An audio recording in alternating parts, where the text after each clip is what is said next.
Audible Inc. presents How to Sell Your Way Through Life. Written by Napoleon Hill. Narrated by A.C. Fellner. Preface. 35 years ago, a young man dropped from a moving freight train in East Orange, New Jersey, and hurriedly made his way to the laboratory of Thomas A. Edison. When asked to state his business before being permitted to see Mr. Edison, the young man boldly replied, "I am going to become his partner." His boldness got him past the secretary. An hour later, he was at work, scrubbing floors in the Edison plant. 5 years later, he was a partner of the great Edison. The man's name is Edwin C. Barnes, known throughout the United States as the distributor of the Ediphone dictating machine.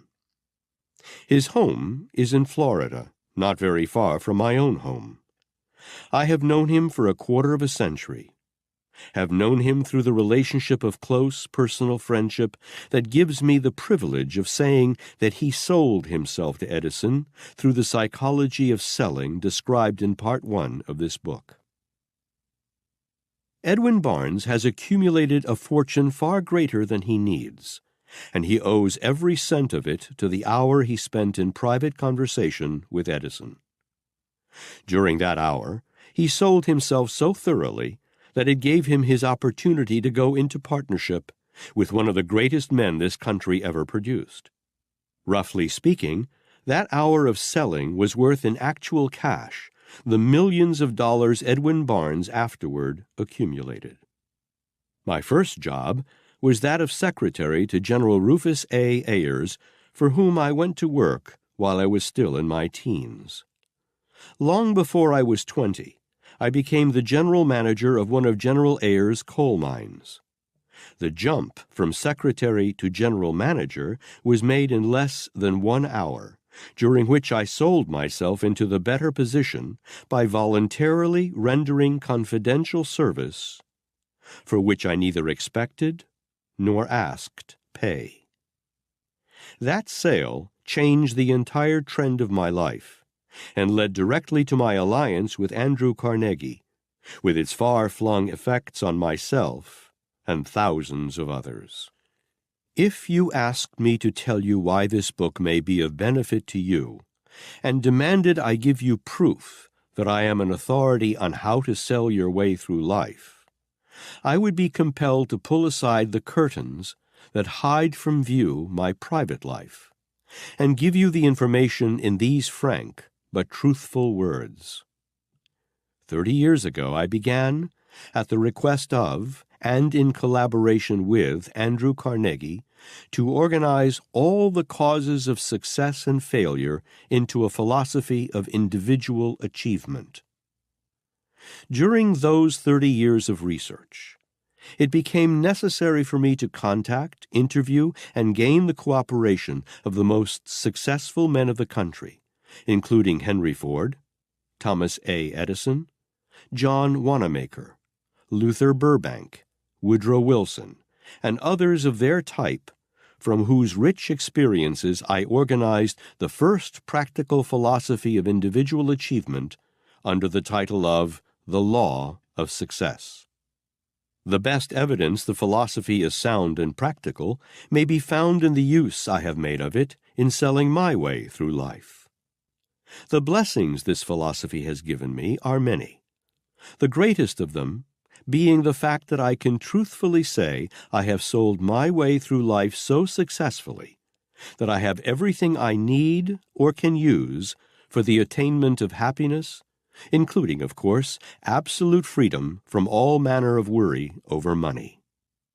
I am married to the woman of my choice, with whom I have found harmony and understanding sufficient to give me continuous peace of mind and inspiration to hitch my wagon to higher stars than any I had aspired to reach before I found her. Having converted my philosophy into the privilege of living my own life, in my own chosen way, in any part of the world I desire, Mrs. Hill and I have established a permanent home in Lake Dora, Florida, where we have an abundance of sunshine, in a castle surrounded by trees and fresh air, far enough removed from the rest of the world to give us privacy, close enough to keep us attuned to the hearts and minds of our neighbors. From 1 to 3 hours out of every 24, we devote to our private mastermind conference, at which we analyze our plans and prepare some form of service for the benefit of others who have been less successful than us in selling their way through life. We have no fears of any nature whatsoever. We have no worries. We have no feeling of suspense over the past, the present, or the future. We have perfect health and enough years ahead of us, we hope, to enable us to write a score of books after this one. We have open minds toward all things and all people, and we make it our business to learn something of interest or value from every person we contact. Mrs. Hill's major hobby is children. Having none of her own, she has begun the adoption of a family that will not be complete until we are feeding, clothing, sheltering, and educating 15 homeless children, ranging in age from 6 to 10 years, for whom we shall become responsible, until we turn them back to the world, fully capable of selling their way through life successfully. My major hobby is Mrs. Hill.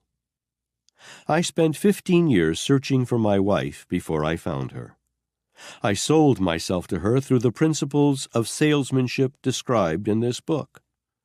This is, I believe, the best evidence of the soundness of the rules of selling I have described. If you read this book, you will have your mind temporarily connected with that of a man who is thoroughly happy, who can truthfully say, "Life has nothing to offer that I do not already have." During these days of turmoil, when half of the world is arming itself to the teeth and threatening civilization with its spirit of greed and lust for power, it seems almost a miracle to find even one person who has made life pay on his own terms without damage to others. The philosophy with which Mrs. Hill and I have sold our way into happiness is fully and frankly described in this book. The spirit of our philosophy may be found in the challenge to life that I wrote nearly 10 years ago, the day after the Depression had shut off my income and destroyed my entire fortune. The rhythm of our Florida home is both positive and contagious because it has been established by a blending of the minds of two people who are doing exactly what they wish to do, and through their work have found supreme happiness. This environmental rhythm is so definite, it affects everyone who contacts it, including all the members of our household, our secretariat, our adopted children, and all who visit us. It is so noticeable that it is the first thing our visitors observe when they enter our home, and always they speak of the inspiring effect it has upon them.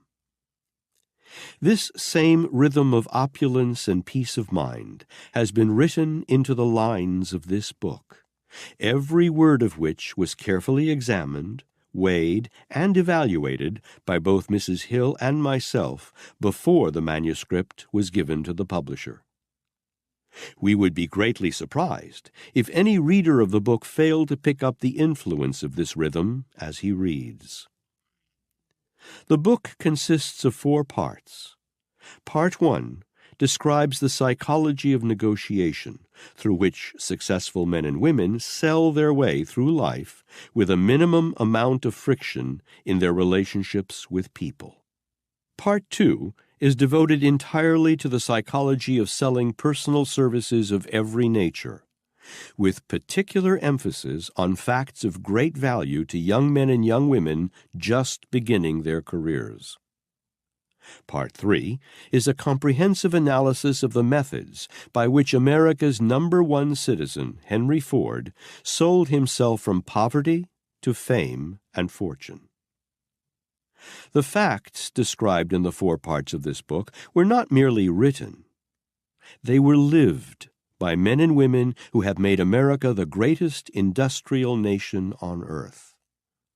I got the facts directly from the distinguished people who lived them, which, of itself, was a job of selling that continued for 30 years and gave me access to the rich store of experience of men such as Frank A. Vanderlip, John D. Rockefeller, Dr. David Starr Jordan, Harvey S. Firestone, William Wrigley, Jr., F. W. Woolworth, James J. Hill, Charles M. Schwab, and scores of others who sold themselves into fabulous riches with the aid of the principles of selling I have described.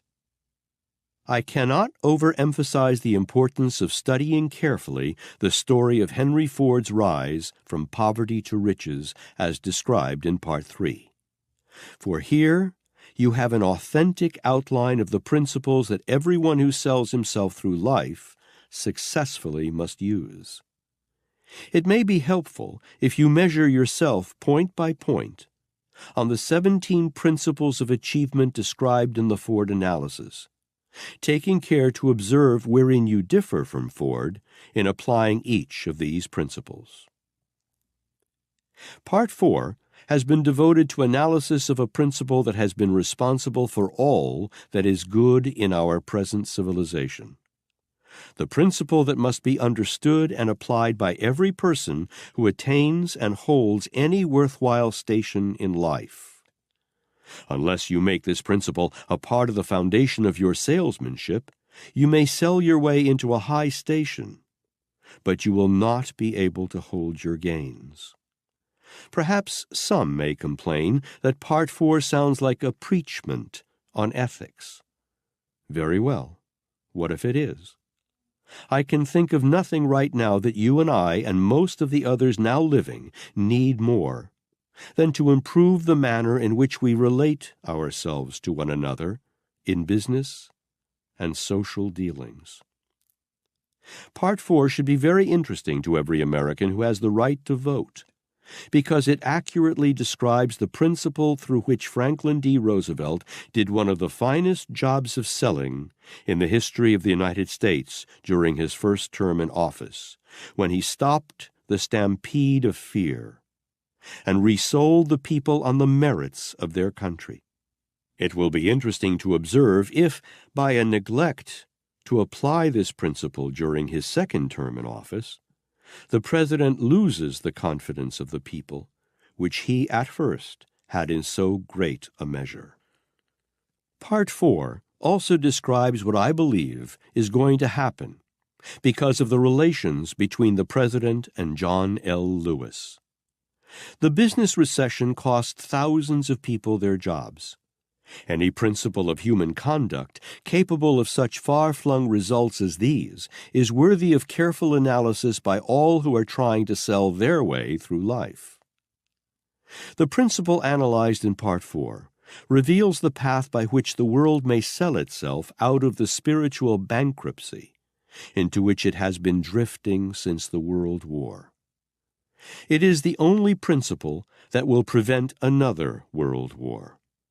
It is the only solution for all this controversy between the President of the United States and the business and industrial leaders who supply the economic lifeblood that keeps the nation alive. It is the only solution of the widespread labor racket that is costing working men both their peace of mind and millions of dollars of their wages. It is the only solution available to those who are suffering religious and racial persecution throughout the world. This great universal principle has been the very foundation on which Mrs. Hill and I have made life pay us off in coin of our own mintage. And we sincerely believe it is the only principle through which any person can find and retain peace of mind, prosperity, and happiness. For these reasons, Part 4 could not well be omitted from a book whose chief purpose is to inform people on how to sell their way through life successfully. Part 1. The principles of practical psychology used in successful negotiation. Ability to influence people without irritating them is the most profitable art known to man. The entire first section of this book has been devoted to an analysis of the accepted principles of psychology, through which anyone may negotiate with others without friction.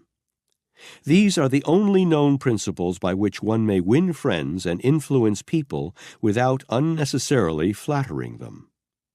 The principles were organized from the life experiences of some of the most successful leaders in business, industry, finance, and education known to the American people during the past 50 years.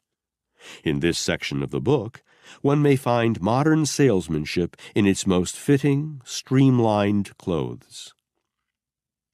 Employers are always on the lookout for a man who does a better job of any sort than is customary, whether it be wrapping a package, writing a letter, or closing a sale. Chapter 1. Introduction. Definition of salesmanship. A master salesman is an artist who can paint word pictures in the hearts of men as skillfully as Rembrandt could blend colors on a canvas. He is an artist who can play a symphony on the human emotions as effectively as Paderewski can manipulate the keys of a piano. A master salesman is a strategist at mind manipulation. He can marshal the thoughts of men as ably as Foch directed the Allied armies during the World War. A master salesman is a philosopher who can interpret causes by their effects, and effects by their causes. A master salesman is a character analyst. He knows men as Einstein knows higher mathematics. A master salesman is a mind reader. He knows what thoughts are in men's minds by the expressions on their faces, by the words they utter, by their silence, and by the feeling that he experiences from within while in their presence. The master salesman is a fortune teller. He can predict the future by observing what has happened in the past. The master salesman is master of others because he is master of himself. The attributes of mastery in selling will be described in this book as well as the means by which these qualities may be acquired. The purpose of the book is to enable the reader to transform mediocrity into mastery in the art of persuasion. Life is a series of ever-changing and shifting circumstances and experiences. No two experiences are alike. No two people are alike. Day after day, we experience life's kaleidoscopic changes. This makes it necessary for us to adapt ourselves to people who think and act in ways different from our own. Our success depends very largely upon how well we negotiate our way through these daily contacts with other people without friction or opposition. This sort of negotiation calls for an understanding of the art of salesmanship. We are all salesmen, regardless of our calling, but not all of us are master salesmen. The politician must sell his way into office. If he remains in office, he must keep himself sold to his constituency. The salaried person must sell himself into a job. Salesmanship must be used to keep the position after it has been obtained. If a man seeks a loan at a bank, he must sell the banker on making the loan. The clergyman must sell his sermons, and himself as well, to his followers. If he is a poor salesman, he soon finds himself looking for another call. The lawyer must sell the merits of his client's case to the judge and jury, even if he knows his case has but little merit. If a man chooses to marry, he must sell himself to the woman of his choice, although the woman may, and often does, remove many of the obstacles in the path of the sale. Everybody will agree with this statement. The day laborer must sell himself to his employer, although the form of salesmanship required is not as difficult as that which must be employed by the man who sells himself into a job at $50,000 a year. These are examples of salesmanship through which people sell intangibles. Any form of effort through which one person persuades another to cooperate is salesmanship. Most efforts at salesmanship are weak, and for this reason, most people are poor salesmen. If a man attains a high station in life, it is because he has acquired or was blessed with native ability as a salesman. Schooling, college degrees, intellect, brilliancy are of no avail to the man who lacks the ability to attract the cooperative efforts of others, thus to create opportunities for himself. These qualities help a man to make the most of opportunity once he gets it. But he must first contact or create the opportunity to be worked on. Perhaps by the law of averages, opportunity is thrust upon one out of every 100,000 people. The others must create opportunity. Moreover, salesmanship is often as necessary in the development of opportunity as in its creation. Salesmanship in this book applies not merely to marketing commodities and services. You can sell your personality. You must do it. As a matter of fact, the major objective in writing this book was to teach men and women how to sell their way through life successfully using the selling strategy and the psychology used by the master salesman in selling goods and services. Herbert Hoover was handicapped during his youth by the loss of his parents. Millions of other orphans have lived and died without having had the opportunity to make themselves known outside of the local communities in which they existed. What distinguishing features did Mr. Hoover possess to enable him to set his sails in the direction of the White House and ride with the winds of fortune to that high goal? He discovered how to sell his way through life successfully. This book is to teach others to do the same. Jean Beltran has given 5 definitions of salesmanship as follows. First, selling is the ability to make known your faith, goods, or propositions to a person or persons to a point of creating a desire for a privilege, an opportunity, possession, or an interest. Second, selling is the ability of professional and public men to render services, assistance, and cooperation to a point of creating a desire on the part of the people to remunerate, recognize, and honor.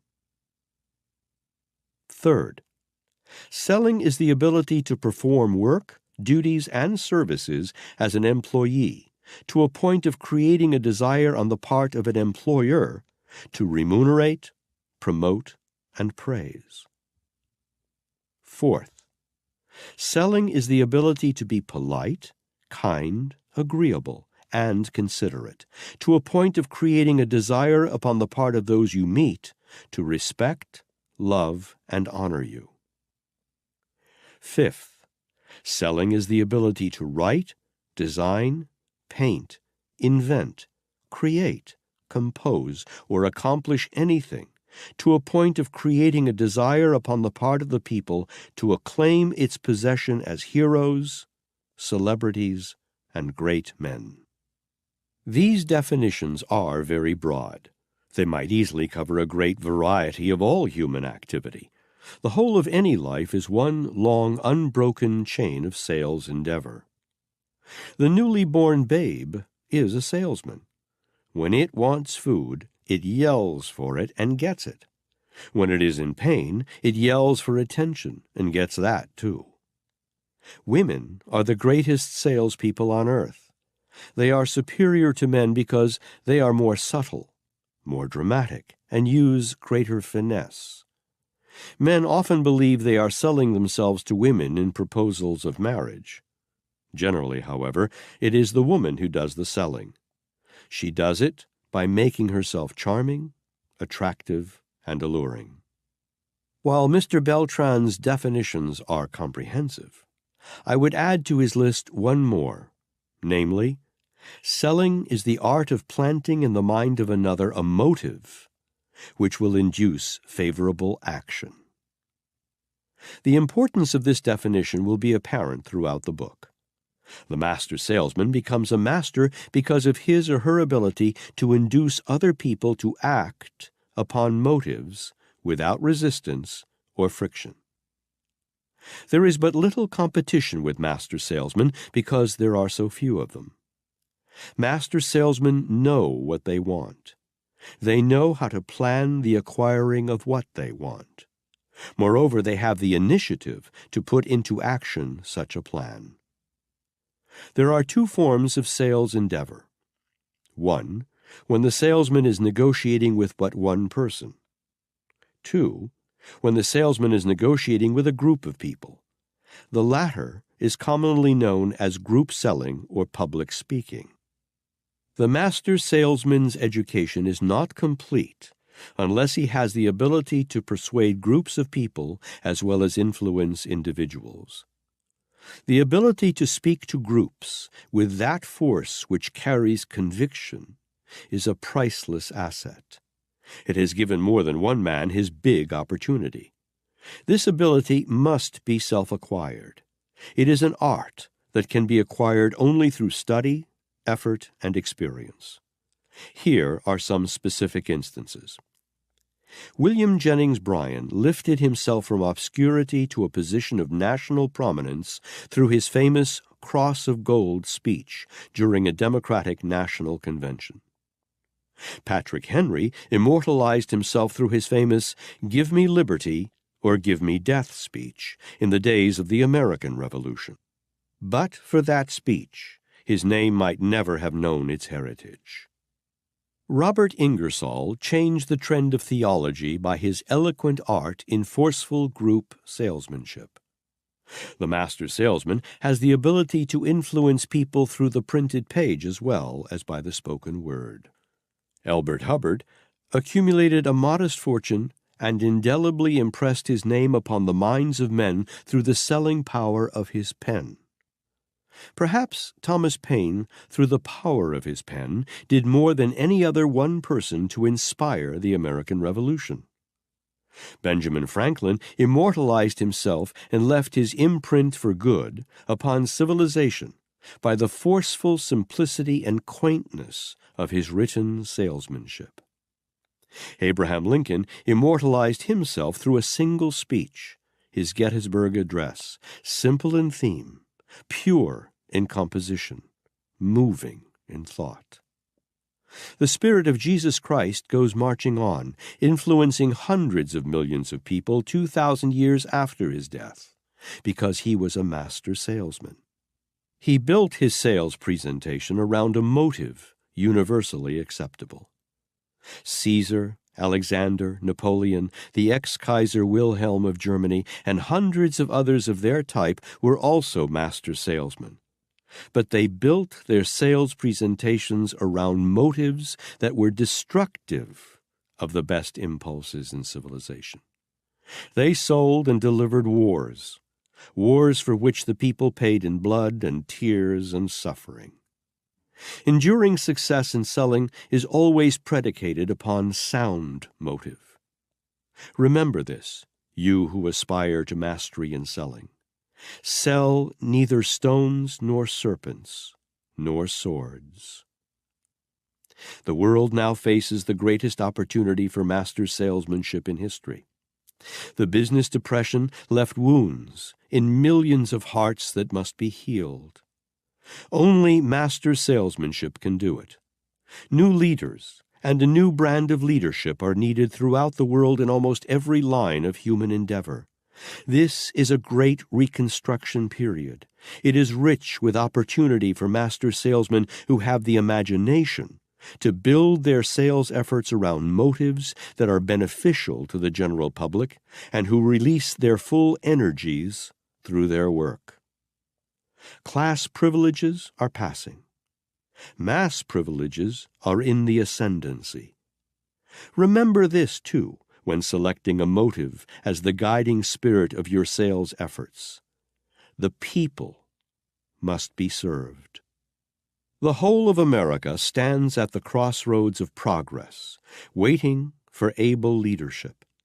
Millions of people have been slowed down by fear and indecision.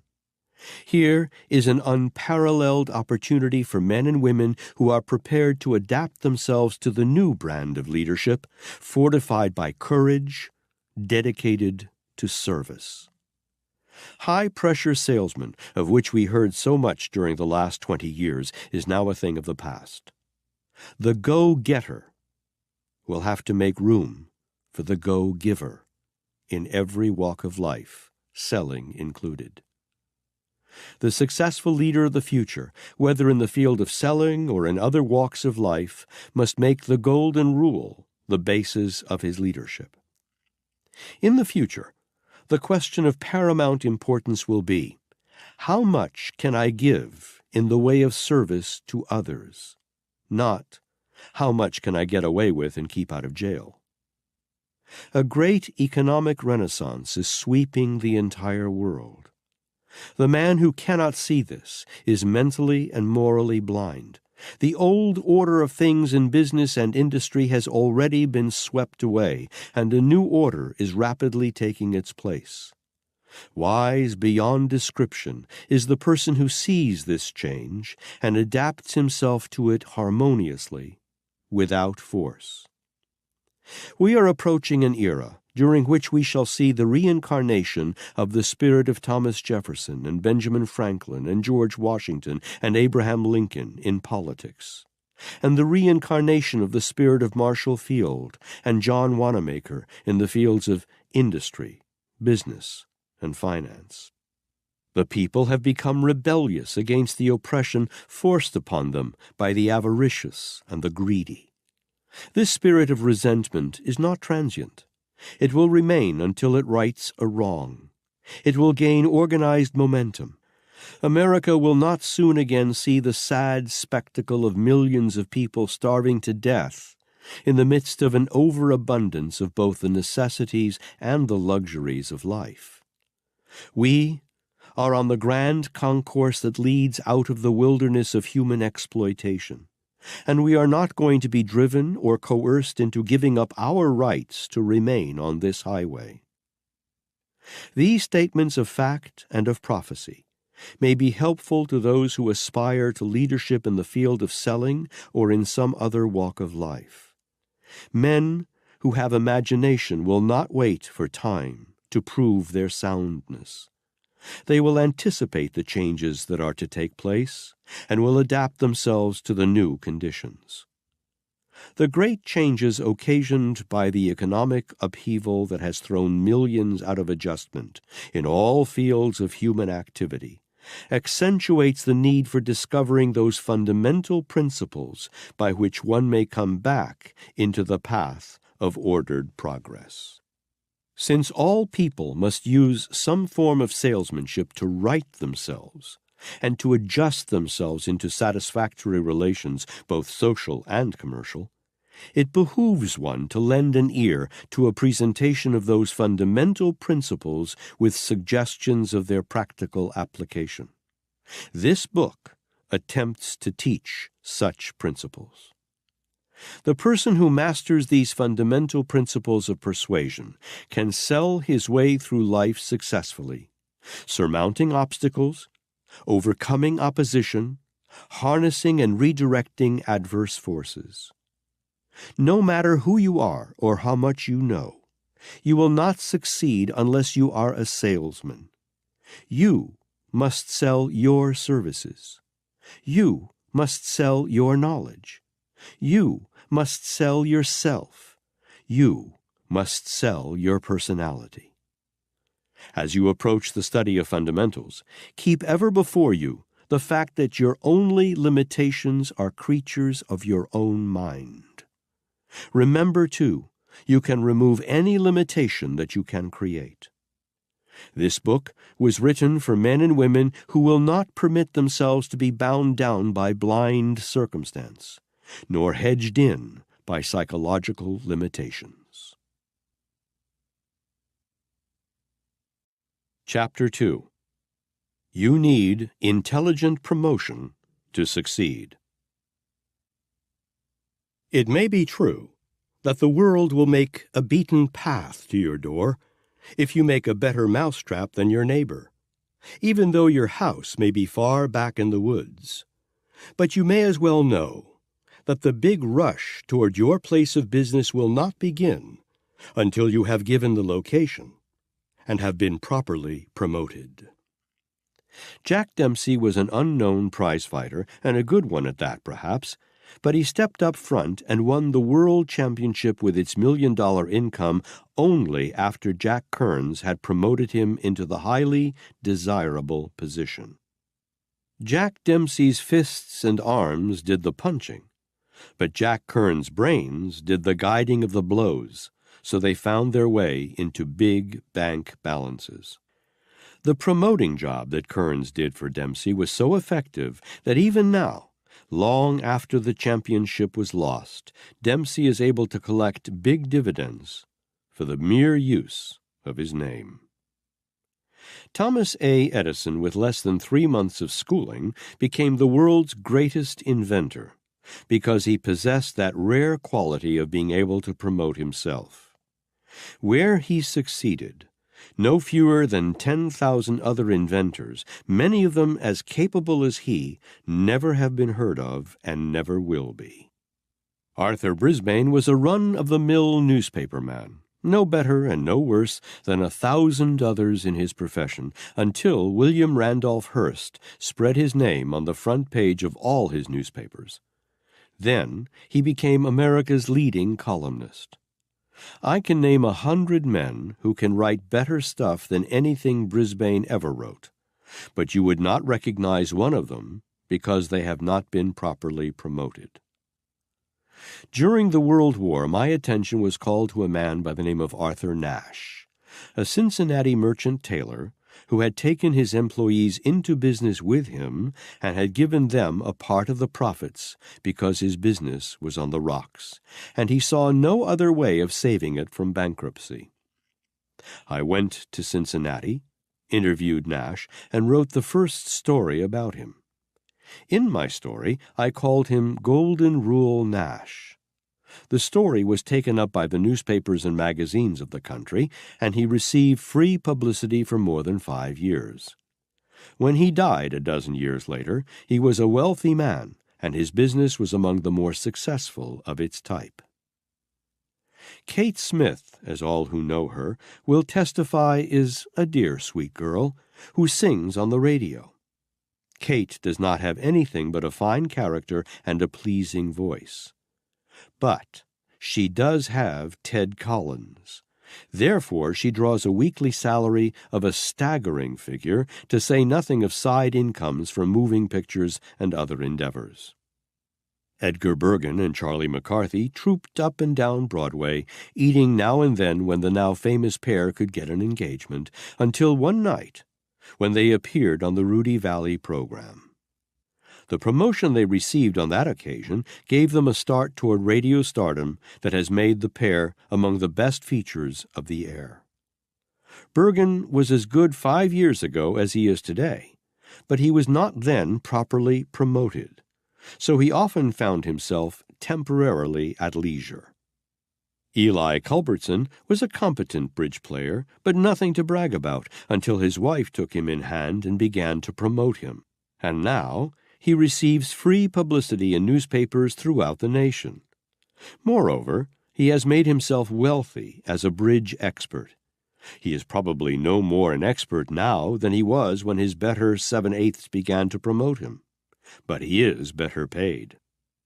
Ziegfeld picked up Will Rogers when he was an unknown, gum-chewing, rope-throwing vaudeville specialist when he could get an engagement. By proper promotion, Ziegfeld catapulted Rogers into stardom almost overnight, to say nothing of paving the way for moving picture and other money-making opportunities from which Rogers made millions of dollars. Before Ziegfeld's promotions caught up with him, Rogers was glad to do his stunts before clubs and on other occasions for his lunch, in cities where he was playing on the vaudeville stage.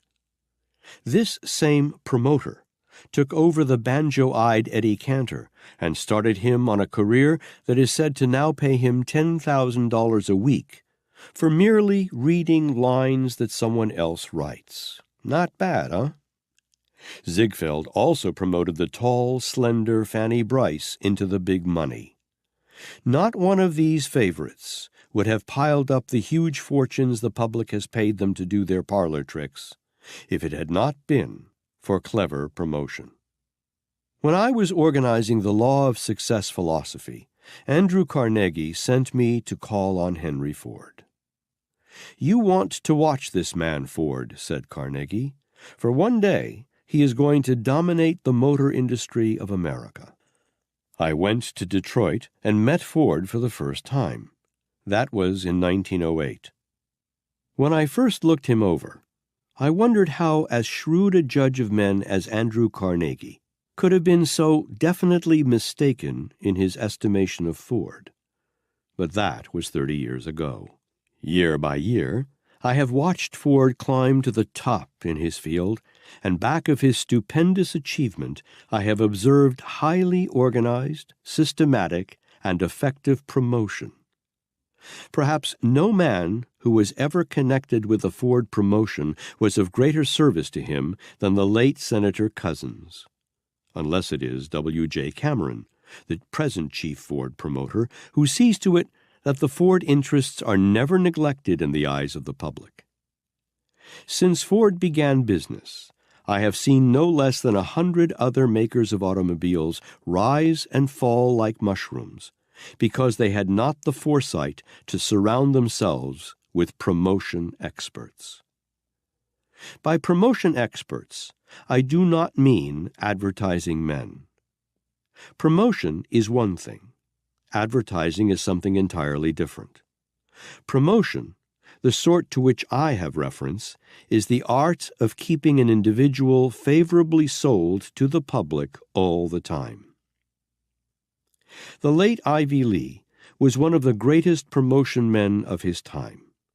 It was he who removed the odium from the name of the elder Rockefeller, and kept that name before the public in a favorable light almost continuously. Ivy Lee seldom worked through paid publicity.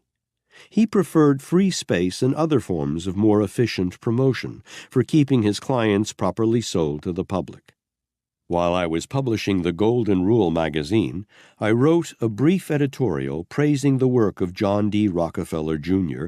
in connection with his fine humanitarian work in going to Colorado to settle the famous coal strike in 1919. Almost before the print had dried on my article, I received a wire from Ivy Lee inviting me to visit him in New York. When I met him, he got down to business without ceremonies, offering me $10,000 a year to join his staff and write similar editorials about other clients of his. Promotion experts earn and receive big money because they have the ability to recognize and the good sense to appropriate the forces needed to further the interests of their clients.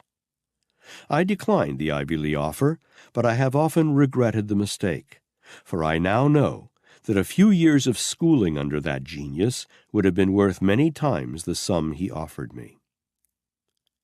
During my negotiations with Ivy Lee, I was astounded to learn that the world-famous Billy Sunday revivals were a well-organized, Ivy Lee-guided promotion.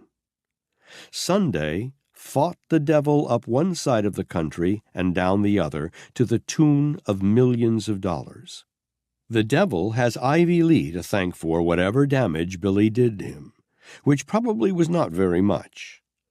My personal opinion is that Billy Sunday set Christianity back 1,000 years. One thing is certain: religious revivals of the Sunday type, emotional orgies as they are called by many who think, have gone forever. They died about the time Ivy Lee passed on. Rudolph Valentino the late silent movie star, in case you have forgotten him, danced up and down Broadway at a few dollars per dance, until a moving picture director discovered him and placed back of him a clever promoter. Then Valentino became the screen's great lover. The women of America, in the slang of the street, ate it up. When the talkies came, all the stars of the silence had to be replaced overnight, because most of them had no real ability in talking parts. The great lovers of the silence were great only because they had been cleverly promoted as such. The talkies proved that. When the late Theodore Roosevelt came back from Africa just after he left the White House in 1909, he made his first public appearance at Madison Square Garden. Before he would agree to make the appearance, he carefully arranged for nearly 1,000 paid applauders to be scattered throughout the audience to applaud his entrance on the platform. For more than 15 minutes, these paid hand clappers made the place ring with their enthusiasm. The other sheep took up the suggestion and joined in for another quarter hour.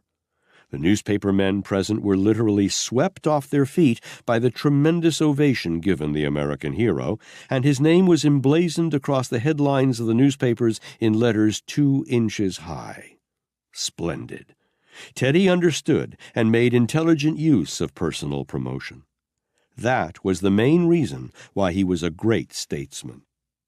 One does not have to be an expert on propaganda or personal promotion tactics to observe how effectively these forces are used by Mussolini, Hitler, and Stalin to maintain their standing in the eyes of the world. They keep themselves constantly promoted in all sorts of favorable lights because they know the necessity of appeasing home folks and impressing foreigners. For a great number of years, I served as my own business and promotion manager, yet I saw other men in my field going by me in an ever-increasing line of procession. I now know that the habit of serving as one's own promotion manager is something like the equally foolish habit of cutting one's own hair. A man can cut his own hair, but it does not improve his appearance. A man can also serve as his own lawyer, but he who does so usually follows his own counsel into difficulty. There is no wisdom in following such a course. Even a street can be made to take on a different reputation and yield greater rents under the right sort of promotion direction. Fifth Avenue in New York is known the world over as the Bon Ton Street of Manhattan. The reputation enables the owners of the ground to ask for and receive fabulous rentals for their property. Fifth Avenue's reputation is a promotion maintained by the Fifth Avenue Association through a carefully managed promotion plan that keeps out the riffraff that has reduced Broadway and 42nd Street to nothing short of a hunting ground for mendicants and street peddlers. Stores on Broadway bring out but a fraction of the rentals received on Fifth Avenue. Alvin York was merely another illiterate Tennessee mountaineer who objected to conscription during the World War. He put up such a howl about his conscientious objection that he attracted much attention and plenty of newspaper space.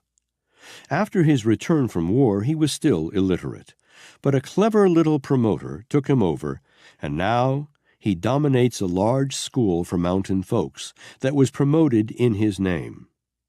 The state of Tennessee has dedicated one of its main highways to him, and he has received financial and other forms of aid from influential people from all over the country. Verily, it pays to be properly promoted. Thousands of Catholic priests throughout America have never been heard of outside of their own parishes. Father Coughlin, self-promoter extraordinaire, made himself and his influence felt all over the country, and to some extent all over the world. He shone for a little while, then his candle flickered out. Father Coughlin could not or did not take counsel from promotion experts. He talked himself into the limelight and out again. Under promotion management such as that of the late Ivy Lee, Father Coughlin would have become one of the political and economic factors that this country would have been compelled to heed, whether for weal or for woe to the rest of us. I wonder how many readers of these lines know or ever heard of America's greatest thinker. I venture the guess that not half a dozen people could name him. He lives in Dallas, Texas, practices law, and his name is Stuart Austin Weir. He is, in my opinion, the most suitable man in the United States as the successor to Franklin D. Roosevelt. I doubt that there is living in the world today any person who has the depth and balance of thought that Mr. Weir possesses. And I doubt seriously that any philosopher, from Socrates to Elbert Hubbard, ever possessed the flexibility of thought, the variety of knowledge, the balance of judgment possessed by Weir. But Weir is practically unknown because he does not choose to avail himself of professional promotion service. Remember the name. You may hear of it again. If you do, it will be for the reason that someone who has a penchant for uncovering and publicizing men with brains has voluntarily smoked Weir out into the open where the world can take a look at him. Mrs. Franklin D. Roosevelt is not known as the President's wife. She is known as herself. Professional promotion experts see to this. Whether or not this exploitation of Mrs. Roosevelt is an individual separate and distinct and independent from the President is good taste, it is not my business to say. But I do know that she is neither idle nor without income from her independent sources of service. One might think that a person as prominent as the wife of the President of the United States would not need professional promotion. But Mrs. Roosevelt is keen enough to know that no one is so big or important that he cannot be raised higher through well-organized promotion. Now, how do these ideas apply in your case? One of the major duties of life is that of selling one's way to some definite goal. Not all of us are efficient salesmen. Therefore, most of us need the services of experienced promotion experts who will assume the responsibility of keeping us steadily and favorably before the public. Over 30 years ago, an enterprising young lawyer in Chicago by the name of Paul Harris conceived the brilliant idea of circumventing the rule against the lawyer advertising. He gathered around him 30 or so of his business friends and organized the first Rotary Club, the idea being, of course, to promote himself into a variety of contacts that might conceivably be converted into clients as the result of his personal relationship with them once a week. Today, the Rotary Club movement has spread all over the world and has become an international power for good. The movement did its founder no harm. Doctors, dentists, lawyers, architects, and other professional men whose professional ethics make direct advertising of themselves inadvisable might well profit by Paul Harris's example. Ethics is one thing. Building up a professional practice is another. The two can be made to harmonize. That is the business of expert promotion men, and that goes for the rest of us as well. If we wish to get ahead in the world, we must find ways and means of bringing ourselves to the attention of people who need whatever we have to offer the world. Building a better mousetrap than one's neighbor will avail one nothing unless sound, intense, and continuous sales promotion is placed back of the trap. Ham actors walk hungrily up and down Broadway, trying to sell themselves. Once in a blue moon, a Ziegfeld discovers a Cantor, or a Will Rogers, or a Fanny Bryce, and promotes him or her to the top. But blue moons do not rise often. The better plan is not to wait for discovery, no matter who you are or what you have to offer the world. The better plan is to search until you find the one person best equipped to market the sort of services you have to offer, Then give that person a good block of stock in yourself and tell him to go ahead and promote you. While I was writing this story, my doorbell rang. My visitor was a young man who has been acknowledged in America and abroad as one of the coming musical composers and pianists. He spent 2 hours trying to convince me there is virtue in the old habit of an artist starving in an attic, rather than commercialize his art. He tried conscientiously enough to convince me that the philosophy of opulence, as outlined in my book, Think and Grow Rich, was an insult to great artists whose major business, from his viewpoint, should be a willingness to starve for their art. I liked the young fellow. He had a pleasing personality, a brilliant mind, and a truly great passion for classical music. But I also felt very sorry for him. Sorry because I knew his warped view of life would cost him his much-coveted goal, the desire to be recognized as a truly great musician. He is already a great artist, but the world does not know him. Unless he allies himself with a set of brains skilled in marketing his services, he may go through life an unknown genius. There is no greater tragedy. The irony of this story is that the genius of whom I write came to my apartment to pick up a cast-off suit and an overcoat I had promised him. Great heavens! This genius accepting alms merely because he does not believe in professional promotion. A little while ago, I was in the office of one of the editors of a syndicated service with my manager, negotiating for the sale of some of my works. He told me that every well-known man in the literary field reached the top through clever promotion. He mentioned, in particular, the late Dr. Frank Crane, who wrote, in a light vein, a daily column for the newspapers. When Dr. Crane first came to us, said this distinguished editor, he was peddling his stuff here and there, wherever he could get a country weekly newspaper to buy it, not earning enough to keep him and his family. I happen to know that when Dr. Crane died, he was paying an income tax on upwards of $75,000 annually, all of it made from the sale of that same light vein, marketed by an expert promotion man. Elbert Hubbard made a sizable fortune by writing and marketing his own works, but the world seldom knows more than one Elbert Hubbard at a time. He was one of those very rare persons who have the ability to create and to market the products of their creation. Most of us are lucky if we have the ability to create, much less sell our products. I spent a quarter of a century organizing the philosophy of individual achievement. I wrote into that philosophy all that had been retrieved from the experiences of such men as Andrew Carnegie, Henry Ford, Thomas A. Edison, John Wanamaker, and others of their type. Yet, I found myself outmoded by men who wrote books that they had thrown together overnight, as far as financial income was concerned.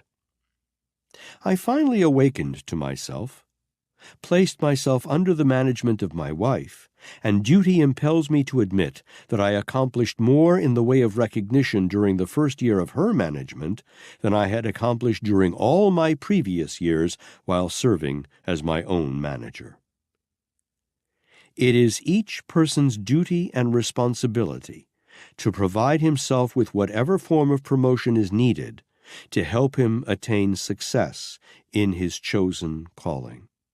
R. L. Sharp expressed the thought beautifully in these lines.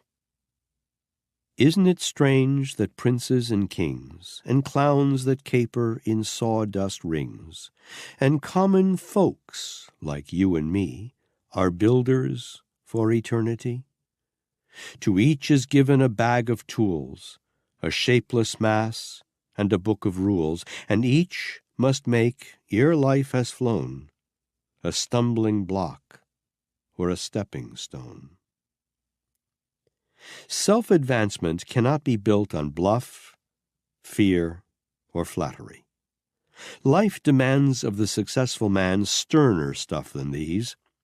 Mere words and fine platitudes will never take the place of a practical plan doggedly put into action. And this, despite the fact that a book recently published was purchased by nearly 1 million people, in which the central theme admonished the reader to flatter those whom he wished to sway and attract. A book on flattery may be helpful to those willing to stoop to flattery.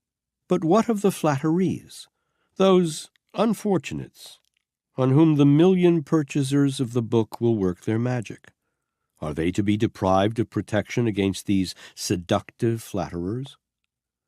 Personally, I resent all attempts of people to flatter me.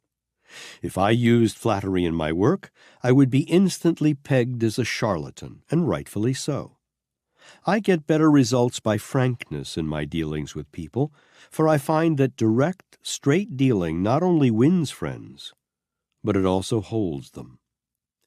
The greatest asset I have, or shall ever have, is a friend I won not by flattery, but through the most scrutinizing analysis. That friend is my wife. I won her not by telling her she was pretty, or smart, or witty. On the contrary, I called her attention to all her weaknesses and suggested how she might correct them by marrying me. Morons and nitwits like to be flattered. There is no denying that fact. People who think or make any real pretense of thinking resent all forms of flattery. It is an insult to their intelligence. When anyone starts to flatter you, it is a sure indication that person wants something you possess or some favor from you. Flattery is a form of dope that sidetracks the reasoning faculty of the one flattered, and while it may, and often does, permit the flatterer to gain temporary advantages, the time comes when the effect wears off, and the victim comes out from under the spell with resentment in his heart. The most that can be said of flattery is that it is sometimes a cheap psychological trick with which charlatans and dishonest people lull others into a state of carelessness while they pick their pockets. Flattery is the chief tool of all confidence men. Through its use, crooked stock salesmen take millions of dollars away from men and women annually. Through its use, vicious spies wriggle their way into the confidence of military men and wheedle information out of them. Gold diggers and women of questionable morals use flattery as a weapon with which to break down the resistance of men who will not respond to mere sex appeal. It is said that one highly publicized showgirl, who has been married many times, managed to pick a millionaire every time she married because she is adept at the art of flattery. But the marriages did not last.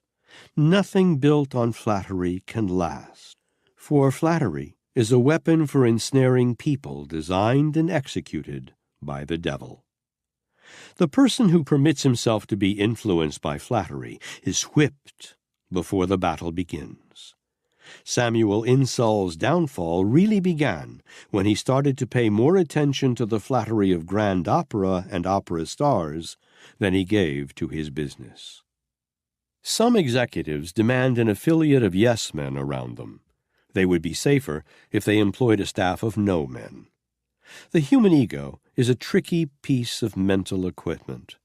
It needs constant protection against all forms of flattery, the one element to which the ego responds most readily. One of the commonest mistakes is that of seeking the counsel of friends, even though they have been properly influenced and won.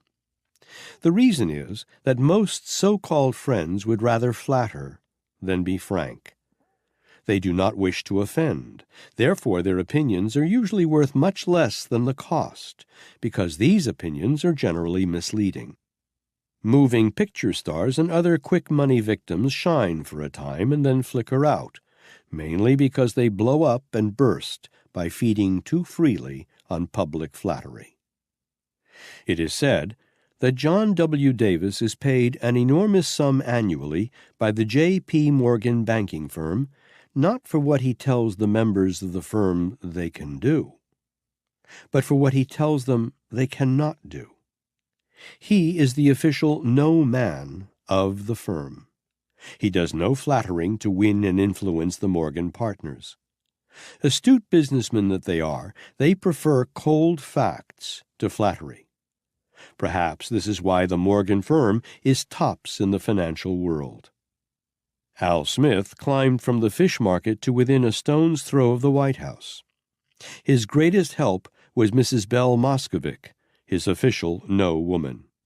It is no mere coincidence that the Brown Derby began to decline when Mrs. Moscovic died. Men who love to be flattered need immunity against this form of malady, and the ones who really think see that they get it. Truly great business leaders do not depend upon flattery to get results. They have a better formula. Andrew Carnegie did not flatter Charles M. Schwab. He got more dependable results by paying Mr. Schwab as much as $1 million a year for his brains and his personality, demanding loyalty, and getting it. The train dispatcher does not flatter the conductor. He gives the conductor definite orders that he does not question. Once in a while, the orders may be neglected. Then a wreck costs the conductor his job or his life. There are times when one should say yes, and times when one should say no. The author of a recent bestseller who advised her readers as one of the 12 disciplines to say yes to all questions asked them for one whole day could have been deeply embarrassed had she literally followed her own counsel. Life is made up of situations and circumstances calling for yeses and nos.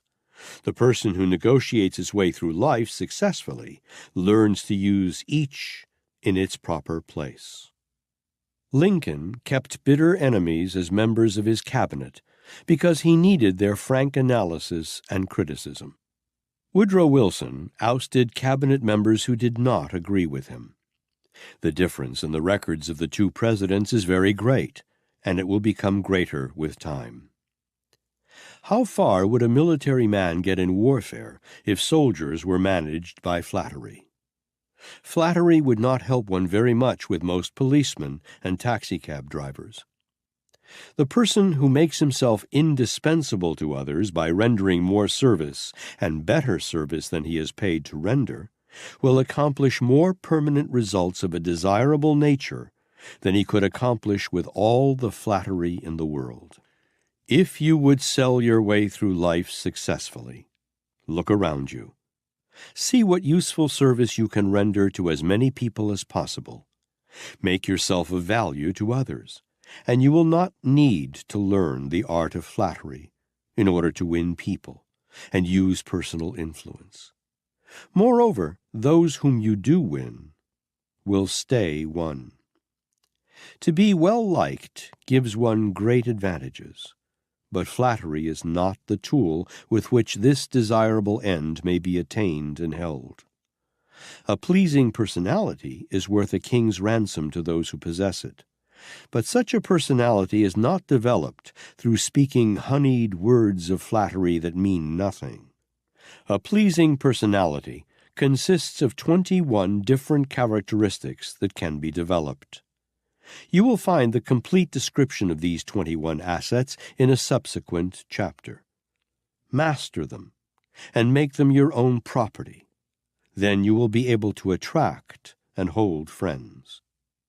There are practical and tried rules for attracting and holding friends. You will find them all in the subsequent chapters of this book. These are not the rules used to gain temporary advantage over others.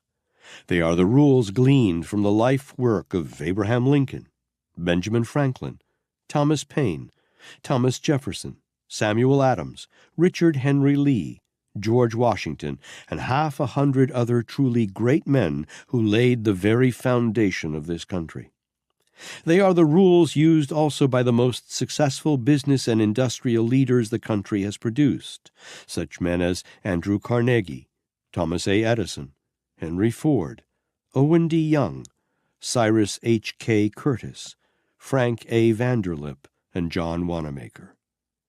If any of these men had advocated flattery as a means of getting ahead in the world, I would have been impressed by their recommendation, but not one of them used or recommended so low and vulgar a method as a means of self-advancement. When flattery and direct frankness are placed side by side, the latter will win over the former 999 times out of every 1,000. Every truly great trial lawyer knows that attempts to flatter a jury are always fraught with definite hazards to his case. The most successful lawyers are those who deal with facts instead of relying upon flattery. The same is true of successful business executives. How far, for example, do you believe one could get by trying to influence Henry Ford through flattery? If I appear to be overemphasizing the importance of guarding against the dangers of relying upon flattery as means of selling one's way through life, it is because of the possible effects upon the large number of people who have been taught to use flattery as the hub of the wheel of personal advancement. I believe that philosophy is dangerous to all who embrace it, and especially is it hazardous to the young person just starting out with little or no experience in the business world. There are sound and commendable ways of winning friends and influencing people through appeal based upon some combination of the 9 basic motives described in another chapter. If you wish to climb to the top of the ladder of success and remain there, it will be much safer to use these 9 motives as the rungs of your ladder instead of depending upon flattery. Every move, every act, and every thought of every human being of sound body and mind who has reached the age of reason is influenced by one or more of the 9 basic motives. When you come to the description of these motives, study it carefully and learn how to influence people by genuine appeal to natural motives. Then you will experience no resentment from those whom you influence. Success in any calling is largely a matter of one's being able to negotiate his way through life with a minimum amount of friction in connection with his relationship with other people. By mastering, understanding, and applying the 9 basic motives, you may reduce misunderstandings, opposition from others, and friction to a minimum. Do this, and you will be a great salesman no matter what may be your calling. Lest all this counsel impress you as a mere preachment, I am taking the liberty of citing at least one illustration of a circumstance in connection with which practical application was made of the principles of salesmanship recommended in this philosophy of personal negotiation. Let me mention my own use of this idea. At the end of the first year of the World Depression, I found myself divested of my money and most of my worldly property. People were not interested in books. They were interested in eating. I closed my New York office and moved to Washington, D.C., where I planned to remain until the economic storm had passed. Months stretched out into years, and instead of the depression passing, it became worse. Finally, I reached a decision not to wait for the end of the business stagnation, but to go on the lecture platform and work my way back into useful service to others who also had been wounded. I decided to make my start in Washington. For this purpose, I needed newspaper space for advertising. The amount of space I required would cost over $2,000, and I did not have this amount, neither could I get it from the usual banking sources. Here I was, face to face with a situation similar to that which you and every other person on earth must sometime experience. I was in need of something I had to procure with mere words. Here, then, is a brief description of exactly what I did and said in order to surmount my problem. I went to Colonel Leroy Herron, advertising director of the Washington Star, and made known to him my needs. In approaching him, I had two courses available to me. I could flatter him. I could tell him what a great paper he represented, what a fine record he made in the World War, what a great advertising man I believed him to be, and all that sort of piffle. Or I could lay all my cards on the table and tell him what I wanted, why I wanted it, and why I believed I should get it. I chose the latter method of approach. Then I was forced to decide whether I would disclose to Colonel Heron all the facts, including my financial weakness, or skip over these embarrassing subjects without clearly discussing them. Again, I chose to rely upon frankness and directness. There come times in one's life when no other plan will secure the desired results. As well as I can remember, here is a word-for-word statement of what I said. Colonel Heron, I wish to use the Washington Star in an advertising campaign to announce a series of public lectures on the philosophy of individual achievement. The space I require will amount to approximately $2,500. My problem is in the unpleasant fact that I do not have that amount of money available. I had that amount and more a short time ago, but the Depression consumed it. My request for this credit is not based upon the usual commercial credit rating. On that basis, I would not be entitled to the credit. My appeal is based upon the fact, plenty of evidence of which I am prepared to present to you here and now, that I have devoted a quarter of a century to the study of the principles of individual achievement. During this time, I have had the active cooperation of such men as Andrew Carnegie, Thomas A. Edison, Frank A. Vanderlip, John Wanamaker, and Cyrus H. K. Curtis. These men thought enough of me to give freely of their time and experience over a long period of years, while I was organizing the philosophy of success. The time each gave to me was worth many times the amount of credit I am asking of you. Through their cooperation, I am now prepared to take to the world a philosophy of self-help that all the people of the world badly need. If you do not wish to extend me the credit as a sound business risk, then extend it in the same spirit of helpfulness that these men of affairs gave to me of their time and experience. The credit was extended to me by Colonel Heron on my brief statement of my case with this significant remark. I do not know what your chances are of paying for the space you want, but I believe I know enough of human nature to understand that you intend to pay for the space. I also believe that any philosophy organized from the life work of such men as Edison and Carnegie is sound and needed at this time. Moreover, I believe anyone to whom these men would devote their priceless time is worthy of much more credit than you seek with a star. Bring in your copy, and I will run it. We will talk to the credit manager afterward. After the transaction had been completed, and the advertising had been paid for, I called on Colonel Heron again and had a very intimate personal talk with him. I asked him to tell me frankly why he extended the credit in face of the fact I had told him all about my financial weakness, and nothing whatsoever of my ability to pay the account. His reply was illuminating. "I gave you the credit," he exclaimed, "because you made no attempt to cover up your financial weakness. You resorted to no subterfuge and did not set your best foot forward first." How far do you suppose I would have gotten had I appealed to Colonel Heron on anything but frankness? The old-time salesman carried with him a supply of cigars, good liquor, and burlesque stories with which to entertain his prospective buyers. All these have been supplanted by moving picture films and highly colored graphs and charts with which the salesman can paint in the mind of his prospective buyer a perfect picture of the merchandise he sells. There are 9 windows and doors through which the human mind can be entered and influenced.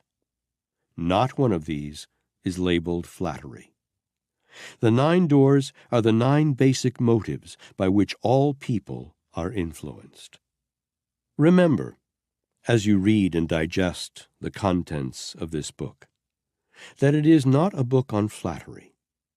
It is not a book of pleasantries and platitudes. It is not a book on psychological tricks and legerdemain, but it is a book based on the recorded facts and realities of life as they have been organized from experiences of the most able leaders the country has ever produced.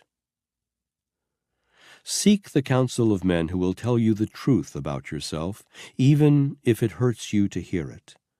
Mere commendation will not bring the improvement you need.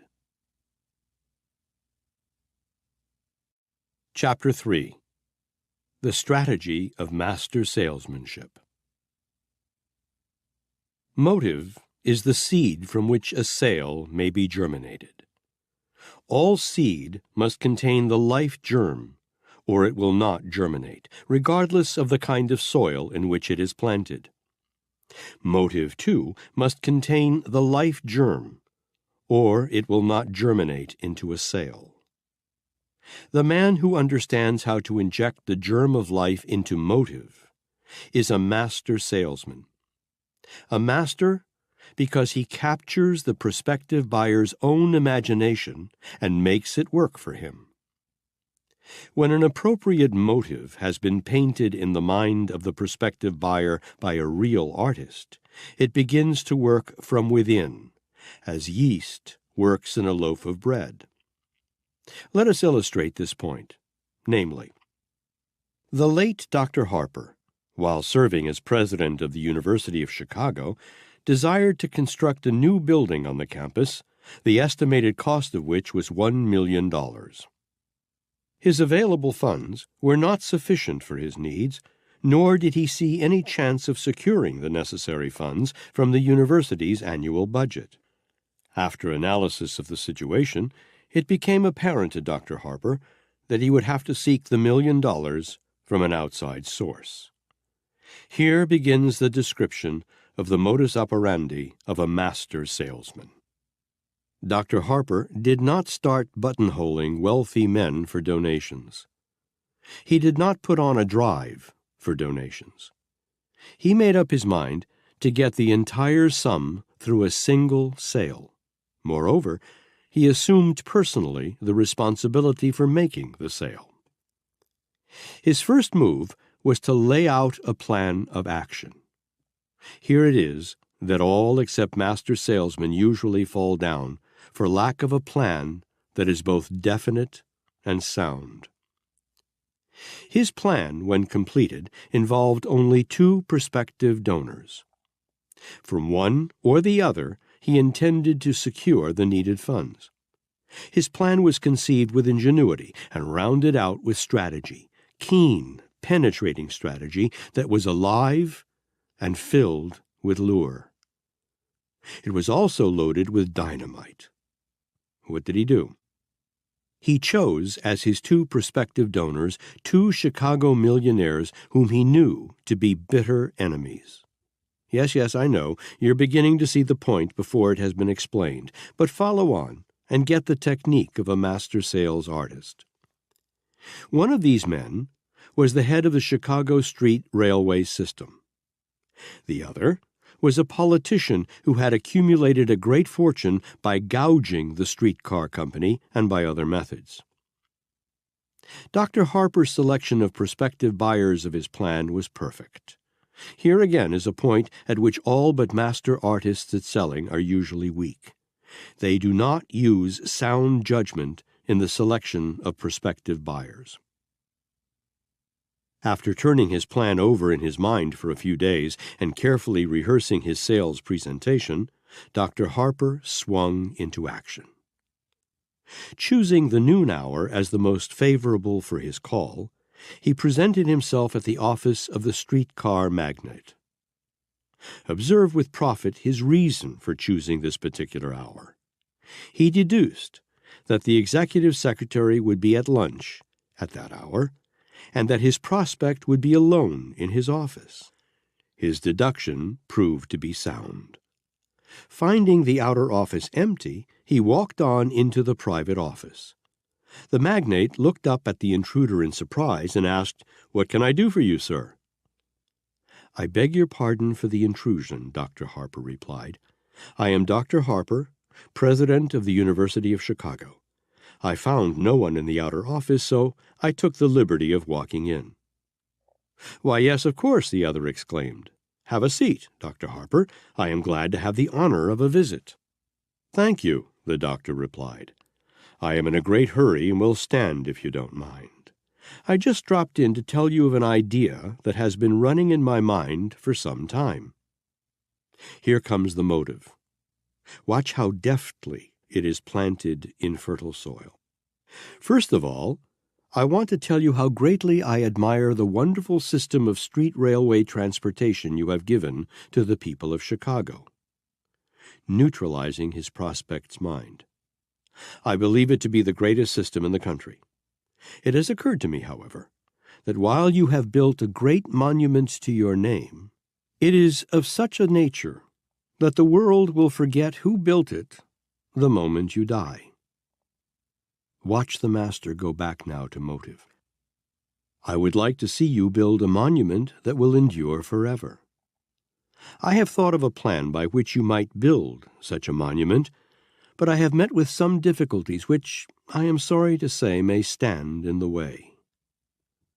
Pulling the lure away from the prospect to make the idea more desirable. "I had thought of securing for you the privilege of constructing a beautiful granite building on the university campus, but some of the members of our board want this privilege to go to Mr. X, mentioning the name of the political enemy.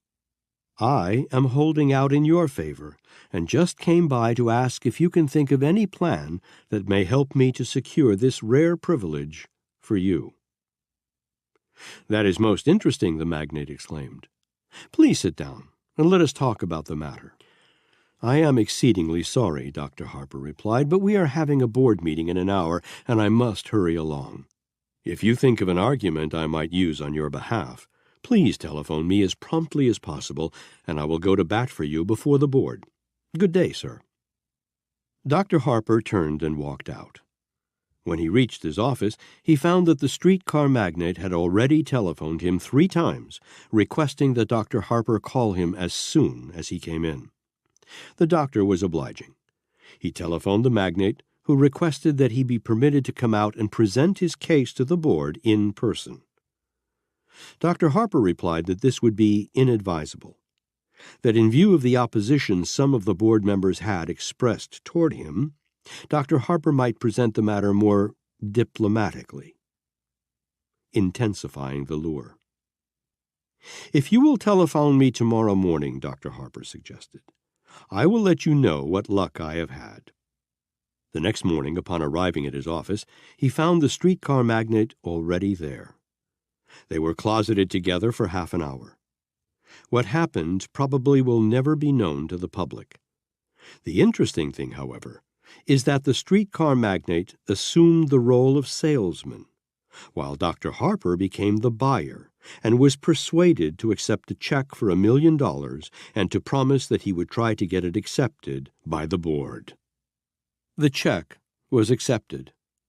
What arguments Dr. Harper used with his board no one knows, but the $1 million building now stands on the campus of the university, silent but impressive evidence that mastery in selling is never accidental. The building bears the name of the donor. Hearing of this incident, I called on Dr. Harper and asked him to tell me why some of the members of his board should prefer to honor a racketeering politician. In reply, he merely shrugged his shoulders and smiled at me, a queer little twinkle in his eyes. His answer was sufficient. I got the idea. The opposition existed mainly in Dr. Harper's imagination. To place the transaction in the category of justified strategy, Dr. Harper probably developed the idea of friendly opposition in the minds of some of the members of his board. Let us analyze this transaction to make sure that the fine points are not overlooked. First of all, observe that no high-pressure methods were used by Dr. Harper. He depended entirely upon motive to turn the trick for him. No doubt he spent days planning his approach. Incidentally, the motive that he chose is one of the most alluring of all the motives. In fact, he made his appeal through two motives, namely, 1. The motive of desire for fame and power. 2. The motive of revenge. The streetcar magnate saw instantly that he could perpetuate his name in the role of public benefactor in such a way that it would go marching on long after his remains had gone back to dust, and his street railway system had perhaps been supplanted by some other mode of travel. He saw also, thanks to Dr. Harper's sound strategy, an opportunity to get revenge on his bitterest enemy by depriving him of the privilege of a great honor. No great amount of imagination is required to enable one to see what would have happened if Dr. Harper had made his approach in the usual manner, by writing a letter to the streetcar magnate asking for an appointment, thus giving him an opportunity to anticipate the motive behind the request. Any but a master salesman would have made the approach either in this way or by presenting himself at the man's office and requesting him to help the university out of a hole by giving it $1 million. Suppose, for illustration, that Dr. Harper had not understood the psychology of motive and had not been a master salesman. He would have visited the magnate, and this is about the conversation that would have taken place. "Good morning, sir. I am Dr. Harper, president of the University of Chicago. I have come to ask for a few minutes of your time." Asking for favors to begin with instead of offering favors. Failure to neutralize the prospective buyer's mind. "We need an extra $1 million for a new building that we intend to erect on the campus of the university, and I thought you might be interested in donating the amount. You have been successful. You have a great street railway system from which you earn big profits, profits which really have been made possible through the patronage of the public. Now it is only fair that you should show your appreciation of the success that the public has made possible for you by doing something for the public good." Observe in your mind's eye this scene. The streetcar magnate is fidgeting in his chair and nervously fussing with some papers on his desk, groping for an alibi with which to refuse. As soon as the doctor hesitates for a moment in his sales presentation, the magnate takes up the conversation. "I am exceedingly sorry, Dr. Harper, but our budget for philanthropic purposes has been entirely exhausted.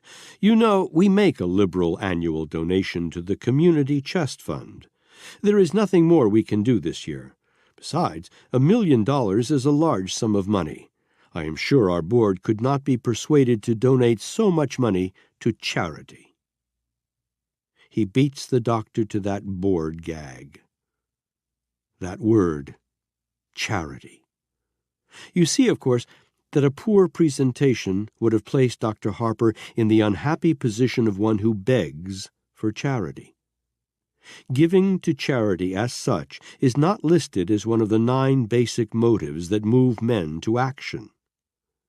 But lift the word charity out of its humble setting and give it the color of privilege, fame, and honor, and it takes on an entirely different meaning. Only a master salesman can do this. One way is clever, the other is crude. The act of selling, if scientifically conducted, may be compared to an artist at his easel. Stroke by stroke, as the artist develops form and harmony and blends the colors on a canvas, the master salesman paints a word picture of the thing he is offering for sale. The canvas on which he paints is the imagination of the prospective buyer. He first roughly outlines the picture he wants to paint, later filling in the details using ideas for paint. In the center of the picture, at the focal point, he draws a clearly defined outline of motive. As a painting on a canvas must be based upon a motive or theme, so must a successful sale. The picture that the master sales artist paints in the mind of his prospective buyer must be more than a mere skeleton outline. Details must be perfected so the prospect not only sees the picture in perspective as a finished whole, but the picture must be pleasing to him. Motive is the thing that determines how pleasing the picture can be made. Amateurs and little children may draw a rough picture of a horse that can be recognized to be the picture of a horse. But when the master artist draws a picture of a horse, those who see it not only recognize it as a horse, but exclaim, "How wonderful! How like a living thing!"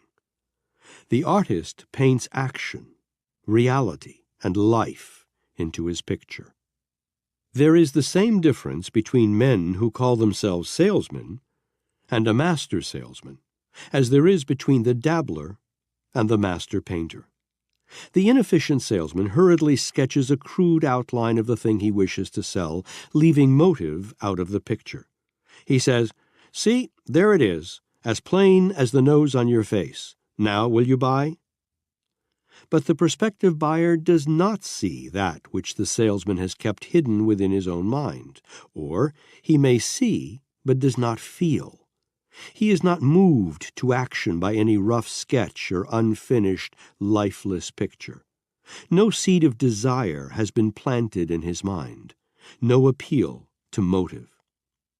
That's why he doesn't get desired results. The master salesman paints another picture. He omits no detail. He mixes his word colorings so that they blend with harmony and symmetry that capture his prospective buyer's imagination. He builds the picture around a motive that dominates the entire scene, putting the prospective buyer's own mind to work on his behalf. That is master salesmanship. A little while ago, a great sales artist came to sell me life insurance. As everyone knows, life insurance is abstract, intangible, and one of the hardest things in the world to sell. One cannot see it, one cannot smell it, or taste it, or feel it, or sense it through any of the five senses. In addition to these handicaps, one must, in a sense and under certain conditions, die in order to profit by it. Even then, the profit goes to someone else. No amateur is a successful life insurance salesman. But this artist was no amateur. Through study and preparation, he had gained the status of a master. He had familiarized himself with the motives that most quickly and effectively appealed to the prospective purchaser of life insurance. He had prepared himself to analyze his prospective buyers accurately in order that he might readily catalog them as to the motive best suited to each case. He placed before my eyes an invisible canvas, and on this canvas, with only words for brushes and paints, he drew a picture of me 20 years hence, with shoulders drooping and fast graying hair. Around me, he grouped my family. In this picture, he transformed my wife from a woman of youth and vigor, beauty and independence into an aging, dependent person. He played upon my heartstrings through the word dependent, as a master violinist would play upon the strings of a Stradivarius. Nor was the picture yet complete. He added another scene in which I saw myself lying cold in death. I felt the shivers running down my spine as the artist played upon the word death.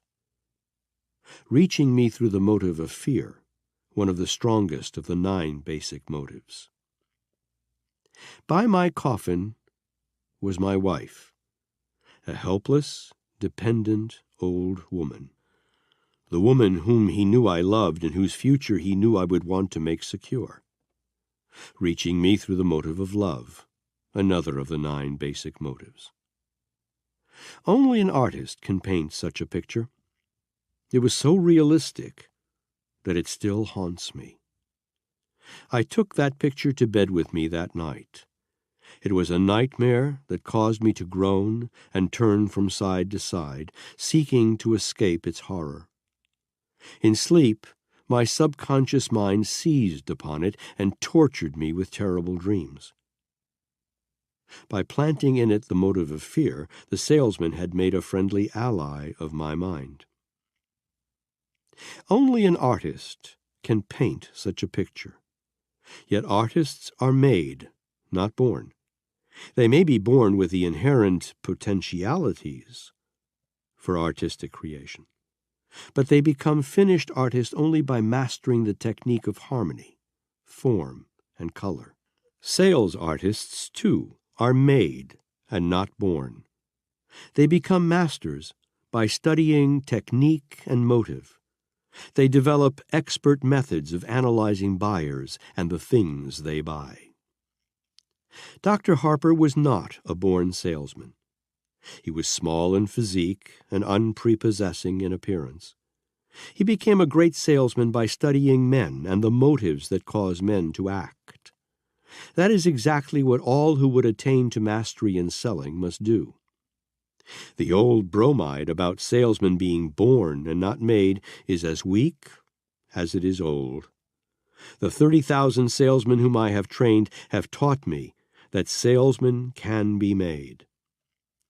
I have had the privilege of knowing intimately perhaps as many as 100 master salesmen during my days as an educator of salesmen.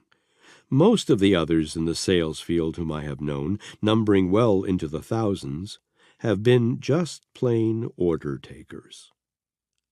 The difference in earning capacity between a master salesman and an order taker is very great. It runs all the way from several $1,000s to as much as $1 million a year. The late John W. Gates earned $1 million a year with much less effort than most salesmen earned $3,000. He was an artist. The late Diamond Jim Brady had no difficulty in converting his talents into a like amount of money. He, too, was a master. These 2 men, and all others in their class, used showmanship and technique and method, where most salesmen depend upon shoe leather instead of technique and method. Master salesmanship consists of a series of picture impressions that are deftly painted in the mind of the prospective buyer through one or more of the 5 senses. If these word pictures are not clear and distinct, beautifully harmonized, and properly fertilized with motive, they will not move the prospective buyer to action.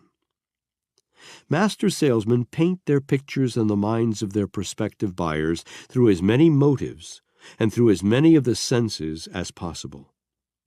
They often supplement mere word pictures with samples or actual pictures of their wares, knowing that sales are more easily made when the presentation reaches the mind of the prospective buyer through more than one of the 5 senses, and also when more than one motive for buying has been planted in the buyer's mind.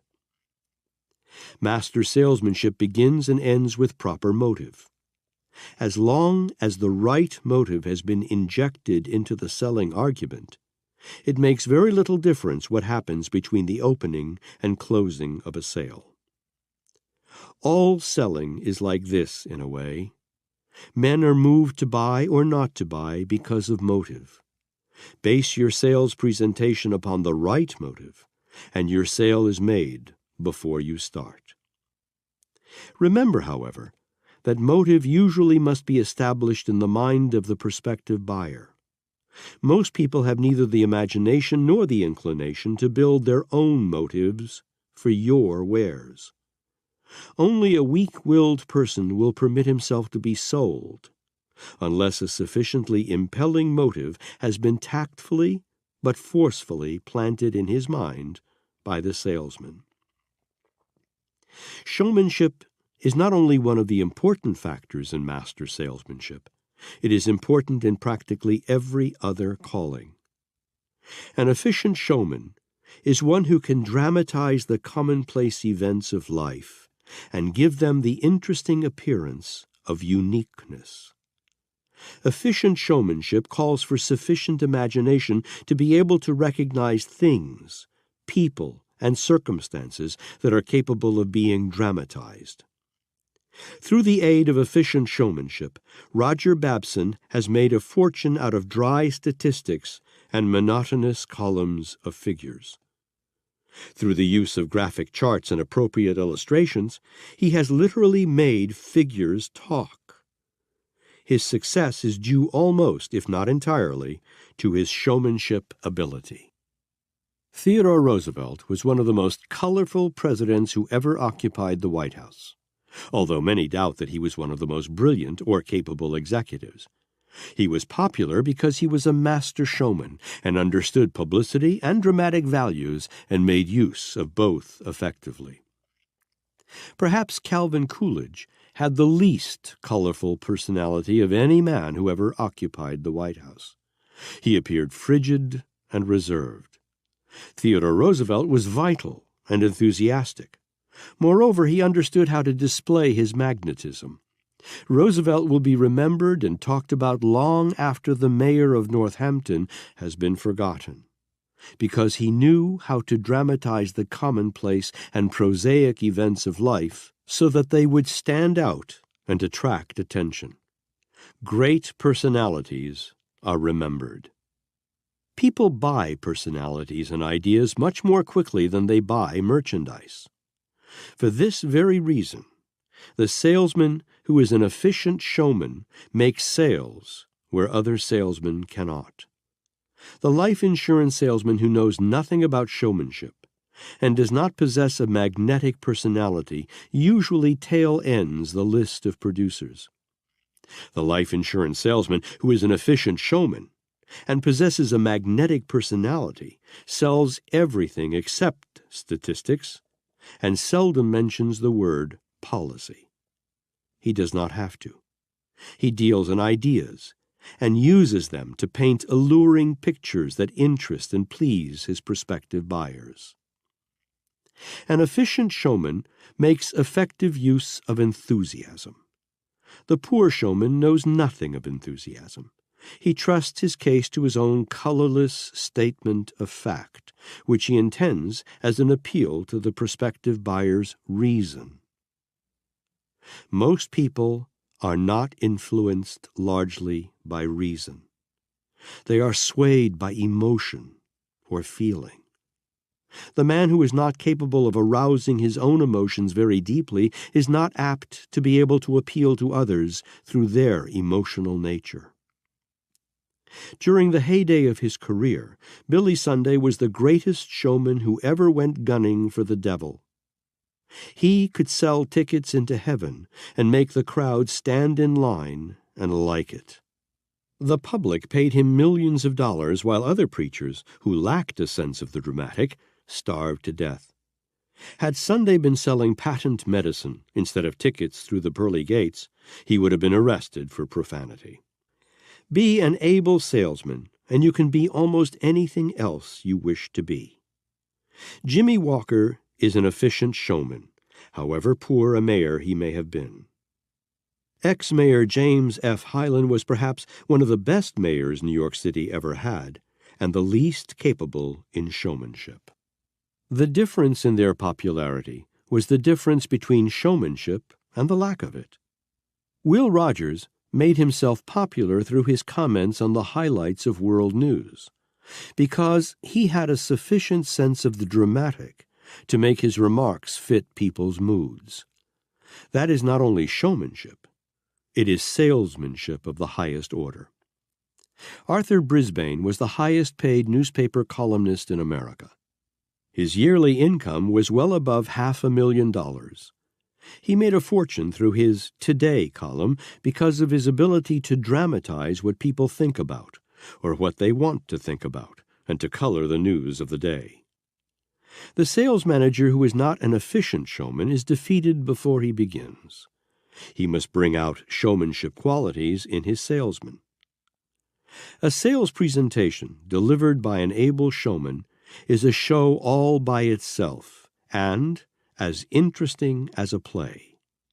Moreover, it carries the prospective buyer through exactly the same mental processes that a good play does. A salesman who is an able showman can change the prospective buyer's mind from negative to positive at will.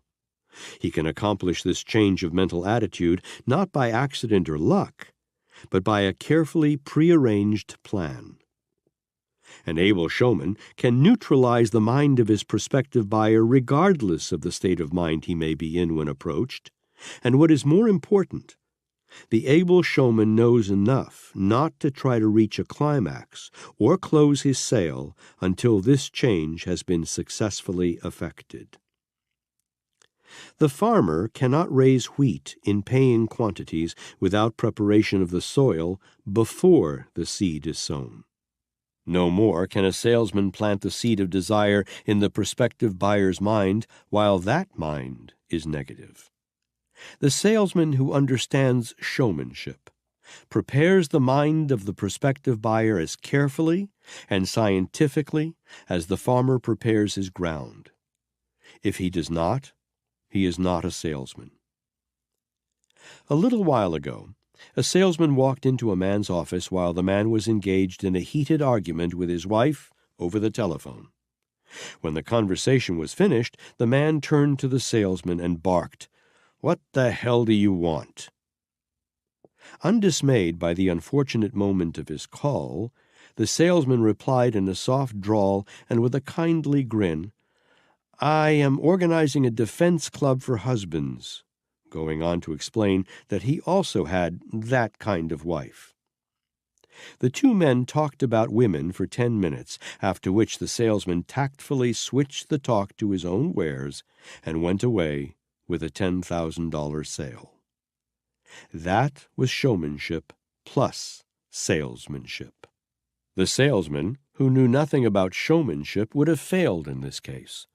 This salesman, knowing the value of the dramatic, turned an unfortunate situation into an advantage for himself.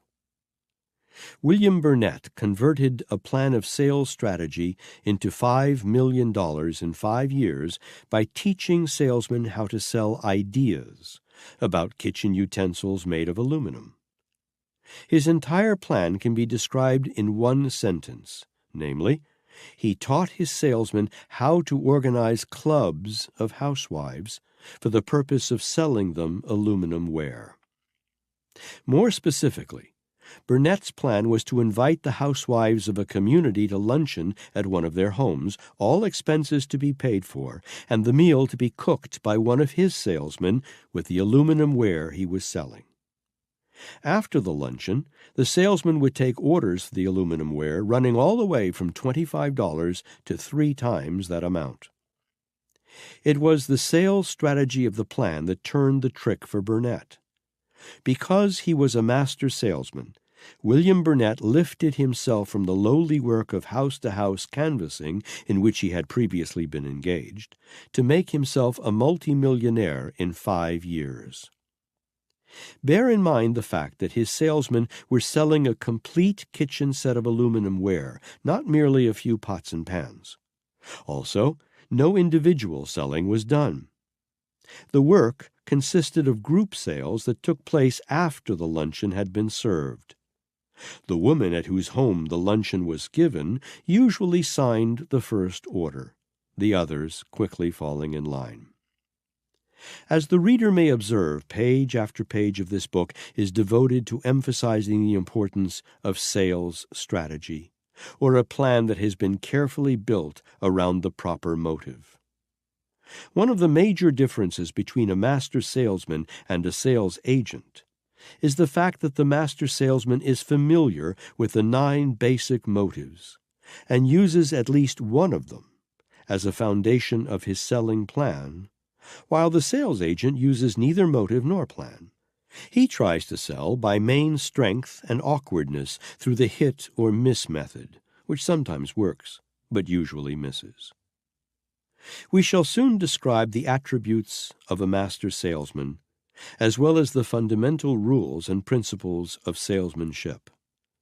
The preceding portion of this book has been intended to prepare the reader's mind to assimilate more quickly these rules and principles, and to illustrate how they have been applied by men who have attained mastery in selling. In the next chapter, we will describe the qualities that a master salesman must possess. In subsequent chapters, we will describe how these qualities may be developed and applied most effectively. Chapter 4. Qualities the master salesman must develop. There are many factors that enter into the equipment of the successful salesman. Most of these factors are personal in nature and have more to do with a salesman than with the goods or services he sells or the institution or organization he represents. We will investigate these factors in detail. In cultivating or inducing the principles here discussed, there are necessarily involved, first, a self-searching analysis to determine the presence or absence of these desirable qualities, and second, deliberate effort in cultivating them. As most so-called mental traits have a physical basis, many of these desired qualities can be attained by doing or attempting to do those things that lead to the desired end.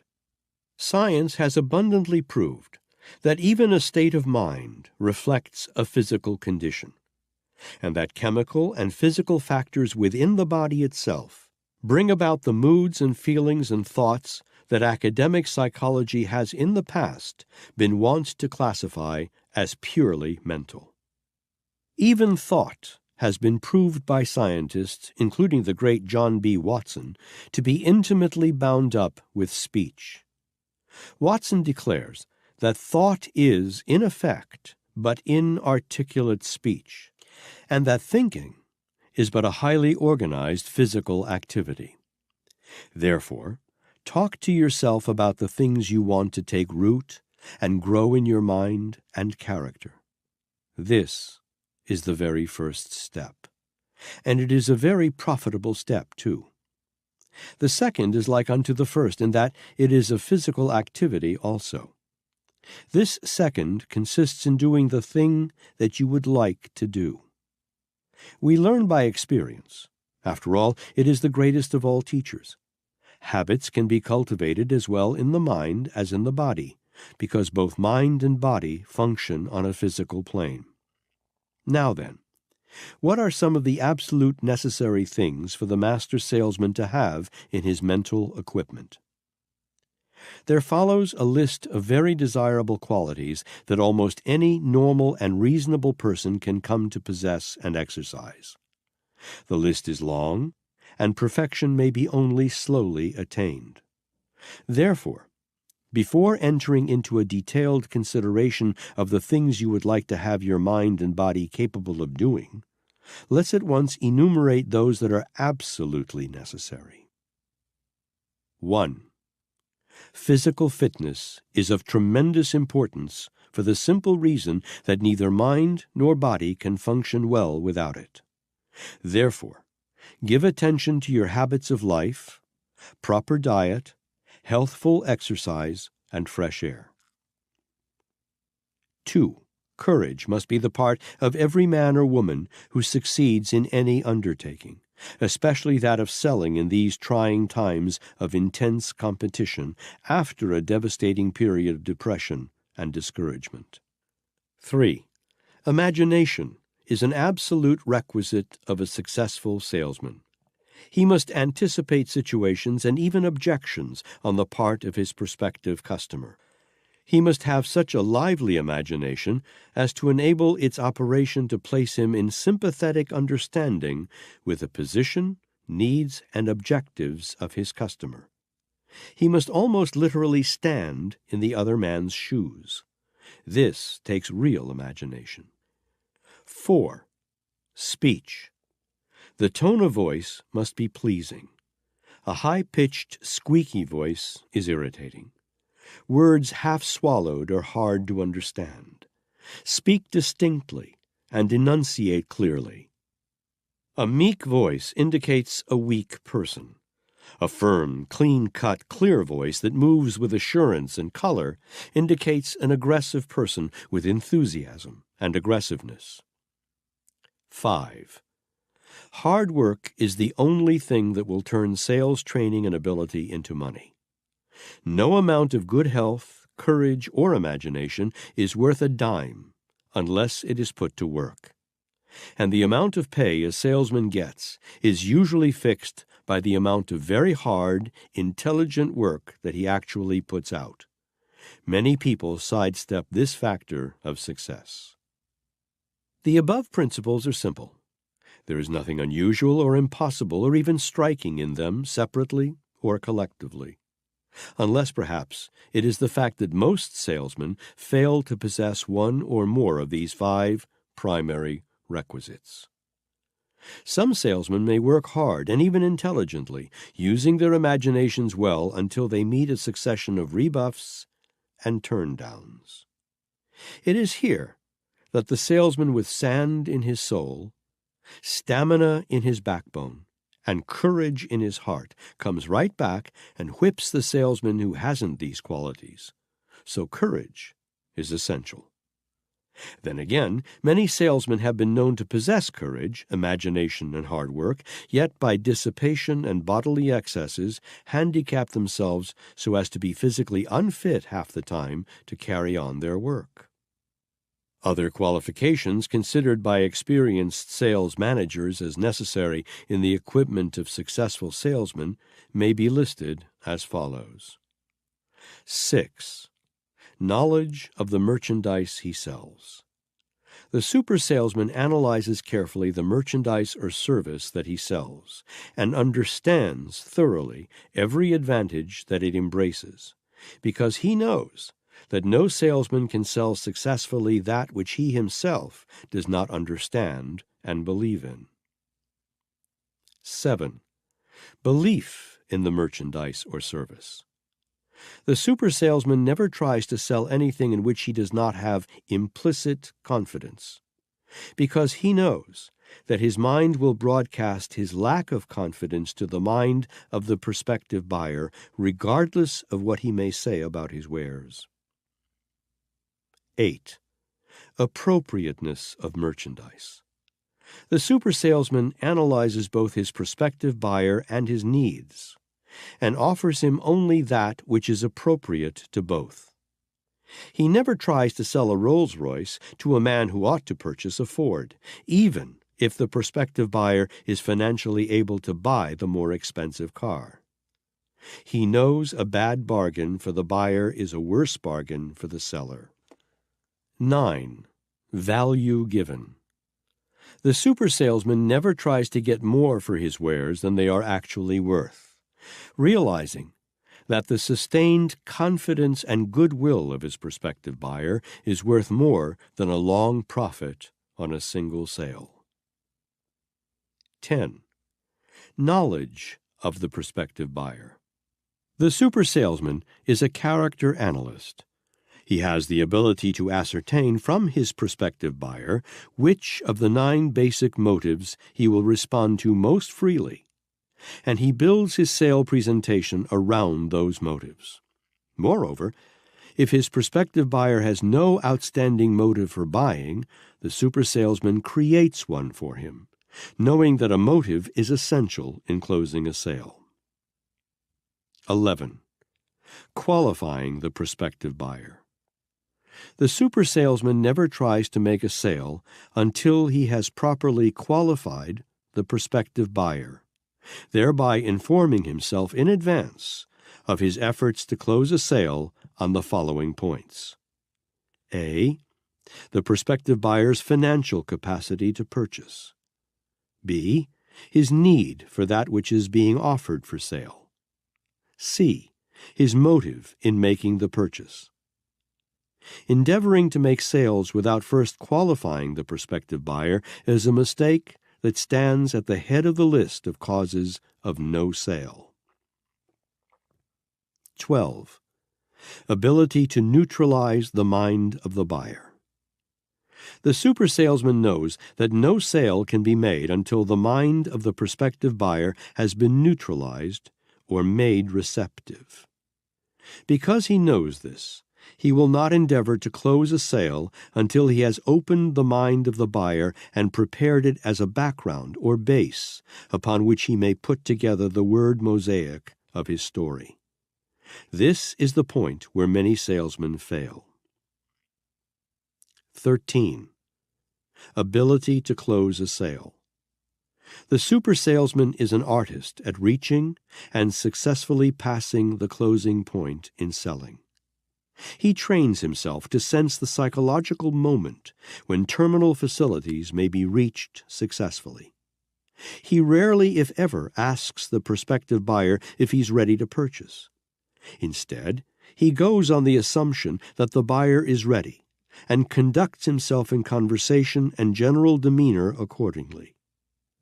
Here he uses the power of suggestion most effectively.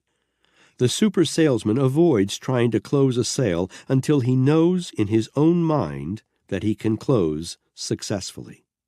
He so conducts his sales presentation that his prospective buyer believes he has done the buying.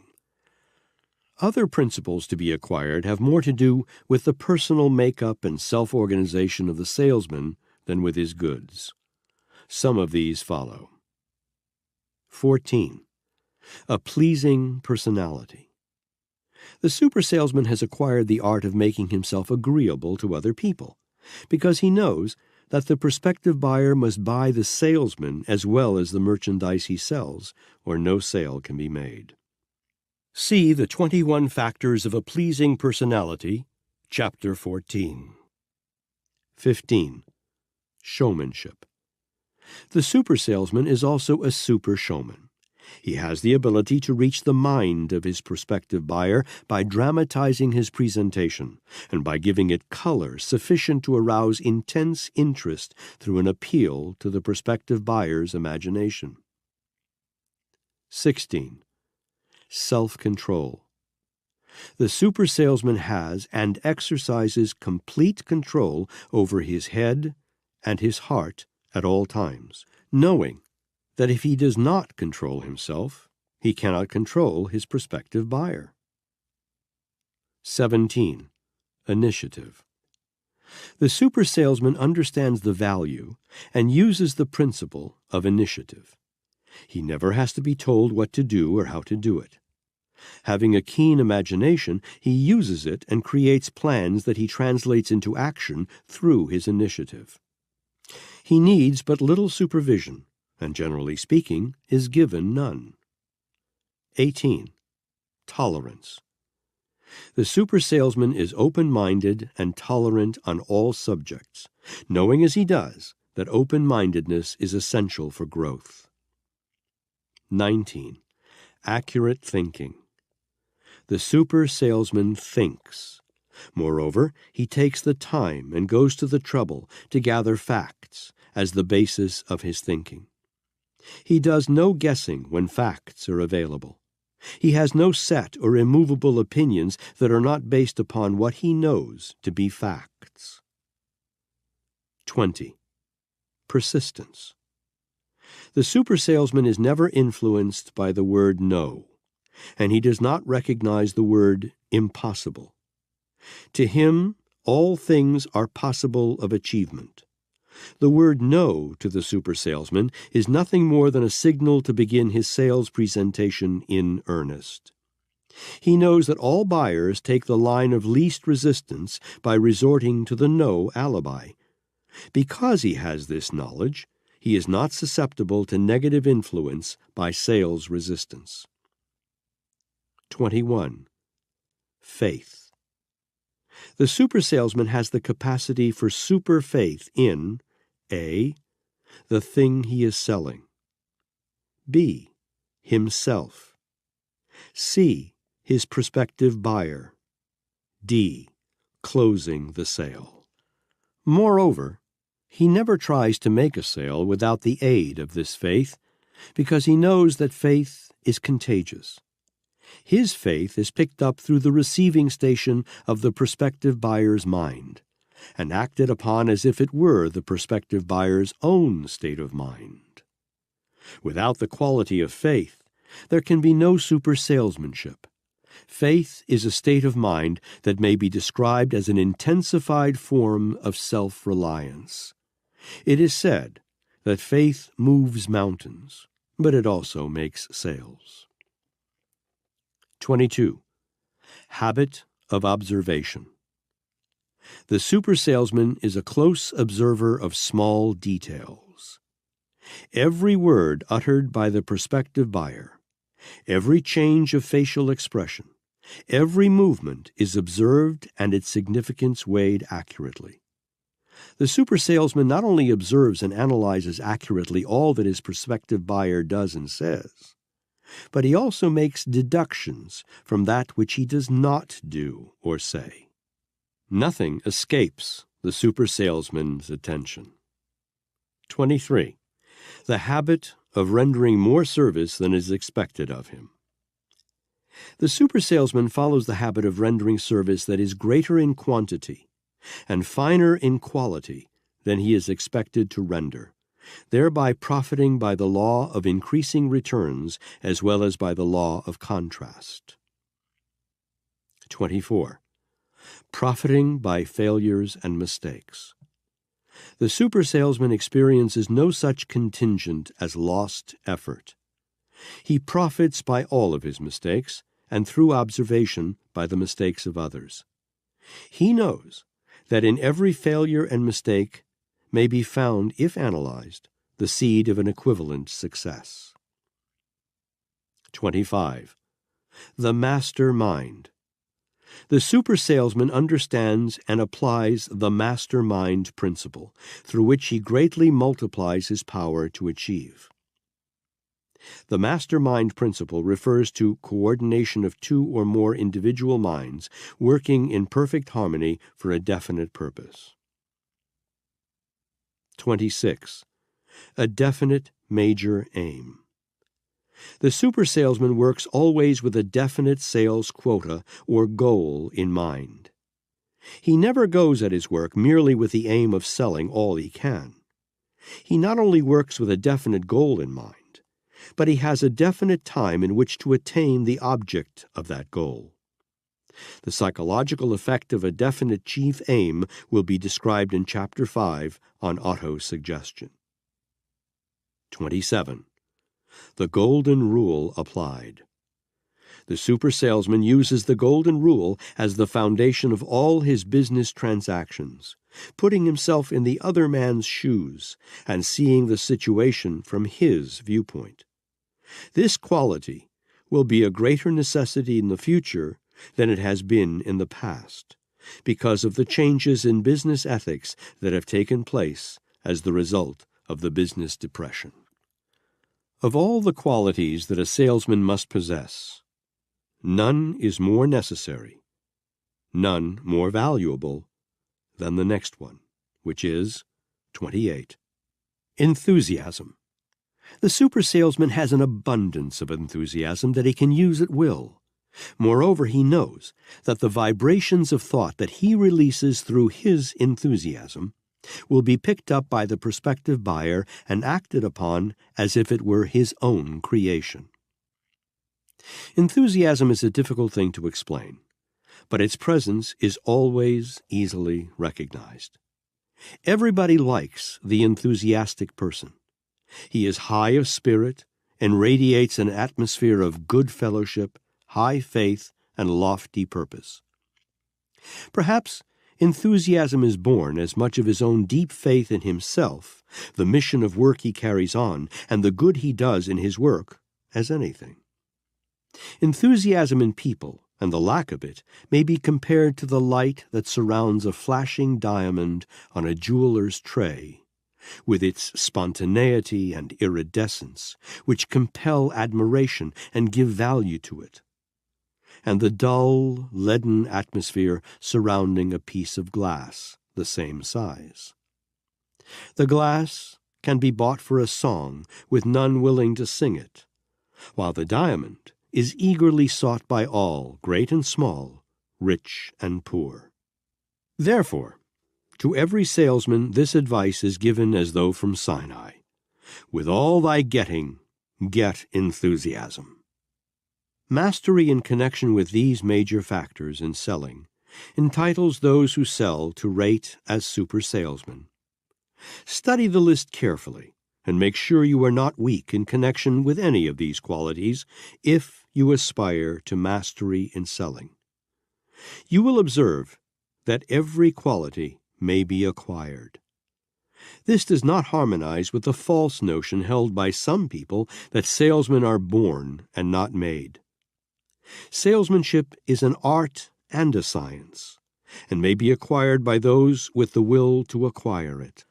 Some people are blessed with personalities that are favorable to quick mastery of the factors of super salesmanship, while others must develop such a personality. But it can be developed. The 9 basic motives to which people respond most freely. Science has catalogued the responses of which normal people are capable, and has set forth for us the types of appeal that will induce desired responses. Response may be of a low grade, such as scientists would call purely physical, or which are prompted by physiochemical stimuli. You may cause a man to get out of the office by kicking him out. That is purely physical. Or he may be induced to act by reason of those chemical reactions incident to a peculiar condition of the physical body. Temperature, atmosphere, and physical comforts or discomforts, as well as foods and drink, bring about such chemical conditions as to prompt certain reactions. But forgetting these more elementary and purely physical responses, we may classify the appeals that induce appropriate responses under 3 heads. These appeals are the only ones to which we need address ourselves in this study. They are: 1. Appeals to instinct. 2. Appeals to emotion. 3. Appeals to reason. The appeals that cause most people to buy food, clothing, and shelter fall primarily into the first group, though in lesser degree they may find a field of expression in the other 2. All beautiful things in the world that are desirable because of their beauty may be sold because of suitable appeals made under the second heading, emotion. Love, marriage, and religion deal largely in appeals that are emotional. Many goods and services are sold on emotional appeal. Education, books, the theater, music and art, life insurance, advertising, cosmetics, luxuries, toys, and a long list of things that are all sold on emotional appeal. Investments, savings, mechanical appliances, business machines, and scientific works often change hands on appeals to reason. There are 9 basic motives to which people respond, and by one or more of which they are influenced in practically every thought and deed. When the super salesman qualifies his prospective buyers, he looks first for the most logical motive with which he may influence their minds. The 9 basic motives are: 1. The motive of self-preservation. 2. The motive of financial gain. 3. The motive of love. 4. The motive of sexual urge. 5. The motive of desire for power and fame. 6. The motive of fear. 7. The motive of revenge. 8. The motive of freedom of body and mind. 9. The motive of desire to build and to create in thought and in material. These motives are listed in the approximate order of their importance and greatest usefulness. The super salesman checks his sales presentation against these 9 basic motives to make sure that it embraces an appeal through as many of them as possible. He knows that a sales presentation is more effective when based upon more than one motive. No salesman has any right to try to sell anything to anyone unless he can present, through his sales argument, a logical motive for the purchaser to buy. And no super salesman will try to do so. Super salesmanship contemplates the rendering of useful service to the buyer. High-pressure methods do not come within the category of super salesmanship, mainly for the reason that such methods presuppose the lack of a logical motive for buying. The very fact that high-pressure methods are employed is evidence that the person doing the selling has no logical motive to offer the prospective purchaser as to why he or she should buy. High-pressure salesmen usually depend upon superlatives to take the place of motives for buying. This is a form of hijacking to which master salesmen never resort. If your sales presentation plan does not emphasize one or more of the 9 basic motives, it is weak and should be revised. Careful analysis of over 30,000 salespeople disclosed the fact that the outstanding weaknesses of approximately 98% of them were to be found among the following. Weaknesses in technique. 1. Failure to present a motive for buying. 2. Lack of persistence in sales presentation and in closing. 3. Failure to qualify prospective buyers. 4. Failure to neutralize the minds of prospective buyers. 5. Lack of imagination. 6. Absence of enthusiasm. These deficiencies are common among the majority of salespeople in all fields of selling. Any one of these weaknesses is sufficient to destroy the chances of a sale. You will observe that failure to present a motive for buying heads the list of the 6 most common weaknesses of salespeople. Nothing but indifference or lack of knowledge of scientific selling could explain this weakness. The major weaknesses in personality and habits of salesmen. Success in selling is the result of positive qualities that one must possess and use. Failure in selling is the result of negative qualities that should be eliminated. Among the more outstanding negative qualities are the following. 1. The habit of procrastination. There is no substitute for prompt and persistent action. 2.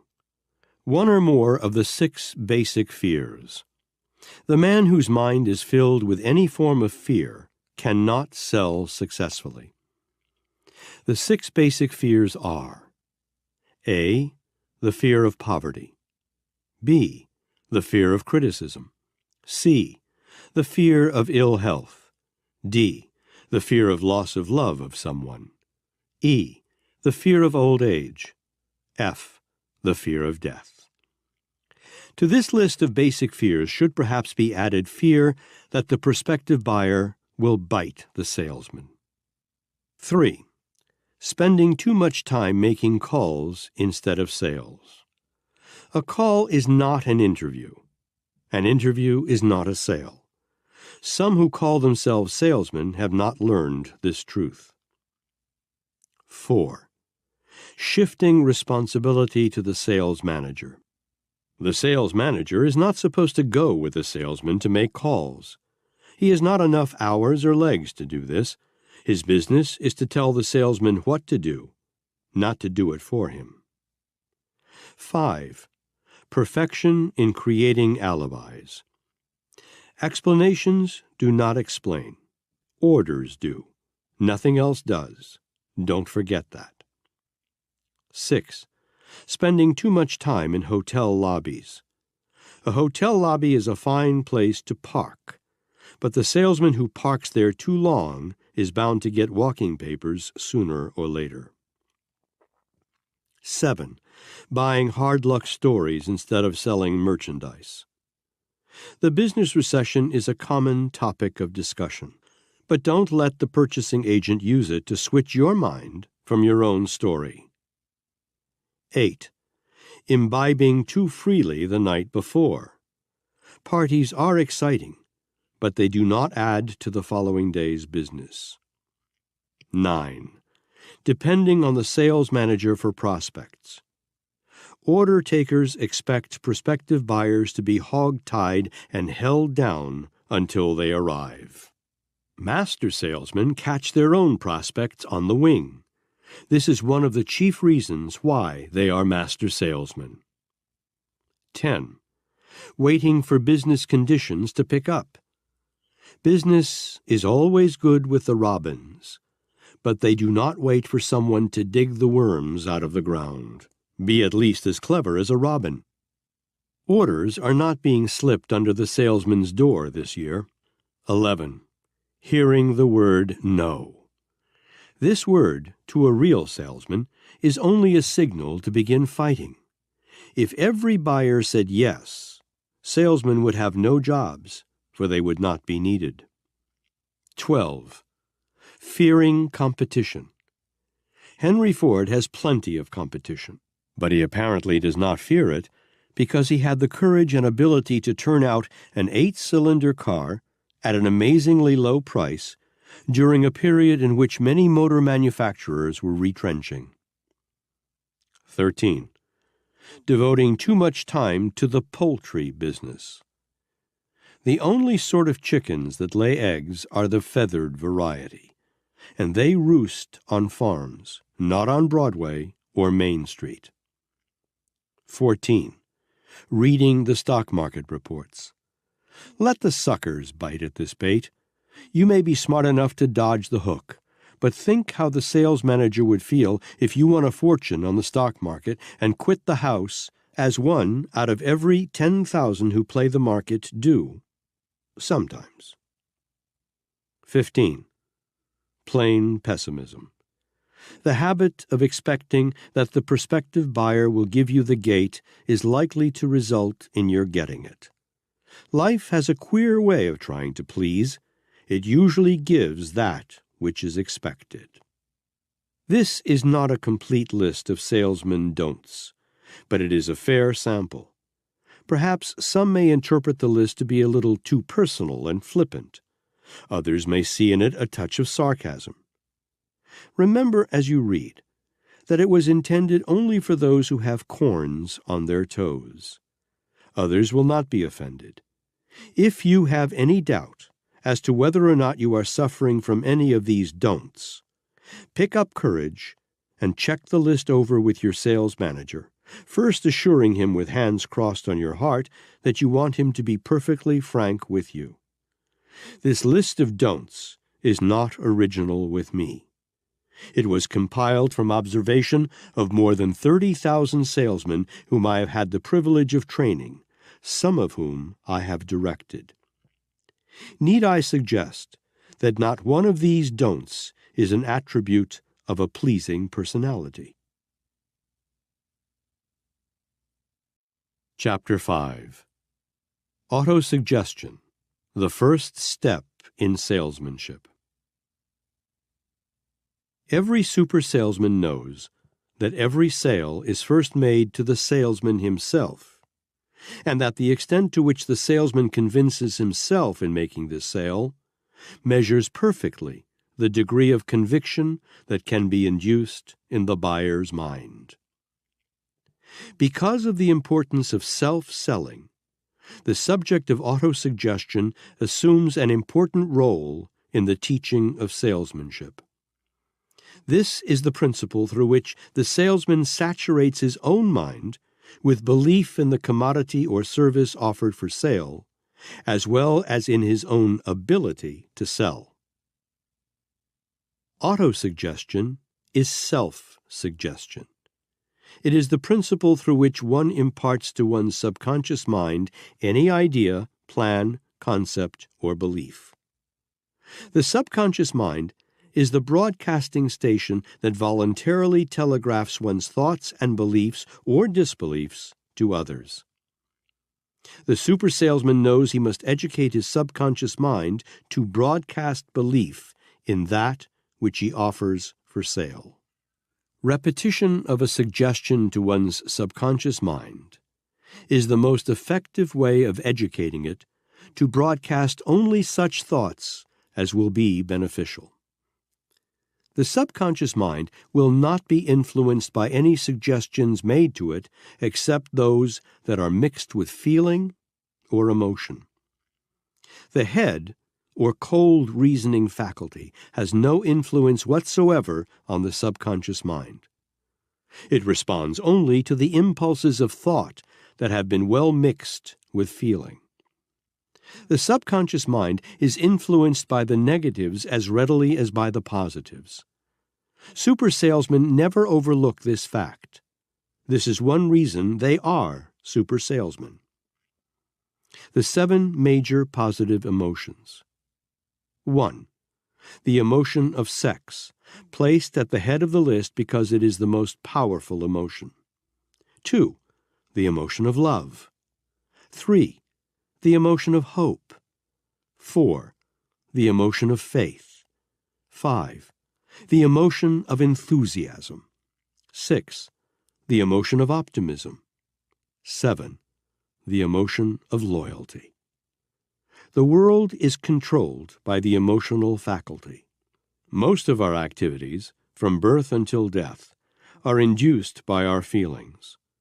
The salesman who appeals to his buyers through their emotions or feelings will make 10 sales to 1 made by the salesman who appeals to his buyers through their reason alone.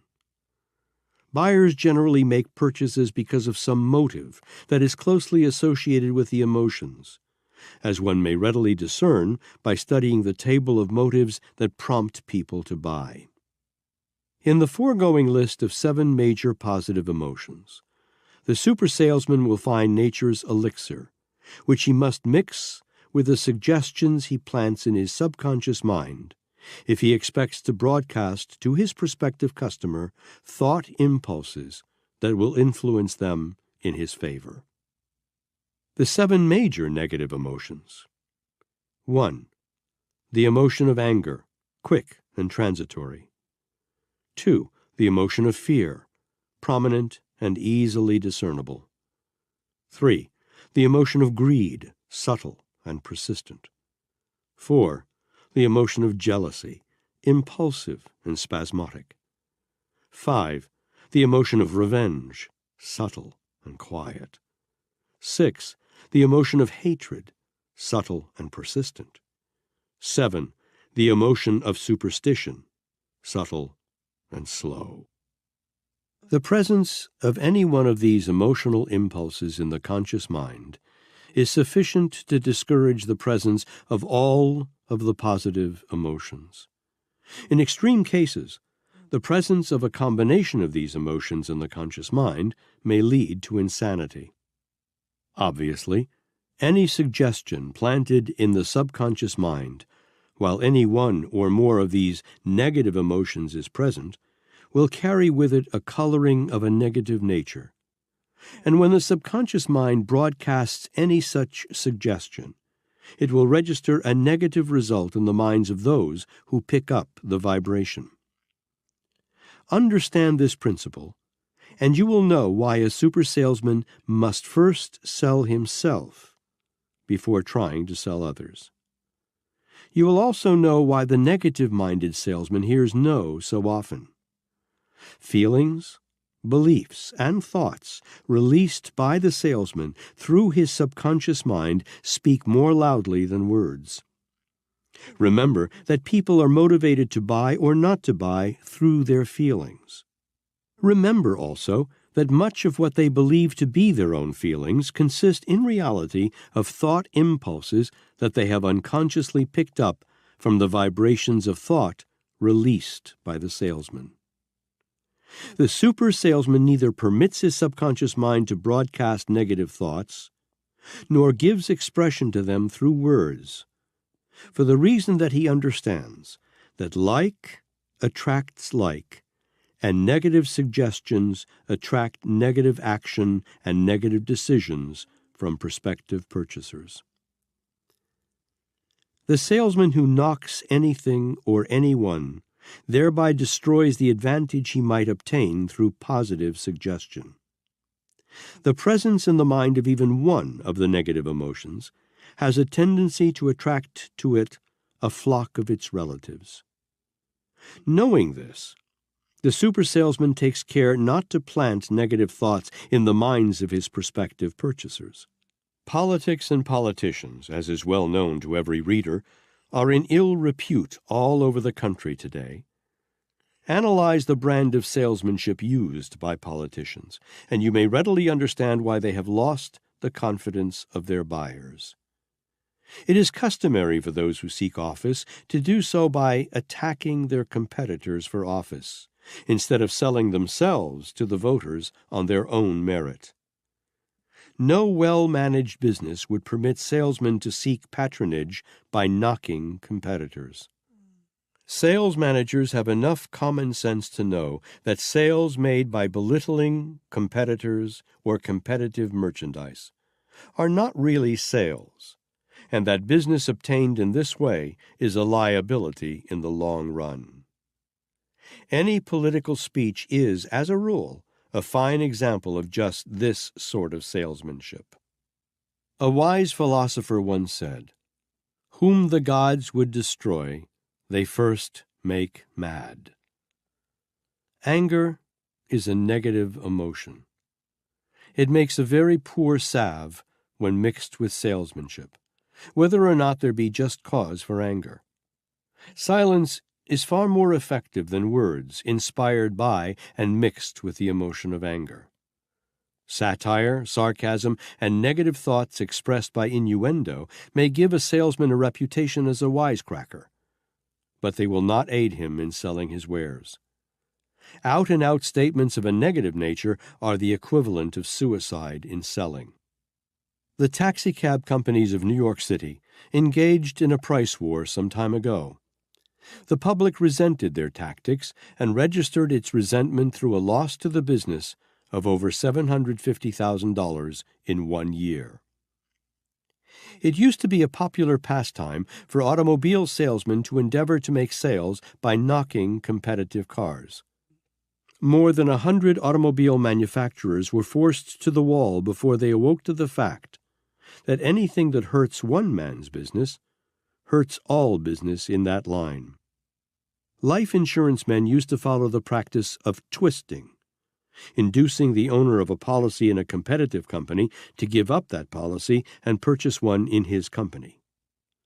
Intelligent life insurance officials stopped the practice except in isolated cases. Twisting, with most life insurance companies, is considered the equivalent of a discharge. The agent who does it will not be tolerated any longer than is required to find him out. Negative statements in selling not only set up resentment in the minds of the prospective buyer, they magnetize the salesman's own subconscious mind so that it throws off negative vibrations that are picked up by other people and acted upon to the detriment of the salesman. Never in the history of the world has there been such abundant opportunity as there is now for the person who is willing to serve before trying to collect.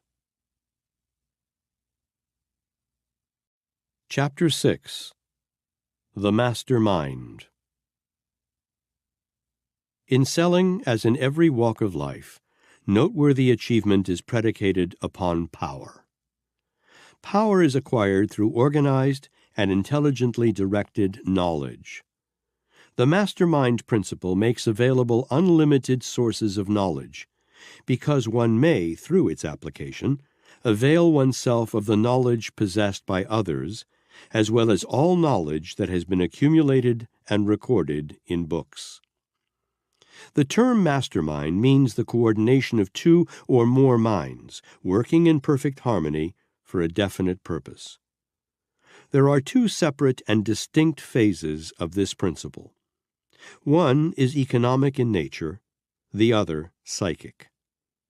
Through the aid of the economic phase, it is obvious that one may, through friendly alliance with others, avail oneself of their knowledge, experience, and cooperative efforts.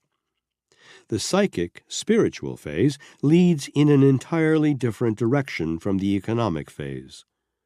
This portion of the mastermind principle may be used to connect one's conscious, thinking mind with the higher forces of infinite intelligence. I regret that limited space makes it impracticable to describe here in detail the psychic phase of the master mind. The economic phase. Let us keep in mind the fact that power is essential for successful achievement in every walk of life. Also, let us remember, power is organized and intelligently directed knowledge. These facts indicate clearly that power in great quantities can be accumulated only through coordinated efforts of a plurality of minds. No one individual functioning independently can ever possess great power, no matter how intelligent or well-informed he may be, for the reason that power must be transmitted before it is effective. One individual is limited as to the amount of power he can transmit or apply. The reader should gain a clear understanding of the two phases of the mastermind principle at the outset of this chapter, even at the risk of dealing with principles that seem more abstract than concrete. The mastermind principle is the basis of all great enduring power. It must, therefore, be understood and applied by all who aspire to mastery in any calling, in selling as well as in other vocations. Henry Ford has organized one of the most efficient mastermind groups known in the entire field of distribution. This group consists of his thousands of trained dealers who operate in practically every part of the world. Through the cooperative efforts of his dealer alliance, Mr. Ford can estimate, well in advance of the actual building of his cars, how many can be distributed. He knows where his market exists, and the extent of that market, even before the raw materials for his cars have been assembled. His greatest asset is his mastermind sales alliance. This is an indisputable fact. Mr. Ford owes his stupendous success to his understanding and application of the mastermind principle. Andrew Carnegie first brought to my attention the mastermind principle. He attributed his huge fortune to his use of it.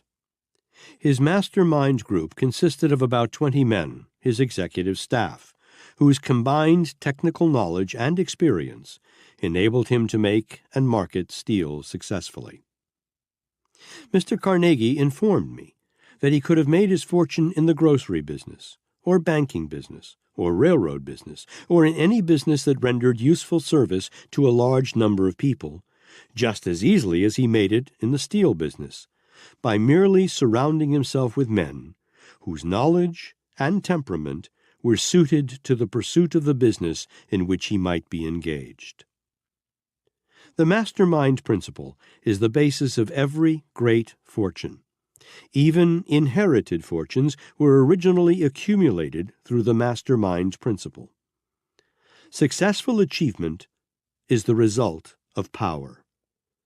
Power in great quantities can be accumulated only through application of the mastermind principle. I have repeated this statement many times for the sake of emphasis, because it contains the very warp and woof of mastery and achievement. Chapter 7. Concentration. Only through the principle of concentration can the psychic phase of the mastermind principle be reached and used. Concentration is the focusing of the attention, interest, and desire upon the attainment of a definite end. In view of these facts, it will be readily observed that concentration is essential for the effective use of the mastermind principle, the two being inseparable when practical results are to be obtained through their use by two or more people. Autosuggestion, self-suggestion, is the principle through which the subconscious mind may be reached and influenced. Concentration is the principle through which autosuggestion must be applied, a fact that has been clearly illustrated in the chapter on that subject. We have termed it the first step in salesmanship. Let us state these important facts in another way, namely, the mastermind principle, the principle of concentration, and the principle of autosuggestion constitutes a triumvirate that must be used in reaching and influencing the subconscious mind. The subconscious mind will not recognize nor be influenced by any suggestion given it unless that suggestion is mixed with one or more of the emotions mentioned in the chapter on autosuggestion. Thus it will be seen that these 3 chapters on the master mind, autosuggestion and concentration, constitute the very heart of master salesmanship. If you miss complete understanding and assimilation of these 3 chapters, the book will have lost for you much of its value. In this chapter is described the method by which the principle of concentration may be applied effectively. Don't fail to make the most of it, for it is of supreme importance to you. Concentration is defined as the habit of planting in the mind a definite aim, object, or purpose, and visualizing the same until ways and means for its realization have been created. The principle of concentration, as it applies to and constitutes a part of mastery in selling, embraces planting in one's conscious mind a definite chief aim, idea, plan, or purpose, and the continuous focusing upon it of the conscious mind. The principle of concentration is the medium by which procrastination is overcome. The same principle is the foundation upon which both self-confidence and self-control are predicated. The principle of habit. The principle of habit and the principle of concentration go hand in glove. Habit may grow out of concentration, and concentration may grow out of habit. The object of concentrating upon a definite aim is to train the mind until it forms the habit of focusing upon the object of that aim. By focusing upon one's definite aim through concentrated effort and attention, this habit comes to influence the subconscious mind so that it picks up the mental concept of that aim and translates it into its physical counterpart through the most practical and direct methods available. Every human being makes use of the principle of concentration whether he realizes it or not. The person who permits his conscious mind to dwell upon the negative thoughts of fear, poverty, ill health, and intolerance thereby applies the law of concentration, and sooner or later the subconscious mind will pick up these suggestions and act upon them and translate them into their physical counterpart. Instructions for applying concentration. 1. Master and apply the principles described in the chapter on autosuggestion by following the habits of giving orders to your subconscious mind, mixing your thoughts with one or more of the positive emotions, and repeating your orders over and over. Keep up this procedure until you get satisfactory results, remembering that eternal vigilance is the price of mastery in this effort. 2. Empty your conscious mind of all other thoughts. After a little practice, you will be able to focus your mind entirely upon any subject that you please. The act of focusing upon one subject and keeping your mind upon that one subject is concentration. 3. Hold your thoughts to the object of your concentration with a burning desire for the attainment of whatever object you have in mind. When concentrating upon your definite chief aim, do so in perfect faith that you will realize the object of that aim. 4. When you find your conscious mind wandering, drive it back and focus it upon that subject again and again, until you have developed such perfect self-control that you can keep out of your mind all other thoughts.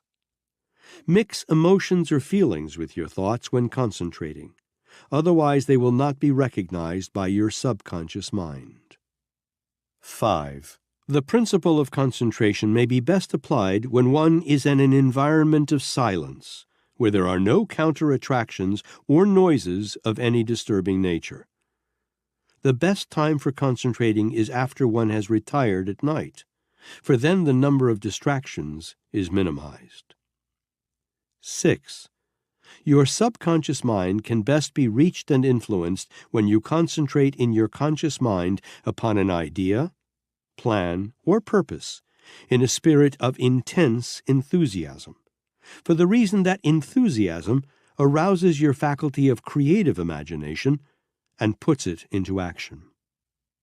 Any idea, plan, purpose, or definite aim that you persistently submit to your subconscious mind through the medium of concentration here described brings to your aid the force of infinite intelligence, until eventually practical plans of procedure will flash into your mind during your period of concentration.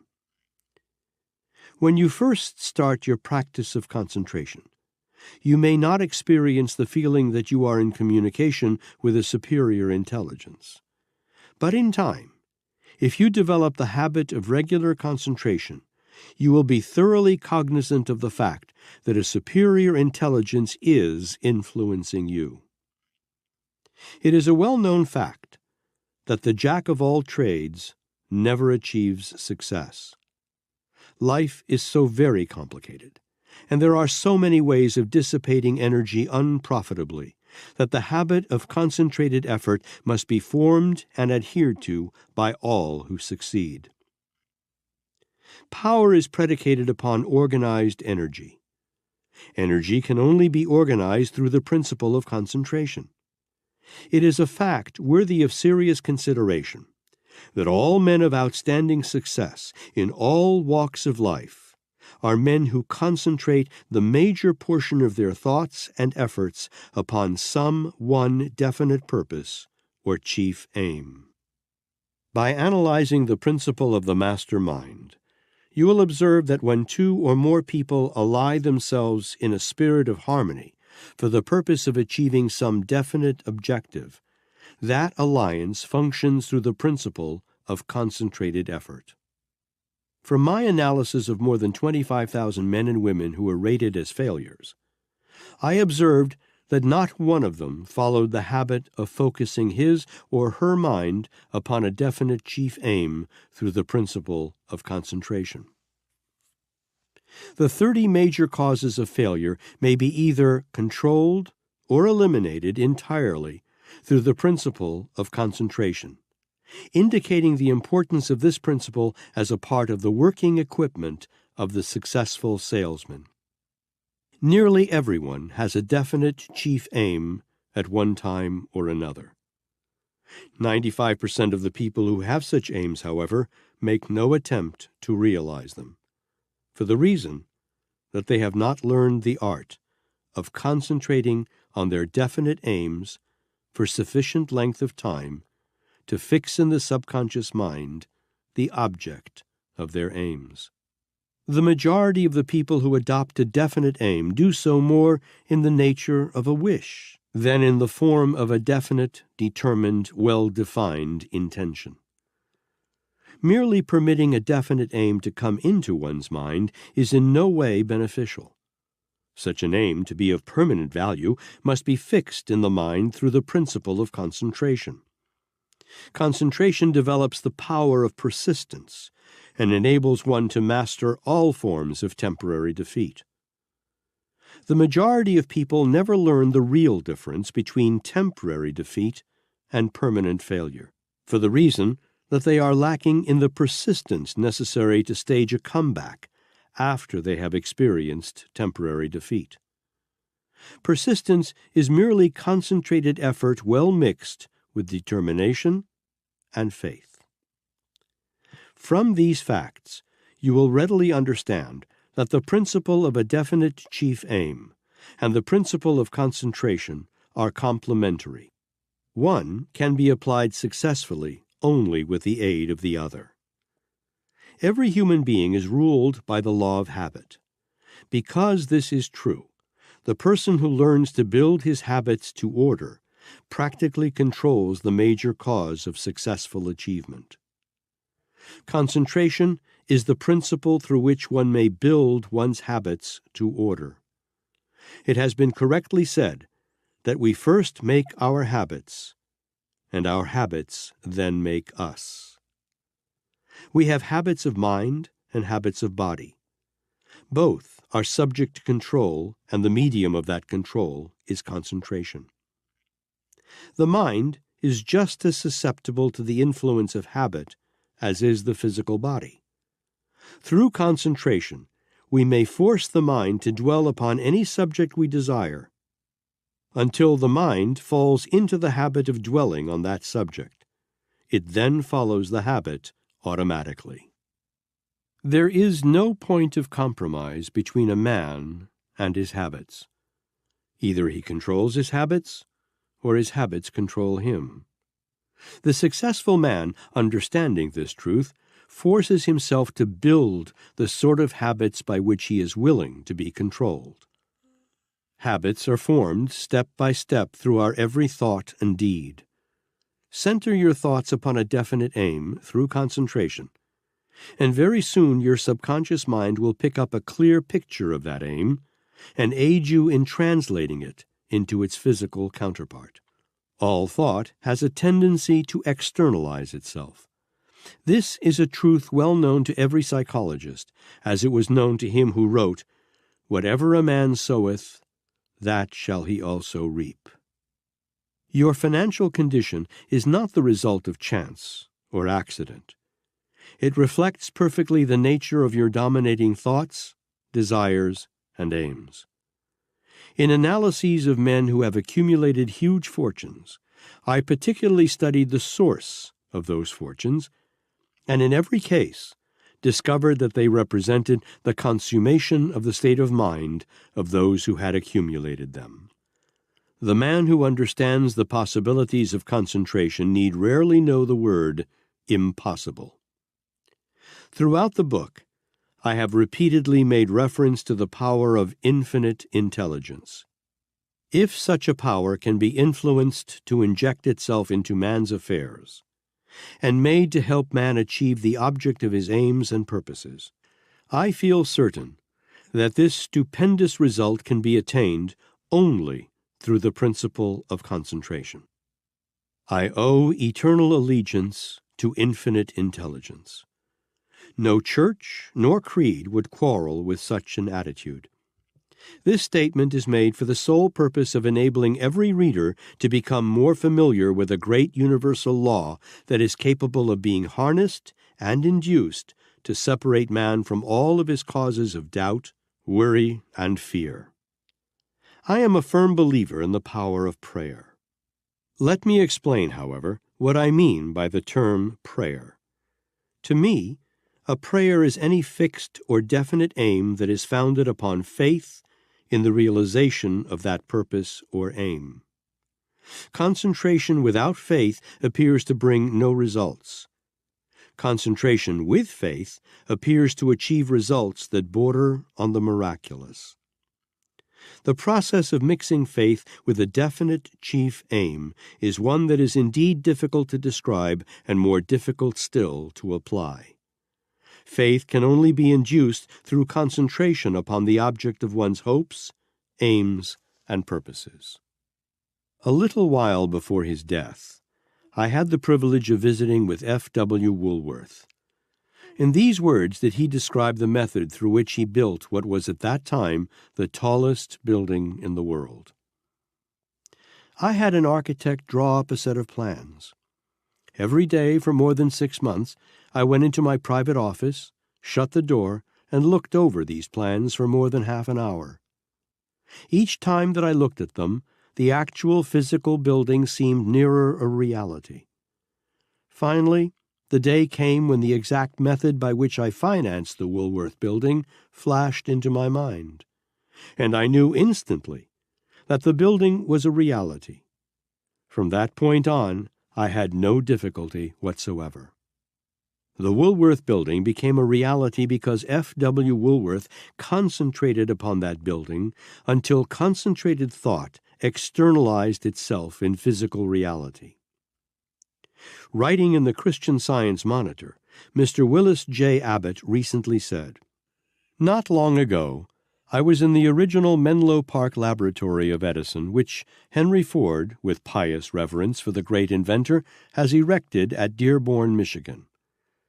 All the earlier tools of Edison's craft are there. The first electric incandescent light. It had a life of 8 hours. The first phonograph, in which a needle played over a tin foil, recorded and emitted a squeaky imitation of the human voice. Thousands of bottles of chemicals lined the walls. Mr. Edison had to have every known chemical where he could put his hand on it," said the custodian who had worked with him half a century ago. But to me, more interesting than the material relics, was a picture the custodian drew for me, little thinking how impressive it was. "Often, Mr. Ford comes in here," said he. "He pulls up that chair and just sits and thinks. Sometimes he'll sit almost an hour and then go out without a word to anyone." What are the thoughts of the giant of industrial organization as he sits thus surrounded by the relics of the earlier triumphs of Edison's wizardry? "Thinking," he once said, "is the hardest work that any man can do."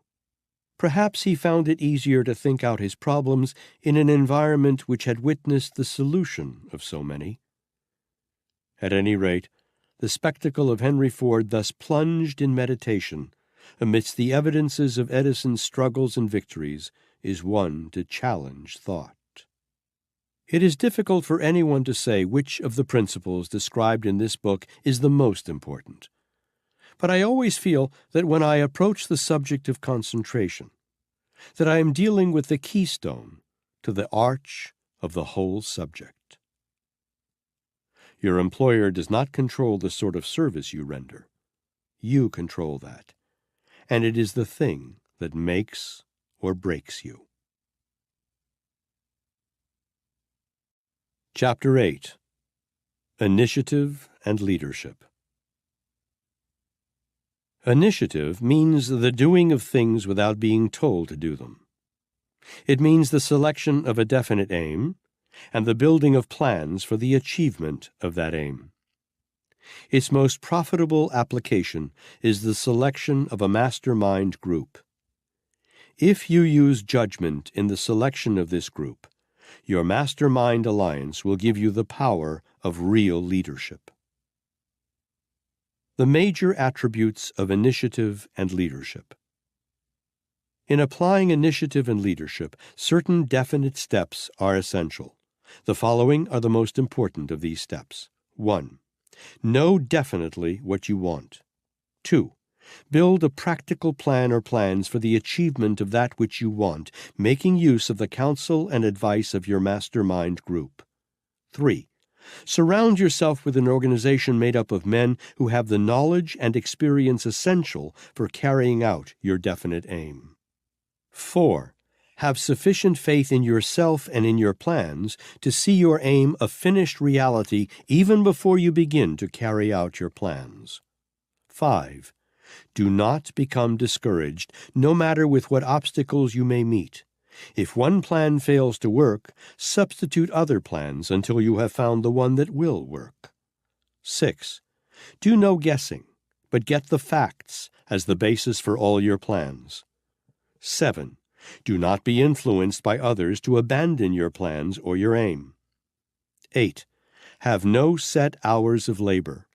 The leader must devote to his task whatever hours are necessary for success. 9. Concentrate upon one thing at a time, as you cannot dissipate thought and energy and still be efficient. 10. Whenever possible, relegate to others the responsibility of details, but have a system for checking your subordinates to see that these details are accurately attended to. Hold yourself accountable at all times for carrying out all of your plans, bearing in mind that if subordinates fail, it is you yourself who have failed. Persistence is the keynote to success for all great leaders. If you are going to become discouraged at the first signs of opposition or adversity, you will never become a great leader. Leadership means the capacity to assume great responsibility. If you lack the quality of persistence, you must have associated with you in your mastermind group some person or persons who have this quality.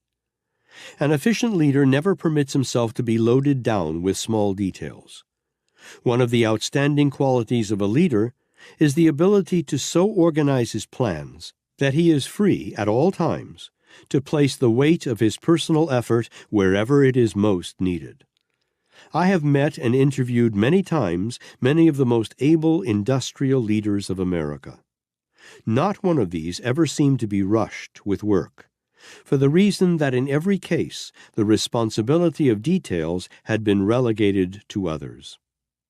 The man who boasts of the habit of inspecting personally all the details of his business is either not an able leader, or he is at the head of a very small business.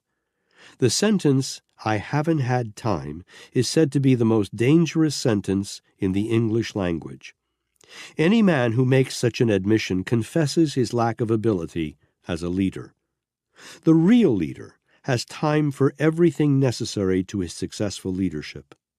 The stock alibi of more than 90% of the world's failures to justify them in not having selected a definite chief aim in life is, "I just haven't had the time to get around to it."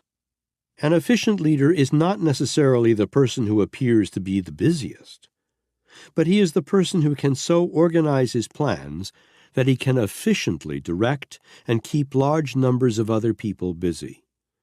The man who can get things done is much more profitable to a business house than the man who actually does the work. The efficient leader is also an efficient salesman. He gets people to do things because they wish to do them for him. The efficient leader has a pleasing personality. He is optimistic and enthusiastic. He knows how to transmit his enthusiasm and his optimism to his followers. An efficient leader is courageous.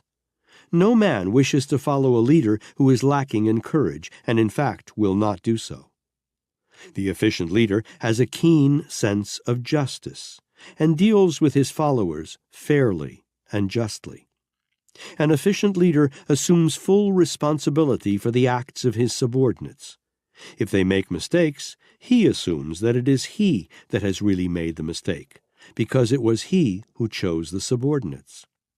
The efficient leader understands the rules of pedagogy and is in reality an able teacher. An efficient leader reaches decisions quickly and changes them slowly. There are circumstances, of course, which call for slow deliberation and the examination of facts before an intelligent decision can be reached. However, after all the available facts have been gathered and organized, there is no excuse for delaying decision, and the person who practices the habit of delay cannot become an effective leader unless he masters this shortcoming. For more than 100 years, there had been talk about the building of the Panama Canal. But the actual work of building the canal never got much beyond the talk stage until the late Theodore Roosevelt became the President of the United States.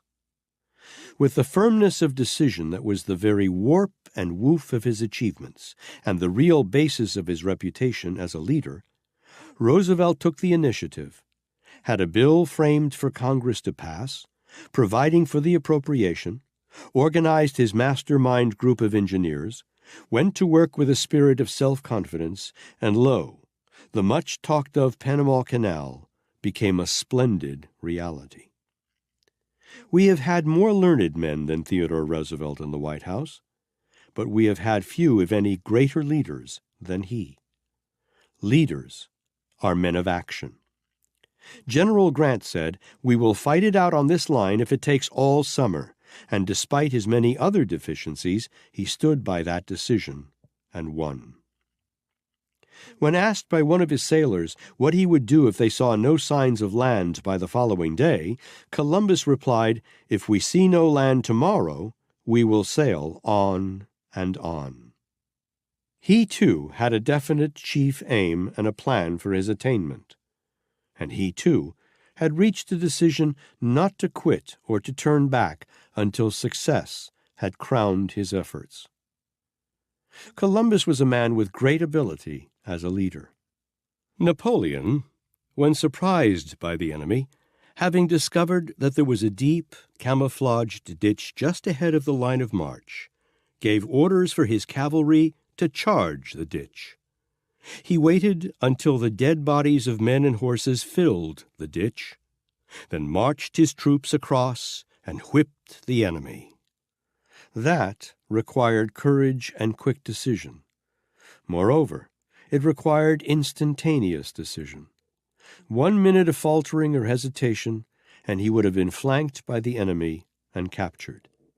He did the unexpected or impossible. His capacity to act quickly, without waiting to be told by others what to do, was the quality that marked him as a great leader. The first step essential to the development of initiative and leadership is that of forming the habit of prompt and firm decision. The great leader must have a tremendous amount of the capacity for quick and prompt decision. The man who hesitates between vague notions of what he wants to do or should do generally ends by doing nothing. This is an age when initiative and leadership are in demand in practically every calling. Never in the history of the world have these qualities meant as much as they do today, for the reason that millions of people throughout the world are in an unsettled, undecided state of mind. In America, the doors are wide open to men who have the qualities of initiative and leadership in statesmanship, religion, industry, finance, transportation, merchandising, education, and in a score of other lines of endeavor. At the present time, there are few outstanding men in any of these great fields. There is a mistaken notion in the world to the effect that a man is paid for what he knows. This is only partly true, and like all other half-truths, it does more damage than out-and-out falsehood. The truth is, a man is paid not merely for that which he knows, but more particularly for what he does with what he knows, or that which he can get others to do. Not long ago, the author received a letter from a man who said, "I have a splendid education, and I could be a great success if someone would only show me what to do and how to do it." Successful men never wait for others to show them what to do or how to do it. They take the initiative themselves, appoint themselves to leadership, enlist the necessary assistance and capital, and forge ahead despite all opposition. Self-confidence is one of the essentials for success in leadership. One of the natural tendencies of human nature is that of willingness to follow the man with great self-confidence. No one wishes to follow a man who does not seem to be sure of himself. It was said of Napoleon that his soldiers would willingly follow him to their death because of his example of courage and self-confidence. A real leader is always persistent and never accepts temporary defeat as failure. The leader who changes his mind often soon loses the confidence of his followers. When a leader changes his mind often, he thereby puts his followers on notice that he is not sure of himself. And if he isn't sure of himself, how may he expect his followers to be sure of him? The real leader shows no partiality among his followers.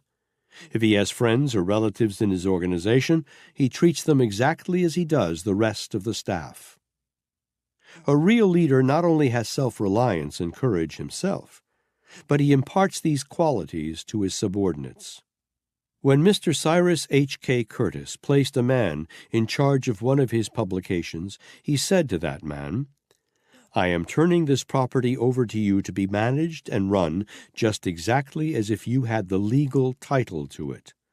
Make your own decisions, select your own help, create your own policy, lay out your own plans, and then accept the entire responsibility for its success. All I wish to see is a satisfactory balance sheet at the end of the year." Mr. Curtis was one of the most successful publishers in the world. He was successful because he himself was a great leader, and his leadership was based primarily upon his understanding of the principle of relegating responsibility to others.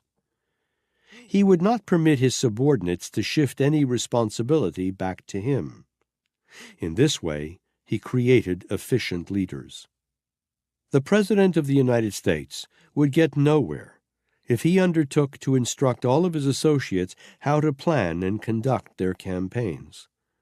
He places on their shoulders the responsibility of planning and carrying out the plans. The able business leader must do this. A man always does his best work when he feels that he is acting upon his own initiative and knows he must assume full responsibility for his actions. There can be no real leadership in any calling without assumption of responsibility. We all want to be leaders in one way or another. Most of us would like to have the authority and the pay that belongs to the man who tells other people what to do. But few of us wish to accept the responsibility that goes with that authority. A real leader has no set hours of labor, for the reason that it is his business to carry out his plans no matter how many hours he may be called upon to devote to the task. The real leader makes due allowance for the ordinary weaknesses of his subordinates and lays his plans so he will be protected against these weaknesses. The real leader does not merely surround himself with a number of subordinates selected at random. He selects with care the right man for the special job, later shifting and changing men from one job to another whenever and wherever he finds he has made a mistake.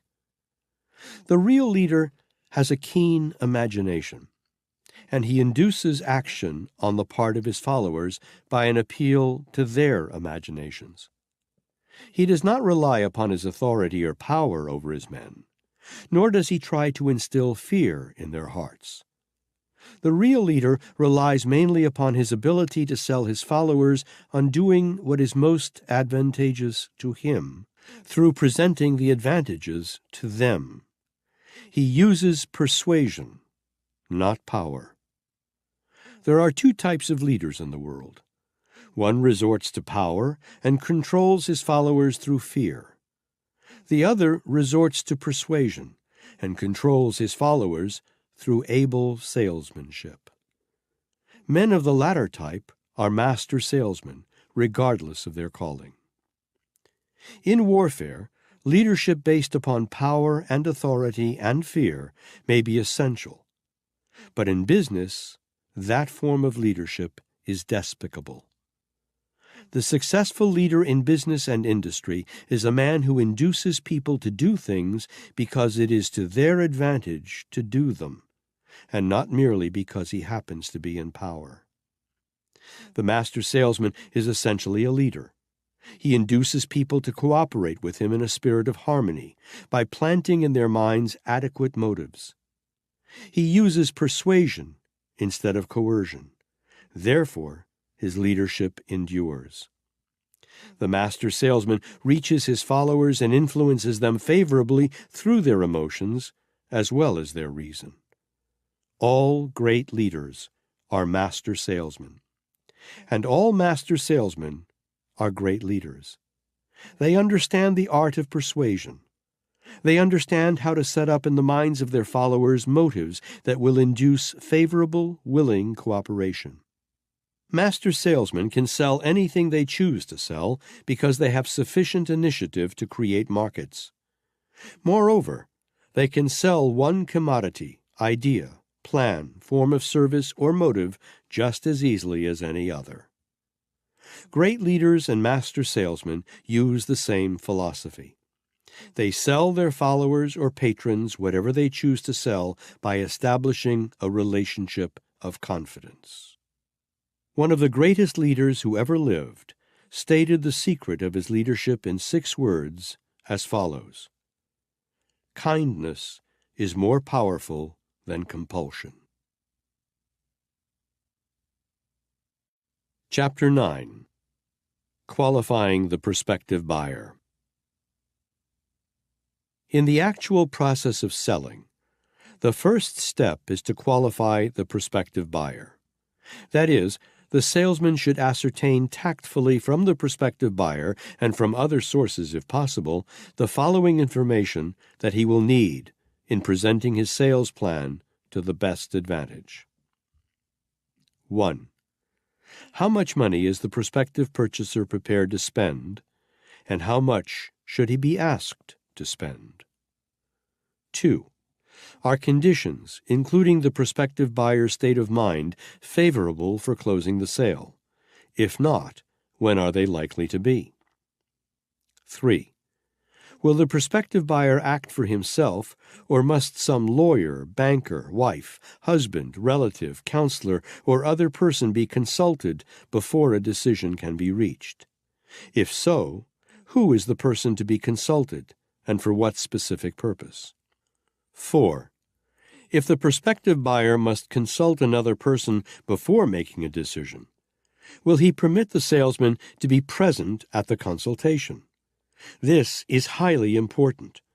No salesman can afford for a third person to sit in judgment upon him and his wares without being present to present his own case. 5. Does the prospective buyer like to do most of the talking?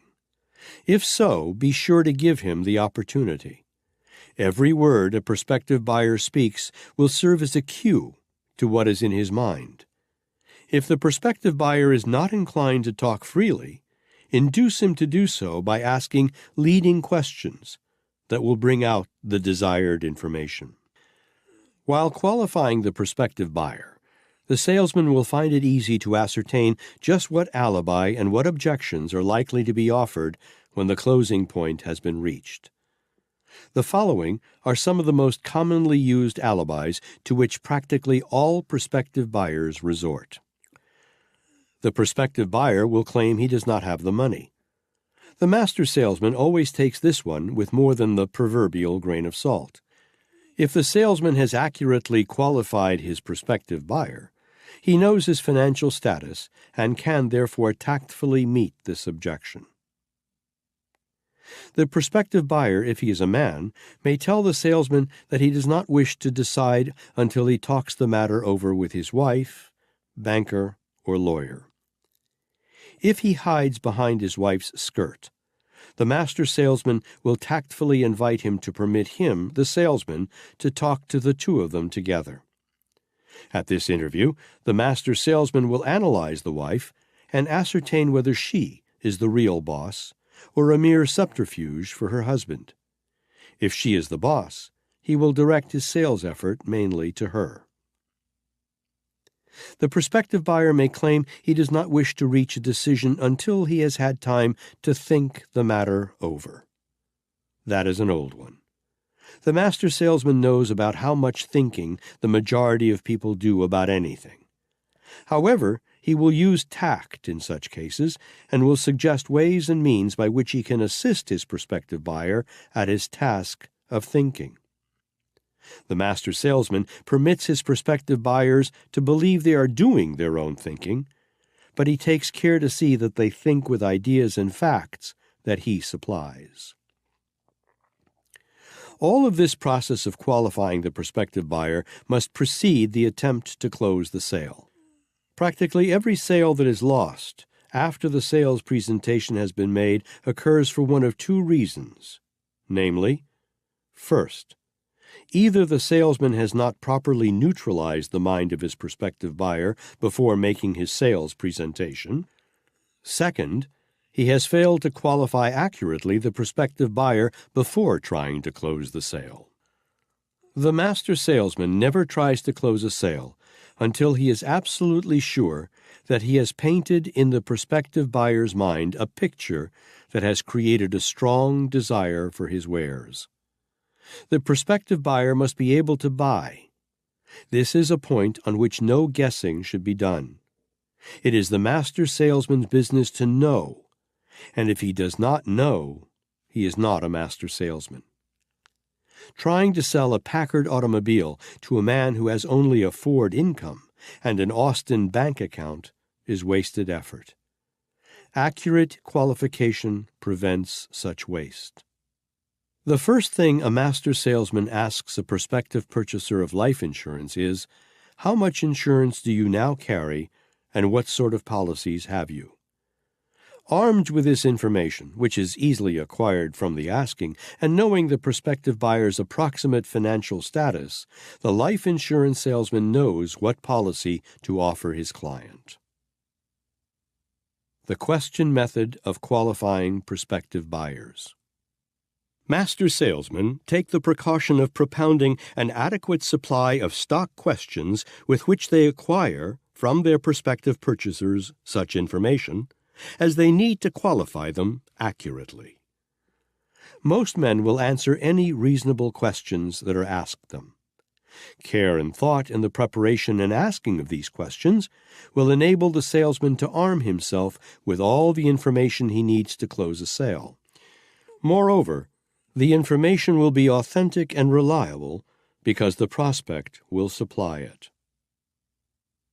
Let your prospect talk freely. When police officials arrest a man who is suspected of having committed a crime, they proceed immediately to induce the suspect to talk. Every word he utters, as well as his refusal to talk on certain points, places in the hands of the investigators facts from which they can easily make important deductions. Until the point of actual presentation of the sales plan has been reached, every master salesman is, in reality, an investigator. It is his business to get the facts, and the best method of getting them is to induce the prospective buyer to talk. Some who call themselves salesmen spoil their chances of making sales by opening their mouths and closing their eyes and ears. The most successful salesmen manage an interview in such a tactful fashion that the prospective buyer believes he is managing it.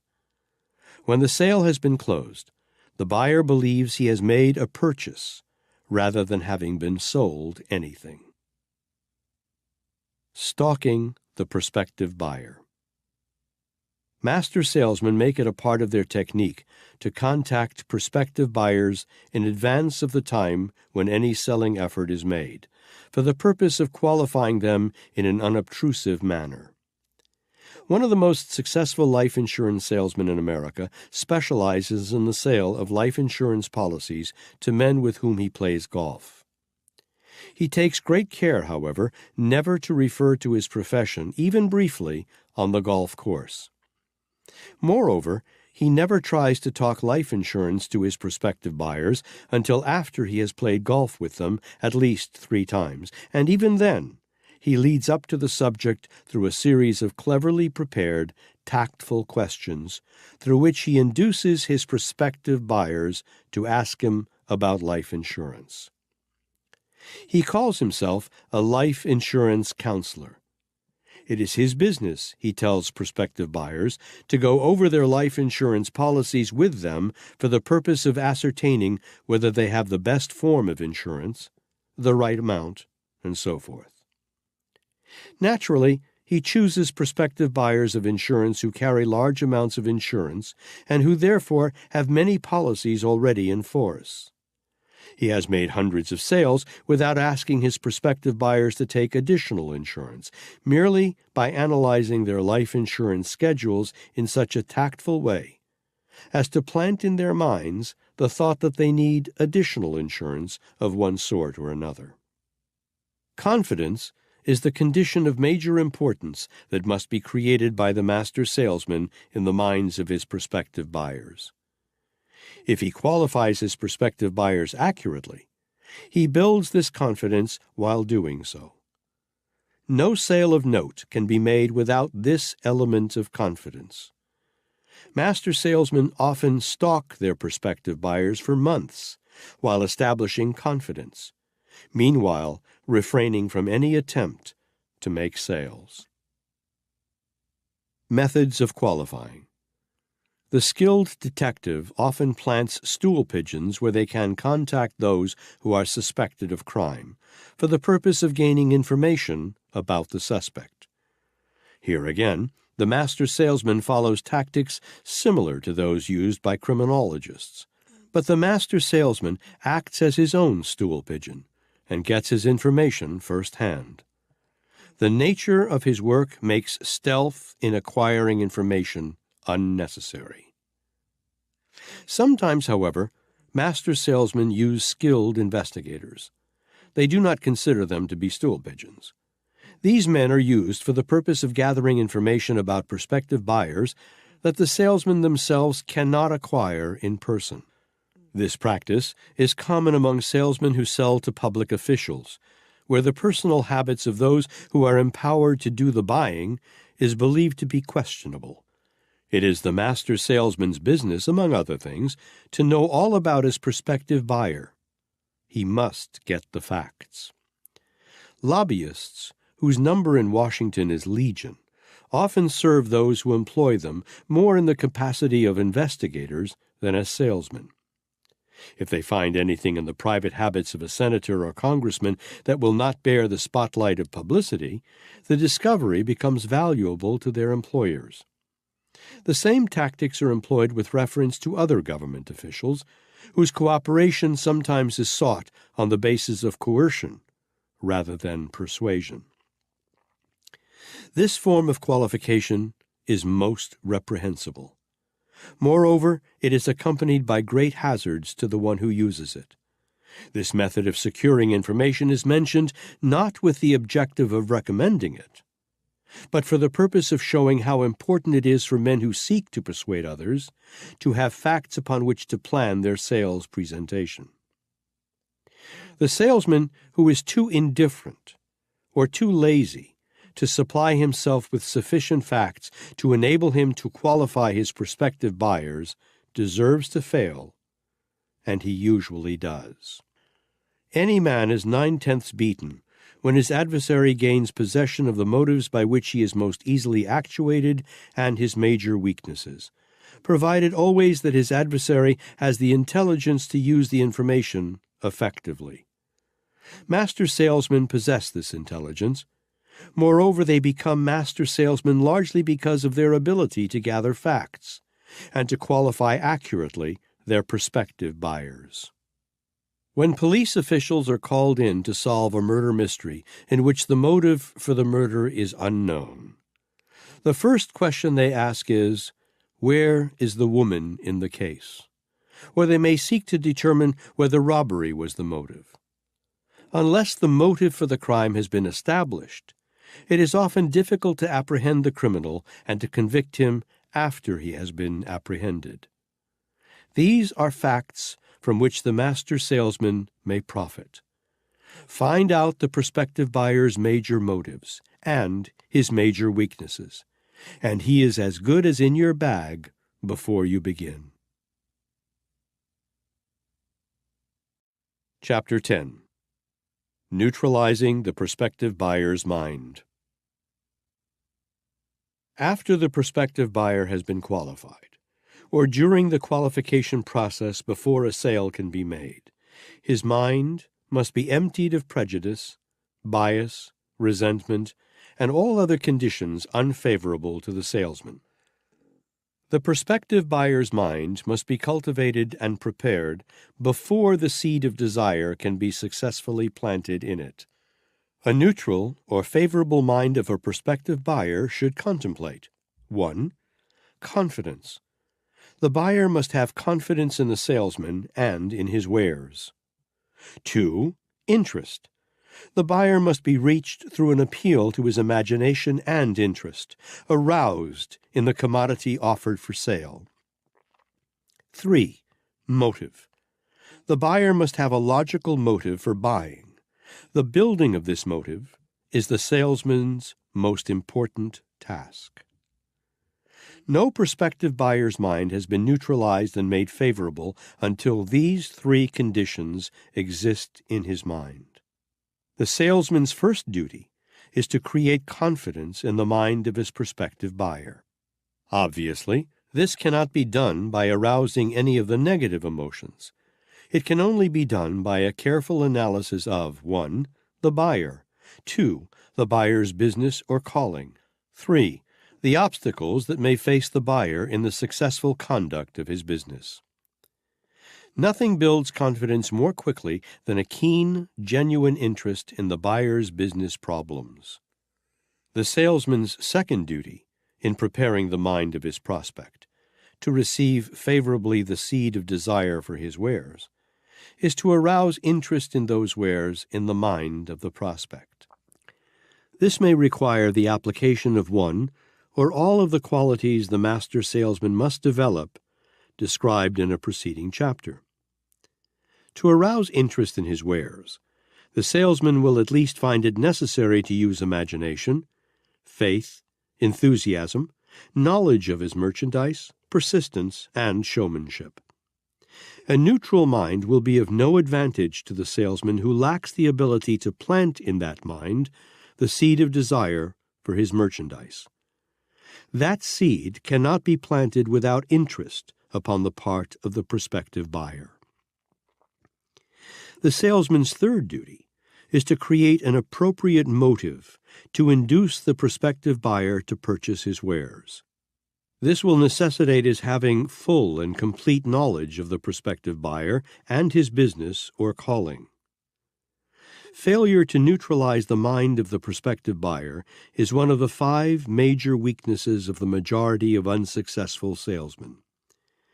There can be no fixed rule to be followed in neutralizing the minds of prospective buyers, as each individual case offers conditions peculiar unto itself, and each case must be handled on its own merits. The salesman with imagination will not be slow to recognize the most appropriate methods of approach in neutralizing the minds of his prospective buyers. Some of the methods that have been used successfully for sales preparation or neutralization purposes are as follows. 1. Social contacts through clubs. It has been said that more business is done on the golf courses of America than is done in business offices. Certainly every super salesman knows the value of club contacts. 2. Church affiliations. Here, one may make acquaintance without the usual formalities, under circumstances that tend to establish confidence. 3. Lodge and union affiliations. In many lines of selling, the salesman will find it highly helpful to establish contacts through lodges and trade unions, where men naturally let down the bars of formality. 4. Personal courtesies. Dinner engagements offer favorable opportunity to break down the resistance of formalities and to establish confidence, a condition precedent to neutrality of mind. 5. Personal service. Under some conditions, salesmen are in a position to render valuable service and to supply helpful information to those with whom they intend to do business subsequently. 6. Mutual interest in hobbies. Nearly every man has a hobby or some form of interest outside of his business or calling. When discussing or pursuing his hobby, one is always inclined to step out from the defense behind which he hides in the course of his business routine. Having neutralized the mind of the buyer, and having established confidence, the next step in making a sale is to crystallize that confidence into interest in the salesman's wares. Here, the salesman must build his entire sales presentation around a central motive that is appropriate and best suited to the business and financial status of his prospective buyer. The 3 subjects of confidence, interest, and motive having been attended to, the salesman has reached the point at which the sale may be closed. Salesmanship resembles a stage play. Scientific salesmanship involves principles similar to those upon which a successful stage play is based. The psychology of selling an individual is closely akin to that which is used by actors in selling an audience. The stage play that succeeds must have the advantages of a strong opening act and a smashing climax or closing act. If a play does not have these, it will be a flop. Act 1. Must grip the attention and arouse the interest of the audience. Act 2. Must develop plot or presentation. Though this be weak, it may yet go over providing the first act has been strong.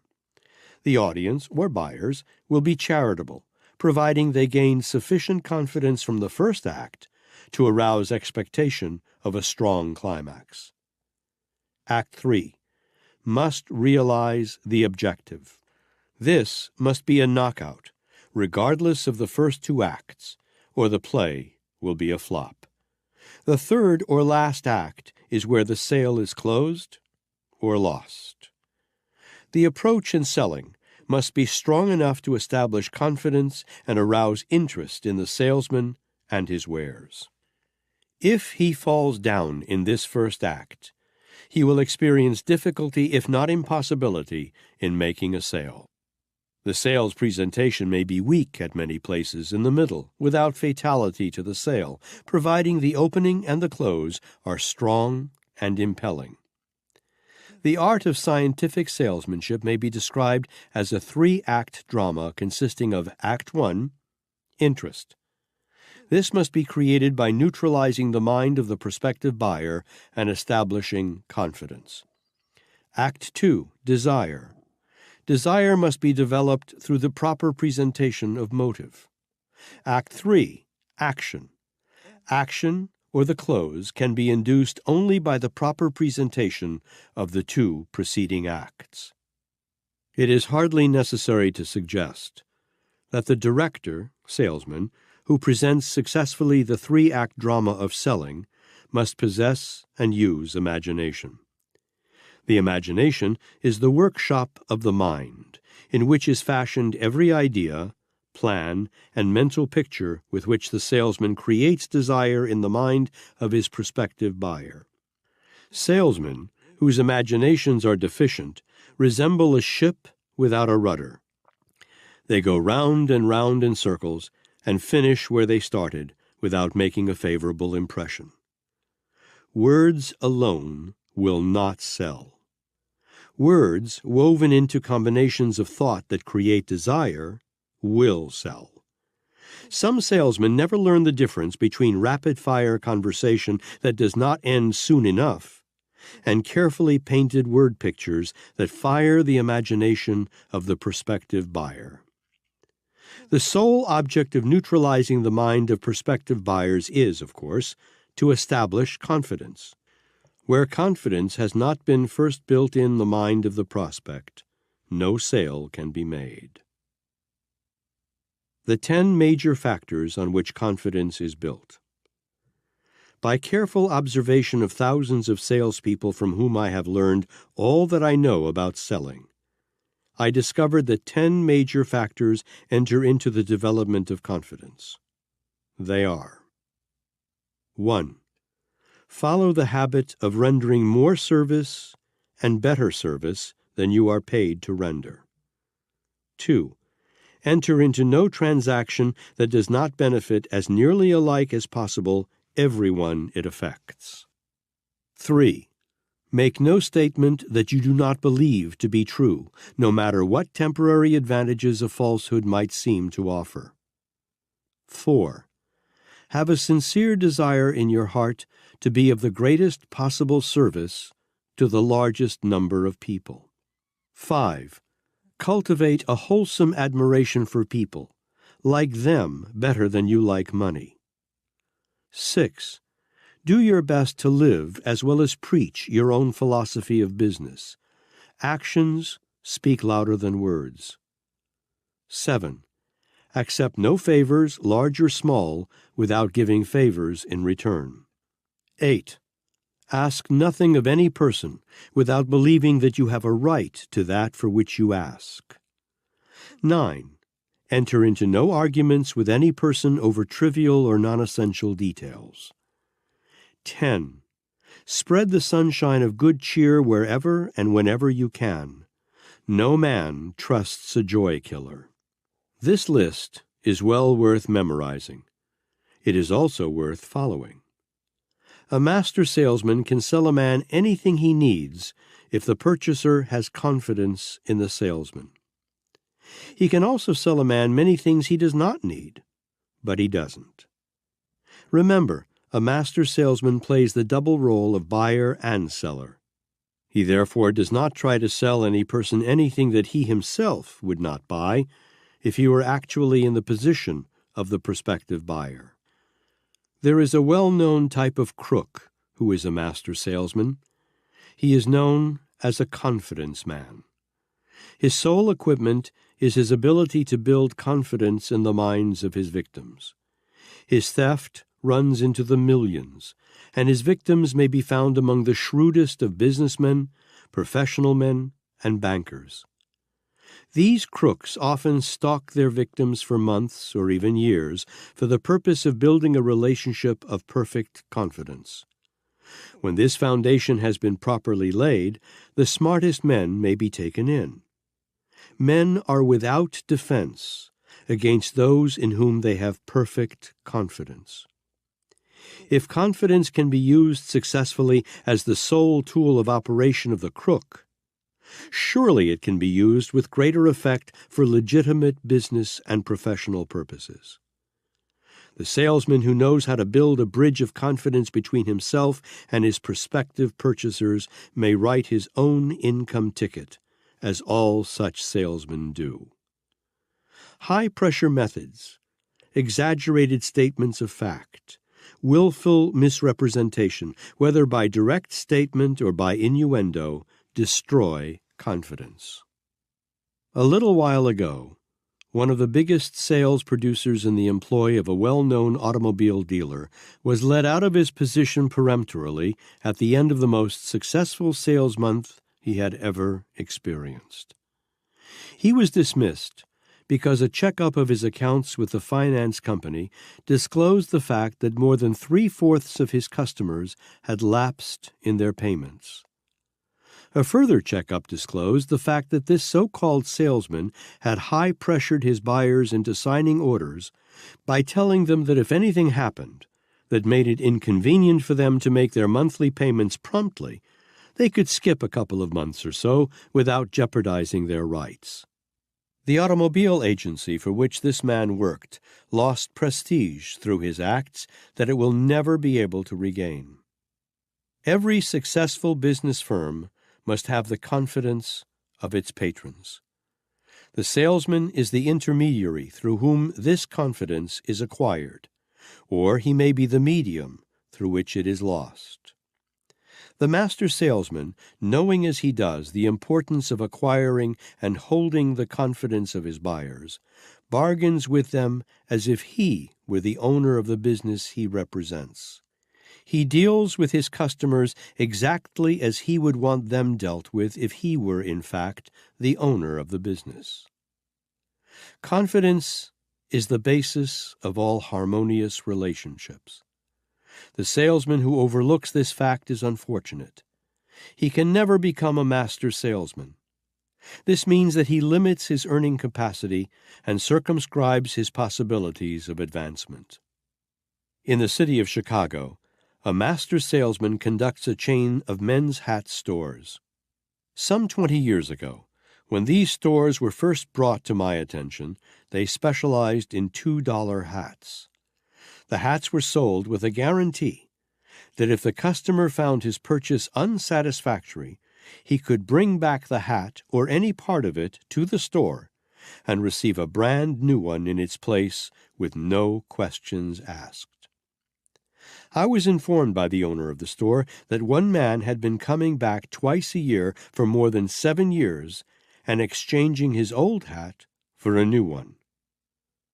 "And you permit him to get away with that?" I inquired. "Get away with it?" the store owner replied. "Why, man alive, if I had 100 men doing the same thing, I could retire from business with all the money I need inside of 5 years. Never a day passes that we do not trace sales to the talking done by this man. He is literally a walking and a talking advertisement for us." That statement threw an entirely different light on the subject. I saw that this hat store owner had built an enormous business upon an unusual policy that developed confidence. There are 2 major occasions that cause men and women to talk, and therefore advertise favorably or unfavorably a business: when they think they have been cheated, and when they have received fairer treatment than expected.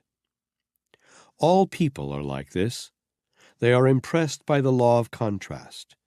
Anything unusual or unexpected, whether it impress favorably or unfavorably, makes a lasting impression.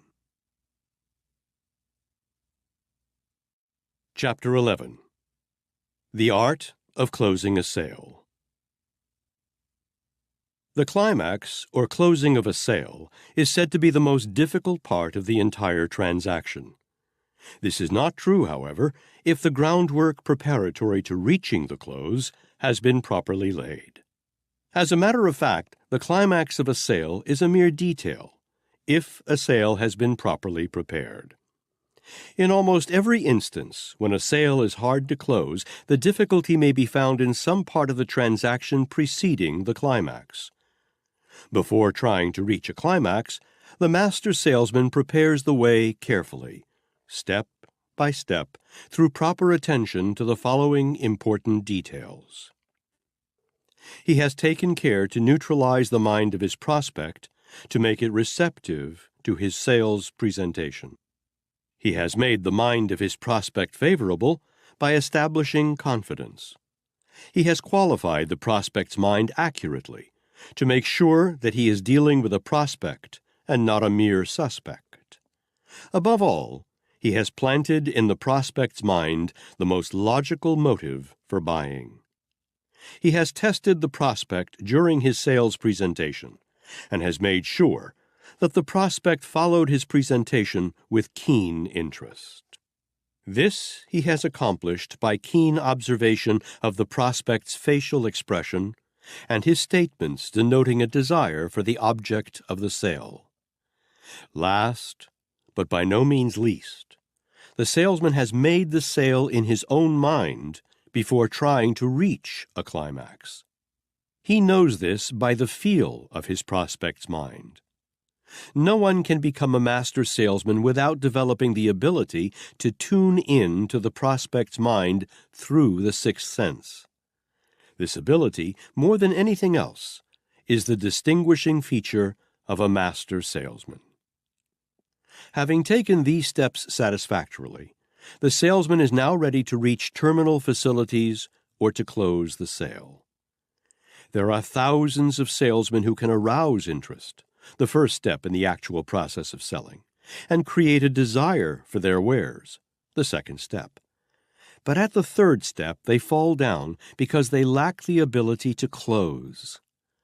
Let it be remembered, however, that if the 6 detailed steps described in this book have been properly taken, the close comes easily and is nothing but a mere detail. Suggestions for closing a sale. The following suggestions will be helpful even to the seasoned salesman in developing mastery in closing. 1. Do not permit your prospect to lead you away from your sales plan by engaging in argument over non-essentials or extraneous subjects. If your prospect insists upon breaking in while you are talking, and tries to direct the conversation so as to build up a defensive alibi for not buying, let him go along until he exhausts himself. Then, tactfully switch him back to your own trend of thought the moment he hesitates. Go right along and develop your own thoughts to the climax. This is absolutely essential. Either the salesman or the prospect dominates. It makes a great difference to the salesman which one does the dominating. 2. Anticipate negative questions and objections that you feel exist in your prospect's mind and beat him to it. Ask and answer these questions yourself. Never bring up negative questions unless you are sure that your prospect has them in his mind. In selling, it pays to let sleeping dogs lie. 3. Always assume that your prospect is going to buy, no matter what he does or says to indicate the contrary, and let him know by every word and every movement that you expect him to buy. If you weaken on this point, you are beaten at the outset because your buyer may be shrewd enough to observe that you are not sure of yourself. If he does, he will use this as an alibi with which to give you a negative answer when you try to close. The master salesman never wavers for a moment, and never shows the white feather, regardless of how clever the prospect may be at setting traps for the purpose of causing the salesman to weaken. Some of them are quite as clever at leading the salesman off the scent as the master salesman is at sticking to the trail of his argument. Be on the lookout for this sort of tactic, and be prepared to negotiate successfully through opposition of this nature. 4. Assume the attitude that your buyer is right, that he knows his business. Any suggestion that you may make by direct statement or by innuendo that you are smarter than he will be sure to antagonize him, although he may not show his antagonism openly. The majority of mediocre salesmen make the mistake of trying to impress their prospect with their superior knowledge. This is usually poor salesmanship. It has cost more than one salesman the opportunity of making a sale. 5. When naming the amount of the purchase, set the figure high. It is better to come down in the amount, if you find that necessary, than it is to set the amount too low and then find yourself with no margin on which to trade when closing time comes. It is far better to start high and compromise by coming down than it is to start low and then try to build up. Even if the figure you name is out of the prospect's financial range, your assumption of his ability to buy at the larger amount will not offend him. If, however, you make the mistake of underestimating his financial ability, you may offend. It has happened many times. 6. Use the question method to induce your prospect to commit himself on vital points out of which you intend to build your sales presentation.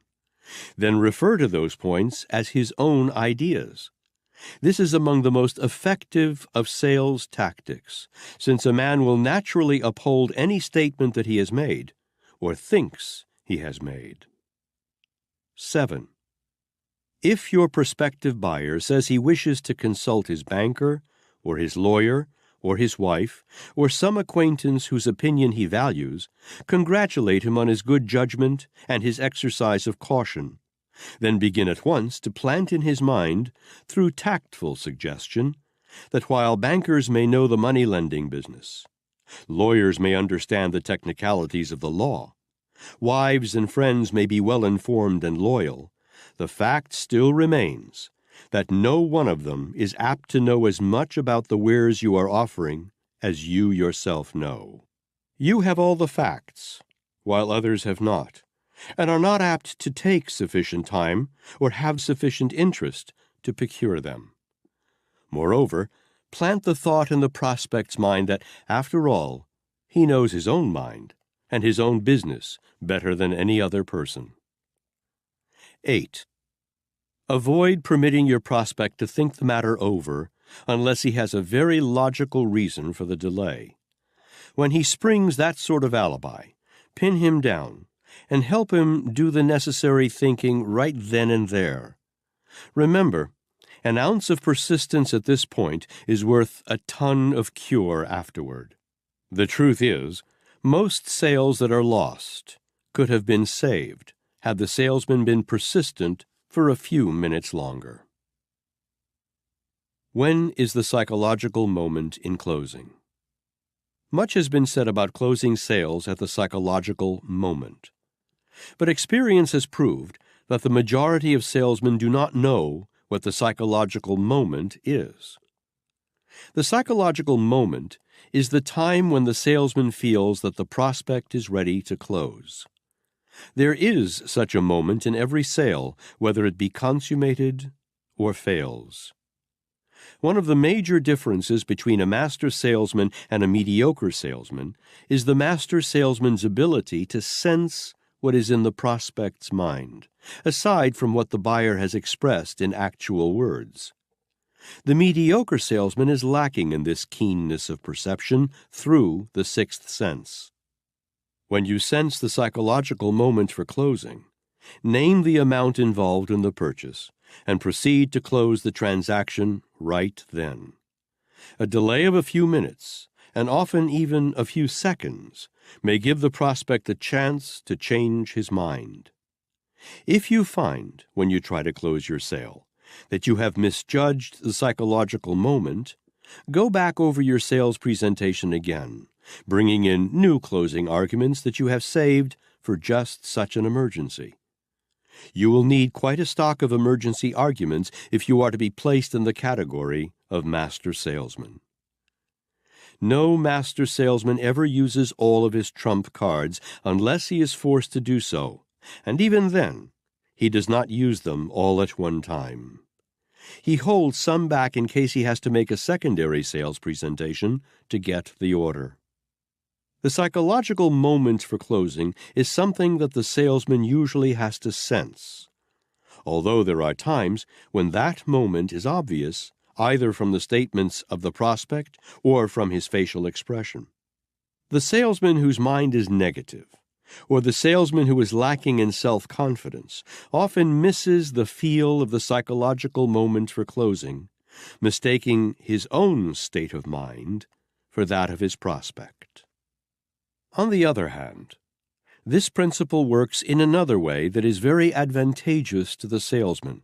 The prospective buyer often mistakes the salesman's positive mind, self-confidence, and assurance of a willingness to buy for his own, and acts accordingly if the salesman insists upon closing the sale.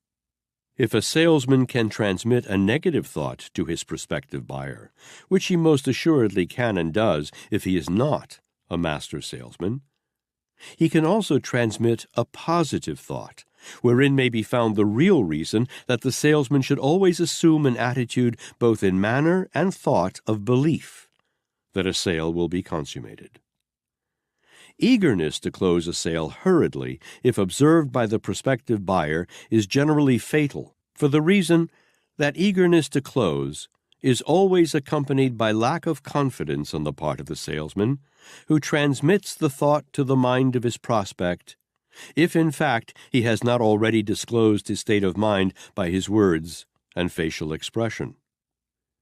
If the prospect gets the impression, no matter how he gets it, that the salesman is eager to make a sale because he, the salesman, needs the profit that is to be made on the sale, the chance of making the sale is usually spoiled. A salesman who carries an air of prosperity and nonchalance, which reflects itself in his personal appearance and in the tone of his voice, is usually a successful closer. The reason is obvious. A master salesman seldom asks the prospect if he is ready to close. He goes right ahead and, at the psychological moment, makes out the order, conducting himself in every way as if the question of the sale were settled. Asking the prospect if he is ready to close is the equivalent of expressing doubt that he is. But making out the order and handing it to the prospective buyer leaves no doubt as to the salesman's state of mind on this subject. The buyer usually acts favorably upon such a positive suggestion, provided, of course, that the sales presentation has been properly made and the desire to buy has been planted in the prospect's mind. Remember always that the place for a salesman to close a sale is first of all in his own mind. The whole world stands aside and makes room for the man who knows exactly what he wants and has made up his mind to have just that. Let a man hesitate, and by that hesitation express lack of confidence, and the crowd will walk all over his toes. The salesman who reflects the slightest sign of hesitancy or doubt when the closing time comes may as well not ask for the order. He is almost sure to meet with a refusal. This is the way men's minds work. It is important that one be able to realize where a sale potentially exists, and follow to successful conclusion situations that might not have been obviously declaring, "Here is a sale."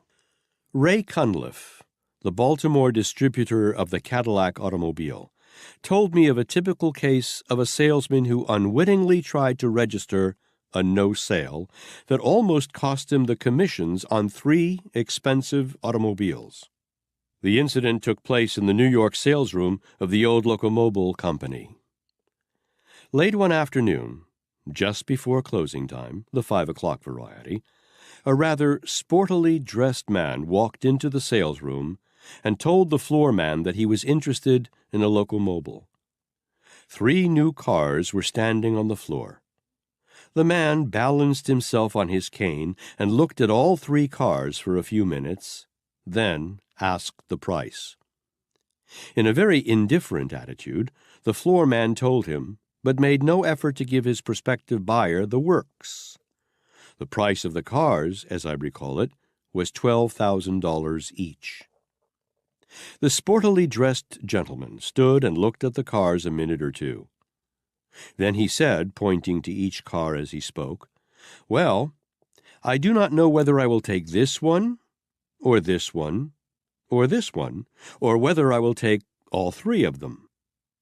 That settled the matter. The man was a Broadway crank. Moreover, the salesman had a dinner appointment and was in a hurry to get away. Luckily, before his no-sale mental attitude had had time to register in the prospect's mind, the man said, "I see you're anxious to get away, so I guess I will take this car," pointing to the one that stood in the middle of the floor. "All right," the salesman replied, "I will get you to fill out an order." "Oh, never mind about an order blank," the prospective buyer answered. "I will just give you my check for the car, and you can send it out to my home tomorrow." Meanwhile, he took out his checkbook, wrote a check for $12,000, and handed it to the floor man. As soon as the floor man saw the name on the check, his face turned 3 different shades of red. The signature was that of Charles Payne Whitney, who, as the floor man well knew, could have been sold all 3 cars just as easily as the one he purchased. Observe that I use the word purchased. No sale was made in that case. Some time ago, I sent out word to several real estate men that I was in the market for property in the country and described in detail the sort of place I wanted. Salesmen came by the score. I never knew before how many men were trying to make a living by selling real estate. That they were all hungry for business was plainly indicated by their eagerness to put me on the spot. I said that scores of salesmen came. Perhaps it would be more in keeping with the facts if I said that a salesman came. For out of the entire lot, there was but one man who understood the psychology of closing. Most of them described their property by showing me maps and the like. Some of them handed me printed literature, describing it, and asked me to look it over and let them know when I was ready to see the property. How did they know I was not then ready? Not one of them had the initiative to invite me out to see their property, with the exception of the one salesman who came. This man said, "We have just the place your letter described. We've been holding it for you a long time," winking to show that he was taking a slight liberty with my credulity. "Jump in my car, and we will run out and see your property. If it is not exactly what you want, I will buy you the best dinner in the city when we return." He had enough imagination to observe that it would be about time for dinner upon our return. "When you see this place," he continued, "you will look no further. I'm sure it is just what you want." By that time, I had begun to believe he knew what I wanted. He had caused me to do something I had not intended to do, namely, to inspect the property that day. His whole demeanor was so positive and assured that I found myself in his car before I had a chance to think of a good reason for not going. If he had hesitated in his approach, I could have put him off until the following day. But it was his business, doubtless, to strike while the iron was hot. So I was on my way in less time than it takes to tell the story. On the way, this salesman described the place so accurately and so pleasingly that I almost felt myself the owner of it before I had seen it.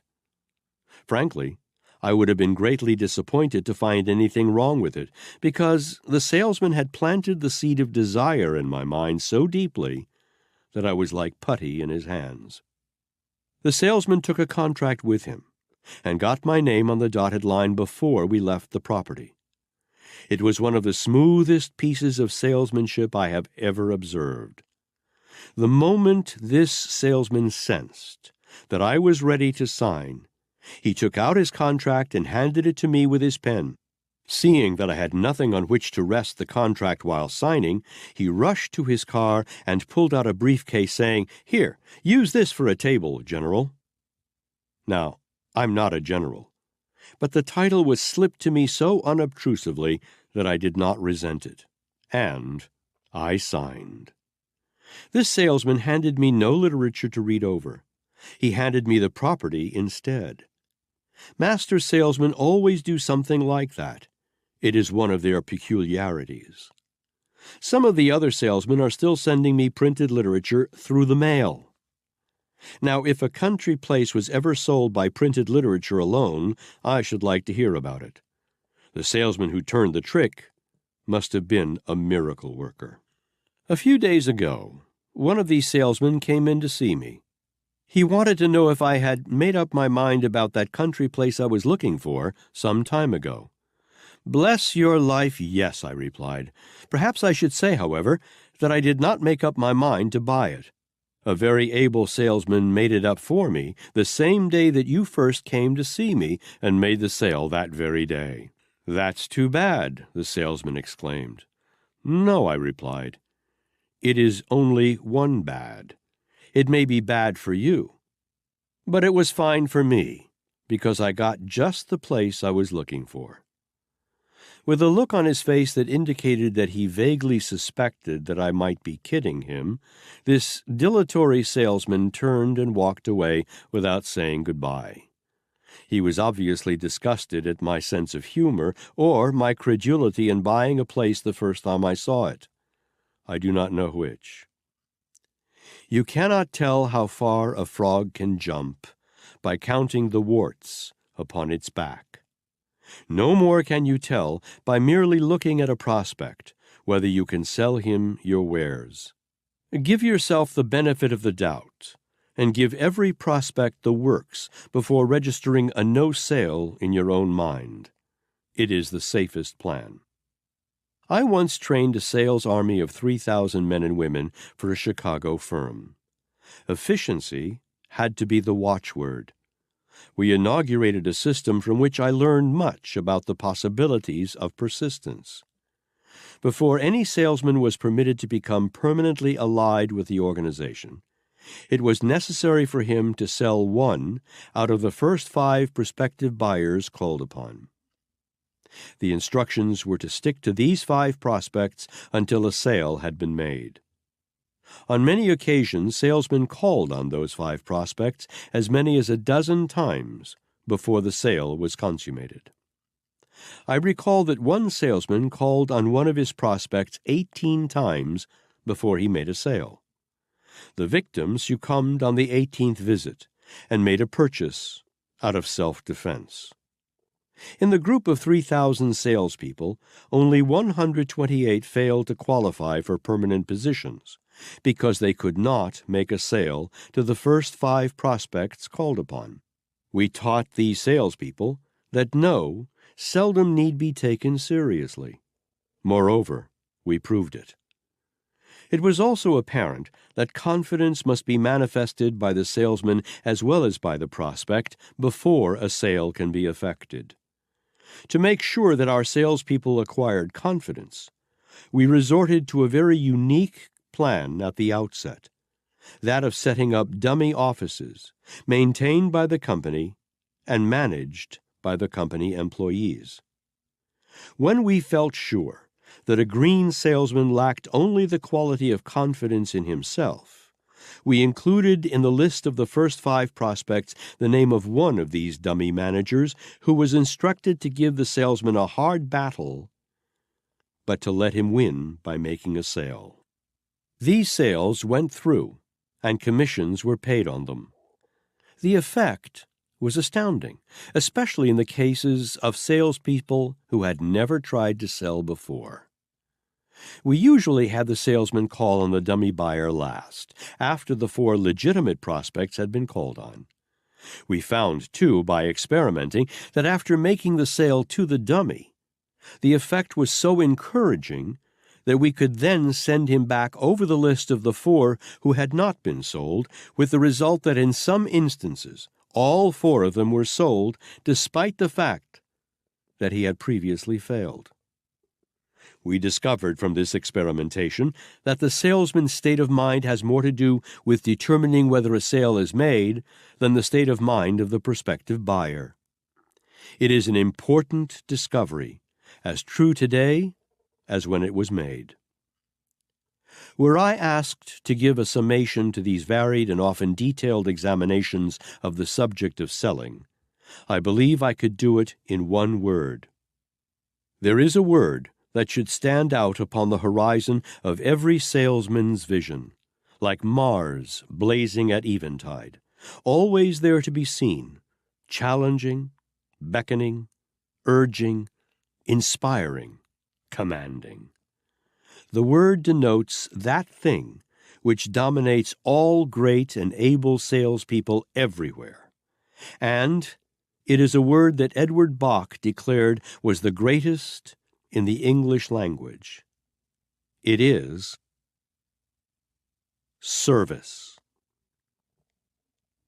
We pass now to Part 2 of this book, devoted entirely to the application of the principles of marketing personal services to best advantage. If you are successful, remember that somewhere, sometime, someone gave you a lift or an idea that started you in the right direction. Remember also that you are indebted to life until you help some less fortunate person, just as you were helped. Part 2. The use of salesmanship in marketing personal services.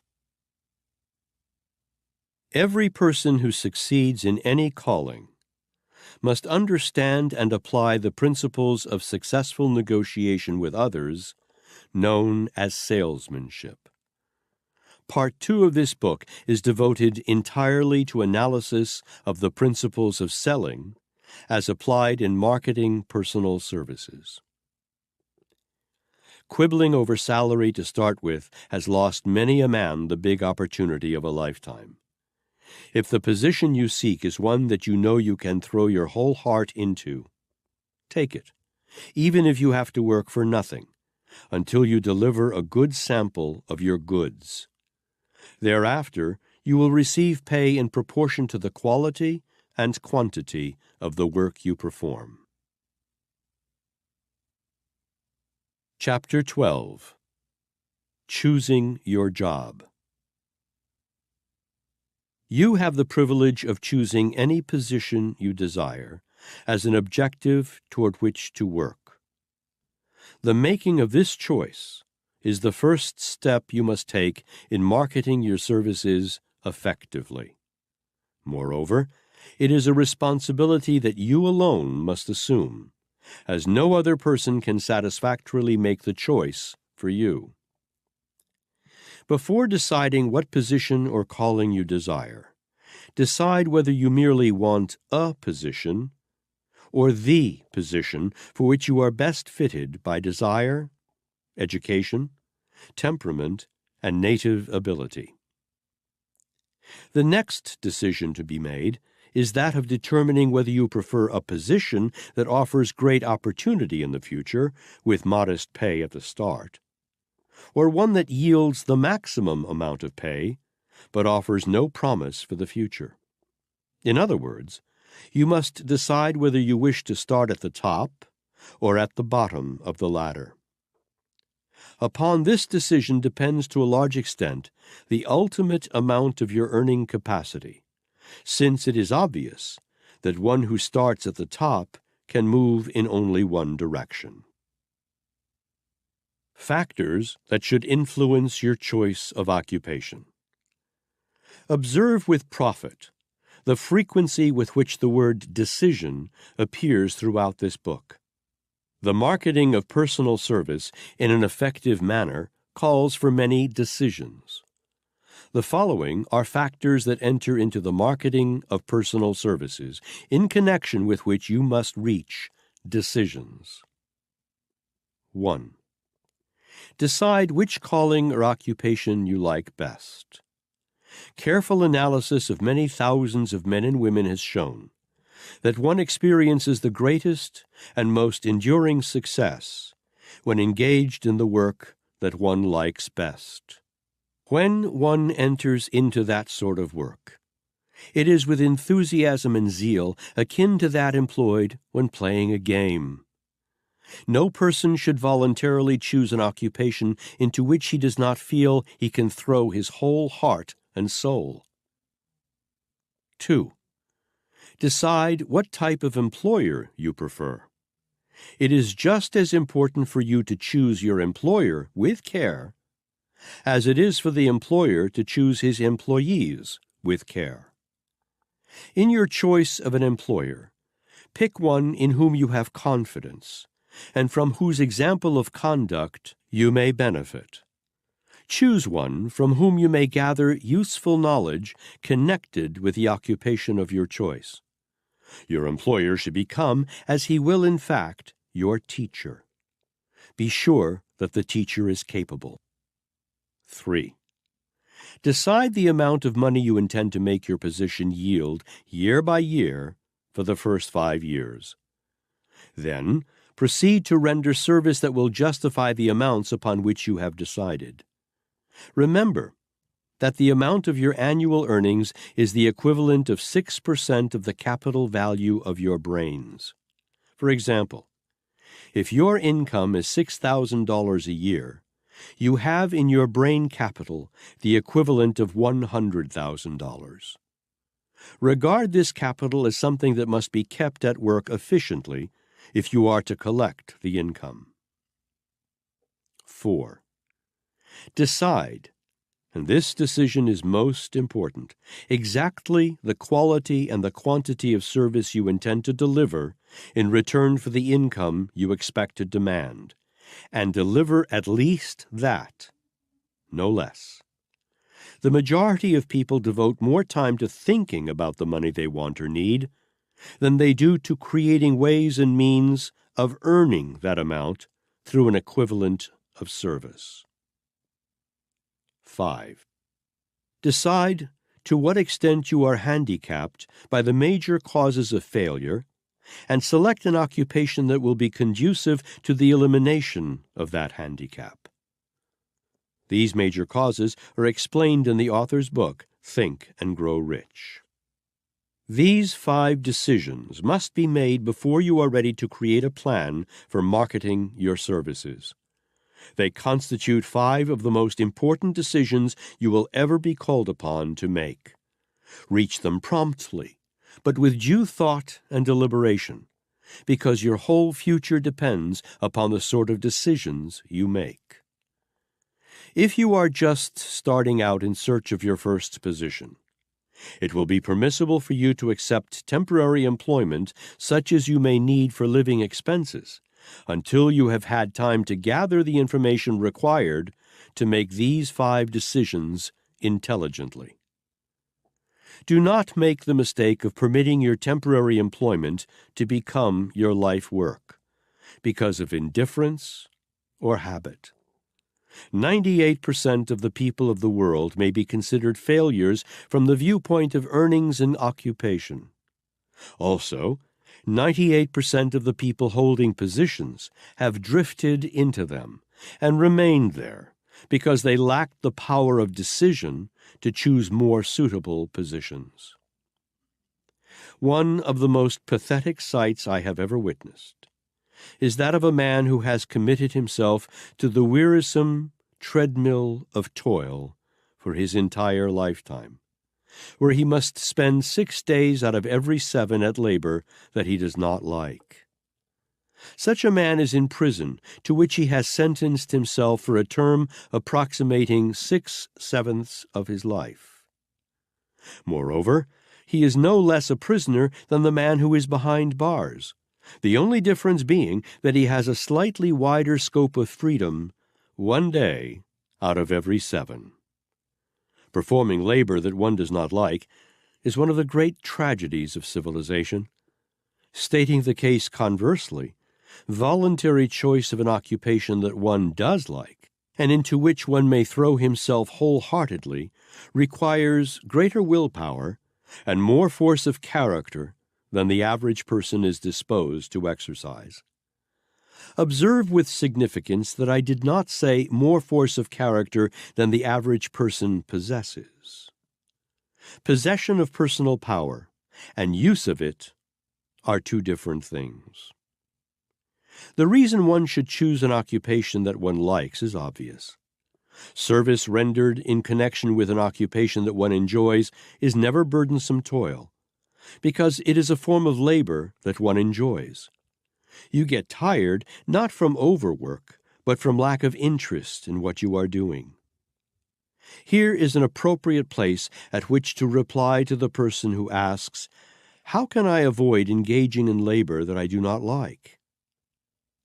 The answer is, you can avoid it by firmly deciding you will not become a prisoner for life in a prison of your own making. Or, if you find yourself temporarily in such a prison because of the necessity of living, you can release yourself by deciding that you are going to select another occupation, and then follow that decision with action in harmony with the instructions described in this book. The book was written with the primary idea of serving as a key by which men and women may release themselves from prisons of labor that they do not like. It will serve as such a key for all who follow it. We are all creatures of habit. We are where we are and what we are because of the habits of which we have become the victims, voluntarily or involuntarily. We are victims of the habits of thought and the habits of action. We can change our station in life, and this is the only way we can change it, by changing our habits. You might as well know here and now that you cannot hope to market your personal services more advantageously without changing your present habits. If your habits were constructive, there would be neither the desire nor the necessity for you to concern yourself about marketing your personal services differently. Something for nothing. Life has no bargain counters. Everything has a price that must be paid in one form or another. No man is smart enough to cheat life. It has been tried by the smartest of men without success. The price of success in marketing personal services is measured in a great variety of terms and equivalents, all of which have been plainly described in this book. Familiarize yourself with these price tags and decide if you are willing to pay the price. If you are reading this book in the hope that it may explain some plan of hocus pocus by which you may sell your services for more than they are worth, lay the book down right now. On the other hand, if you want money in greater quantities than you are now receiving, and are prepared to give in return an equivalent of service, this book will guide you safely over the pitfalls and mistakes that even the most sincere sometimes make. This is an age when the predominating tendency of man is to get without giving. That tendency toward avarice and greed is in the very air, and you will become the victim of it by the example of others around you if you do not watch yourself. I am trying to emphasize this for the benefit of young people who have not yet become the victims of this mad desire for something for nothing.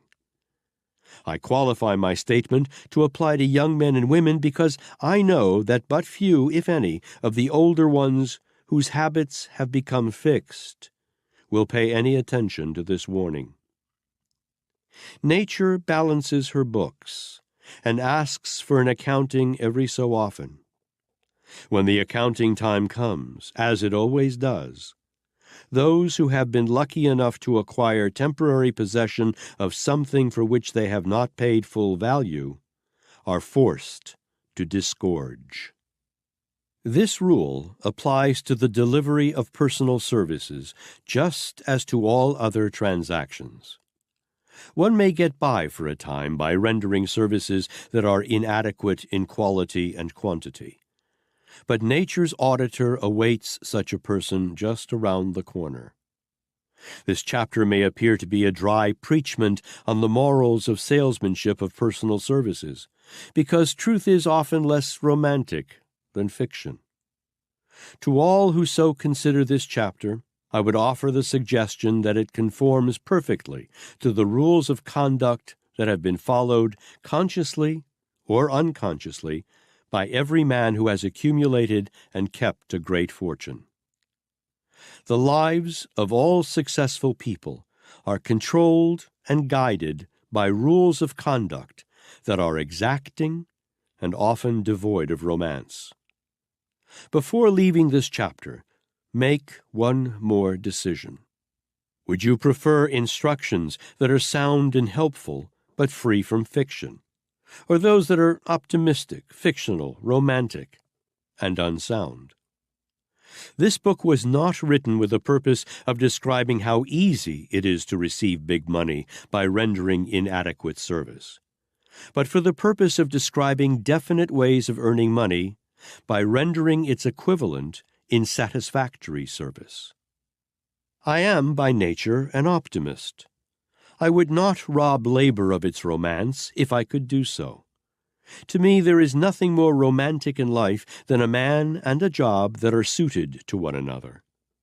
Happiness is the ultimate height toward which every human being is striving.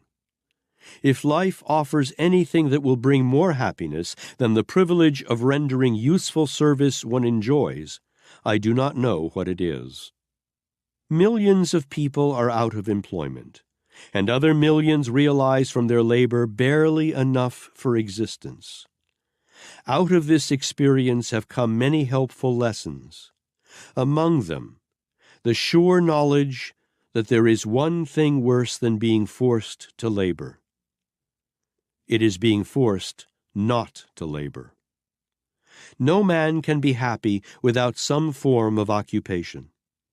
Many have tried to find happiness in idleness. They have failed. Enduring happiness comes through serving. All other forms of happiness are transitory and delusive. Happiness comes from aspiring, not from acquiring. No man can be happy in whose heart there is not the hope of achievement yet unattained. Men who have millions of dollars in wealth find no happiness in wealth. If they are happy, the happiness comes from aiming, hoping, creating, and building plans for future achievement. I know of no exception to this rule, despite the fact that I have a personal acquaintance with scores of men of great wealth. I am trying, as you may have observed, not merely to show you how to market your personal services effectively, but how to find happiness through your efforts as well. Chapter 13. Selecting a definite major aim as your life work. Singleness of purpose is a quality without which no one may attain outstanding success. This is an age of specialization. It is also an age of keen competition that does not favor the person who cannot excel in some specific occupation. The 5 fundamental steps to success. There are 5 fundamental steps that must be taken by all who succeed. They are: 1. Choice of a definite goal to be attained. 2. Development of sufficient power to attain one's goal. 3. Perfection of a practical plan for attaining one's goal. 4. Accumulation of specialized knowledge necessary for the attainment of one's goal. 5. Persistence in carrying out the plan. Every successful person follows in one form or another this 5-step program. Some follow it unconsciously or by accident, while others follow it with a definite purpose and by design. Some of the advantages of a definite aim. Working with definiteness of power toward a single goal has many advantages, among them the following. First, singleness of purpose forces one to specialize, and specialization tends toward perfection. Second, a definite goal permits one to develop the capacity to reach decisions quickly and firmly. Third, definiteness of purpose enables one to master the habit of procrastination. Fourth, definiteness of purpose saves the time and energy one would otherwise waste, while wavering between 2 or more possible courses of action. Fifth, a definite purpose serves as a roadmap that charts the direct route to the end of one's journey.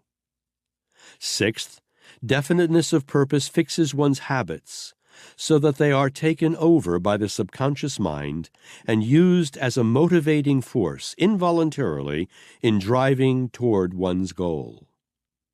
Seventh, definiteness of purpose develops self-confidence and attracts the confidence of other people. The disadvantages that follow and blast the lives of those who have no clearly defined purpose are as thick and numberless as the gay motes which people the sunbeams. The purposeless lives and wrecked fortunes of a tragic host along the colorless shores of every sea whereon human endeavor has been launched speak of millions without objective who have held to no fixed goal. Drifting people are like rudderless ships, and all the voyages of their lives are bound in shallows and miseries. Every cluttered tenement bears tragic evidence of this truth. Weak, pale, and undernourished children who have never stood straight-limbed and fair in God's sunshine convince us of this truth. Women, pinched of face, poorly clad with worried eyes, who have not time to look up from their dismal drudgery, mutely tell us of husbands without purpose. Restless and scowling men are they who have not one great goal. Truth, naked and undeniable, points an accusing finger at the shambles of human figures who know not where they go, nor why. The North Star was not more fixed in the heavens than Caesar in his purpose. History is rich in the recital of men who have hitched their wagon to a star, a single star, and ridden it into the heights of great achievement.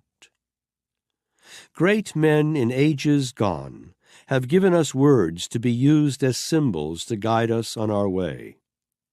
But no words should be graven so high in the sky there to arrest the attention of young men and young women, challenge their consideration, and bring them to a state of thoughtful reflection as these two words, quo animo, with what mind or intention. Those who know where they are going usually get there. They do not dissipate their strength in aimless expenditure of time and energy, following first one course and then another, but concentrate their efforts upon a definite objective, exerting all powers to attain that end. Brawn brings a daily wage. The price of it is fixed by the law of supply and demand. General services rendered by one who has not specialized brings but little more than brawn. Brains, when marketed through a definite aim, have no fixed price. The sky is the limit in the marketing of specialized talent. These are statements of obvious fact, yet 98 out of every 100 people fail all through life because they do not follow the principle of working with definiteness of purpose. Every failure would teach you a lesson that you need to learn if you will keep your eyes and ears open and be willing to be taught. Every adversity is usually a blessing in disguise. Without reverses and temporary defeat, you would never know the sort of metal of which you are made. Chapter 14. The Habit of Doing More Than Paid For. The habit of rendering more service and better service than one is paid to render is an absolute essential to the advantageous marketing of personal services. In the previous chapter, your attention was called to the importance of the word decision. In this chapter, your attention is directed to the word habit, especially as it applies to the amount and quality of service rendered. Among the many sound reasons for rendering more service and better service than expected are the following. 1. This habit turns the spotlight of favorable attention upon those who develop it. 2. This habit enables one to profit by the law of contrast, since the majority of people have formed and apply the opposing habit by rendering as little service as they can. 3. This habit gives one the benefit of the law of increasing returns, and ensures one against the disadvantages of the law of decreasing returns, thus eventually enabling one to receive more pay than one would receive without this habit. 4.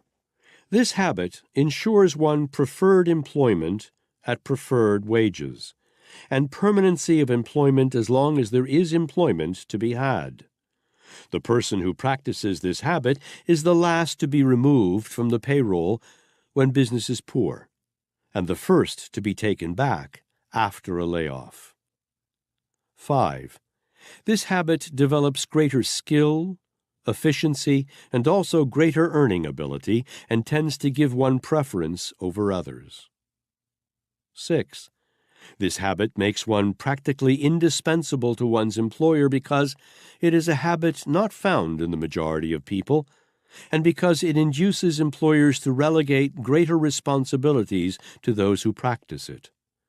The capacity to assume responsibility is the quality that brings the highest monetary returns.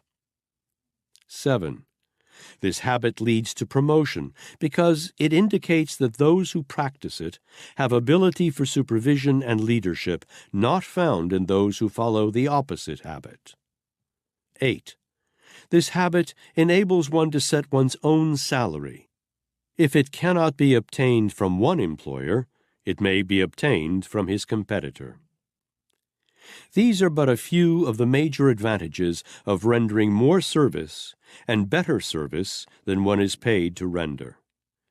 If you render no more service than you are paid to render, then it is obvious you are not entitled to any more pay. This is a fact against which there is no argument. Every business has either a potential or a real asset known as goodwill.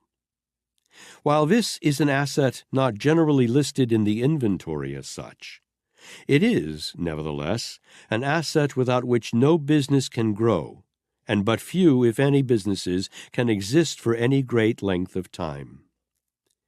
An individual who renders more service and better service than paid for may also have a goodwill asset that will ensure him opportunities and advantages in connection with the sale of personal services that are not available to the person who does not practice this habit. This goodwill asset is generally known as one's reputation for efficiency. It is an asset without which no individual can market his personal services to best advantage. The strongest and most attractive selling feature any individual may have in marketing his personal services is the habit of rendering service that is greater in quantity and superior in quality. The habit of rendering more service and better service than one agrees to render for a stipulated sum is one of the most important principles through which businesses grow to huge proportions, and businessmen accumulate great fortunes. The principle works on behalf of an employer just as it does on behalf of an employee, a fact that a few employers have discovered. Men become harmonious, loyal, and cooperative in their efforts because of motive. Men who achieve outstanding success, whether as individuals or as the heads of business enterprises, understand how to attract the qualities of harmony, loyalty, and cooperation through appropriate motive. Every individual who works for a salary naturally wants more money and a better position. Not every such individual, however, understands that better positions and greater pay come as the result of motive, and that the greatest of all motives with which these desirable benefits may be attracted is that of rendering more service and better service than one is paid to render. Your greatest opportunity may be right where you are. It is man's inherent nature to seek what he believes to be greener pastures in the distance. When a man begins to look for a better position and more pay, he usually seeks opportunity in the distance with some other employer. Sometimes this may be necessary, but changes in employment, while they may bring advantages, always bring some disadvantages, the most outstanding of which is the fact that one is never as efficient in a new position, a new environment, and among new associates as he is where he is familiar with the details of his work and has the confidence of his associates. Moreover, the changing of positions deprives an individual of much of the goodwill value built around himself through long association with an employer. Before deciding to change employers, be sure that you have exhausted the possibilities of your present position. Take inventory of your job and ascertain in what ways you can make yourself more valuable to your employer. Follow this practice until you have made yourself as nearly indispensable to him as possible, remembering meanwhile that indispensability is the only thing behind which you can successfully hedge when you ask your employer for a better position or more pay.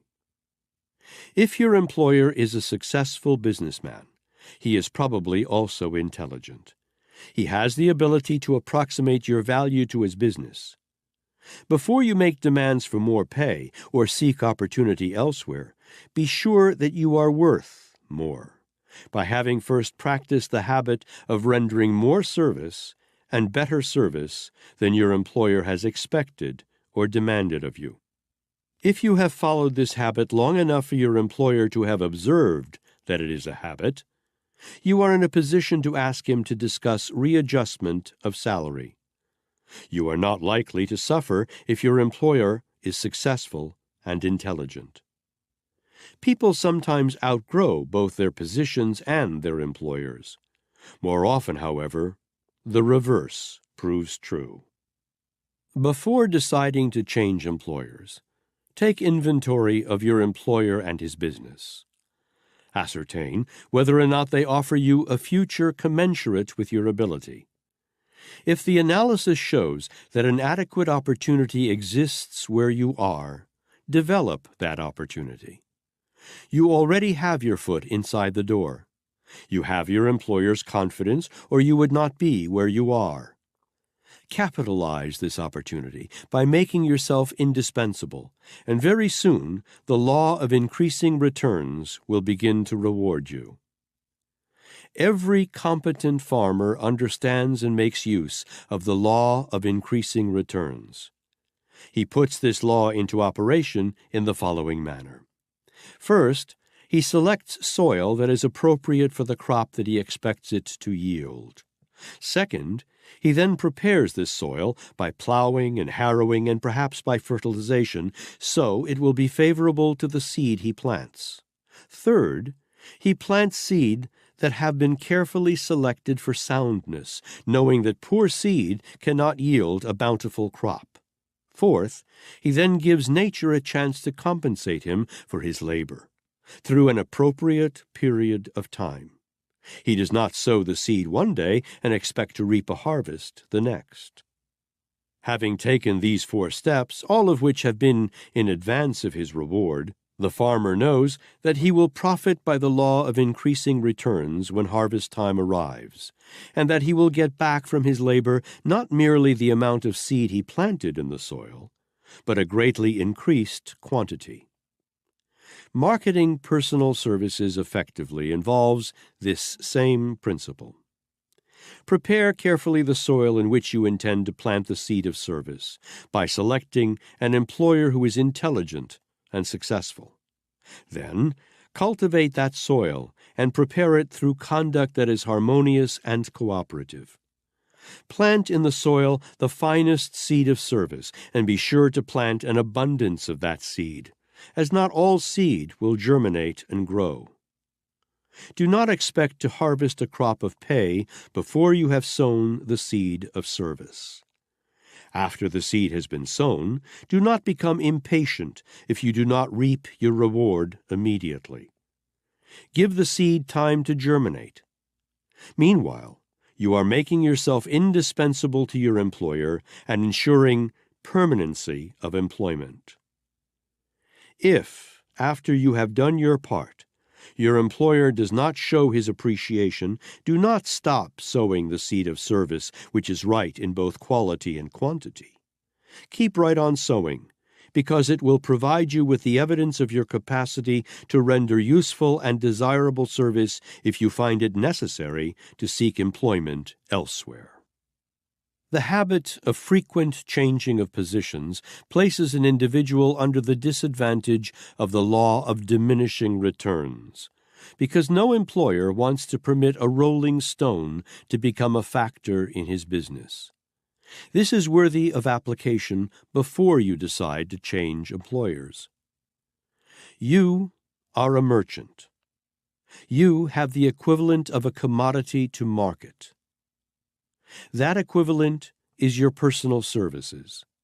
Use the same principles of sound judgment in marketing your services that a successful merchant uses in marketing his merchandise.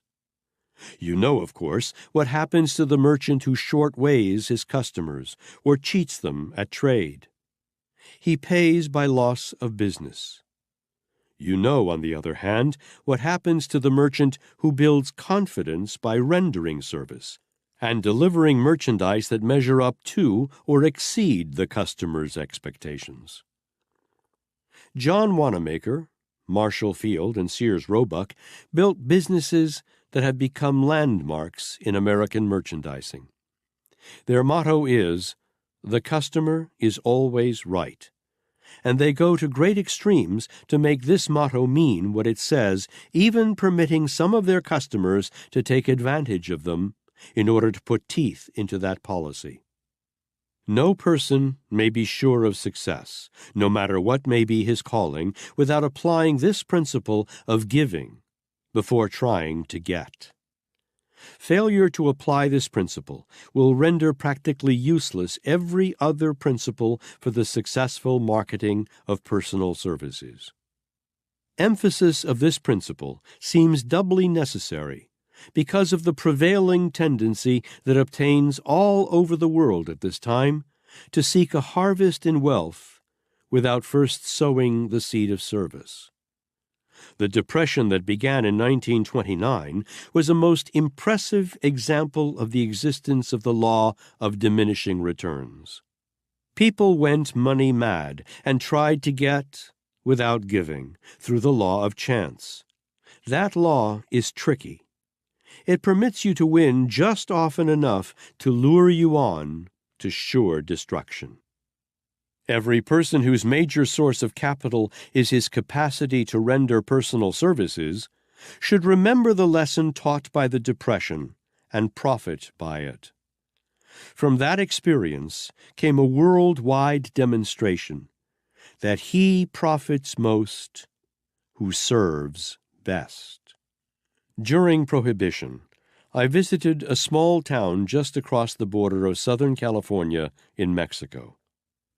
I witnessed the spectacle of 40,000 men and women who had come across the line to patronize saloons and gambling halls. Except for the Depression, I have never witnessed so huge a demonstration of man's lack of understanding of the futility of gambling. The experience aroused my curiosity and caused me to investigate for the purpose of understanding and ascertaining how well Lady Luck favored those 40,000 go-getters who were looking for something for nothing.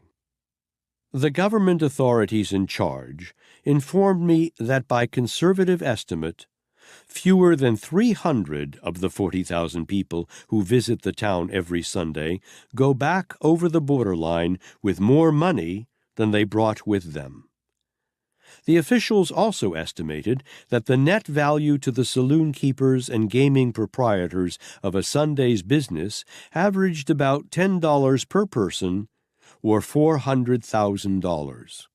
They estimated that the 300 who were lucky enough to go away with more than they brought took away not to exceed $20 each, or a total of $6,000. Compare these two sums, and you have about the percentage of opportunity one has of winning when one tries to get without giving. The odds against the person who tries to get without giving an equivalent apply to the person who attempts to collect pay before delivering adequate service, just as they do to people who gamble. Those who try to harvest before sowing generally believe themselves wise enough to beat the game. It cannot be done. The business depression proved conclusively that the strongest men living, just like the small fry, fall and are crushed by this unsound belief. Every person whose income is derived from the sale of personal services has occasional opportunity to cheat by delivering a shortage in quantity or deficiency in quality. But the cheater only cheats himself, because this form of default is a mild method of stealing, and those who practice it write the results indelibly into their own characters to be heard from later on. Most men can cheat others occasionally without detection, but no man can cheat others without observation by his own conscience, and that conscience is an official recorder of one's acts and thoughts. It writes the record of every thought and deed into the fabric of one's character. A clear conscience is an asset comparable to no other. You will discover this to be true when you come to the time when you wish to negotiate for the readjustment of your pay.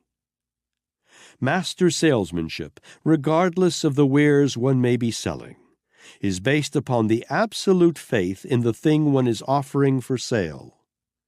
Remember this when you bargain for the sale of your services.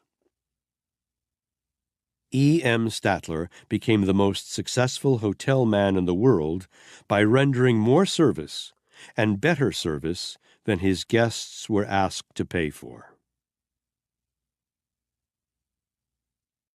Chapter 15. A Pleasing Personality. A major portion of your responsibility, regardless of your calling, is that of being able to negotiate your way through life with a minimum of friction between yourself and other people. To negotiate with others without friction is a rare ability. It is a necessity in marketing personal services effectively. A pleasing personality is an asset without which it is difficult to market personal services or to keep them marketed. Andrew Carnegie rated this quality at the head of the list of qualifications for success, and went so far as to say that personality could often be substituted for brains. Perhaps Mr. Carnegie did not mean for that statement to be taken literally, but used it merely to emphasize the importance of a pleasing personality in marketing personal services. Anyway, it is well worth thinking about. The person who markets his or her services effectively must be an able salesman. A pleasing personality is an essential quality in salesmanship. Let us approach the study of this subject on a common ground of understanding by defining pleasing personality as follows. A pleasing personality is one that has flexibility and adaptability, sufficient to permit an individual to harmonize with any environment, and the necessary magnetism to dominate through attraction. A pleasing personality consists of a blending of many qualities, the more important of which are: 1. Good showmanship. An efficient showman is one who understands and applies the art of catering to the masses. He appeals to people through their imagination and keeps them interested through curiosity. A good showman is quick to recognize and to capitalize on other people's prejudices, biases, likes, and dislikes at the psychological moment. 2. Harmony within self. No one may enjoy a personality without first developing harmony and control within his own mind. 3. Definiteness of purpose. The procrastinator who drifts through life without plan or purpose can never be pleasing to others. To have a pleasing personality, one must at least be definite in developing relationships of harmony with others and in adopting a major goal at which to aim as a life work. 4. Appropriateness of clothing. The person with a pleasing personality dresses in clothing that is appropriate not only to himself, but also to his calling. First impressions are lasting. Inappropriate wearing apparel creates a prejudice that is difficult to overcome. Clothes may not make the man, but they give him an advantageous start if selected with taste. 5. Posture and carriage of the body.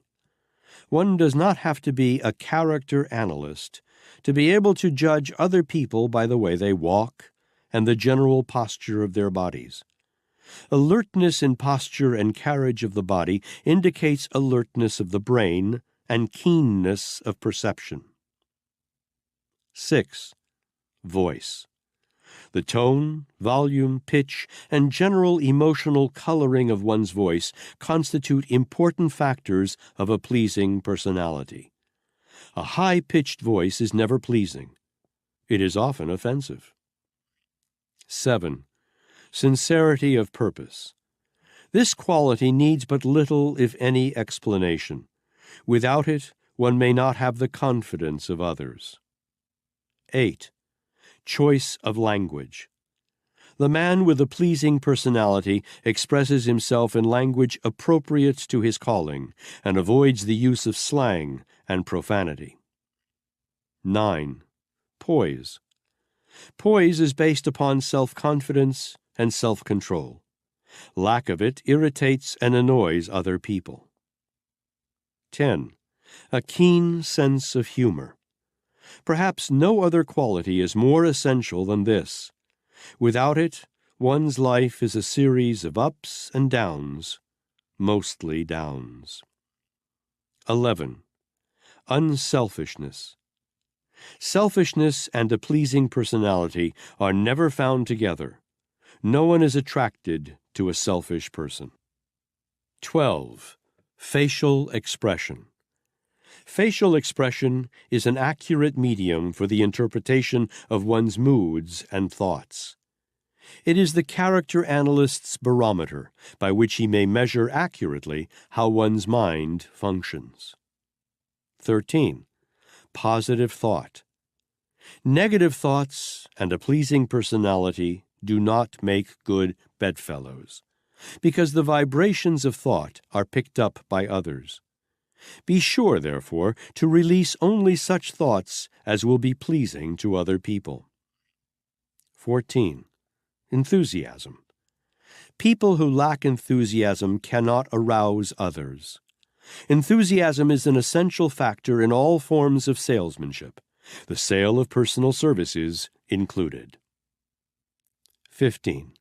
A sound body. Poor health does not attract people. Moreover, one cannot be enthusiastic without health and vigor. A bottle of citrate of magnesia or an internal bath would have saved many persons the loss of their positions. 16. Imagination. Alertness of the imagination is one of the most essential factors of a pleasing personality. Without it, people are generally referred to as dumb. 17. Tact. Lack of this quality has cost many men their positions, to say nothing of their greatest opportunities. Lack of tact is usually expressed through loose conversation and boldness of expression. 18. Versatility.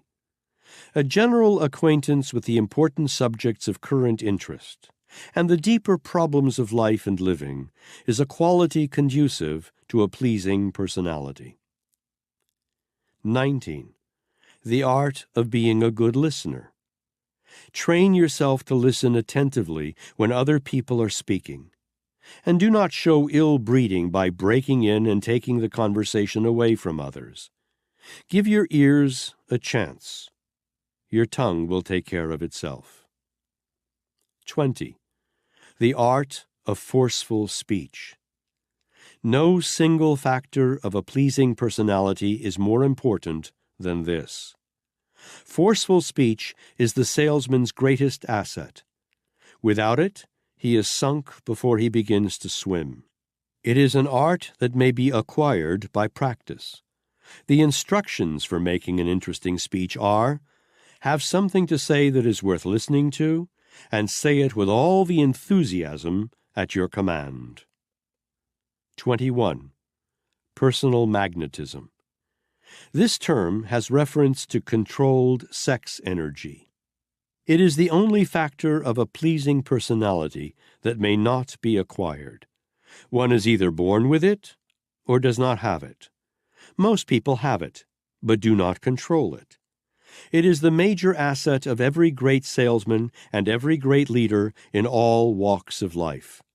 Its importance as a factor of a pleasing personality entitles it to appear at the head instead of the foot of the list.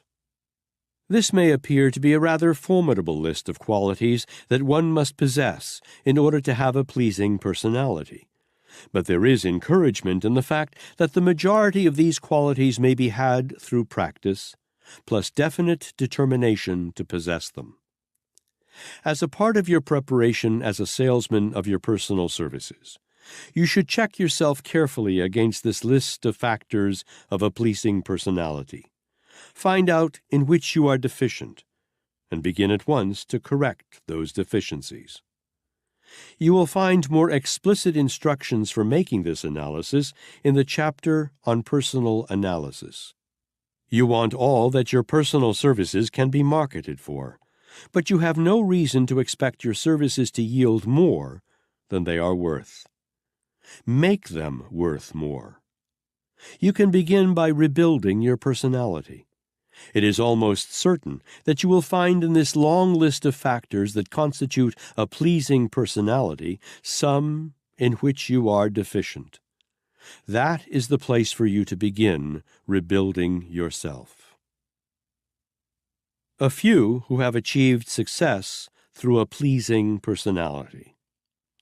It may be helpful if you are reminded of some of the men who have risen to high places in life, not because of their superiority of education, but because they understood the art of selling themselves to advantage. William Jennings Bryan kept himself sold to a large proportion of the American people for more than 30 years, almost solely upon his ability as an orator. Bryan was not a really great thinker. He was popular because of his ability to reach people through an appeal to their imaginations. The tone of his voice was responsible for much of his popularity. Theodore Roosevelt kept himself well sold to the American people in the highest position any American can hold, through almost 2 terms as President of the United States, and just barely missed a 3rd term. He was a great showman and an appealing public speaker, dynamic, energetic, powerful. Will Rogers converted a pleasing personality into a huge fortune through clowning. He was not a great actor, but he acquired the ability to please people. The late Newt Rockne developed the Notre Dame football team into the most popular team known to the American people. He was an able showman and possessed the ability to inject his personality into his players. The influence of personality on atmosphere. Every human being carries with him what is known as an individual atmosphere. This atmosphere is but the sum total of an individual's reflection of the factors of a pleasing personality, plus any of the factors of a negative personality that the individual may possess. This atmosphere is contagious. Every business and every place of employment has also a distinctive atmosphere that consists of the combined personalities of those who work there. A person with a dominating personality of a pleasing nature may so color the atmosphere of the place where he works that the spirit of the entire place will also be pleasing. On the other hand, one person who has a dominating personality of a negative nature may transmit that personality to everyone in a place of business, so that the atmosphere of the place becomes displeasing and unpleasant. Emerson had this truth in mind when he said, "Every business is the extended shadow of one person." Remember that you are contributing through your personality to the atmosphere of the home in which you live and the place of business where you work.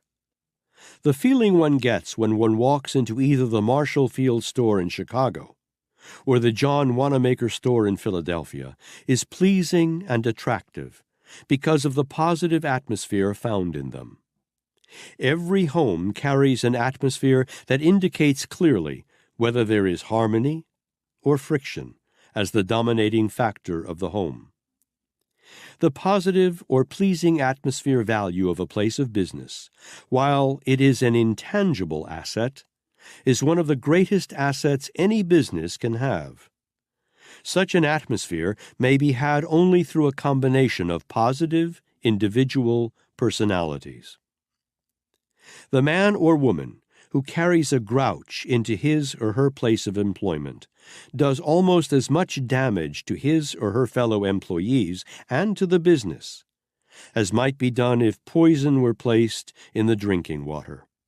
Employers who understand this principle, and some of them do understand it, watch very carefully to see that only people with pleasing personalities work in their establishment. The major factors of a negative personality. We come now to examine the qualities that constitute a negative personality. Analyze and check yourself carefully to make sure that you are not unconsciously carrying around with you an atmosphere that causes people to dislike you. The list is as follows. 1. Disloyalty. There is no substitute for loyalty. The person who lacks loyalty is poverty-stricken, regardless of his other qualities or worldly possessions. Such a person cannot possibly market his personal services effectively, because the market for those services will play out as soon as that quality is disclosed. 2. Dishonesty. There is no substitute for honesty. It is the keystone to the arch of character. Without sound character, no person can market his services effectively. 3. Greed. A person who is cursed by greed is never liked by others. It is a quality that cannot be kept under cover. It will assert itself so clearly that all may observe it and shun the person who reflects it. 4. Envy and hatred. These qualities make a pleasing personality an impossibility. Like attracts like. The person who hates people will in turn be hated by people, regardless of company manners or attempts to cover this disagreeable trait. 5. Jealousy. This is a mild form of insanity. It is fatal to a pleasing personality. 6. Anger. Whether passive or active in form, this is a quality that arouses antagonism and makes one disliked by others. 7. Fear. This quality repels people. It never attracts. There are 6 basic fears against which every person must guard. These are negative states of mind that must be eliminated before one may develop a pleasing personality. Fear never pleases, and it never attracts anything except its counterpart. 8. Revenge. A revengeful person cannot be pleasing to anyone. 9. Fault-finding. The person who has the habit of finding fault with others, or with conditions, cannot please. Such a person might more profitably spend his time looking for faults. 10. Peddling scandal. The old saying that a dog that will fetch a bone will take one back is true. People may listen to the scandalmonger because they cannot avoid it, but they will not like the person. 11. Uncontrolled enthusiasm. Too much enthusiasm is as bad as none. Enthusiasm, controlled and directed, is generally more effective than that which is expressed too freely. No one is attracted to the person who starts his tongue wagging and then goes off and leaves it. 12. Prevarication. The untruthful person is persona non grata in every household and in every place of business. With some people, prevarication is a habit. It destroys confidence and sets up antagonism. 13. Escaping responsibility for mistakes through alibis. The alibi artist is never pleasing to others. It is better to assume responsibility for mistakes you do not make than to form the habit of trying to place responsibility for these mistakes on others. 14. Exaggeration. It is better to understate a truth than to overstate it. Exaggeration causes loss of confidence. 15. Egotism. Uncontrolled egotism is one of the most damaging of traits. There is but one form of egotism that is acceptable. It is the habit of expressing one's ideas in deeds helpful to others, not in words. Self-confidence is one of the most desirable and necessary traits, but it must be controlled and directed to definite ends through methods that do not antagonize others. All forms of self-praise are easily recognized as evidences of inferiority complexes. Therefore, one's motto should be deeds, not words. 16. Obstinacy. The person who is obstinate, stubborn, and self-willed is never pleasing. A certain amount of determination and the ability to stand by one's opinion is, of course, essential. But these qualities should not become a blanket policy. 17. Selfishness. No one likes a selfish person. This quality attracts opposition in every conceivable form. These are not all of the negative qualities of personality, but they are, on the whole, the ones that do the most damage. Somewhere in the list you may find the cause of opposition that you may have experienced from others. You cannot have a pleasing personality until you put your foot upon the neck of every one of these signals of danger. Be merciless with yourself when you check yourself against this list, remembering that an enemy discovered is an enemy half conquered. This chapter deals with subjects of a highly intimate, personal nature. Remember, when you step before the mirror of your own conscience, as you will if you derive real benefit from this chapter, that this book was not written as a sop to the vanity of any reader. It was written as a means of helping people to market their services effectively, by first understanding and improving what they have to market. Keep this thought clearly in mind, and be your most severe critic as you read. If you wish to avail yourself of the benefits that await after you have mastered the principles described in this book. A pleasing personality is a self-acquisition asset with but few exceptions. Its acquisition calls for self-control and a willingness to change destructive habits. This book has been written with the object of helping people to convert their personal services into wealth without violating the rights or arousing the antagonism of others. This will, of course, require effort. Through your personal conduct, you are establishing the limitations of your life. Just as surely as a criminal is in the penitentiary as the result of conduct through which he reflected a very negative personality, so is every reader of this book where he is, because of his personality, as reflected through his conduct. With these two important statements, this chapter will be closed. 1. A pleasing personality will help one to market one's services effectively. 2. Sound character will help one to keep one's services marketed permanently. Chapter 16. Cooperation. Cooperation is a quality without which no person can hope to market his personal services effectively. It is a quality that must become a habit with all who make themselves indispensable to their employers. The late Andrew Carnegie said, "Inability to cooperate stood at the head of the list of the causes of failure." Moreover, he emphasized, the fact that lack of cooperation was one deficiency that he would not tolerate, no matter how well equipped in other ways a man might be.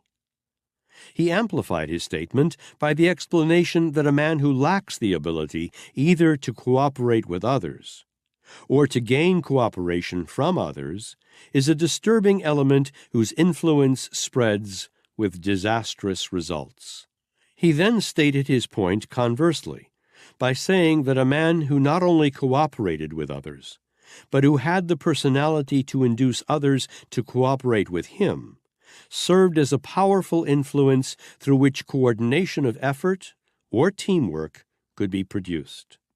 He should know. He made cooperation pay. Through a series of tests made by the late Dr. Alexander Graham Bell and others, it was discovered that one person of the fault-finding type in an organization of 1,000 people would have the effect of coloring the mental attitude of everyone around him, thereby creating friction and dissatisfaction. Success is achieved through power. Power is developed through organized and intelligently directed knowledge. The intelligent use of knowledge calls for cooperation. Woe unto him who fails to understand and apply the principle of cooperative effort. The larger corporations have already learned that cooperation among their employees and executives is their greatest asset. It was the lack of this sort of cooperation that placed business at the mercy of labor racketeers. It is only a question of time until every well-managed business will have a system by which it may discover lack of cooperation among its employees. Friction among employees has been one of the greatest evils of the past in industry and business. The well-managed business of the future will insist upon an esprit de corps among its employees, such as business management of the past has not demanded. Those who are capable of managing business successfully have learned that no business can succeed without this spirit of harmonious cooperation. Moreover, the cooperative effort must be in spirit as well as in deed. This point is important, so bear it in mind. I am stating these facts very plainly because I am convinced that no person can market himself effectively in the future without understanding and applying the principle of harmonious cooperation.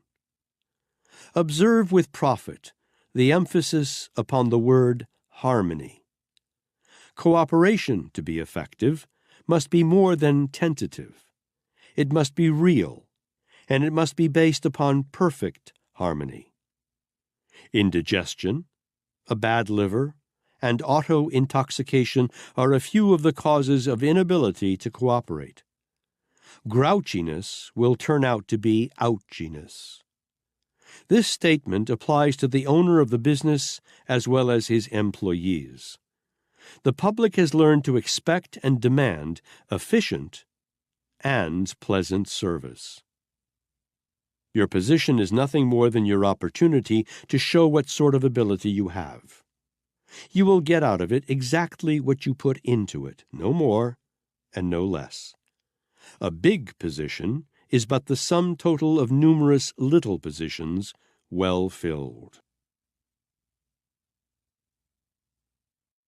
Chapter 17. How to Create a Job. Keen imagination is essential in all forms of salesmanship. Imagination is of two forms. One is known as synthetic imagination, and the other is known as creative imagination. Synthetic imagination consists of combining or bringing together two or more known ideas, principles, concepts, or laws, and giving them a new use.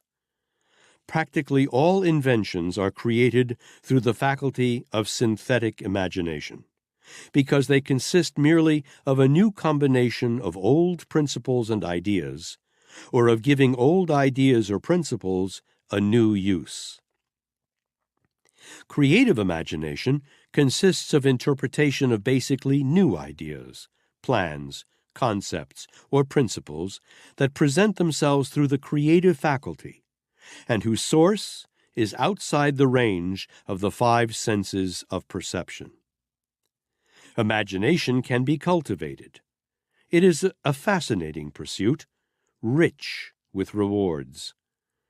We are concerned at this time mainly with the principle of synthetic imagination, because it is the keystone to the arch of selling either personal services or commodities of any description.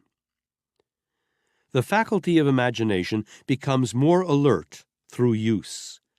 In this respect, it responds like any organ of the body or group of cells.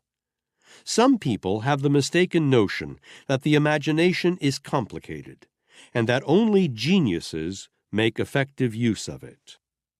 Through the use of his imagination while working as a telegraph operator, James J. Hill saw that the East should be connected with the West by a dependable railway system. His ability to see this was imagination that enabled him to build and operate the great Northern Railway system. Any other man could have done it. Organized imagination brings the highest price of any form of ability. It always has a market, and it has no limitations as to value. Business depressions do not destroy the market for imagination. They merely increase the need and extend the demand for imagination. The world stands in need of men who will use their imaginations. The most desirable and highest paid positions are those that men of imagination create for themselves. Business is stagnant all over the country. Use your imagination and discover ways and means of stimulating business, even in a very small way, in any line, and you may name your own salary. The country is faced not by the necessity of solving one problem, but by the necessity of solving hundreds of problems. Pick out any one of these problems and work out, through your imagination, its solution, and your problem of acquiring money will be solved. Not all of the new ways of doing business, nor the best ways, have yet been found. The future will call for still more new ways.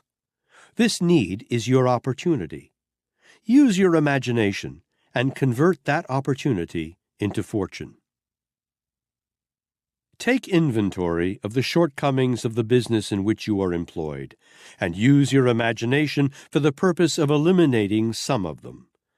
Or, if you are not employed, use your imagination to create some plan by which you may improve some part of any business with which you may be familiar, and you will soon find a place for yourself.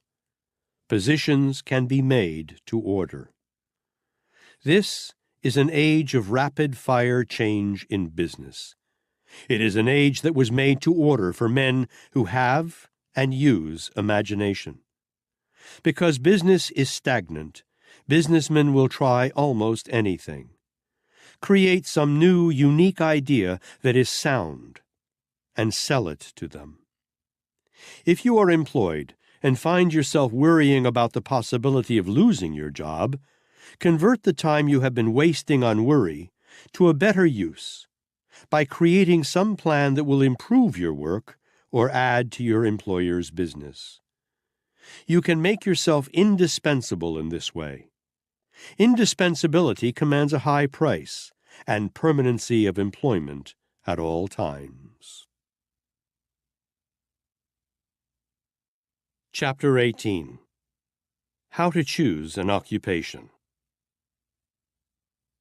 Instructions have been offered for aiding those who wish to choose jobs intelligently. These instructions were not entirely adequate for the needs of young people who have just finished their schooling but have never held positions or chosen a vocation. Decision in connection with the choice of a life work is one of the two most important decisions that young people have the responsibility of making. The other is the decision in connection with the selection of a mate in marriage. These two decisions determine largely whether one's life shall be blessed with happiness and fortune or cursed with misery and poverty. A decision as to a vocation suited to his or her needs is a very difficult matter for any inexperienced young person. Had I chosen my vocation at the end of my high school training, I would have become a telegraph operator, since this was the work that most appealed to my imagination at that time. Fortunately, a former schoolmate who had been away attending business college came home for the Christmas holidays, and before returning, sold me on the idea of going with him. My decision to take business training proved to be one of the most important decisions of my life. In the first place, this training prepared me to earn a living.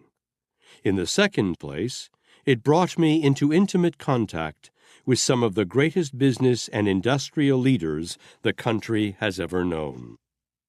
In the capacity of secretary, I literally went to school to the men for whom I worked, and I'm happy to acknowledge this part of my schooling was worth more than all the other schooling I received. I am convinced that every young man and woman should take a business course and gain some experience firsthand in many lines of business before selecting a vocation. This gives one an opportunity to weigh and to consider the possibilities available in various fields of business, and to make a choice of vocation that is based upon actual knowledge of the details of the chosen work. Business training not only gave me the opportunity to go to school to some of the most able men in America, but that training proved to be a veritable source of insurance against catastrophe on more than a score of occasions during the 25 years of effort, when I found it necessary to stop my research and earn money. There was never a time when I could not market the knowledge that I gained in business school for more than enough to take care of my living expenses. Because of my business training, I was privileged to work for the late Dr. Elmer R. Gates and the late Dr. Alexander Graham Bell, inventor of the long-distance telephone. From both of them, I received knowledge of a priceless nature. Through this training, too, I was privileged to work for a doctor from whom I received much of the biological data I needed, and for a noted lawyer from whom I gathered a knowledge of law and legal procedure which has been most helpful to me. Training in business brought me the knowledge through which I obtained every promotion I ever had while working for a salary. To it, I also owe the selection of my life's work, for it brought me into contact with Andrew Carnegie, Thomas A. Edison, Henry Ford, and most of the others who have been so helpful to me in the building of this philosophy. Every young man and woman ought to be able to 1. Operate a typewriter efficiently, 2. Take shorthand notes speedily, and 3. Keep a set of books accurately before selecting a vocation. Knowledge of these subjects is of vital importance in the successful conduct of any business or profession. The modern business college is a sort of missing link between the public schools and colleges and the field of business, because the business college specializes in a form of training that is inadequately handled by the public schools. The public schools and colleges, although they should prepare young people for efficient service in business, do not.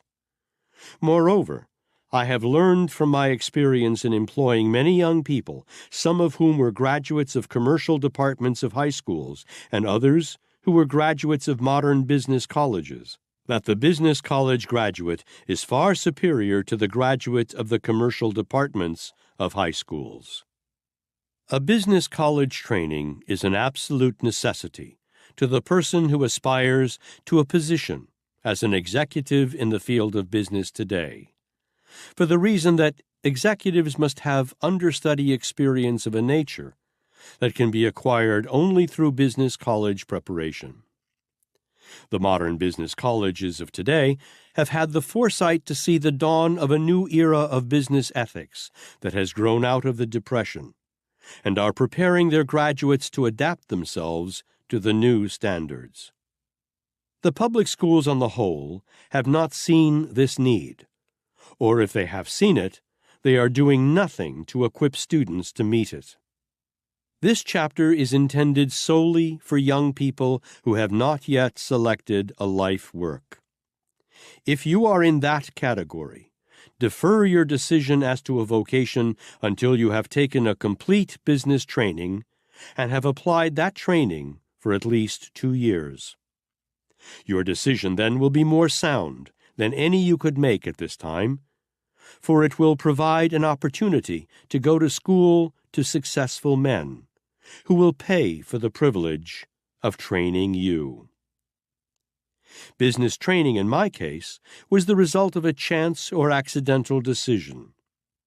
Your decision to market your services through the aid of a business college training should not be accidental. It should be by design. There is no way of determining the actual value of the training I received in business college. First, because I am still in the prime of life and have before me what I consider the best part of my career. And second, because I have found through my business training the vocation that I like best and in which I am happy. Happiness and contentment cannot be measured in terms of bank balances alone. Were I forced to set a monetary value on my business college training, however, I would estimate it at no less than $1 million. Its total cost was approximately $500 in money and a year's time. The investment has yielded me more than adequate returns. There is a certain atmosphere about a business college that is most helpful to young people, because all of the students in attendance are thinking and talking in terms of rendering useful service. In the public schools and colleges of today, the atmosphere often takes on an entirely different tone that savors more of play than it does of work. The best results cannot be obtained in this way. Mindful of the fact that some readers may wish to go from high school to college for the purpose of preparing themselves to take up a profession, I would particularly recommend that they take a business college training first. The competition in the professions today is very keen. Only those who understand the business foundation on which every profession must be conducted will survive. The large percentage of fatalities in the professions is due mainly to the fact that so many professional people know nothing about the fundamentals of business organization. Such knowledge is essential. Moreover, the business college-trained student can easily earn his way through college. I know many successful college graduates who paid their way through college. The person who can operate a typewriter efficiently and who can take shorthand notes rapidly can get much more out of college than the person who lacks these skills. Young women usually begin to think in terms of marriage about the time they complete their high school training. While marriage is a lofty ambition, it brings responsibilities and creates emergencies that call for wise thought and action. The woman who has been schooled in a business college and who has had some experience in a business office is much better prepared to assume the practical responsibilities of a home than one who has had no such training. She not only is in a position to cooperate with her husband in a spirit of sympathy and understanding in connection with his problems of earning a living, but if occasion demands, the married woman who has had business training may go back to it and earn a living. Business training, therefore, becomes a sort of insurance against dependence. Use wisdom in the selection of a business college. No statement in this chapter should be interpreted as a blanket endorsement of all business colleges. Happily, most of the business colleges in the United States are efficient, and their management consists of men and women who are conscientious.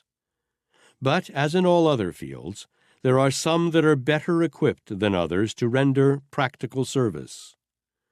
The first thing to be looked for in the selection of a business college is age. The college that has survived a long number of years must have adequate equipment and competent teachers, or it would not have lasted. The next thing to be considered is the business and ethical standing of the owner. The school, whose practice or teaching is unethical, cannot be long-lived. The third thing to be considered is the question of the competency of its teachers. A suggestion for financing yourself through business college. Usually, the young people who pay a portion or all of their expenses while taking a business or college training get more out of their training than those who do not pay any part of their expenses. I have delivered lectures to many groups of students.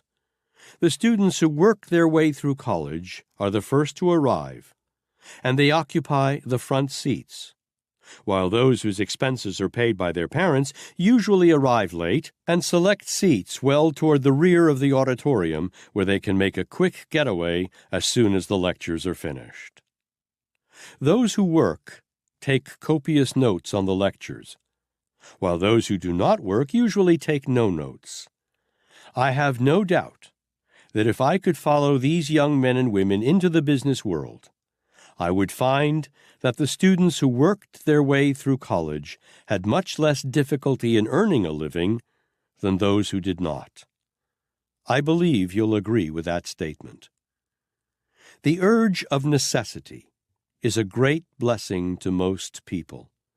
It forces them to do the things they should do, but too often would not do without the pressure of necessity.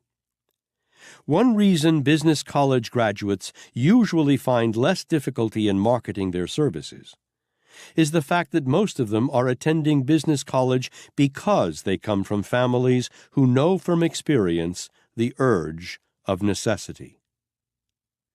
This is an age of unprecedented opportunity, due mainly to the great need for leadership in practically every calling. Opportunity will be greatest for those who have had thorough business training. This is an age that accepts young blood in positions of responsibility. These greater opportunities of today call for greater efficiency than was acceptable 25 years ago. This machine age of efficiency in production has brought with it a demand for greater efficiency in manpower. The principles through which efficiency may be attained have been described in the pages of this book. Not one of these principles is difficult to develop or apply. In closing this chapter, your attention is called to a principle that I believe to be the factor, more than any other, which determines whether one succeeds or fails in any calling. The principle to which I have reference is so simple that its importance may be underestimated by many, especially by the young person inexperienced in business. The principle may be described as the faith and persistence to accept defeat as being nothing more than an experience from which something of value may be learned. Most people give up or let their ambition be killed when serious obstacles are met. Life is filled with obstacles that must be surmounted. Only those who have the stamina and the willingness to fight can win.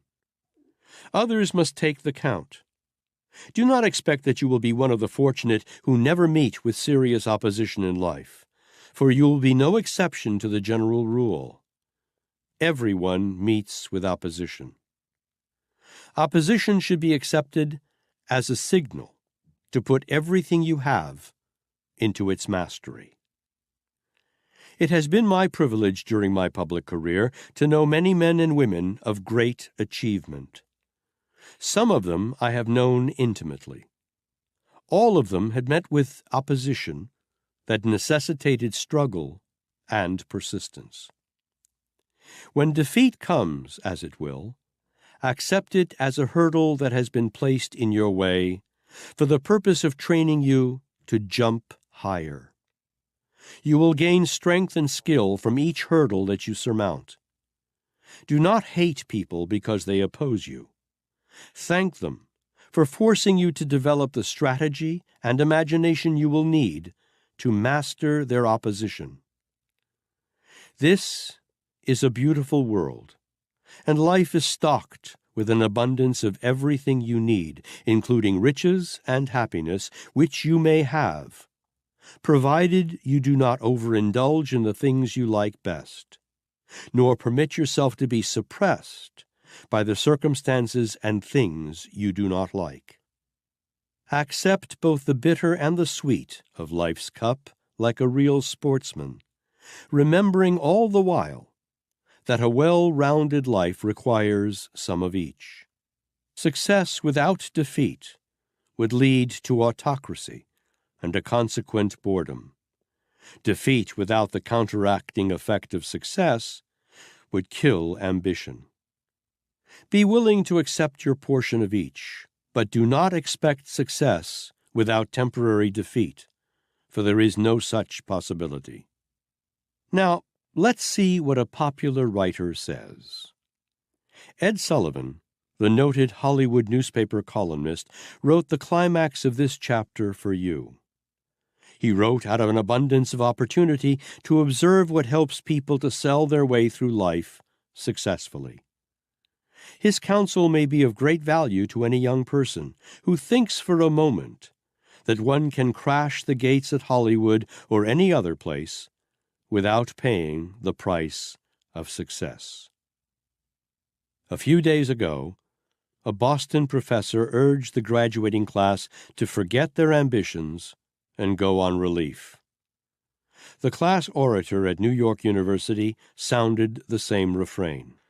Now, I've seen a lot more of life than either of these two speakers, have traveled wider, met more varieties of people, observed life much more intimately. So let me say something to you who have just graduated from high schools and colleges. 500,000 were graduated from American colleges this month. Are the odds 500,000 to 1 against you, then? Certainly not. 50% of that total will disqualify themselves by laziness, lack of ambition, refusal to accept responsibility, because I found that half of the world is as intent on not succeeding as the other half is intent on success. So your opposition is sliced in half. Sickness, temperament, liquor, gambling will cut heavily into the remainder. The best dramatization of what I'm telling you is the Kentucky Derby. Last year, 110 horses were nominated for the Derby. These nominees were well trained and coddled in every possible way that great trainers could devise. Of the 110 horses, only 10 of them went to the post. It's the same in everyday life. The odds are always less when the chips are on the lines. So don't worry about the opposition and competition that will be offered you. It will be much less than you expect. And don't worry either if you won't be able to go to college now that you have finished high school. University of Southern California recently conferred a degree of Master of Science on a boy who never even finished high school. Walt Disney. It wasn't so long ago that Disney and his brother Roy didn't have enough money to eat decently. They'd go into a restaurant and order one dinner with 2 sets of knives, forks, and spoons. You'd think, from the present goings-on, that these days are so extraordinary that the present generation should have medals struck off in their honor. It's not so. The successful men and women of this motion picture industry all had to work their way up from poor homes. Times always have been tough for the poor. Paul Muni was a poor boy. Sam Goldwyn was a glove salesman. David O. Selznick is the son of a rich man who went broke. Louis B. Mayer, power at MGM, recalls when his family didn't have enough to eat. Disney was ridiculed and shoved around by shrewder businessmen. Had any of them been quitters, you would not know of them today. They had ambition and courage. They were tenacious. Nobody shoved them upstairs. Nobody created jobs for them or told them how to hang on once the job was secured. Just as nobody can tell you what to do or how to do it. You've got to learn that yourself. You've got to adapt yourself to conditions, and that is a personal issue. If you listened to the radio in recent years, you heard the broadcast of 2 fights, the Joe Louis-Max Baer fight and the Henry Armstrong-Barney Ross fight. Baer quit, and you heard the referee count him out while Bear rested on one knee. In the Armstrong-Ross fight, Ross took a terrible lacing, but refused to let his handlers or the referee stop the fight. In life, you can take the count on one knee as Max Baer did, or you can imitate Barney Ross. You can quit, or you can carry on. I'll let you decide which to emulate. You are living in an age that is distinguished for the greatest liberalism that ever has been focused on the American scene.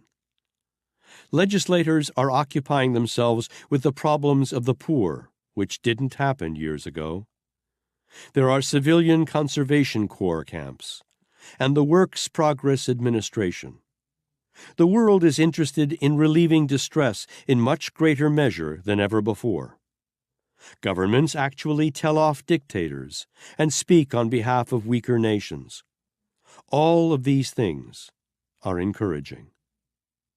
So, to all of you kids who are starting out, don't be too overwhelmed by surface indications. The weather forecast still is weather clear. Track fast, and the rewards are greater than ever before. Don't ask too much of life, that's all. In the final analysis, if you get just a little success and a lot of love, they'll hold up your hand as the winner. Chapter 19. How to Budget Your Time. Before you can market your personal services effectively, you must lay out a program for yourself based upon an appropriate budget of your time. Nothing will be of greater assistance than compliance with this suggestion, a fact that will be surprising when you begin to make up your first-time budget. Surprising because of your discovery of the amount of time you have been wasting through lack of a budget. All well-managed businesses are operated on a budget system. The marketing of your services is a business. Moreover, to you, it is the most important business in the world. It is a business that you can conduct efficiently only by organizing the hours at your disposal, so they will yield a greater return than you could get from them without a budget. Experience has proved that the following schedule is one that the majority of people can easily follow. It has also proved that it is an efficient schedule. 8 hours of sleep, 8 hours for one's vocation, 4 hours for recreation and health, 2 hours for study and preparation, 2 hours for extra service for the benefit of others without pay. Total, 24 hours. Take inventory of yourself before creating any plans for marketing your personal services effectively, and budget your time as nearly as possible to conform to this schedule. Your attention is called emphatically to the last 2 periods of 2 hours each. These are the most profitable hours, because the use that you make of these hours will determine more than any other factor whether you market your services effectively. You will observe that this schedule calls for 2 hours a day that must be devoted to study and preparation for greater efficiency in connection with your occupation. The majority of people have no such provision in their time budget, if in fact they have any budget. You will also observe that the schedule includes 2 definite hours that must be devoted to rendering extra service, for which one is not paid. This fixes approximately the time that one must put into one's work in following the habit of rendering service that is greater in quantity than one is paid for. The proportion is 1/4 of the time allotted for one's vocation. If you follow this schedule, you will find ways and means of doing approximately 1/4 more work in the future than you have been doing in the past. The majority of people can easily follow this part of the schedule. It does not mean that one must be on duty 12 hours a day instead of 8. It means that one should accomplish in 8 hours as much as one has heretofore been accomplishing in 12 hours. These additional 2 hours of quantity of service may be rendered in many ways other than by merely being on the job 2 hours longer. For example, the equivalent of 2 extra hours may be delivered by 1. Greater cooperation with fellow employees and management, 2. Personal conduct that constitutes a more pleasing personality, 3. Greater skill in connection with one's efforts, 4. Working with a definite goal or amount of work to be performed, as salesmen work on definite sales quotas, 5. Working in a spirit of enthusiasm and genuine interest. The following schedule represents fairly the budget actually followed by the average person because of indifference. The time budget one should not follow. 8 hours for labor that is performed with one eye on the time clock and one's thoughts on quitting time. 8 hours for sleep. 8 hours for miscellaneous dissipation of one's energies, ranging all the way from gin parties and habits of intemperance in eating, drinking, and sex indulgence to even more destructive habits. Total, 24 hours. Check this schedule carefully and compare it with your use of time. This will constitute a most important part of your self-analysis. Check yourself against the schedule with courage and frankness. Do not make the mistake of giving yourself the benefit of all doubts. Reverse the rule and analyze yourself with merciless accuracy. Remember again that you are where you are and what you are because of your own conduct. Find out if your conduct is lifting you up the ladder of success or lowering you to failure. By the time you are through with this self-analysis, you may catch a glimpse of some of the habits that have been standing between you and the station in life you would like to attain. Also, you may reach the conclusion that there is something which you must do for yourself in marketing your personal services effectively. Unless you are an unusual person, this analysis will bring to your attention many changes of habits that you must make before you can hope to market your personal services effectively. You cannot be successful without paying the price of success. The price that must be paid has been clearly described. Not the least important part of this price is definitely outlined in this chapter. Before any reputable physician will undertake to prescribe a remedy for the ills of a patient, he will insist upon making a thorough diagnosis to ascertain what are the patient's ills. Diagnosis is the most important part of the physician's work. The same is true of the person who markets personal services effectively. He must begin by ascertaining what his weaknesses are, and when they have been discovered, he must form habits that will either eliminate or bridge those weaknesses so they will not work against him. This book will probably be of little value to all who, through either neglect or indifference, fail to follow the plan of self-analysis here described.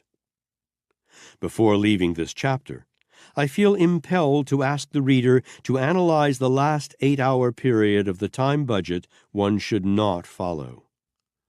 I have helped a large number of men and women to emancipate themselves from misery and want by aiding them in making an analysis of this 8-hour period of the day, which constitutes the pivotal point of one's life, at which failure may be turned into success, or success into failure, as the result of the way these 8 hours are used. Let it be clearly understood that I am not a reformer, nor have I any bill of complaint against those who wish to relax through play that may not be entirely conventional, because play and relaxation are just as important as labor and study. That which I have to say to the readers of this book in the subsequent paragraphs of this chapter is intended as a warning to those who devote the entire 8-hour period to what they call relaxation and play. This is a swing age, which has been keyed up to the highest pitch of action. If it is stepped up much higher, the insane asylums will be filled with those who have cracked up. Millions of people who ought to be seriously interested in marketing their services effectively have been caught in this maelstrom of speed that is whirling them around ever faster and faster until they have completely lost balance. These pleasure-bound unfortunates not only use up 8 hours in the mad whirl, but they cut in on the 8-hour period allotted for sleep and use up from 2 to 6 hours of that period. This has the effect of cutting into the 8-hour period allotted for work and robbing it of 2 to 6 hours through lowered efficiency. I know a great number of young people still in their 20s who look old and have far too little endurance. These young people are shortening their own lives and robbing themselves of the most vital asset they possess in marketing their services effectively. The human body is so organized that it requires 8 hours of complete relaxation and sleep out of every 24.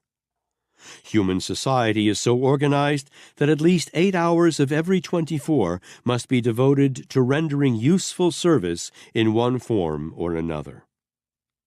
These 2 8-hour periods cannot be whittled down or robbed for other purposes without a price that means failure. The third period of 8 hours is the only period that one can afford to gamble with under any circumstances. This third 8-hour period holds the key to one's future, because the manner in which it is used affects for weal or for woe the other 2 8-hour periods. It is the period that requires the closest attention, because the freedom it provides often serves as an invitation to indulge in the attractions being indulged in by others. We are all more or less the victims of habit. The 2 8-hour periods allotted to work and sleep, by their very nature, more or less force one to acquire sane habits. If a person chooses to steal time from the 8-hour sleep period, nature steps in sooner or later and stops the practice temporarily by sending him to the hospital. If a person misappropriates a part of the 8-hour work period, the law of economic necessity steps in and calls a halt, as one must have food and clothing and a place to sleep. The third 8-hour period, however, is a freelance period that may be either wasted in dissipation or used as a period of preparation for greater efficiency and a greater earning capacity, as one elects. Watch your habits during this 8-hour period, because those habits hold the secret of your future, no matter who you are or what may be your calling in life. This period offers the only hope available to the person who is poverty-stricken but desires riches. It is the starting point of the person who aspires to a position of independence and freedom. When you come to analyze yourself for the purpose of discovering how many of the causes of failure are standing in your way, you will discover that most, if not all, of those disclosed by your analysis have grown out of your habits of waste during this 8-hour period. If you work for others and desire promotion and larger income, you will find the answer in this 8-hour recreational period. You will find it nowhere else. We are all victims of the power of suggestion. Most of our habits are acquired through the influence of other people around us. This is an age of wasteful, destructive habits, and the price of escape from these habits is eternal vigilance. It is a price that must be paid by every person who markets his personal services effectively. Gin parties are very exciting. To some, they are very interesting. To all, they are destructive. If you have not the willpower to resist the temptation to join your friends in parties of this kind, you had better look for new friends whose habits will tempt you in a more profitable direction. These parties, so popular in this age, collect a heavy toll in two ways from all who indulge in them. Their victims pay in loss of efficiency, which means loss of earning capacity, and they pay sooner or later in loss of health. Young people can, because of the endurance of youth, make tremendous inroads upon their vitality without apparent effects. There comes a time, however, when these debts against one's health must be paid. Nature attends to this. She keeps a set of books in which every item is recorded. Moreover, she forces the individual to become his or her own bookkeeper. The charges compiled through the indiscretions of youth are collected through the infirmities of old age. A little while ago, I was called to a hospital to visit a former schoolmate whose habits of youth have piled up a huge account against his old age reserve. He had not yet reached old age, but his account had been so grossly overdrawn that nature brought him into the debtor's court for settlement. He was suffering from partial paralysis of the brain. In plain English, he was on the road to insanity. All this may sound like a prohibitionist's preachment against drink. It is more than that. This acquaintance had cut himself down through excesses in eating, drinking, and sexual expression for over 10 years, using up his 8-hour recreational period and making serious inroads upon the other 2. I went to see him at the hospital for the purpose of helping him out of his financial difficulties. Excesses take a financial toll, as well as a physical toll. I have never desired to be a reformer or a preacher. This is a book on the subject of marketing personal services effectively. Nothing can be marketed effectively unless the product to be marketed has value. It has been my aim throughout these pages to describe what constitutes valuable services. It is hoped that some suggestion or statement may throw light upon your own situation and point out the way to a more effective marketing of your personal services. During my public career, I have observed the methods used by thousands of successful men in selling their way through life. Space does not permit a description of the methods used by all these men, but I have chosen from the group one man whose principles of selling himself are described in detail. The man chosen is Henry Ford, known the world over for his ability to get whatever he wants without violating the rights of his fellow men. I have chosen Ford for my analysis of men who successfully sell their way through life because he has used the same principles every successful person must use. I have chosen Ford for the reason that I have had the privilege of closely observing him over so long a period of years, that I feel sure I understand the principles underlying his success. Do not browse through the Ford analysis or read it hurriedly. It is worthy of slow reading and careful analysis, because it conveys the material of which you may easily build your own successful life. The story has not been included to glorify Ford. The sole purpose in publishing it is to place in the hands of every reader an accurate outline of the plans and principles that have made America's most successful businessman the success that everyone knows him to be. You are especially requested to study carefully the rating given Ford on the principles of individual achievement. After you finish reading this book, Come back to the Ford analysis and take inventory of yourself, measuring yourself honestly and frankly by these principles. If you do this faithfully, you may discover what the major points of differences are between you and Henry Ford. The discovery, if accurately made, may both shock and benefit you. It is well worth trying.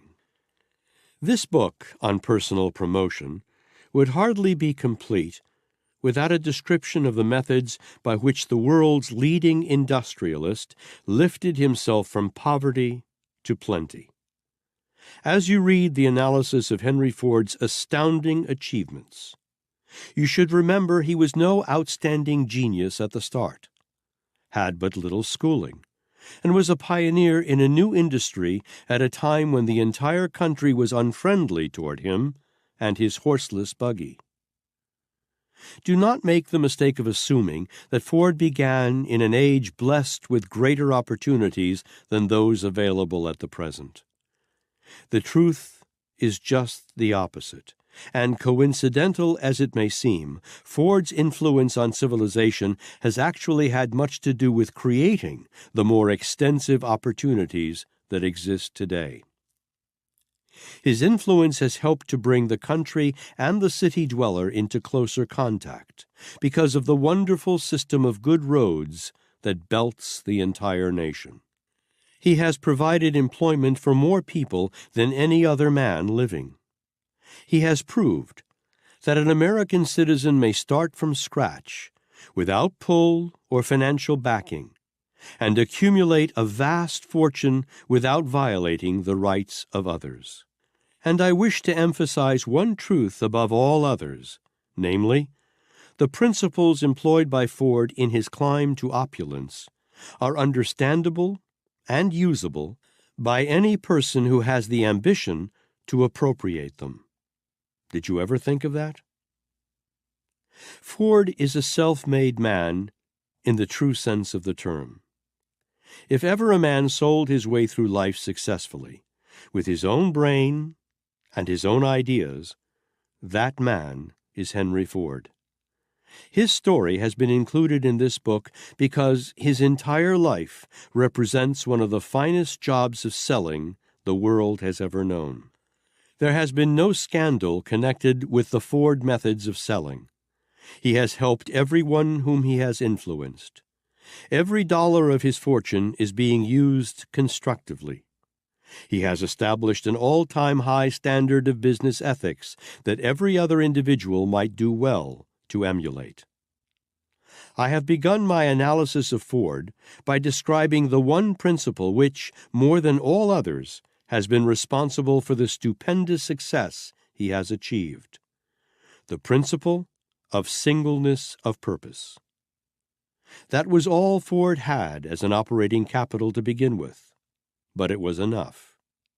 Remember this, you who wish to emulate Ford, and remember, too, that you are reading an analysis of the number one citizen and successful businessman of the entire world. Here's a good joke to play on your employer. Get to your work a little earlier and leave a little later than you're supposed to. Handle his tools as if they belonged to you. Go out of your way to say a kind word about him to your fellow workers. When there is extra work that needs to be done, volunteer to do it. Do not show surprise when he gets on to you and offers you the head of the department or a partnership in the business, for this is the best part of the joke. Chapter 20. The Master Plan for Getting a Position. There is a definite, surefire method by which anyone may procure any position for which he is qualified. I will describe the method in detail. But first, take notice. I did not say that this plan would enable anyone to hold any job he might procure. Getting a job is one thing. Holding it is something else. Inasmuch as the major portion of this book has been devoted to a description of the principles by which people hold jobs, I will not here repeat what I have stated on that subject. I have been asked often, how did you manage to interview all those successful men who helped you to organize the law of success philosophy? How did you induce them to give up so much of their time? My answer is, it is simple to get the opportunity to talk with men if you approach them through some subject in which they are interested, and do most of your talking about them. I might say the same thing in connection with procuring a position. It is easy to get any position one wants, providing one has the ability to fill it, and makes the right sort of approach in applying for the position. Through the pages that follow, I am addressing men and women who are interested in procuring some sort of position or some form of personal contact requiring the cooperation of one or more other people. The advice I offer is intended solely for the general guidance of anyone seeking to get the cooperation of others. The details should be changed to fit the particular needs of each individual, and should not be copied verbatim from this book. Your own judgment will tell you what to do. Let us assume you are desirous of procuring a position with the Standard Oil Company, that you are willing to start anywhere the company wishes to place you, your major desire being an opportunity to demonstrate what sort of services you can render. Very well. Here is a step-by-step outline of the approach which, if changed to fit your particular personality, could hardly fail to get you the desired opportunity. First, decide what particular position with the Standard Oil Company you desire. Then make a complete list in writing of all your qualifications to fill that position. If you feel the list of your capabilities is inadequate after you have placed it on paper, go to work and prepare yourself through study and observation of some other person who is filling a position similar to the one you want, until you are sure you are ready for the position. Second, write out a list of the following 17 principles of success, and grade yourself accurately on each, the grade running from 0 to 100% on each principle. Under each of the principles, state in detail why you believe you are entitled to the credit you have given yourself, what definite proof you have to offer that your grading is accurate. Grade yourself anywhere from 0 to 100%. A definite major aim in life. Under this heading, describe your major purpose in life and show that it is connected with the position you are seeking with a Standard Oil Company. If the particular position you wish is only to serve as a stepping stone, and you are aiming for a higher place, say so, and give your reasons for believing you can advance to the better position. Self-confidence. State your reason for the grading you give yourself on this principle, and clearly indicate that you know the difference between self-confidence and egotism. Initiative. Under this heading, give illustrations of occasions on which you have acted without supervision on your own initiative, and state to what extent this procedure is a habit with you. The habit of saving. Under this heading, make it clear that you have formed the habit of budgeting both your time and your income, and that you recognize the necessity of this sort of self-discipline as a means of attaining the object of your major aim in life. Imagination. Give illustrations of occasions on which you have used your imagination. The best possible method by which you can do this impressively will be to indicate to what extent you used imagination in familiarizing yourself with the requirements of the position you are seeking. Enthusiasm. State to what extent you have your enthusiasm under control, and indicate your knowledge of the difference between passive and active enthusiasm. Indicate that your greatest enthusiasm is associated with your desire to procure and fill the position you are seeking with the Standard Oil Company, giving your reasons for your enthusiasm. Self-control.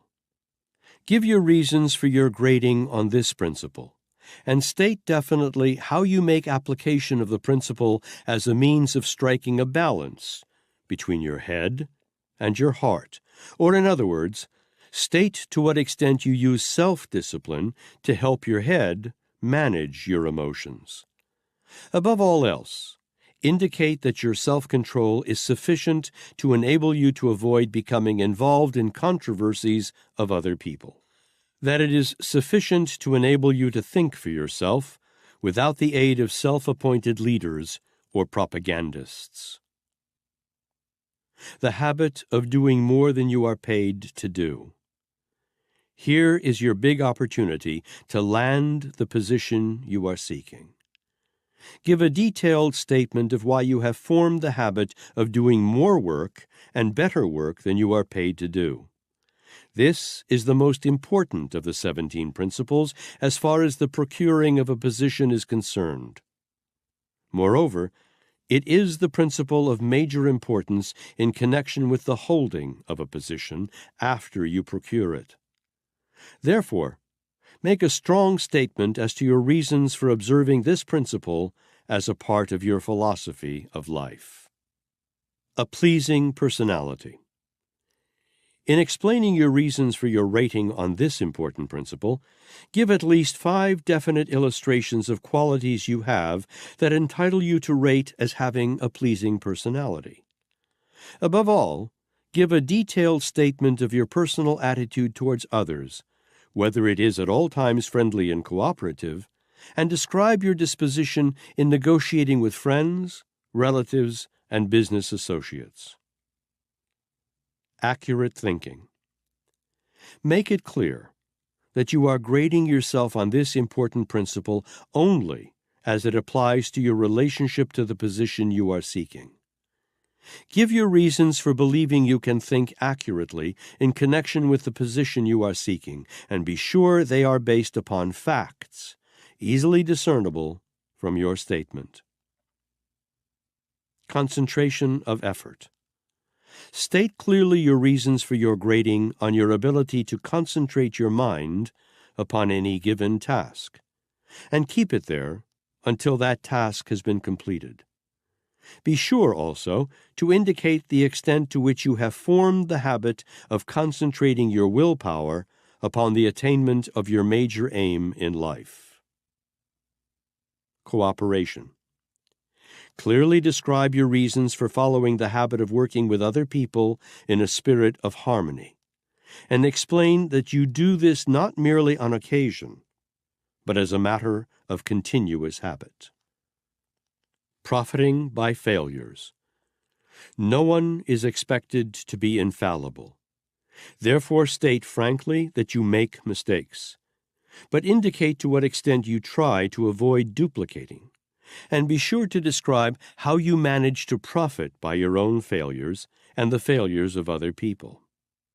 Indicate also that you know the difference between failure and temporary defeat, and say that you never accept defeat as anything more than an inspiration to make a fresh and more determined start. Tolerance. In explaining your grading on this important subject, clearly indicate that you understand tolerance to mean an open mind on all subjects toward all people. Be sure to describe the extent to which you practice tolerance. The golden rule applied. Grade yourself on your application of this great law of human conduct, and explain why you follow the habit of placing yourself in the other fellow's place when reaching decisions that in any way affect him. The habit of health. In explaining your grading on this subject, be sure to indicate that you do not suffer with imaginary symptoms of illness, that you follow the habit of attending to your diet, exercise, and elimination, and be sure to indicate clearly that you do not have a bad disposition due to your failure to keep your sewer system cleaned out. The mastermind applied. The mastermind is a principle through which one or more people may coordinate their efforts in a spirit of perfect harmony for a definite purpose.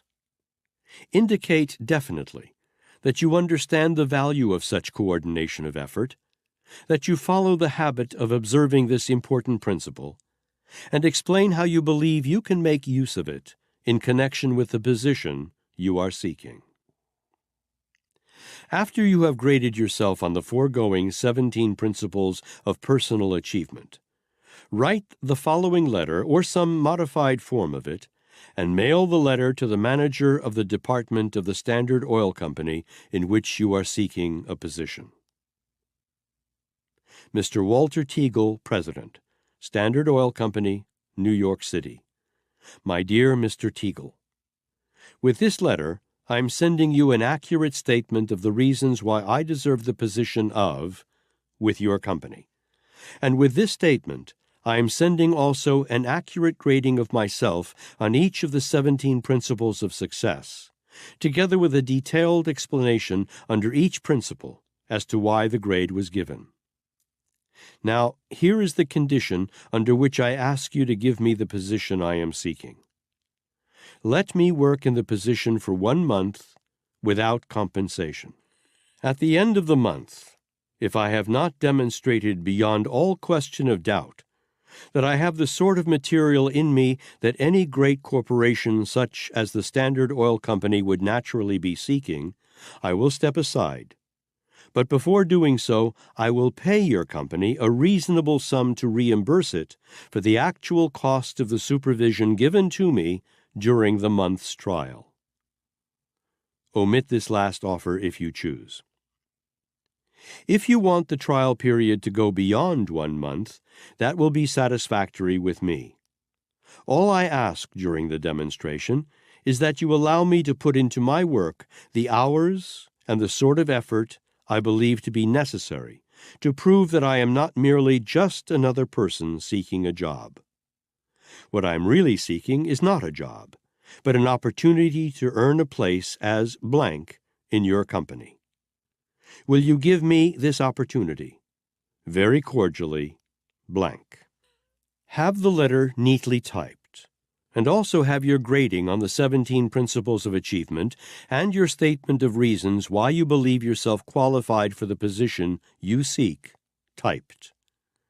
If you desire to apply for a position with several different firms, send a similar letter with the grading and the statement of your capabilities to each firm.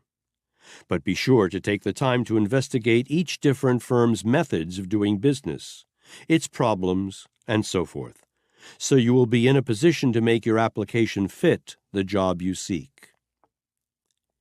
In grading yourself on the 17 principles, use your own imagination and so word your explanations of your grading that the person to whom you are applying for a position will quickly see that you are familiar with the requirements of such a position.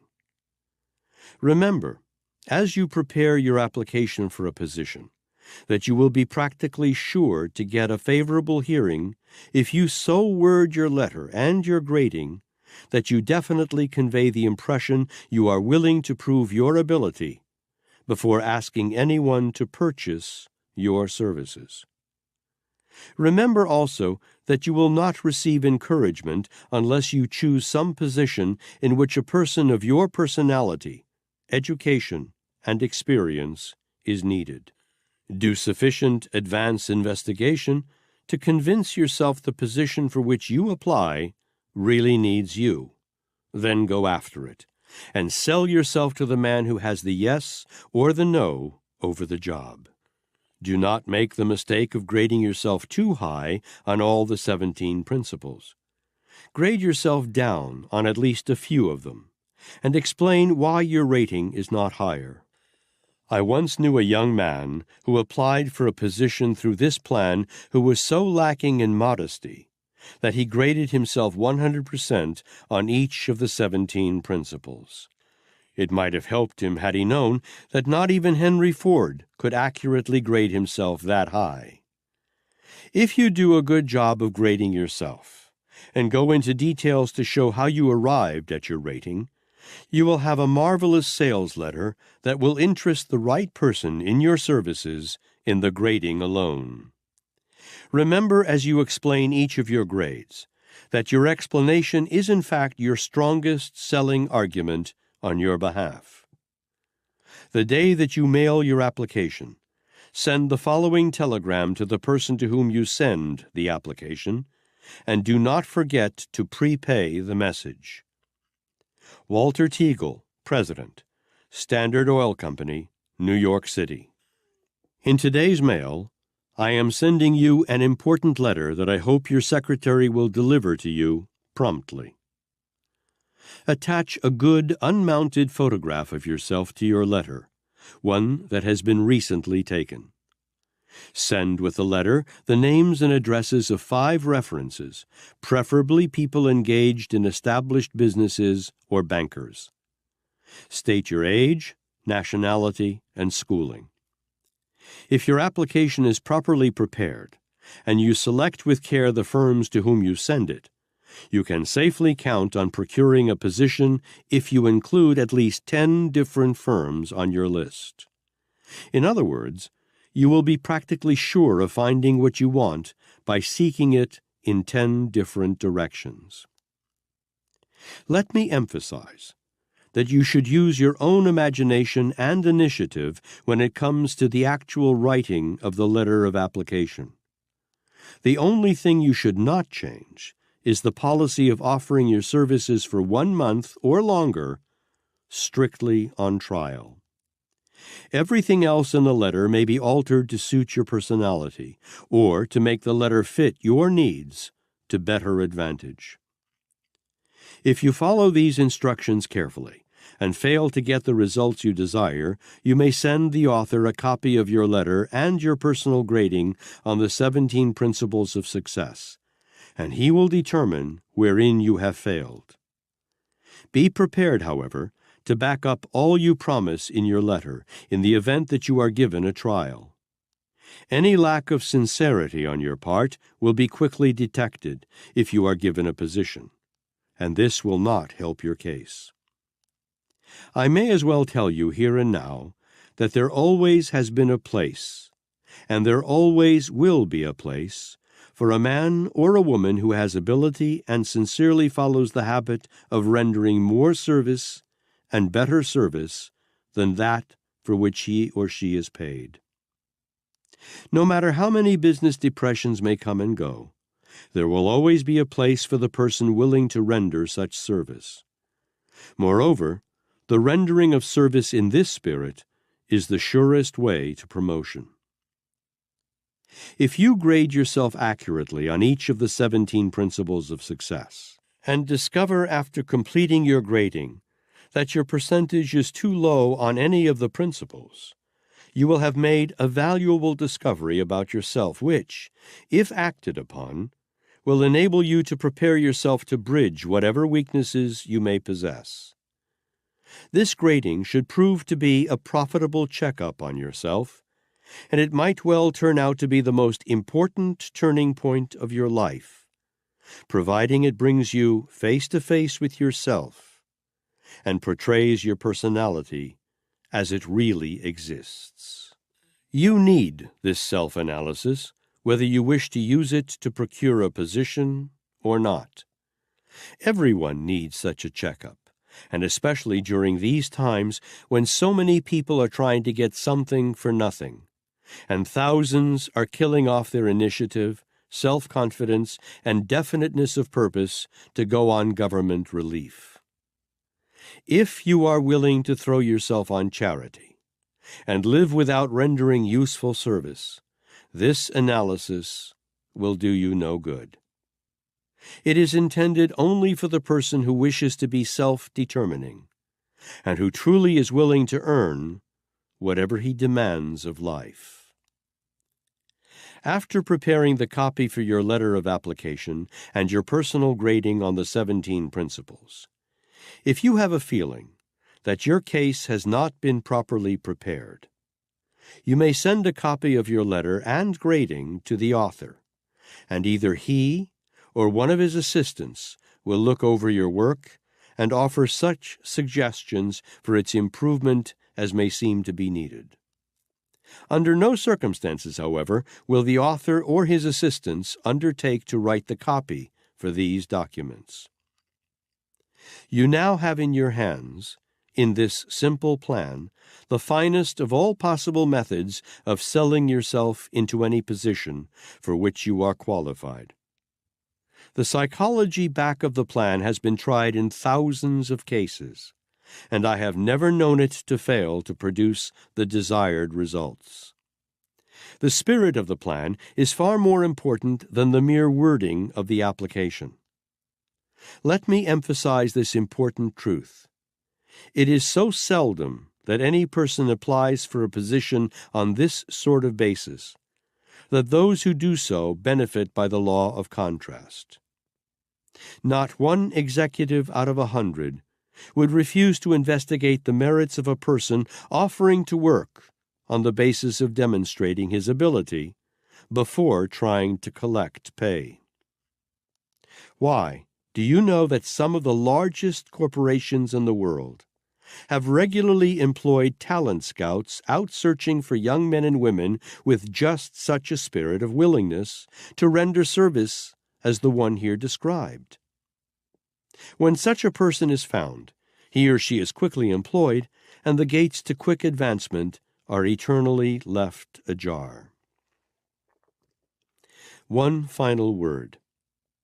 If you find the 17 principles helpful in procuring an opportunity to demonstrate your ability, think how much more helpful they may be if you make intelligent application of these principles after you get your foot inside the door.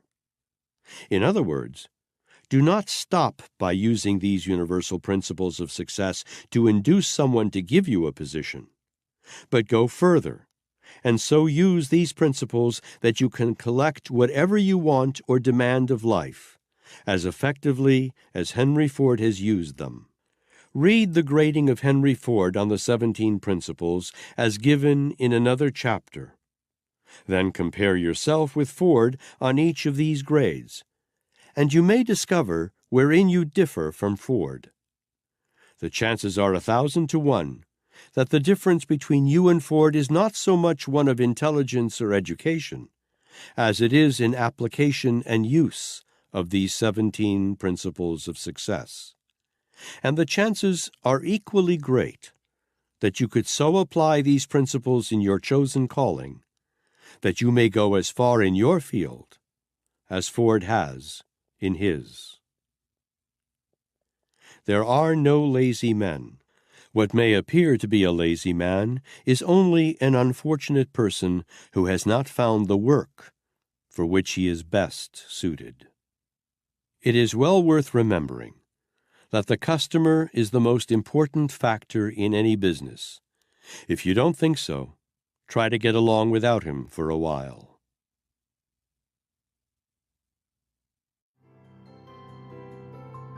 Part 3. What you may learn from Henry Ford. Everyone has heard of Henry Ford, and most people know that he began at the bottom in poverty and illiteracy, and by his own efforts climbed to the top. But few know, however, of the principles by which the great industrialist gave himself spiritual and economic freedom. Part 3 of this book has been devoted to a complete analysis of Ford and the method by which he became self-determining. The story has been used as a simple explanation of one of the greatest selling achievements in the history of our country. It tells not only how Ford sold himself into power and plenty, but also how he has managed to remain in that enviable position despite subtle and powerful attempts to dethrone him. The educated man is the man who has learned how to get everything he needs without violating the rights of his fellow men. Education comes from within. You get it by struggle and effort and thought. Chapter 21.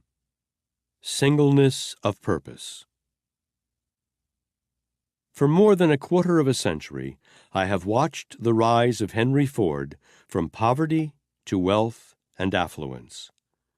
At the suggestion of Andrew Carnegie, I adopted Mr. Ford as my teacher many years ago. Once every year for 20 years, I analyzed Mr. Ford carefully, point by point.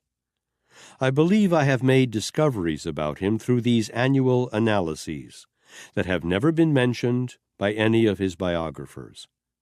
I shall describe these discoveries. Henry Ford has been the source of more useful knowledge than all the other men whom I've ever met. I am no hero worshiper, but I am appreciative of the opportunity of observing the efforts of the most successful industrialist of America, and especially those of Henry Ford, because his activities have been so extensive that he has encountered and conquered the majority of obstacles that obstruct the path of human beings. Mr. Ford has been my Exhibit A. Through his achievements, I tested the fundamental principles of success that went into the building of my success philosophy. Without the privilege of observing and studying him in his stupendous industrial operations, my work on the philosophy would have required at least another 25 years, if, in fact, it could have been completed at all. This statement is made in explanation of the credit given Mr. Ford as being the man from whom I have acquired more useful knowledge than from all others combined. Mr. Ford is not my idea of a perfect man, but his fine qualities and business acumen far outweigh his defects. Henry Ford has taught me the value of selecting a definite major purpose as a life goal at which to aim, and to which all other aims and purposes are subordinated. Mr. Ford has worked with a central purpose mind for more than a quarter of a century. That purpose is to manufacture and sell a dependable automobile within the price range of the farmer and the working man. Everyone who has ever heard the name of Henry Ford knows what his definite major purpose is, and what it has been for the past 30 years. Not everyone, however, has interpreted correctly the part that the selection of this definite purpose has assumed in the accumulation of the Ford fortune. Few have endeavored to emulate Mr. Ford by selecting and pursuing persistently a single purpose as he has done. I shall be eternally grateful to Mr. Ford because this one lesson alone has yielded me the fundamental basis of a sound philosophy of success. Had I not been influenced by Henry Ford, I would probably never have paid the price in struggle and hardship and sacrifice necessary for the completion of my research. All down the years during which I was engaged in building that philosophy, Henry Ford's outstanding tenacity of purpose served as a mighty influence, forcing me on when I would otherwise have quit. Such useful service as may be rendered by my writings should be, in the main, credited to the influence of Henry Ford, because he contributed more than all the other men of achievement whom I have observed. Mr. Ford was responsible for my meeting Dr. Alexander Graham Bell, Dr. Elmer R. Gates, Thomas A. Edison, and Luther Burbank, who in turn led me to the discovery of the vast possibilities that lie hidden in the subconscious mind. Through many years of experimentation, both independently and in collaboration with these men, I made discoveries about the potentialities of the subconscious mind that enabled me to understand to a certain extent the workings of that mysterious power. Such help as I may be able to render other people can be traced directly to what I have learned from Henry Ford, and especially to his influence upon me in the matter of adopting and persistently following a definite central purpose in life. It seems to me more than a mere coincidence that I should have been led to the discovery of facts of vital importance in connection with the psychology of singleness of purpose, as the result of having acquired such a purpose through observation of Henry Ford. This fact has caused me to recognize the truth that every great discovery and every noteworthy achievement of man may be traced to the influence of some other person. Sometimes we neglect to give credit where credit is due. At other times, we fail to interpret the cause of achievement, and again, we prefer to salve our own ego by choosing to believe that we are the great creators.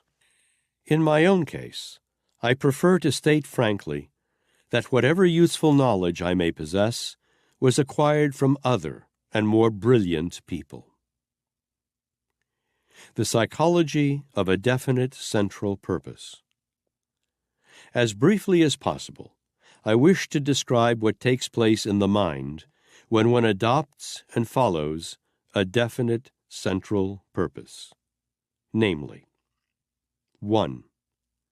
A definite purpose, when mixed with faith in one's ability to achieve the object of that purpose, and held as a dominating desire in one's conscious mind, is picked up by the subconscious mind and used as a pattern or blueprint by which that purpose is transmuted into its physical equivalent. 2. The medium through which a definite purpose is picked up by the subconscious mind is autosuggestion or self-suggestion. A strong burning purpose held persistently in the conscious mind will induce action by the principle of autosuggestion. 3.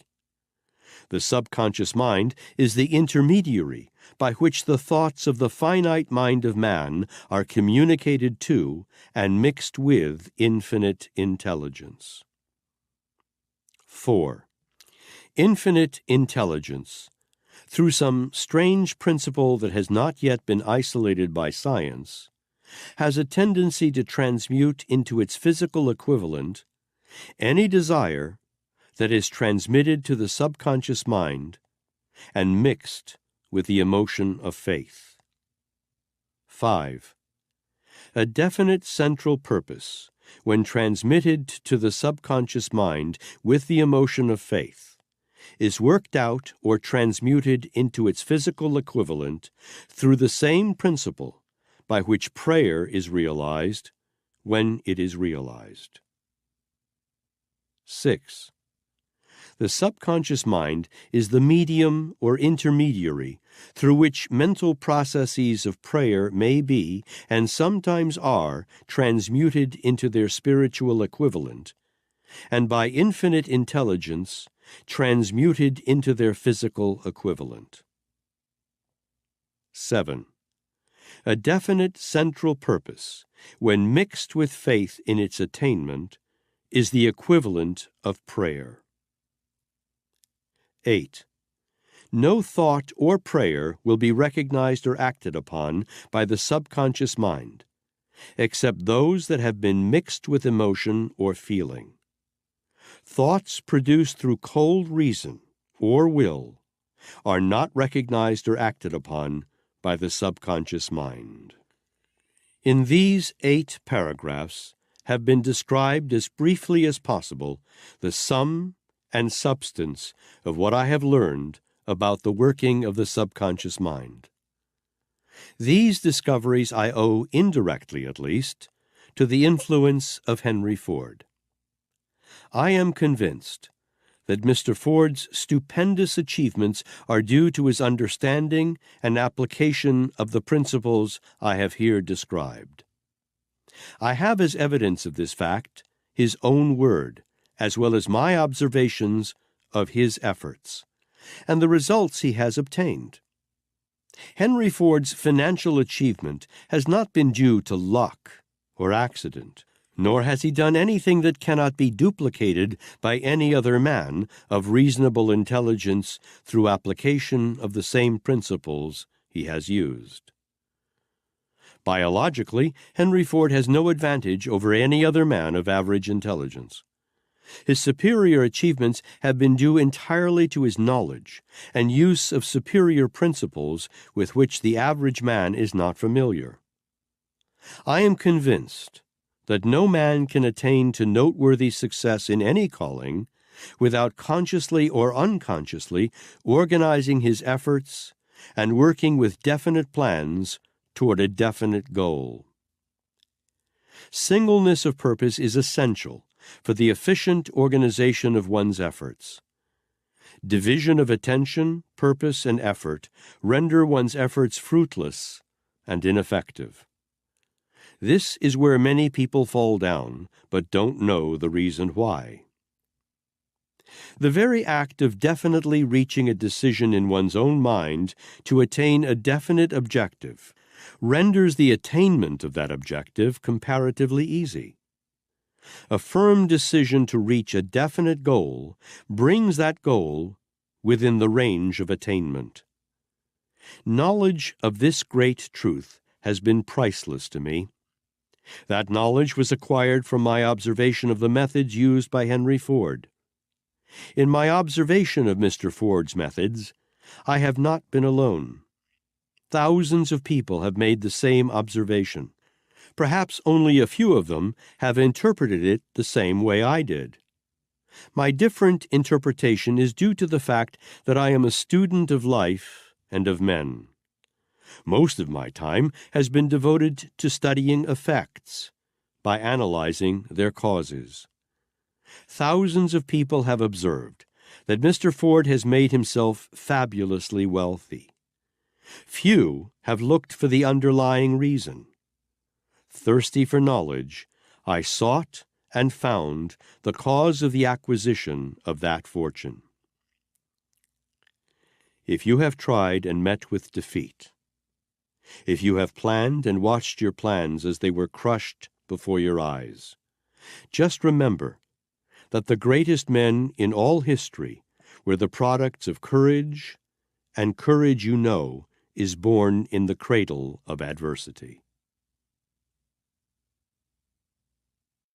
Chapter 22. Persistence. Henry Ford has taught me the value of persistence. I have watched him start from scratch and fight his way through opposition and past obstacles that would have floored the majority of men in the very first round of battle. I have seen him whip poverty, illiteracy, and ignorance. Without persistence, he would never have surmounted these grave difficulties.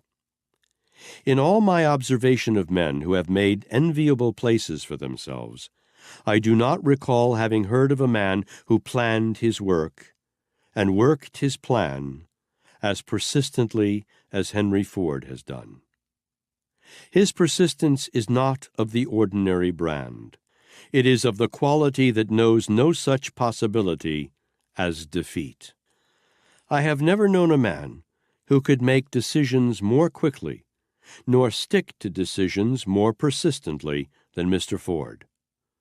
While visiting in the home of George S. Parker, the manufacturer of the famous Parker fountain pen, I met one of Mr. Parker's neighbors who was formerly chief engineer in the Ford plant at Detroit.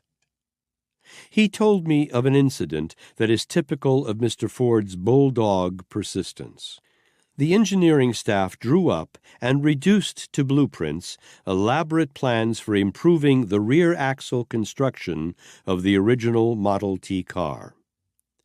After the plans were ready, Mr. Ford was invited into the engineering room to look them over. One by one, the engineers explained their reasons for the change. Mr. Ford listened without saying a word until the last man had his say. Then, walking over to the table, he tapped the blueprints and said, "Gentlemen, you know that we are now selling more cars than we can possibly deliver. We are working 24 hours a day. As long as this condition lasts, we are not going to make this or any other change in the Ford automobile." The meeting was at an end. Mr. Ford turned and walked out of the room without further ceremony. That was typical of Henry Ford's way of following through with his definite central purpose. In later years, competition began to cut in on the Ford business so keenly that a change in body design and other changes became imperative. With great reluctance, it is said, Mr. Ford gave orders to his engineering department to begin work on plans for improvements.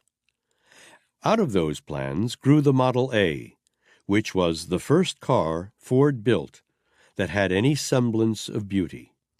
He made that change very slowly. In fact, he made it too slowly, because competition had taken such strides that he had not yet fully recovered the ground lost by the delay. Later, it became obvious that the public wanted still further improvements. This time, Mr. Ford moved more rapidly and turned out the present model with the 8-cylinder feature and other improvements in design.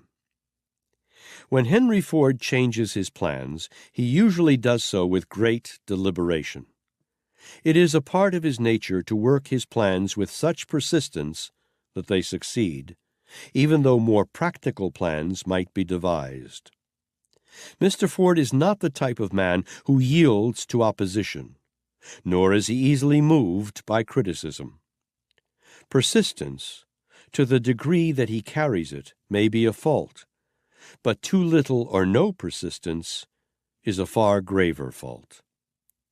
Persistence requires courage, especially if it is used as the foundation of a new idea.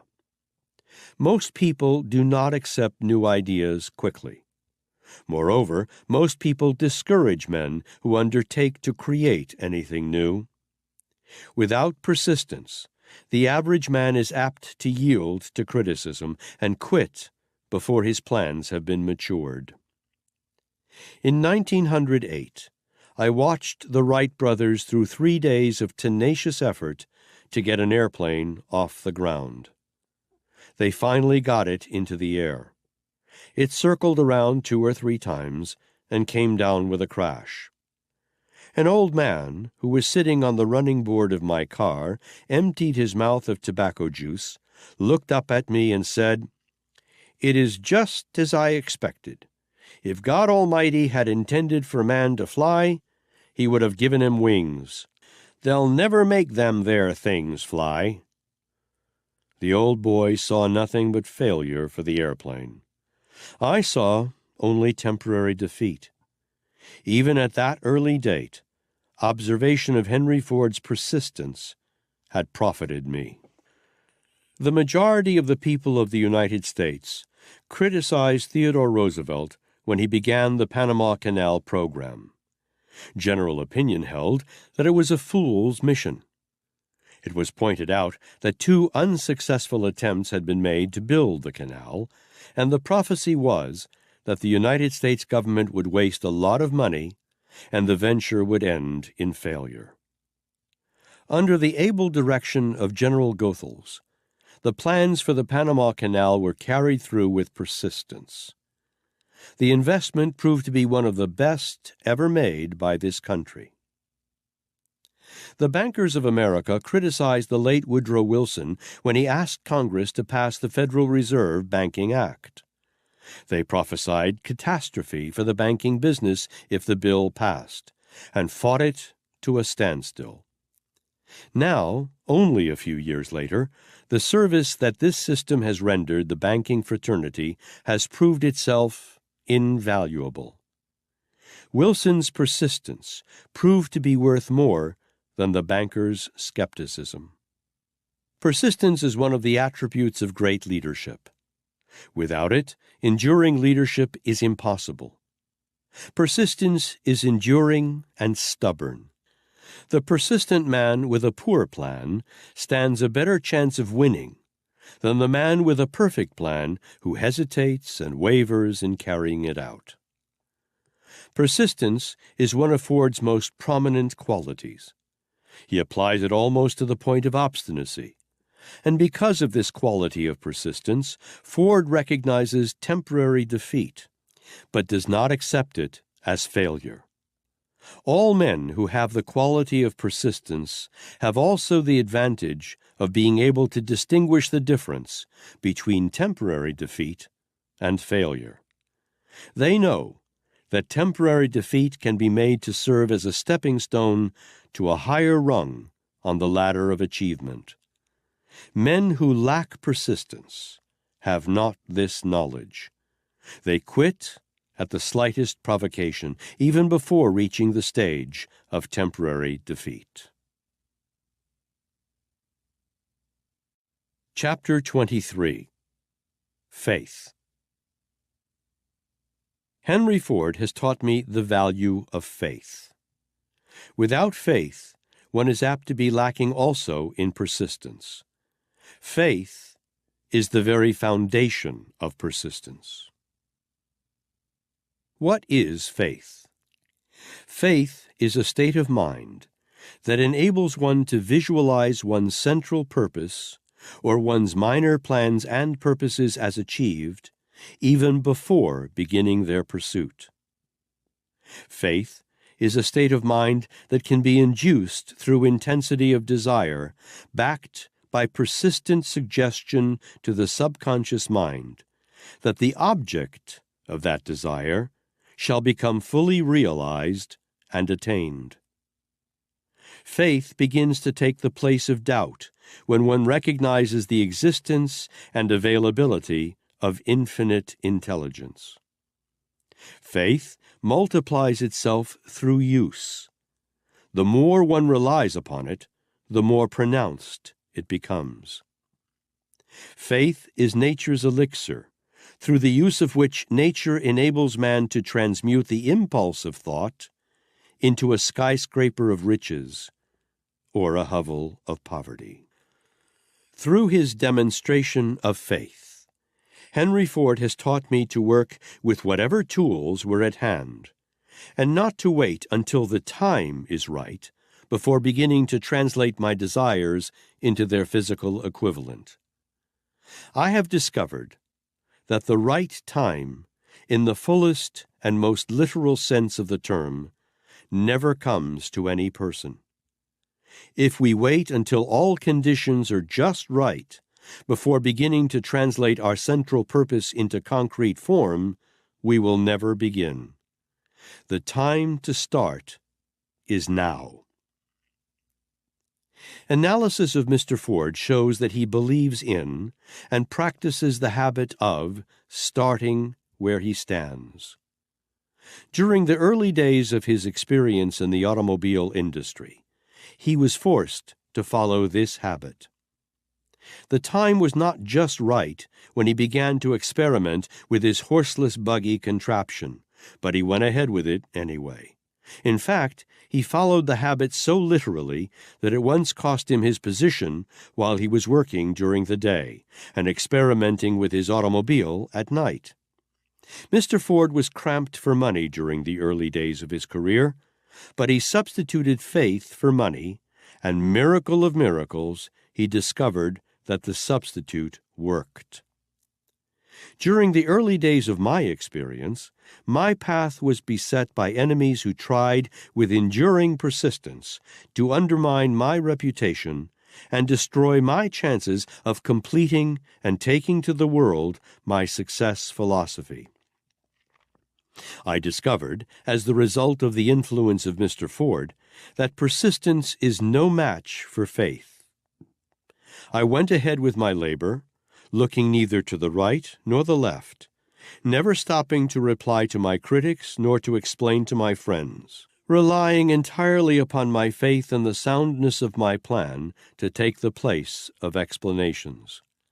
I have not been disappointed. Beginning in 1929, a great calamity overtook the people of the world through what is commonly known as the Depression. Banks closed their doors by the thousands. Men were thrown out of employment by the millions. Great fortunes faded into nothing by the scores. Leaders in business and finance, industry, politics, and religion showed the white feather and went into seclusion by the thousands. Chaos and pandemonium prevailed, and continues to prevail on a widespread scale. Through all this demonstration of fear, Henry Ford was one of the few leaders who stuck to his post and went ahead with faith in the future of America. While others were talking about the return of prosperity, Mr. Ford was digging in and demonstrating prosperity. When other automobile manufacturers were laying off men by the thousands, Mr. Ford took them on in similar proportions. Only faith can carry a man through in times like those experienced in 1931 and 1932. Mr. Ford was not in the least disturbed by the Depression. While thousands of small-minded men and women were madly rushing to the banks and drawing out their money, forcing the banks to close their doors, Mr. Ford, who had as much money in banks as any 1,000 men, let his money remain there and went about his business as calmly and as confidently as if nothing unusual had been happening. That required faith. Henry Ford has faith, and because he has it, he also has a fortune. Faith is the master of all obstacles that beset the path of man, with the lone exception of death. Perhaps even death might be conquered by faith. Who knows? Who is willing to trust faith far enough to find out what are its limitations, or if it has any limitations? The tenets of the greatest religions are all grounded in faith. Jesus Christ, in performing the miracles credited to him, did so solely through faith. If faith is the hub of religion, if it constitutes the sum and substance of Christ's philosophy, should not this fact serve as a tip to men who are concerned about ways and means of succeeding in business? We all have hopes and wishes, but these do not and cannot take the place of faith. If Henry Ford had only hoped or wished to translate his central purpose into reality, he would have gone the way that hundreds of other automobile manufacturers have gone since he started his business.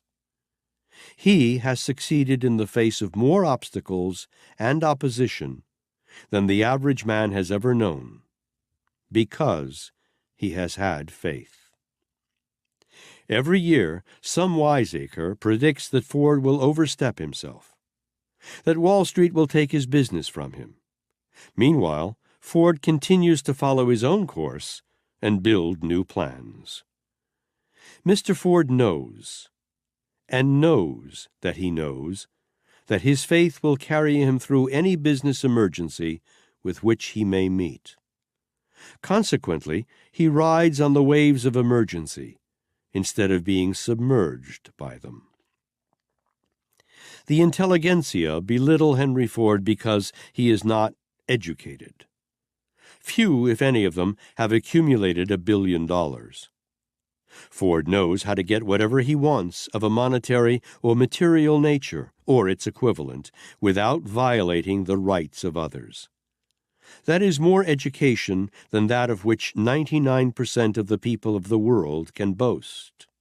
Ford can get whatever he wants because he has faith. Others could do the same if they had Ford's capacity for faith.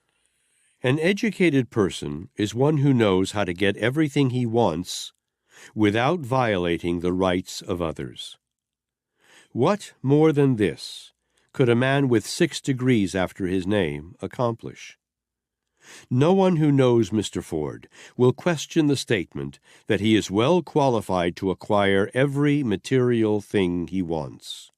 He has a definite central purpose and has succeeded in achieving that purpose. What more than this could the faculty of Yale, Harvard, Princeton, or any other university accomplish? Any fool can ask questions that the best-informed man cannot answer.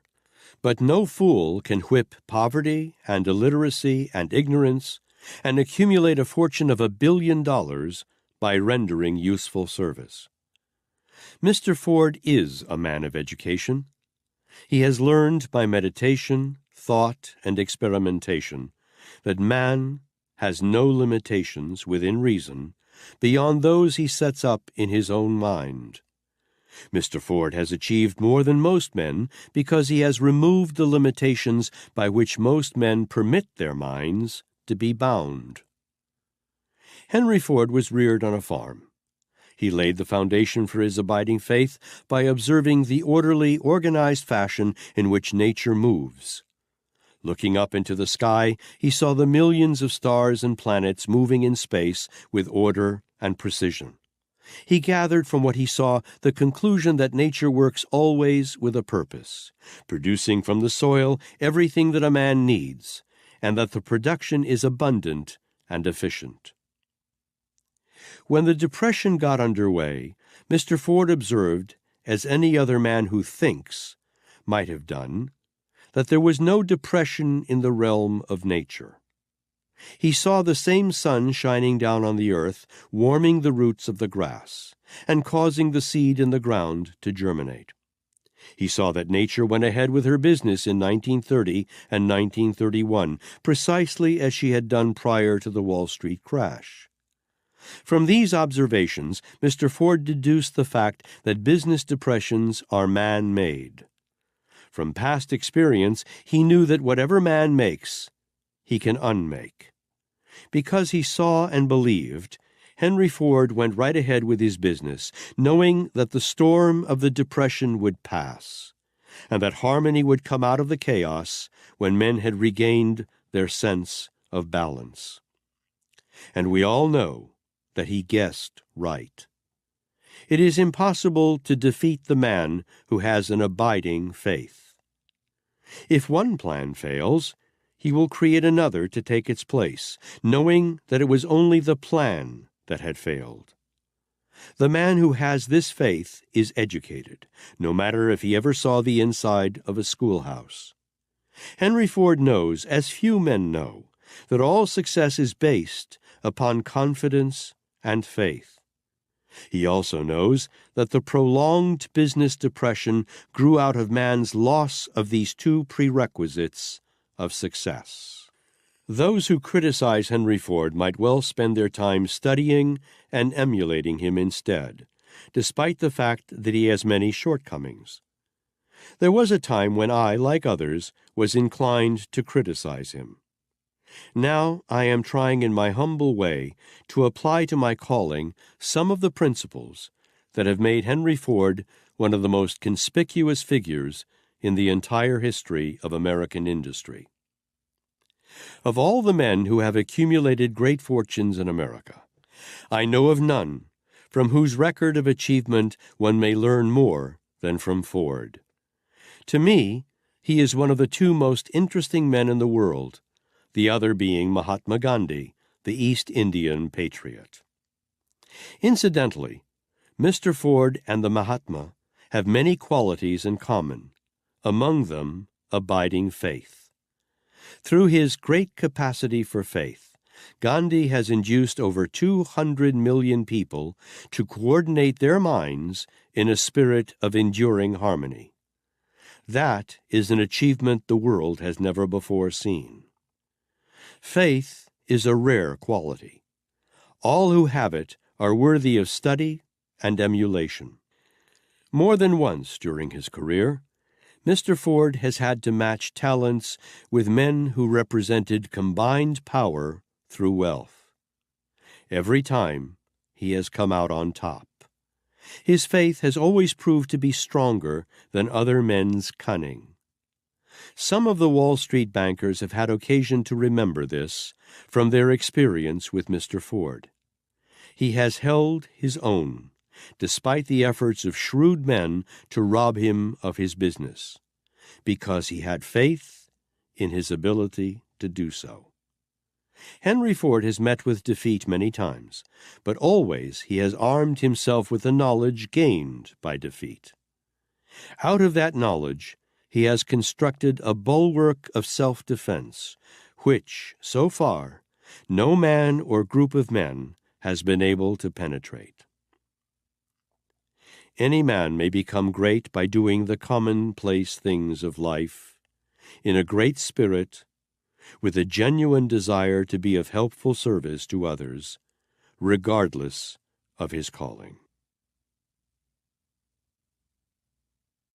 Chapter 24. Decision. Henry Ford has taught me the value of prompt and definite decision.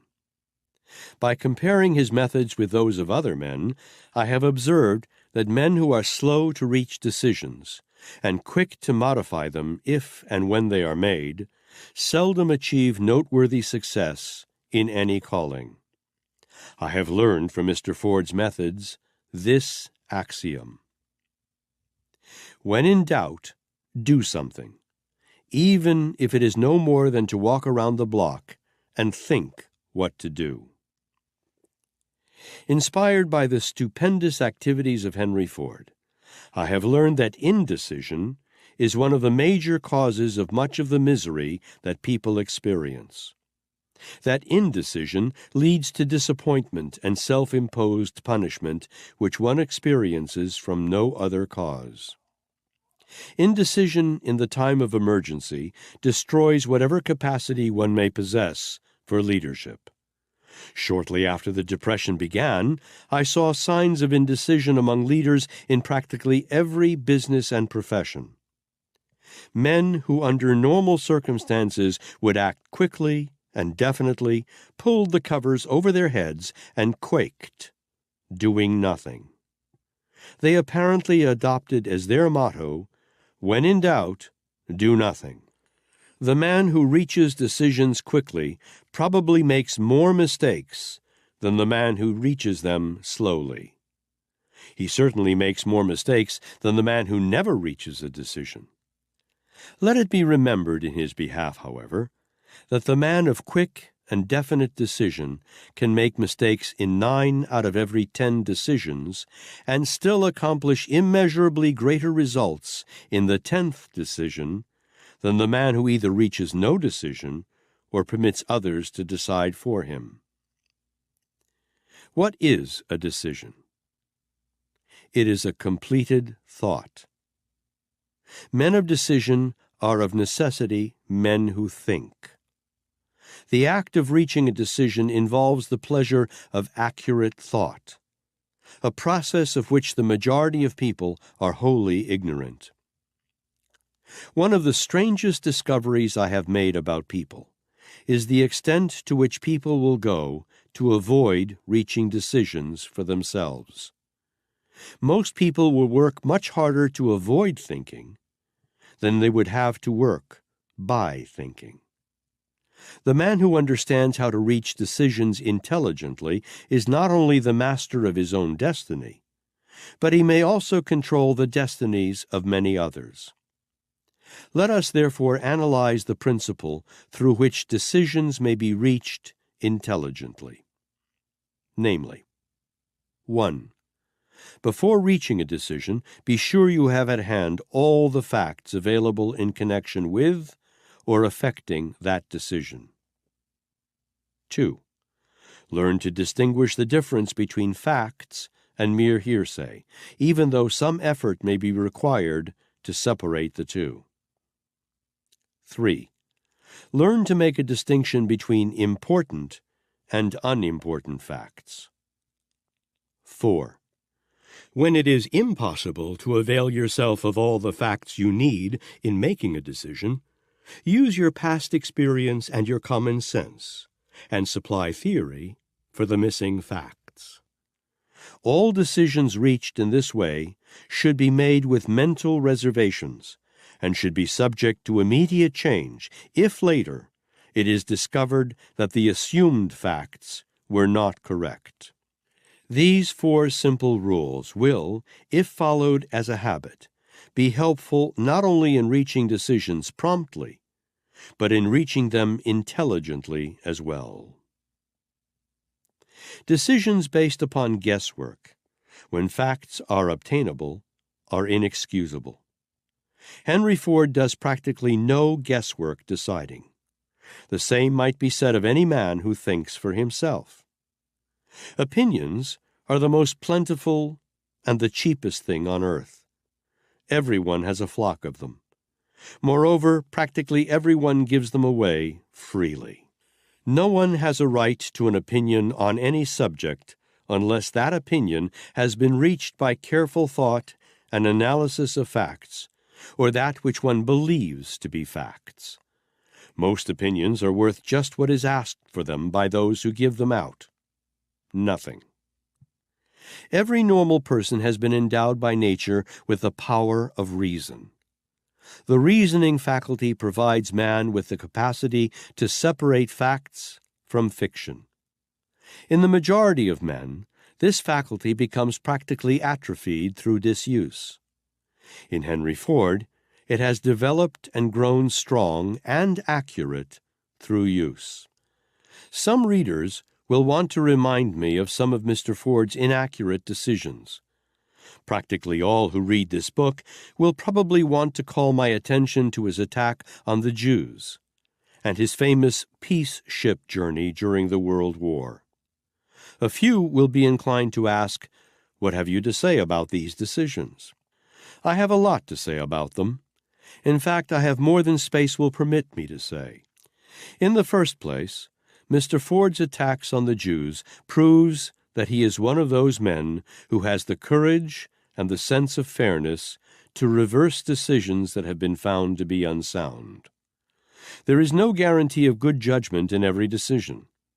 Every human must run the risk of errors and poor judgment.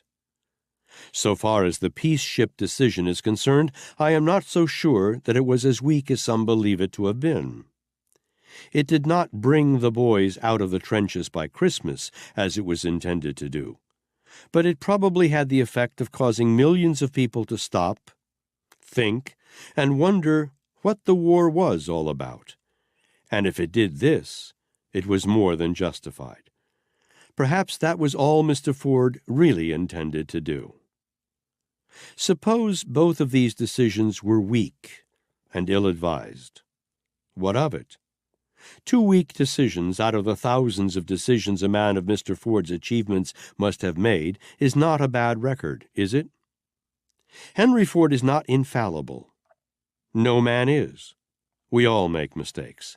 But the main trouble with most of us is that we do not make enough mistakes, because we neither think nor act until we are forced to do so. Personally, I would rather try and fail 1,000 times than to fail by never trying. The immortal Emerson said, "Consistency is the hobgoblin of small minds." Mr. Ford may not always have been consistent. I am sure that he has not been.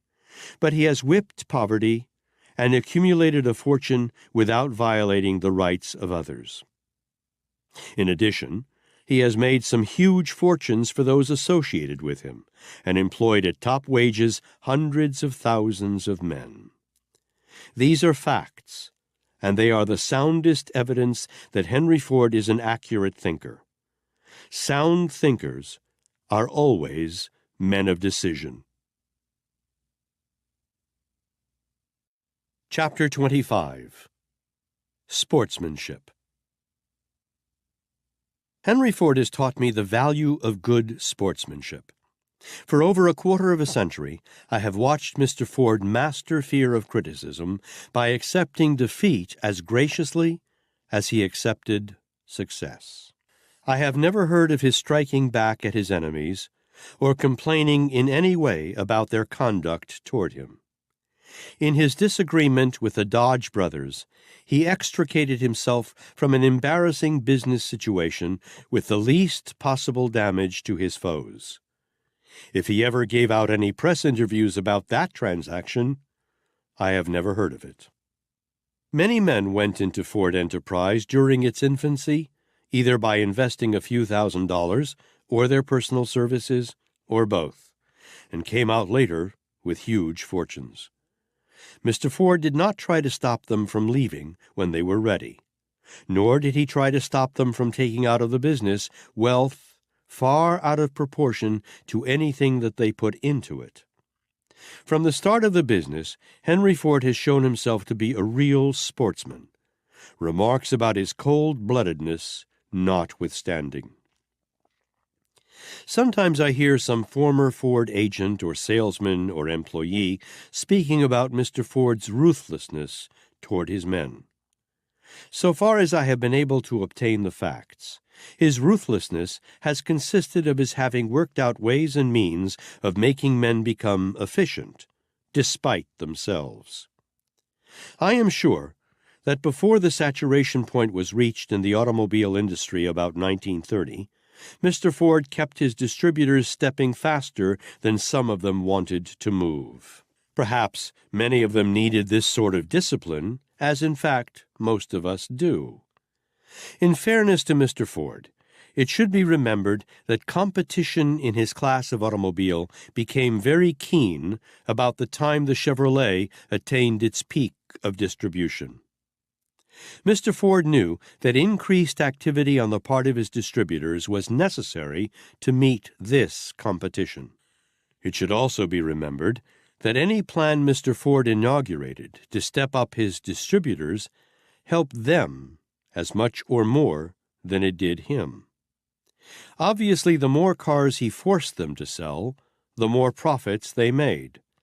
Far from being evidence of cold-bloodedness, his efforts to produce and distribute cars with efficiency should have been accepted by his distributors as a real service. Mr. Ford is not the hail fellow, well-met type of man. He does not have a flexible personality, and his disposition is decidedly unyielding and firm in carrying out his plans. But with it all, he is a sportsman, because he has had uppermost in mind the thought of building and selling a car that would serve the average man efficiently at a price within his means. I have never heard Mr. Ford called dishonest. I doubt that anyone else has. The most that his enemies have said about him is that he is ruthless. When one stops to consider the scale on which Mr. Ford operates his business, it can be easily understood why he cannot grant every demand made upon him.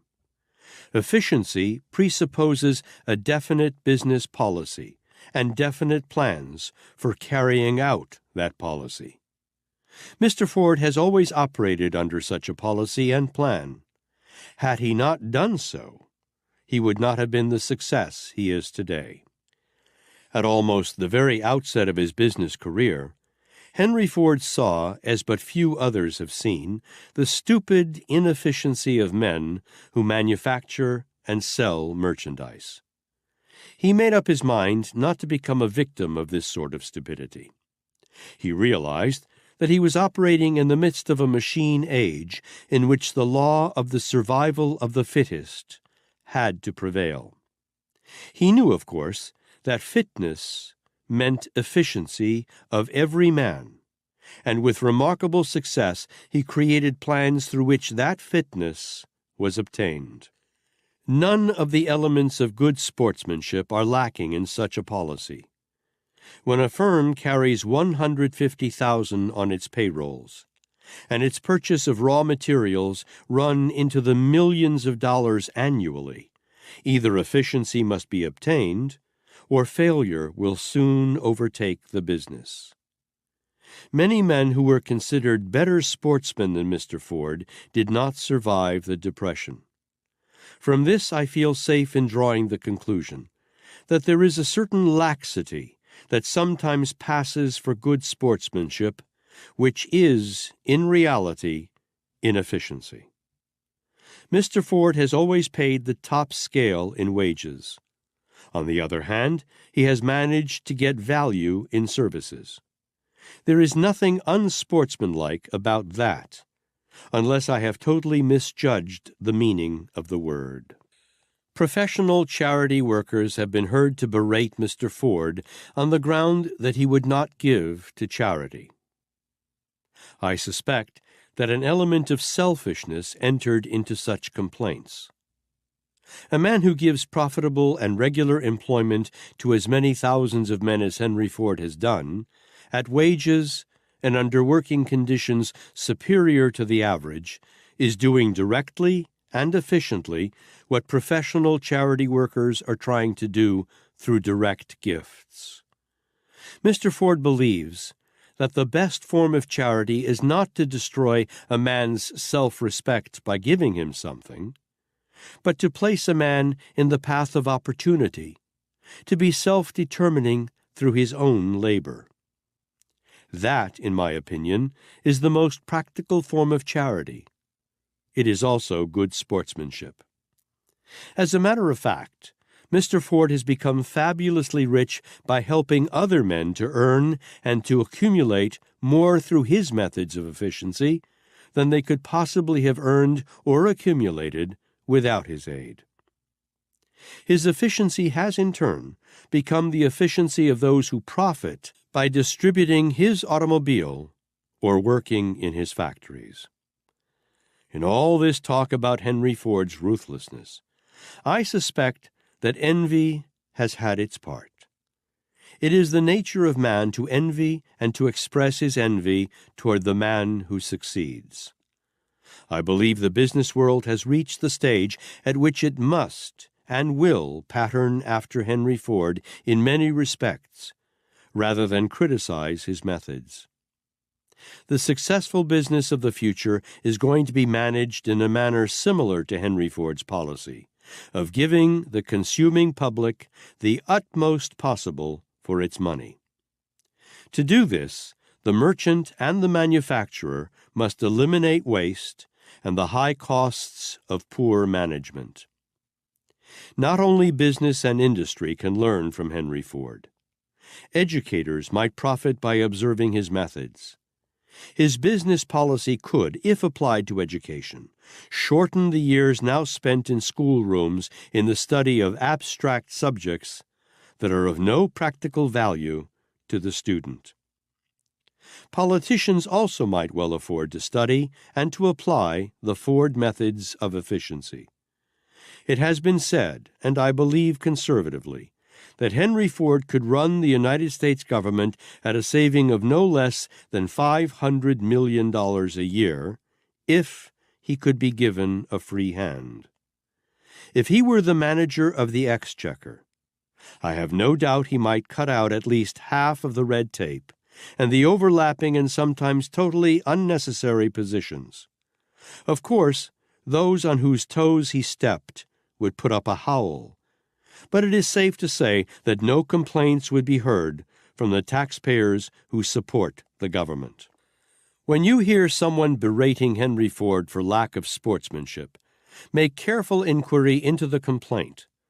It is probable that it comes either from one who has been pinched by Mr. Ford's efficiency, or one who is not in sympathy with any plan that forces people to give value received. Chapter 26. Budgeting of Time and Expenditures. Henry Ford has taught me the value of budgeting my time and my expenditures. By observing Mr. Ford, I discovered that men who become financially independent achieve this desirable end by organizing their time to make it yield a greater income. I am convinced that no man who works for wages can become financially independent merely by saving a portion of his wages. The majority of men waste more time out of every 24 hours than they efficiently devote to labor. This is particularly true of the so-called white-collar or salaried type of man and the small businessman.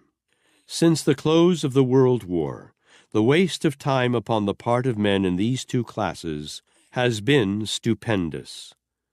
The waste often takes the form of intemperance, and takes count of its victims not only in terms of money that they do not earn, but in health as well. Wasted time takes a yearly toll in America in astounding proportions. There are some who will complain that they must have time for relaxation for their health's sake. To these I would offer the suggestion that Henry Ford maintains good health without wasting time in dissipation of the kind mentioned. Mr. Ford takes time to relax. The major difference between Mr. Ford's method of relaxation and that of the average time waster is that the latter's dissipation results in deleterious effects on health and mind, while Mr. Ford finds relaxation through sources that enrich his mind and make no inroads upon his health. I am neither Mr. Ford's biographer nor his propagandist. I am merely one who has observed his habits and his business policy for over a quarter of a century and profited by them. Self-discipline through an appropriate and strictly enforced budget of time and expenditures is an essential for financial independence. It is a price that the majority of men will not pay. That may, in part, account for the overwhelmingly large number of people who never attain financial independence. Most of us prefer to look at Henry Ford in the hour of his triumph and say, "How lucky!" Few of us have the stamina to follow the course that he has taken, even if we take the trouble to analyze the cause of his luck. I have made it my business to analyze him as closely and as accurately as circumstances would permit, and have made discoveries about his methods of living and his business policies that have been most helpful to me. Several pages of the manuscript for this book are being written during a very hot day in June. Just a little while ago, an acquaintance called and offered to take me for a boat trip. I was tempted to go with him, but on the wall in front of me hung a copy of my daily time budget, plainly indicating that I could not go. Was I disappointed? Not in the least, because I like the work in which I am engaged, and make it serve in the place of many forms of recreation in which I might indulge. Instead of worrying because my habit of self-discipline often deprives me of a fine opportunity to waste time, I look out into a world that is peopled with men and women who need the sort of practical inspiration which, it is hoped, may be found in my writings, and return thanks once again to Henry Ford for having caused me to discipline myself, thus through a strictly enforced budget of my time. Not only am I as happy now as I was before I began to budget my time, but I am far more contented, because I have learned that enduring happiness comes from rendering service that is helpful to other people. Therefore, a rigidly enforced time and expenditure budget not only leads to financial independence, but more important, it leads to happiness. No man can rise to fame and fortune without carrying others along with him. It simply cannot be done. Chapter 27. Humility. Henry Ford has taught me humility of heart. His habits, his style of living, his attitude toward other people are the same today as they were when he was bound down by poverty. Success has not gone to his head. That which may appear to be austerity on his part is no more than his lack of flexibility of personality. Many important men are like that. Mr. Ford has no false notions about his importance. He leads a simple life, and is not above association with those who are less fortunate financially. He is not a fluent conversationalist. In fact, he is just the opposite, and for this reason has unjustly earned the reputation of being frigid and self-centered. I think, too, that Mr. Ford has attained some of his shyness toward people from a sort of necessary system of self-defense, behind which he has had to hide from those who have sought conferences with him since he came into prominence. The fact that annually more than 30,000 people write him, begging for financial help in one form or another, gives some little idea of why he has found it necessary to shut himself in a shell. But these letters are not entirely wasted. He has them baled and sold as old paper. By and large, Mr. Ford has proved himself to be a man of unusual poise. Nothing discourages him, and nothing unduly elates him. His humility grows out of his understanding and use of the intangible laws of nature. His close association with Thomas Edison, Luther Burbank, John Burroughs, and others of their caliber indicates with what reverence he considers men who deal with the laws of nature. I think perhaps it was in a large part his association with these scientists and naturalists that is responsible for his humility. Henry Ford knows that there is an infinite intelligence that permeates every atom of matter and every unit of energy, and fills all space throughout the universe. He knows, too, that this intelligence may be induced to aid man in the solution of his problems if and when man adapts himself to it. Because Mr. Ford has remained humble in heart, he has not found it difficult to tune in on the forces of infinite intelligence. Because of that humility, he has never been fettered and bound by the thing called pride, which frequently spoils the usefulness of men. Infinite intelligence and pride cannot be found together. Many men who have attained financial power have learned this truth too late in life. Pride is often only conceit. If Mr. Ford has any conceit in his makeup, I have never heard anyone speak of it, nor observed any evidences of it. Conceit usually demands its chance to be heard. Conceit and humility are opposites. Where one is predominant, the other is conspicuous by its total absence. Perhaps not all who will read this book have analyzed Mr. Ford as a humble man. Adverse propaganda concerning his activities has misled many people as to his true nature. His own attitude of aloofness and silence has not helped correct this impression. All men who have a keen understanding of nature's laws are humble at heart.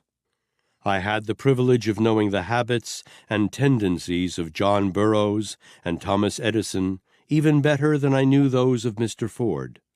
Each of these men was blessed by humility of heart. Men who know, and know that they know, are always more humble than those who have but a smattering of knowledge. Make excuses for the shortcomings of others if you wish, but hold yourself to a strict accountability if you would attain leadership in any undertaking. Chapter 28. The Habit of Doing More Than One is Paid to Do. Henry Ford has taught me that it pays to render more service and better service than one is paid to render.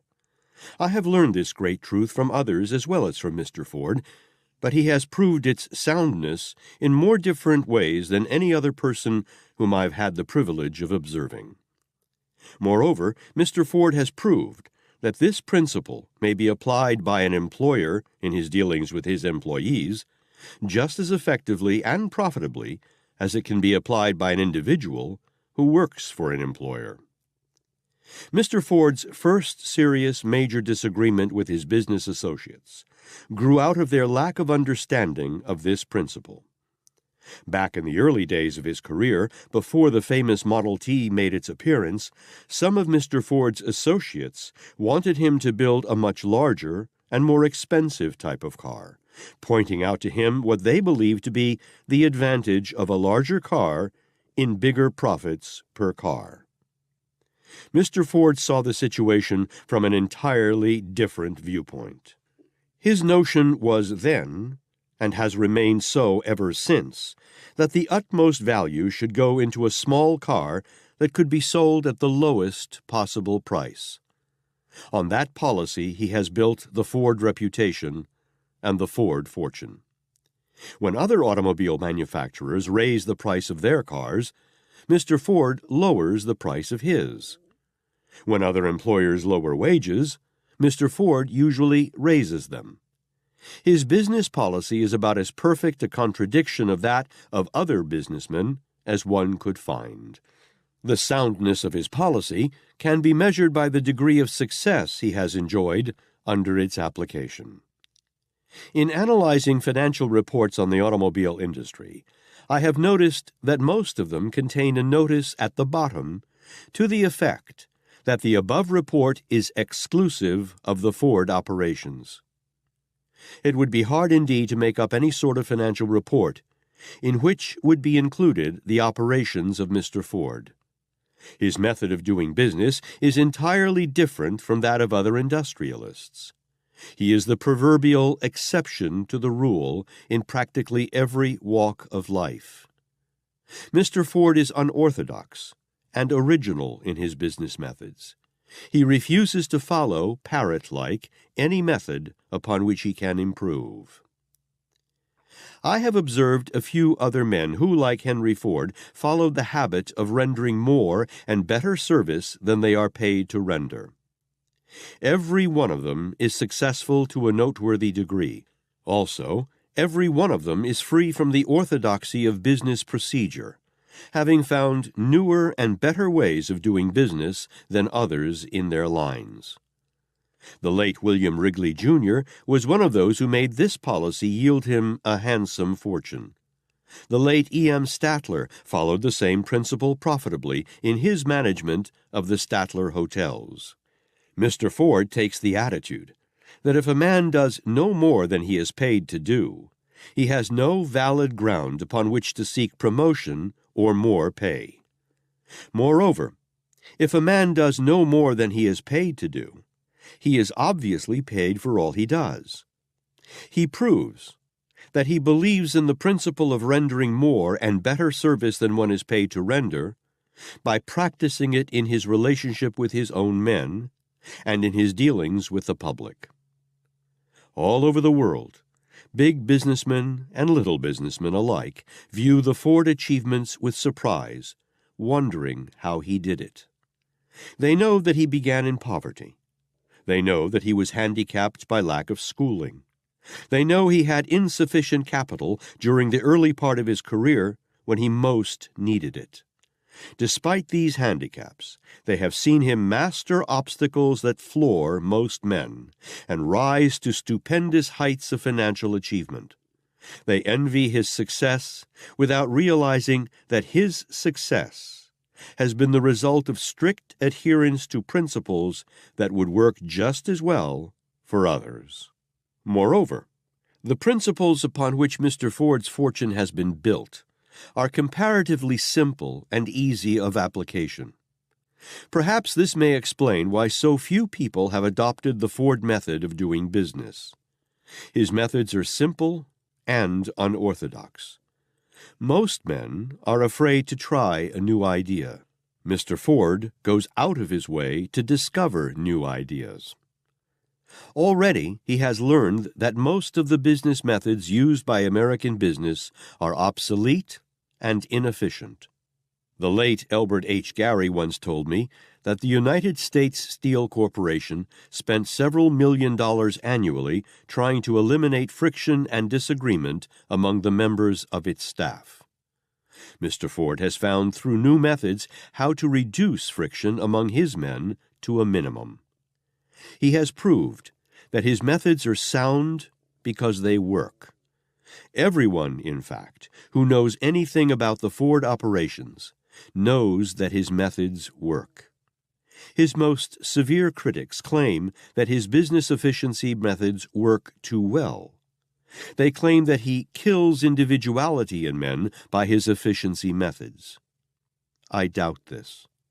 I am sure, even from my limited knowledge of the fast Ford operations, that he has thousands of men on his payrolls who are earning wages that they could not command anywhere else. Don't overlook that important fact. Strictly speaking, It is not Mr. Ford's responsibility to send men into the homes of his workers to see that they conduct their homes efficiently and under sanitary conditions that contribute to health and happiness.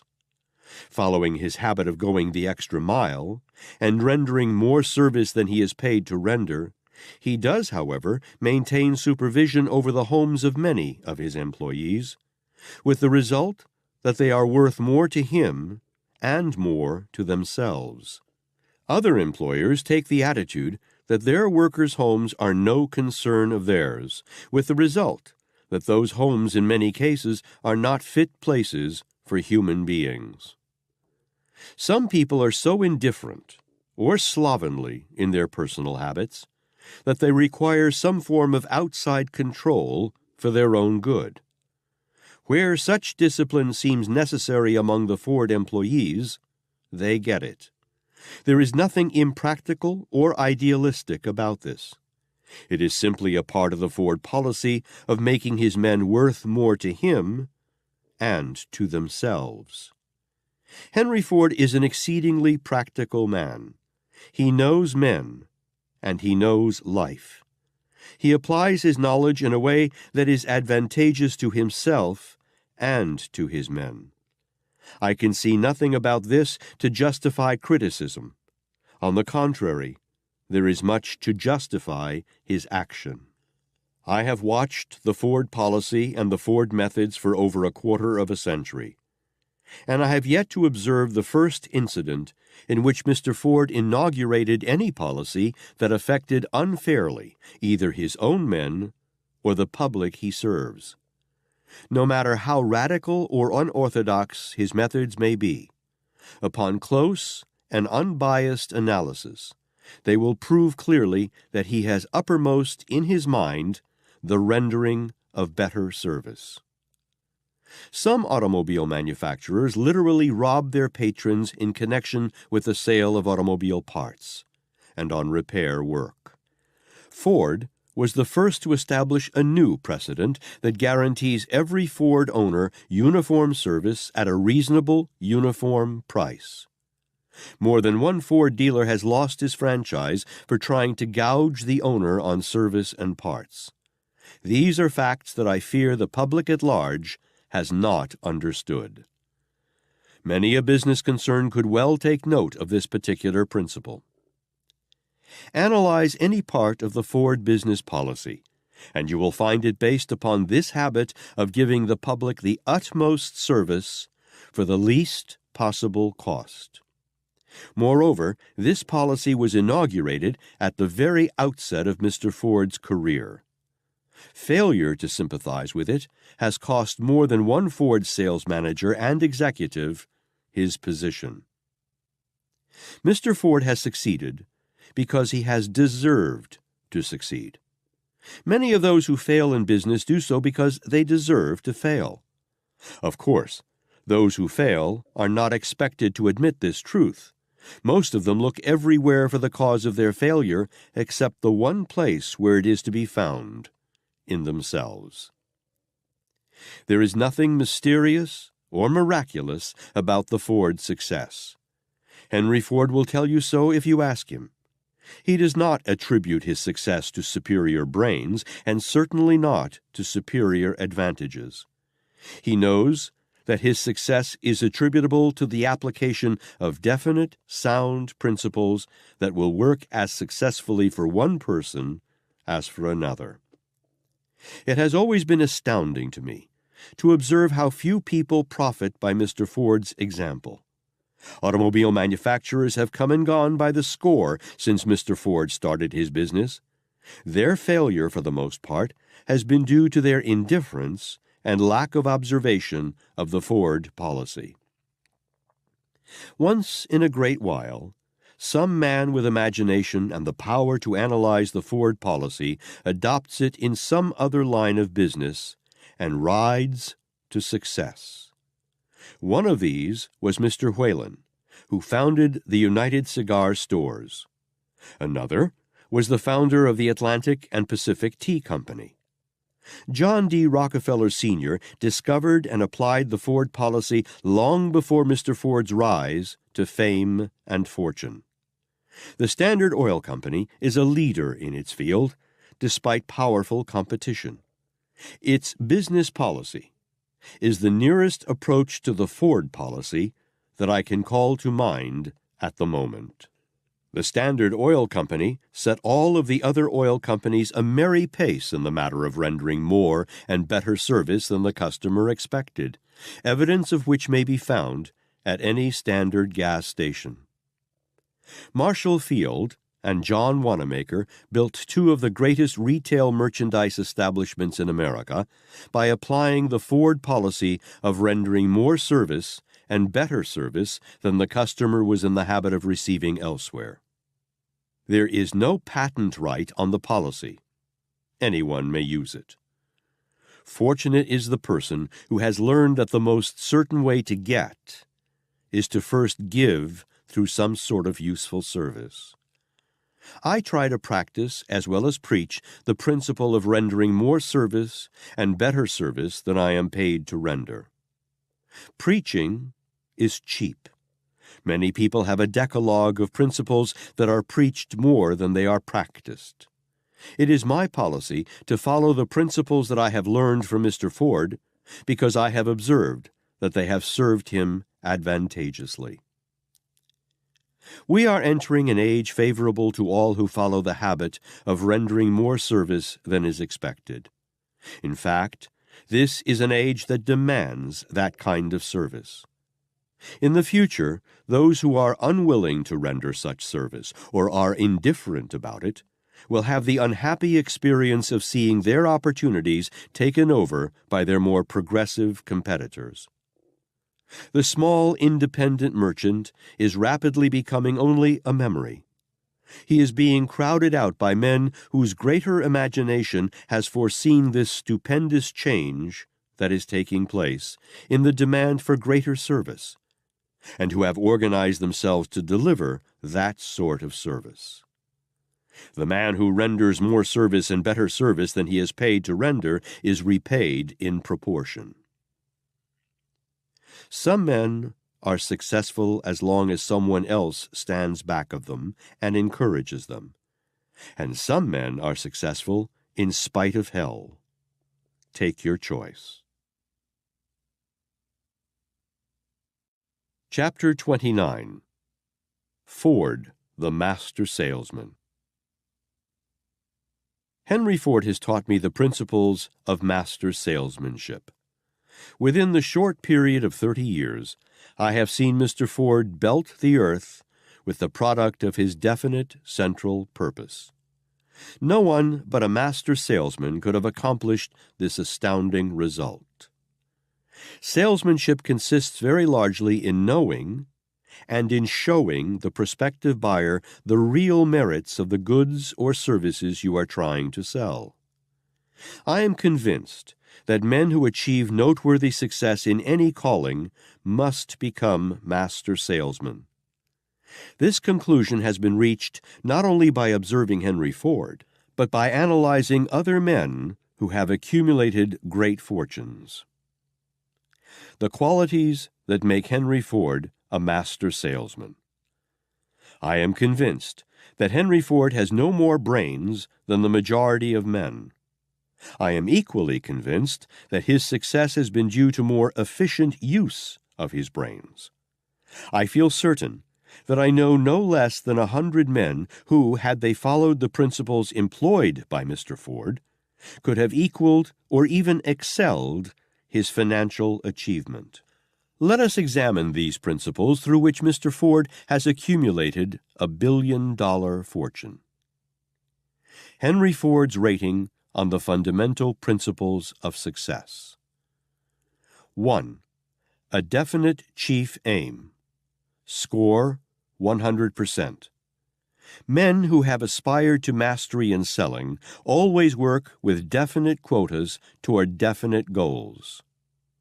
2. Self-confidence. Score 100%. No salesman can become a master of this science without possessing an abundance of self-reliance. Mr. Ford has met and surmounted myriads of obstacles because he knew the difference between temporary defeat and failure. Most salesmen never learn this difference, and because they do not learn it, they go down in defeat instead of using it as a stepping stone on which to climb higher. 3. The habit of saving. Score 100%. From the very outset, Mr. Ford adopted the habit of budgeting both his time and his income. Through this habit, he pyramided cash reserves sufficient to absorb the shock of all his mistakes and experiments. 4. The habit of health. Score 100%. Mr. Ford has not been a hard worker. He has been an intelligent worker. This means that he has learned to relax by emptying his mind systematically through contact with other men from whom he learned much that he needed to know. He has been temperate in all of his habits. He has eaten sparingly of plain food. He has not been the victim of hypochondria or symptoms. He has made his mind serve him instead of scaring him. 5. Imagination. Score 90%. A keen imagination is the greatest asset of the master salesman. Mr. Ford has developed such an imagination. He has developed it the only way that the imaginative faculty can be developed, through systematic use. 6. Initiative and leadership. Score 100%. The man who waits for others to build him a plan, and then waits for others to help put the plan into action, never develops mastery in selling or in any other calling. Mr. Ford conceives his own plans through his imagination, and translates them into action through his own initiative. He does not wait for a sales manager to furnish him with leads. 7. Enthusiasm. Score 60%. Enthusiasm is of two varieties, active and passive. Mr. Ford's enthusiasm has been a mixture of the two. He has expressed his enthusiasm more through action than through words.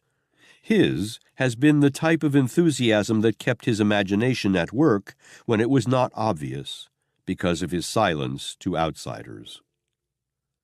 8. Self-control. Score 100%. Mr. Ford has maintained an even keel in most of his activities because he acquired the ability to counterbalance the emotions of his heart with the reasoning power of his head. For a man of his stupendous activities and achievements, he has been remarkably free from tangents and fundamental errors. 9. The habit of doing more than paid for. Score 100%. Mr. Ford has been outstanding in his practice of this habit.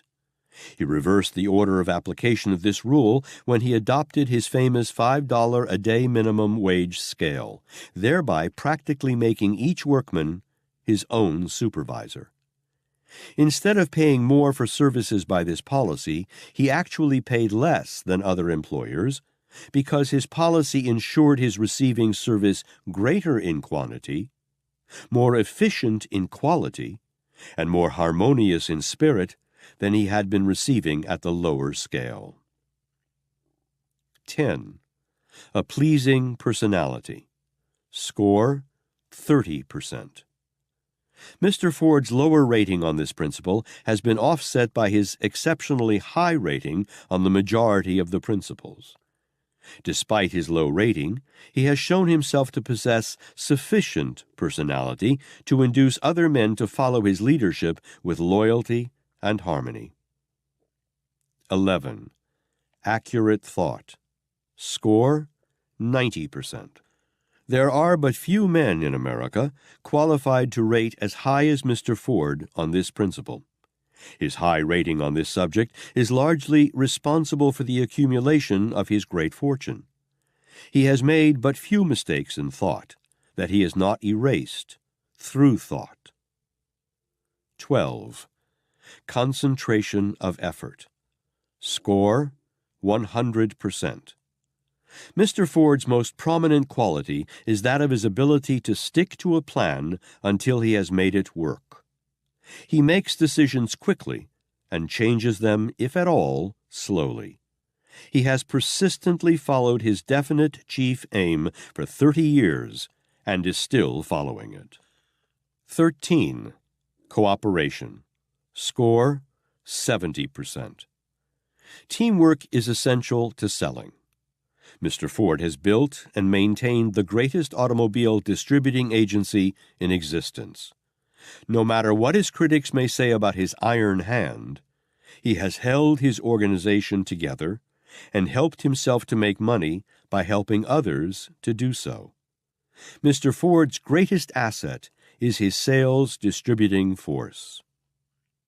14. Profiting by failures and mistakes. Score, 100%. Mr. Ford has made some huge mistakes with which the public is familiar, and perhaps many mistakes that the public has never heard of. But he has profited by those mistakes, as indicated by his efforts to mitigate the damage they did. 15. Tolerance. Score, 90%. Tolerance means an open mind on all subjects at all times. Mr. Ford's mind has not always been open, but he has not been long in opening it when he has discovered it closed. 16. Applying the Golden Rule. Score, 90%. Some have criticized the rating given Mr. Ford on this principle, believing it to be too high. It will be found to be an accurate rating if analyzed on the basis of Mr. Ford's business policy as a whole. His operations are stupendous in scope. For this reason, he could not survive if he permitted himself to be influenced by policies that favored individuals, instead of following the broader policy of working by plans that offer equal advantage to the masses who are affected by his operations. 17. The Mastermind. Score, 100%. The mastermind principle is the basis of Mr. Ford's stupendous power. It means coordination of effort in a spirit of harmony. Mr. Ford has built one of the most powerful mastermind groups known to the industrial world. Units of his mastermind alliance are located in practically every nation on earth. Mr. Ford has shown himself to be an educated man by surrounding himself with men who could do anything he wanted done. That which he may have lacked personally in connection with any of these principles of success, he has provided through the units of his mastermind group. Henry Ford is America's first go-giver type of salesman. More than 200 go-getter automobile manufacturers have come into the picture and faded out of it again since Mr. Ford's start. When other automobile manufacturers put their earnings into expansion programs, Ford usually put his earnings into a reserve fund.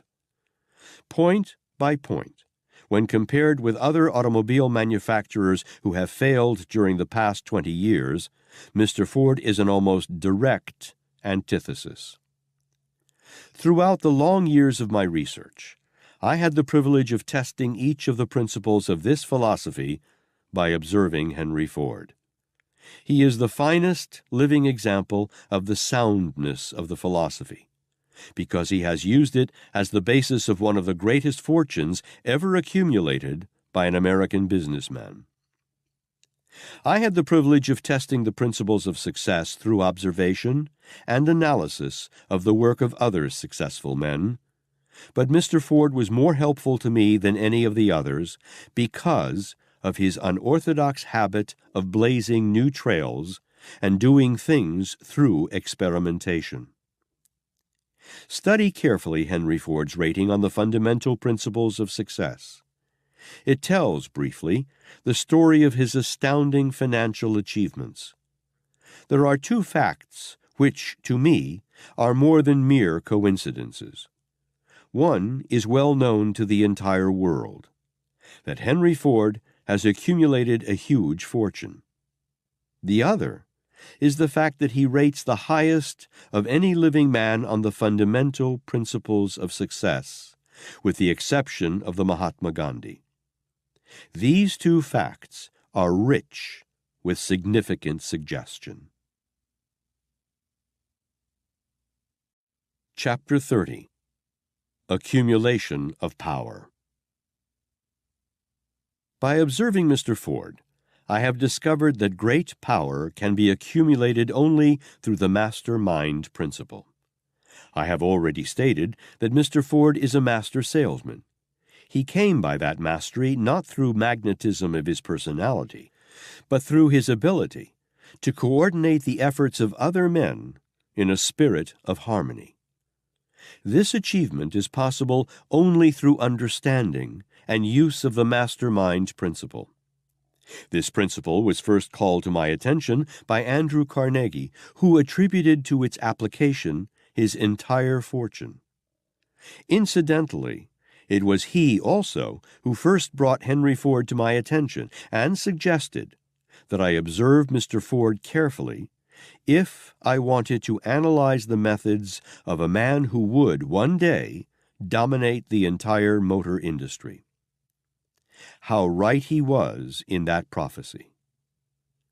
My discovery of the mastermind principle came about as the result of my first interview with Mr. Carnegie, at which I asked him what he considered the major cause of his success. After asking me to define my understanding of the term success, which I did by indicating that I believed money to be the concrete evidence of success, Mr. Carnegie said, "I can tell you in a very few minutes how I accumulated my money, if that is what you call success."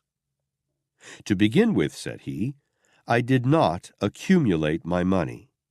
It has been accumulated through the efforts of my mastermind group, consisting of about 20 executives. He named each member of the group, telling what part each had taken in carrying out the mastermind principle. He emphasized the fact that harmony in both spirit and action is essential in applying the mastermind principle.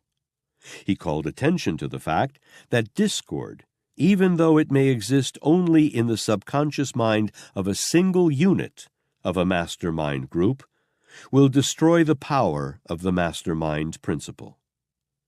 Watch out for this important point. Since that first interview with Mr. Carnegie, I have studied the methods of many hundreds of successful men, and discovered that the mastermind principle is interwoven throughout the business policy of every man who has attained noteworthy success in any calling. The mastermind principle is the very hub of Henry Ford's astounding achievements. He has two major mastermind groups. One is responsible for efficient production of automobiles. The other is responsible for the efficient distribution of his product. The mastermind group charged with the responsibility of distributing Ford automobiles, his agency force, is the most efficient sales organization in the world. Through the organization of this force, Mr. Ford has provided himself with a definite market for his product. Moreover, through his close contact with that organization, he knows approximately how many automobiles he will sell annually long before he purchases the raw materials needed for their manufacture. It is therefore little wonder that Mr. Ford can manufacture a better car for less money than his competitors.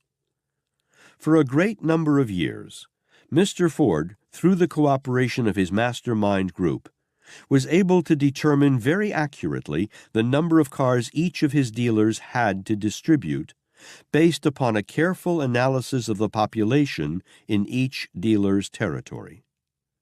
The dealer's sales quota was fixed in the Ford offices at Detroit.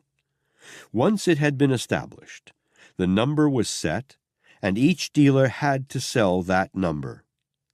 Alibis and excuses did not go. The dealer either sold his allotment or made room for another who could. It was this policy that gave Mr. Ford the reputation of being ruthless toward his dealers. It was this policy also, let it be remembered, that made many of his dealers wealthy. I suspect that his dealers as a whole were very well satisfied with Mr. Ford's business policy. It was Mr. Ford's dealer mastermind group through which he, years ago, successfully sidestepped an attempt by Wall Street bankers to gain control of the Ford business. Fortunately for Mr. Ford, this incident occurred at a time when the automobile market was still flexible enough to permit sales quota to be increased and successfully reached by sales pressure. Recall what he said about his electric push buttons during the trial of his case against the Chicago Tribune, and you will understand that the use of the mastermind principle was not accidental. There have been many men who accumulated great fortunes through accidental application of the mastermind principle. Mr. Ford was not one of them. He applies this principle with purpose aforethought. I have never asked Mr. Ford how or where he first discovered the possibilities of this principle, but I have reason to believe that he discovered it through his association with Thomas A. Edison. I have heard Mr. Edison speak of Ford's achievements, and always when doing so, he referred to Mr. Ford's understanding of the mastermind principle. He understood, as Mr. Ford also understands, the psychic as well as the economic phase of the mastermind principle. Success, let me repeat, is achieved through power. Power is accumulated through organized and intelligently directed knowledge. Organization and intelligent direction of knowledge require coordination of effort in a spirit of harmony between two or more minds. Surely, the intelligent reader will catch the significance of what has been said on this subject, and will see clearly that great achievement, regardless of its nature, must take place through application of the mastermind principle. I have heard some men express the opinion that the Ford enterprise would eventually collapse, and that he would lose his fortune more quickly than he accumulated it. That is not likely to happen unless the automobile industry should fail. Even if it did, Ford would quickly recoup his losses through redirection of his talent along some other line of endeavor. Chapter 31. Self-Control. Henry Ford has taught me the value of self-control. He has not taught me to apply the principle of self-control. This is one thing each individual must teach himself. Over a long period of years, I have observed Mr. Ford maintaining a marvelous state of poise that might well be the envy of any man. Even when he was being attacked by a subsidized press, by inspired writers whose reason for their scathing denunciation of Mr. Ford were best known to themselves, he kept an even temper and made no reply. Men with less self-control than him would have struck back with vengeance. I have seen evidence of Mr. Ford's self-control in his dealings with men who went into his business with a few $1,000s and came out with many millions of dollars. One by one he paid them off when harmony no longer prevailed.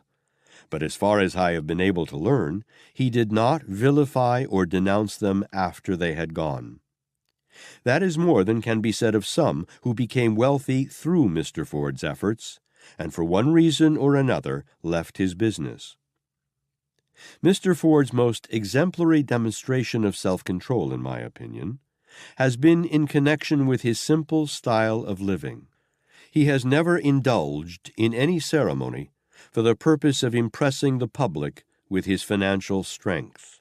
He conducts himself now pretty much as he did in the old days, when he was working on his first horseless carriage in an old shop in Detroit. He has demonstrated self-control in the rearing of his son to appreciate the glory of labor. He demonstrated remarkable self-control when graft-seeking labor organizations were trying to alienate the Ford workers some years ago.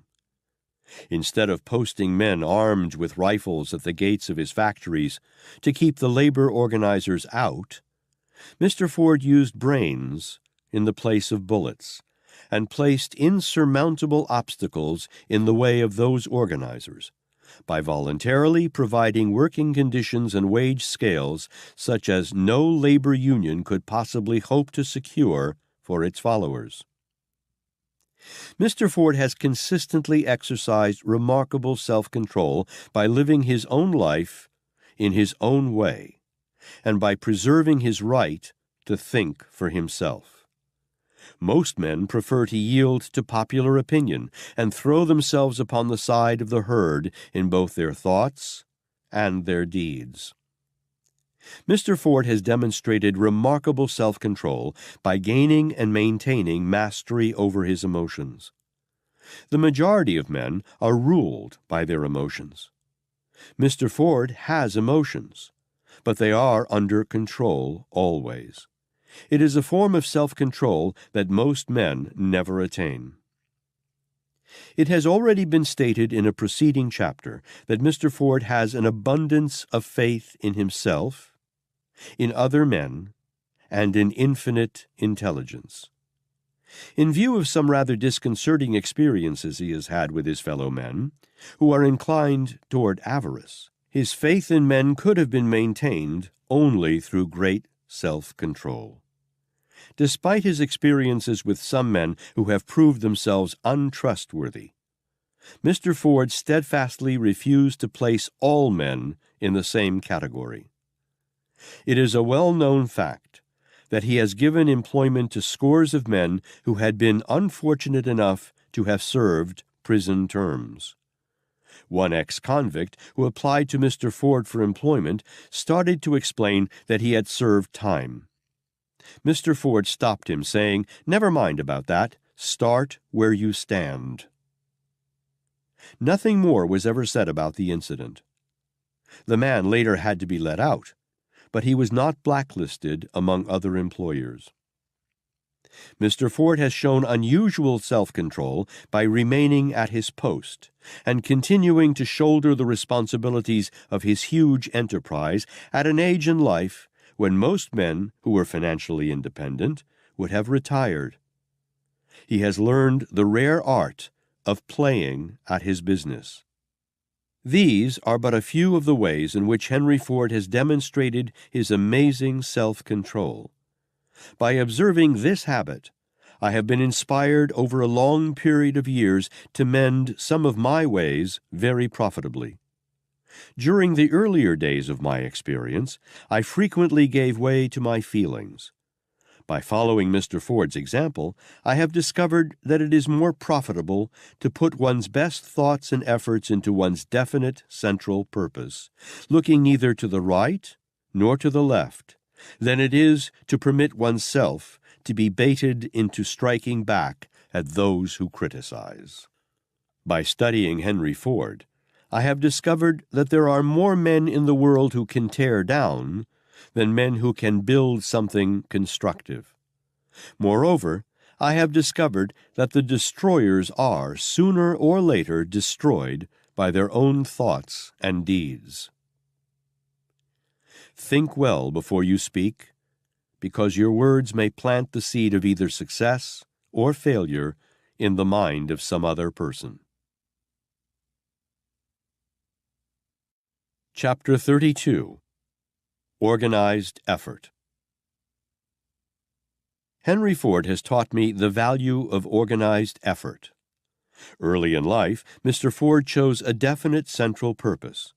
He has devoted his entire time to achieving the object of that purpose. He has managed to employ both his time and his fortune profitably in one major line of highly concentrated effort. He has ably demonstrated the wisdom of this principle. Division of effort is one of the major weaknesses of those who do not succeed. I learned this from the analyses of over 25,000 men and women who were classed as failures. At the very outset of his career, Henry Ford recognized the advantages of organized effort. He knew that an average lifetime is entirely too short to justify one in trying to be a jack of all trades.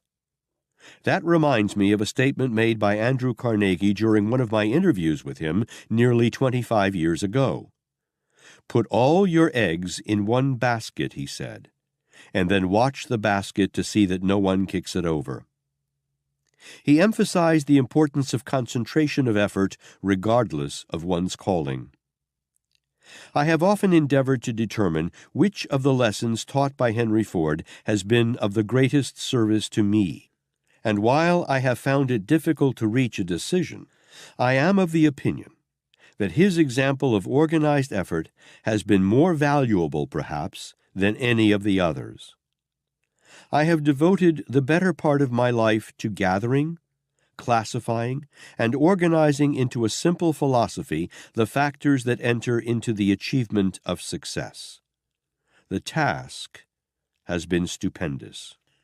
I have had to read and assimilate the contents of many, many books through which I have informed myself on the subjects of biology, chemistry, astronomy, geology, economics, religion, business, philosophy, and many related subjects. I felt the necessity of becoming familiar with the discoveries of other men on all subjects that were related directly or indirectly to the subject of financial achievement. To accomplish this end, I read every book I could find dealing with all forms of mind stimulants, from the fragmentary records of what has been recorded of the discoveries of Socrates down to the philosophy of Emerson.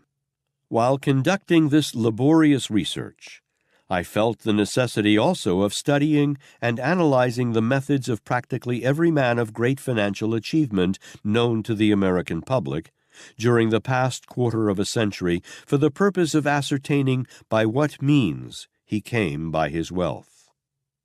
After the necessary data had been gathered, organized, and classified, I had to test it for soundness, a task that required years of tedious effort. All of this labor required organized effort. Moreover, my labor during the early days was of such a nature I could not convert it into money except in a few isolated instances.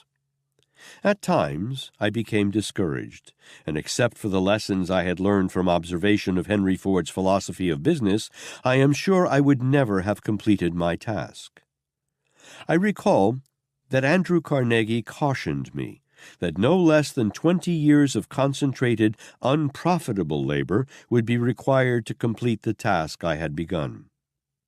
He suggested that I might never live to enjoy the fruits of my labor, since recognition comes late to most philosophers.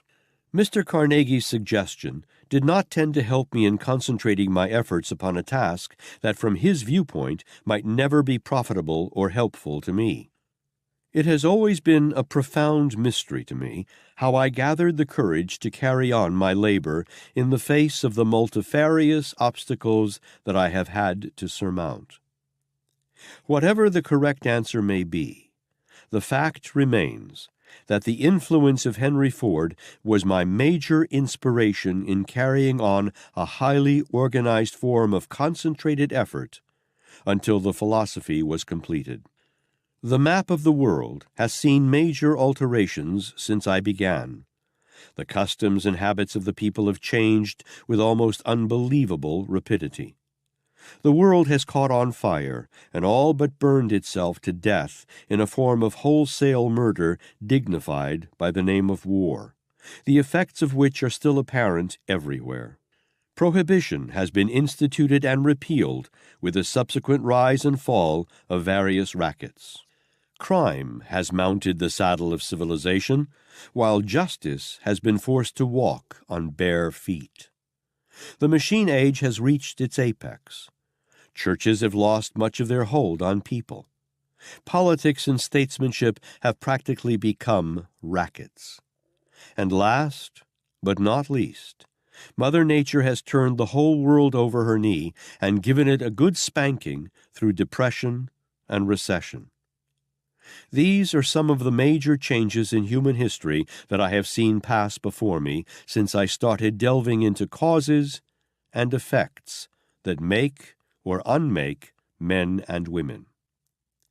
It never occurred to me before my first interview with Andrew Carnegie that I would spend over a quarter of a century of my life in building a philosophy of success. His influence upon me was so great that I began the long trek in quest of the knowledge that was necessary for the building of such a philosophy. Mr. Carnegie not only planted in my mind the seed that finally germinated and grew into my life's work, but suggested a study of Henry Ford, the man who was destined to exercise a much more vital and helpful influence upon me than Mr. Carnegie. Practically every one of the men of outstanding achievement who collaborated with me not only gave me the full benefit of his own experience, but introduced me to some acquaintance with whom I made contact and from whom I gathered useful data. It may be a great surprise to Henry Ford to learn that he has been my most helpful teacher over a period of a quarter of a century. I trust any shock he may experience will be mitigated by the fact that his student has endeavored and shall continue to endeavor to be a credit to him. My greatest wish and hope is that I may be as efficient in releasing men and women from the limitations they have set up in their own minds as Mr. Ford has been in producing and marketing automobiles. If I fall short of this aim, the fault will be entirely with me. I, as an individual, may fail in the application of the Ford principles, but the principles cannot fail because they are a part of the phenomena of nature's laws. It is a peculiar trait of human nature, but it is true, that the most successful men will work harder for the sake of rendering useful service than they will for money alone. Chapter 33. Personal Initiative. The definite chief aim to which Mr. Ford has devoted the better portion of his life was created and matured through his own individual initiative. Early in life, Mr. Ford took inventory of his present and his future, and discovered that many obstacles stood between him and success. No one helped him take this inventory, and no one suggested that he do so. The idea was entirely his own. His self-analysis disclosed many weaknesses that had to be eliminated or bridged. He began, from the very outset of his career, to correct such weaknesses as he found in himself. Mr. Ford's early analysis of himself and his environment disclosed the fact that he was without a definite central purpose. He immediately set about the task of creating one. Being naturally inclined toward machinery and vehicular conveyances, he began to experiment with a buggy that could be made to run without horsepower. This idea was suggested to him by his observation of a portable threshing machine outfit which moved on its own wheels by steam power. Bear in mind this fact. Mr. Ford began his experiment at a time when such experiments were considered the work of a crank. Thus, he had to have sufficient initiative to buck public opinion. Farmers objected strenuously to the presence of Mr. Ford's horseless carriage contraption on the roads because it frightened their horses. Moreover, they registered their objections in no uncertain terms. This is the point at which men with less initiative than Henry Ford would have yielded to opposition and criticism. From my own experience, I know how many detours invite one to leave the main highway of one's definite central purpose. Every crossroad serves as a place to quit, unless one is gifted with, or has acquired initiative in abundance. Every obstacle with which one meets in any undertaking serves as an alibi for quitting. Most people yield to obstacles because they lack the persistence and the initiative to give battle. Initiative and persistence are two of Mr. Ford's most prominent qualities. They are, I believe, the two qualities that have been largely responsible for his astounding achievements.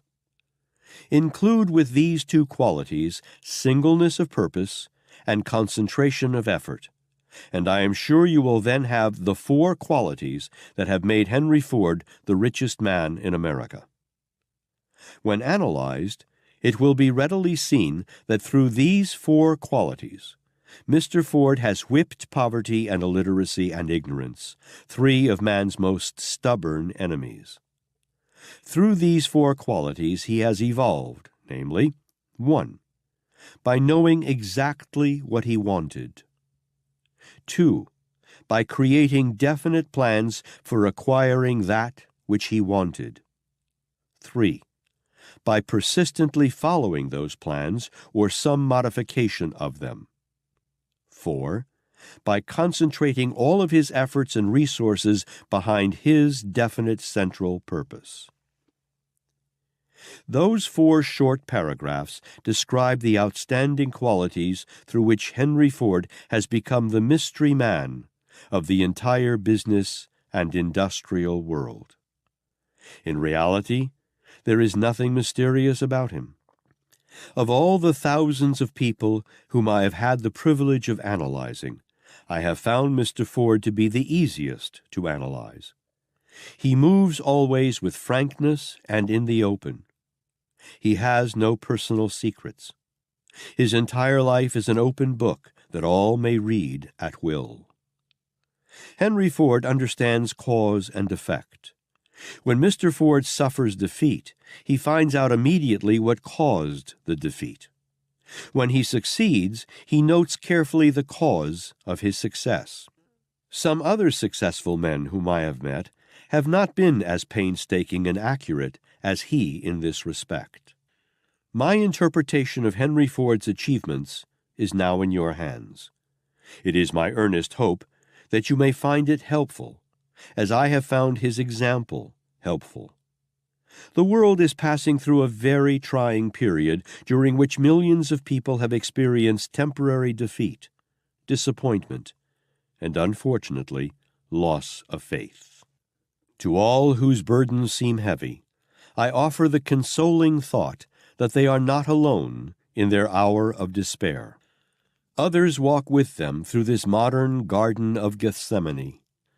Many centuries ago, a Persian philosopher, who was poet and private counselor to His Majesty King Cyrus of Persia, offered the king a very sound bit of philosophy. He said, "I am reminded, O king, that there is a wheel on which the affairs of men revolve, and its mechanism is such that it prevents any man from being always fortunate." There is indeed such a wheel. It is intangible to be true, but it is real and it is powerful. However, this wheel of fortune is eternally turning.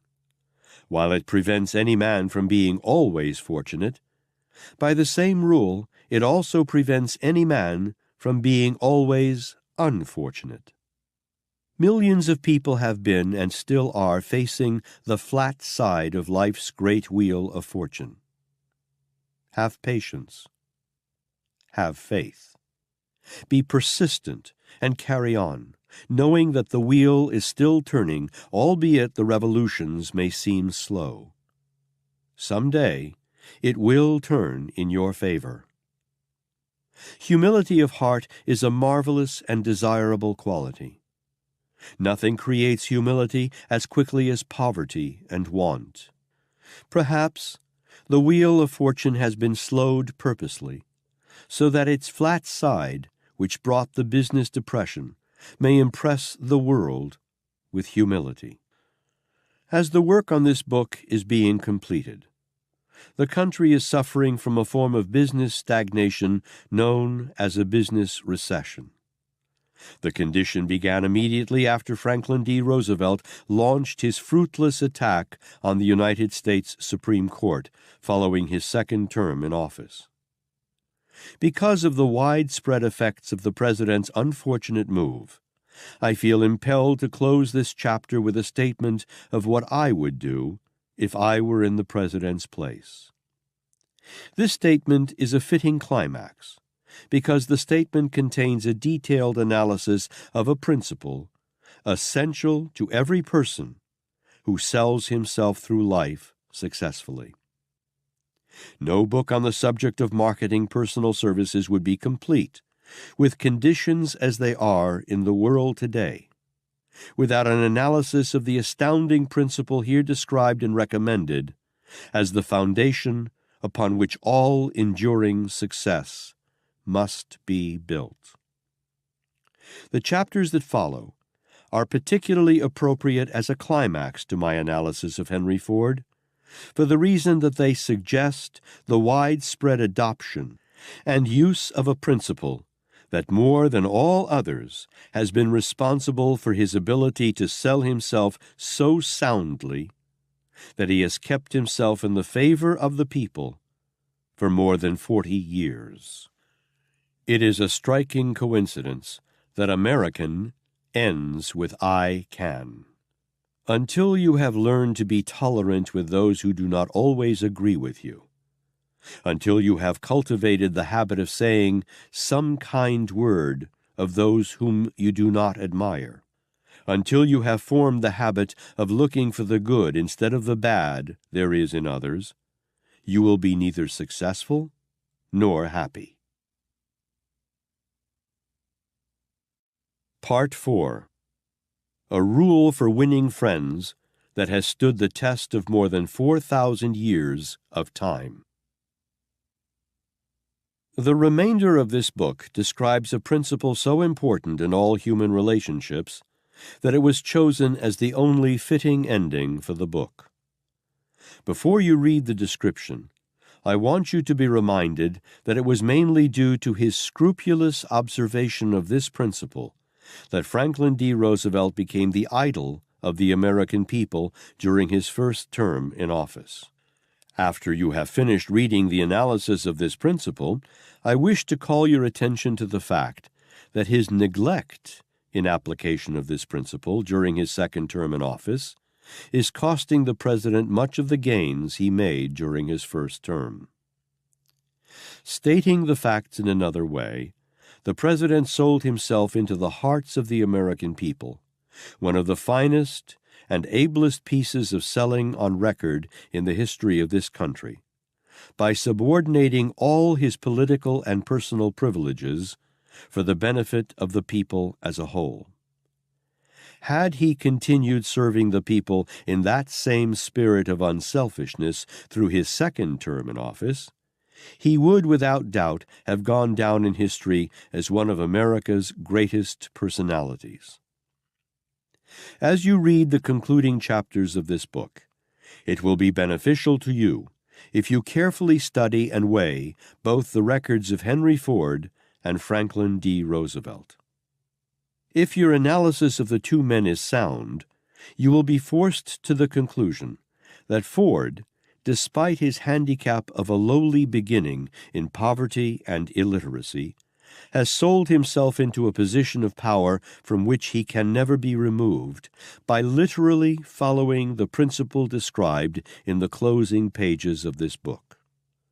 You will also be forced to the conclusion that the president, despite his privileged advantages of wealth at birth and his 100-point personality, has met with a decline in popularity due to his neglect of this principle. A comparison of the records of the two men will be helpful to all who are trying to sell their way through life successfully, no matter what may be one's leanings toward or against both Roosevelt and Ford. Chapter 34. If I Were President. If I were President of the United States at this time, I would serve the people of America with an idea that might change the entire nation from chaos and conflict into harmony and understanding. I would take the idea to all the people by radio and the public press. My radio speech would begin in these words: My friends, the time has come when we should speak plainly and think clearly. With your permission, I shall set an example of plain speech by saying we have come to the crossroads of civilization, at which we must choose, because we have the choice of many roads. Today, our indebtedness amounts to almost $40 billion, and the amount is growing bigger every day. I hardly need to remind you that we have just passed through the worst economic crisis this country has ever known, and that this experience leveled us all down substantially to the same financial and spiritual foundation. To recoup our personal fortunes and eventually pay off our huge public debt, we must awaken anew our spiritual forces, subordinate our political and economic differences of opinion, and all pull together. And by this I mean that we must cooperate in both spirit and deed, each of us recognizing the fact that we are our brother's keeper, whether we like it or not. It is time we understood the truth that we can remain the richest and freest people on earth only by that form of cooperation which inspires hope and faith and trust in one another. It is time also we realize the need for a nationwide spiritual renaissance, without which mere business recovery will do us no permanent good. It is time we stopped talking about business recovery and began talking of spiritual recovery.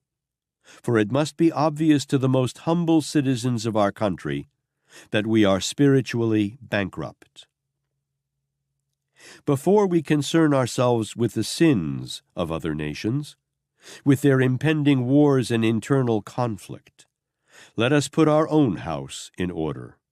We should begin by bringing about a better spirit of understanding between employers and their employees, who are now engaged in a form of warfare that will, if they are not stopped, destroy not only the individuals directly engaged in the conflict, but more than 100 million innocent bystanders, men, women, and children, generally known as the public.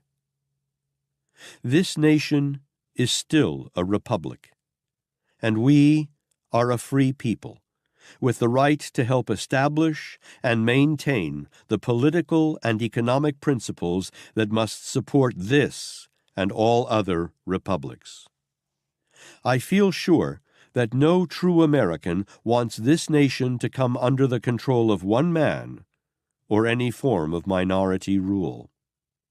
I feel sure that you will be willing to put your shoulders to the wheel of destiny, all of you, and help to keep it turning so that we may remain a free people. I have come to you through this personal appeal because I have a plan to offer for your approval, a plan that I know to contain the solution of our joint problem. The plan is no invention of mine, but it has the advantage of more than 4,000 years of testing that has proved, beyond room for doubt, it is practical. The plan is in no way connected with politics. It works no hardship on any human being. To put it into action calls for no personal sacrifice from anyone. It violates no man's religion. It offers immediate and definite financial and personal advantages to every citizen of our country. It will wipe out the conflict between capital and labor overnight. It will give every church in our land a new transfusion of spiritual energy as soon as it has been put into operation. It will establish a fine example for the people of other nations to follow, an example that might easily bring to them the same widespread freedom and economic benefits that we expect of it for our people. It is no exaggeration to state that the proposed plan is so laden with promise that it might easily wipe out all this rattling of swords and threats of war that now plague many of the countries of Europe. The sum and substance of this plan is a joint promise of the people of this nation to be made in writing, in a new declaration of independence, that they will return to the original principle on which this nation was founded, and that they will adopt and henceforth use the Golden Rule as the basis of all their business, professional, political, and personal relationships. Do not be alarmed, my friends, at the simplicity of this plan, for therein lies its strength. The plan is so simple that the most humble person can adopt and use it. It is within reach of both adults and the youths of the land. It is available equally to people of every race and creed. Use of the plan requires the consent of no one, and no one who adopts and uses it can be cheated of the benefits it provides, because those benefits are spiritual as well as economic in nature. To put this plan into practical operation as quickly as possible, I shall ask the specific and hearty organized cooperation of the governors of all the states and the churches of all denominations. I feel privileged to call upon the churches for their cooperation because they will benefit greatly by the spiritual quickening of the people who commit themselves to live by the Golden Rule. For the purpose of simultaneous adoption of this plan, I hereby set aside 1 week, starting on the 25th of December and ending on the 1st of January of each year, to be known as Golden Rule Week. And I ask that during our first Golden Rule Week, each and every person sign a pledge to adopt and use this universal law as the basis of all human relationships. I would follow this speech with others until I had made the people of America so Golden Rule conscious that they would begin to live by this great rule of human conduct. I would particularly address myself to the working men of America, directing their attention to the personal benefits to be gained by adopting and using this rule. Ideas rule the world. This is an idea, but it is not new. In fact, it has been preached for so long that most people have made the mistake of assuming it should be classified along with the many other subjects about which men have been preaching but not practicing. The world needs to revive this principle. If this idea were given 1/10 the front-page newspaper space that has been devoted to the discussion of the New Deal, pros and cons, and 1/10 the radio time the President has devoted to political discussions, it would solve all the major difficulties of this country within a few years. In my appeal to the people of America, I would go over the heads of the labor racketeers, over the heads of the professional politicians, over the heads of the Soviet propagandists working in the guise of labor agitators, and take the laboring men into my confidence. I would tell them the truth about the economic and political setup of this nation, through which we have earned the right to speak of ourselves as the richest and freest country on earth. I would plainly describe to the working men the truth that this country has always been, and of necessity must remain, a capitalistic country. I would frankly admit that the nation has two capitals, one of them purely economic in nature, with headquarters in Wall Street, and the other purely political, with headquarters in Washington. I would call attention to the fact that men who manage capital and the men who do the labor of industry and business are and must remain friendly partners, And I would emphasize the fact that labor represents the physical body of the nation, while capital is the lifeblood that keeps that body healthy and alive. I would plainly tell the working men of America that without the capitalistic system, this nation's political system would have to be changed. I would show them that any organized movement to take away from capital more than is put into it will result in capital's destruction. I would call their attention to the fact that individual happiness comes through individual effort and self-determination, not by mass effort. I would say to the working men that they have every right to organize and negotiate as a group. But I would caution them to use the same philosophy in their dealings with capital, that an individual must use if he rises to power and accumulate riches, without violating the rights of others. I would go back into the history of the men who have made America, and I would point out to the working men the significant fact that most of these men came up from the ranks of labor, from beginnings as humble as that of any man now living. And I would call attention to the advantages of this privilege, and ask if there are any who would wish to have it taken away from them. I would compare the privileges now enjoyed by the working men of America with those of the people of Soviet Russia, Italy, and Germany, and find out how many would exchange what they have for what they might have as citizens of any of those countries.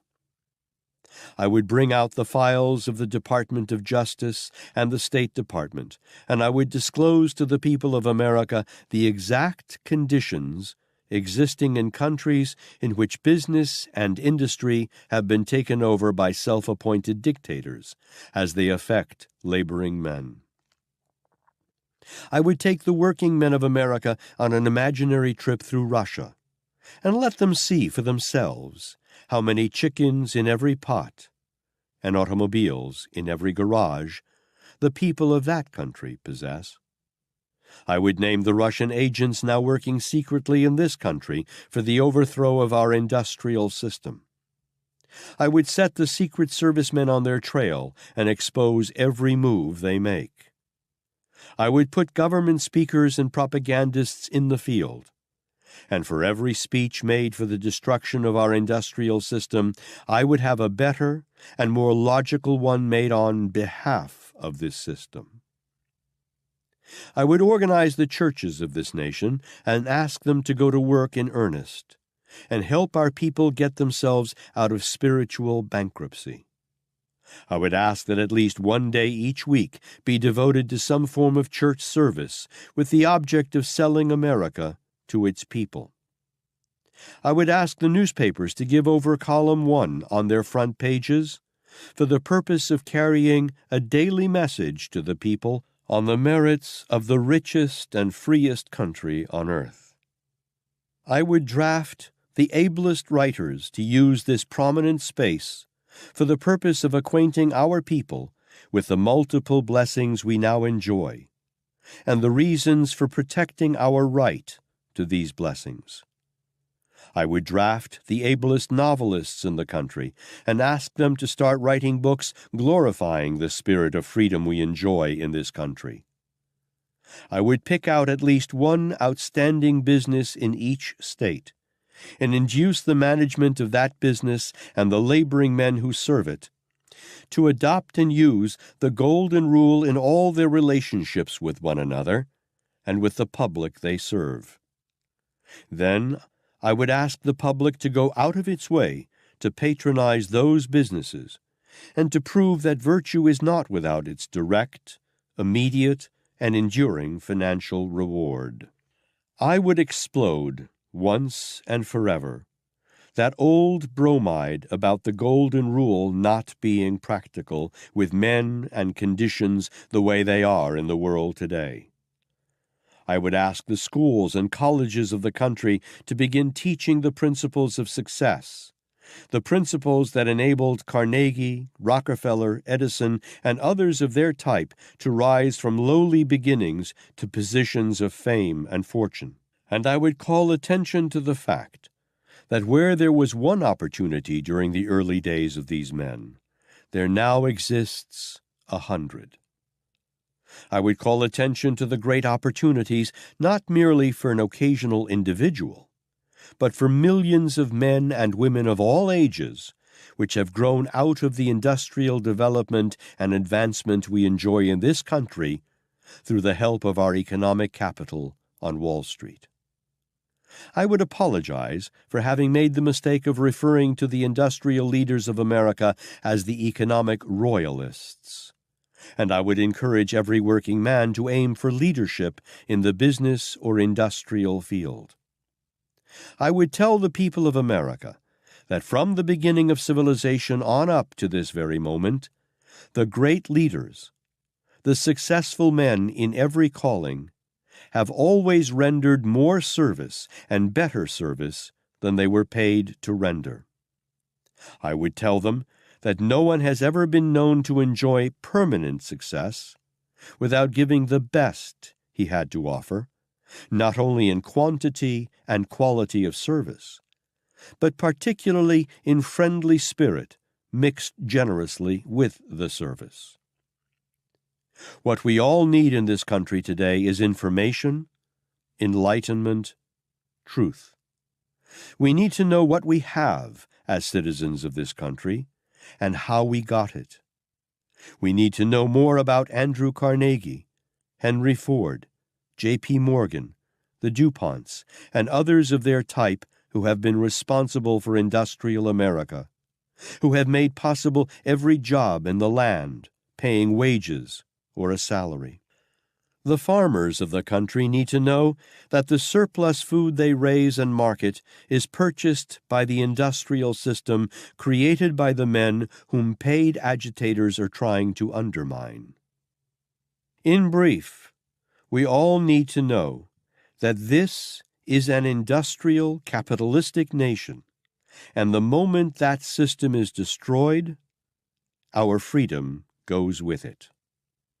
We boast of our privilege of a free press and the right of free speech, but we overlook the danger of these privileges.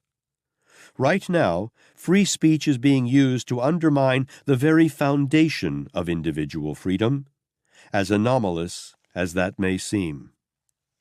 Let us keep our free press and our free speech by all means, but let us use them to advertise the virtues and the benefits and the riches and the blessings and the privileges we enjoy. Nature has a queer way of taking away from us the things we do not use.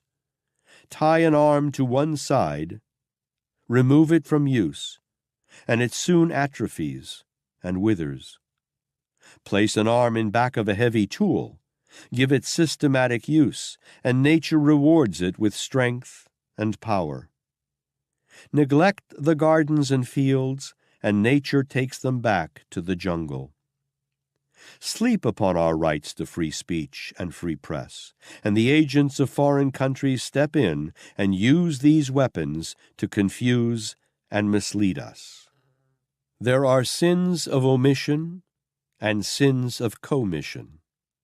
In this country, we are grossly guilty of both types, but particularly of sins of omission. Our major sin of omission is this: we have no plan for maintaining our freedom by mass thought and action. Fewer than 5 million men organized in the form of labor unions are in position to establish the price of food and of every other commodity, and the other 125 million of us can do nothing but pay through the nose. What this country needs right now is not a good 5-cent cigar, but sufficient interest in our own affairs to make the fullest use of our boasted privilege of freedom of speech and press. Chapter 35. The Golden Rule in Use. I wear a fine, highly adjusted watch, that keeps perfect time. If I took the watch apart, placed all the parts in a hat, and shook the hat the remainder of my life, the parts would not assemble themselves into the splendid time-measuring machine that now serves me. The reason is that at the back of the watch is a carefully organized and thoroughly tested plan that must be followed before the parts can be correlated, organized, and made into a working unit. My watch keeps time because the many parts were assembled in the mind of a man who understood watches and followed a definite plan for putting the pieces together. I have had the privilege of analyzing thousands of people, some of them among the wealthiest and most successful men known to the American people, some of them complete failures. In every instance, the man who succeeded had followed a definite plan, and the man who failed had neglected to follow a plan. From this observation I deduced that there is always a cause for success, also a cause for failure.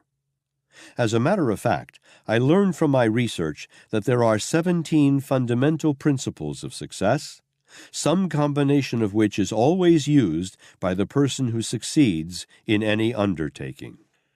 One of the most important of these principles happens to be the one that most people are neglecting today. It is the principle known as the Golden Rule, in connection with which thousands of sermons have been preached without its practicability having been impressed upon the minds of men. This simple rule of human conduct means that whatever we do to or for another, we do to or for ourselves. Understand this distinction, and the Golden Rule will take on an entirely different meaning. I am not going to preach a sermon on the Golden Rule, but I am going to give you first-hand, reliable information about the way it works. To give you this first-hand information, I must use personal illustrations, for I can be absolutely sure only of my own motives and emotions. The real motives and feelings of others are necessarily based upon observation. The view that I here present has nothing to do with morals. It has nothing to do with the hereafter. It deals with the here and now. It offers a solution of the pressing problems of life, which every man faces from day to day. Moreover, it offers the individual the best possible of all roads to happiness, for the very good reason that for one person to succeed under this rule, he does not have to cause others to fail. I was prompted to write this confession because of the futile war now going on between capital and labor. It is futile because both sides are sure to lose when the final count has been taken. For it is a law, as immutable as the law of gravitation, that the man who destroys his neighbor destroys also himself. Have you ever thought of that? Come with me for a look backward over the years that have flown all too rapidly, and let us analyze some of the results of the Golden Rule applied. At the close of the World War, Arthur Nash, a Cincinnati merchant tailor, found his business practically on the rocks. He lacked operating capital. His business had fallen off to where the overhead was eating up the profits. He could find no more capital, so, in sheer desperation, everything else having failed, observe well the statement, everything else having failed, as a last resort, he put the Golden Rule to the test. Calling in all of his employees, he told them the fix the business was in. He said there was but one chance in 10,000 to save the business, and with their cooperation, he would take that chance. He offered to take every employee into partnership with him, giving everyone a share in the profits, on the condition that they all would forget hours, forget personal conveniences and comforts, and put everything they had into their jobs. "If that will not save the business," he said, "then nothing can save it. But I believe if we put our hearts and heads and souls together, we are bound to win." The employees believed so too. They joined heads, hearts, and hands. And that was not all. They went into old socks, saving accounts, and other secret hiding places, and brought out their meager savings and dumped the entire amount into the business. That helped.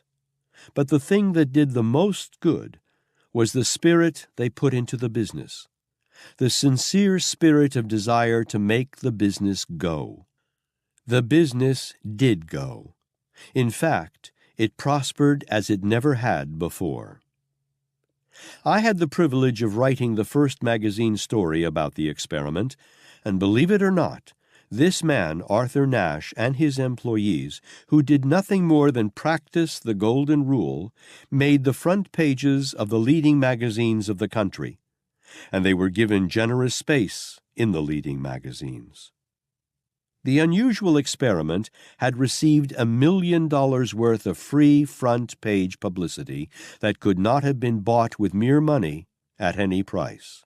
When Arthur Nash died some years later, he was a wealthy man, and his tailoring business was flourishing as but few such businesses have ever profited.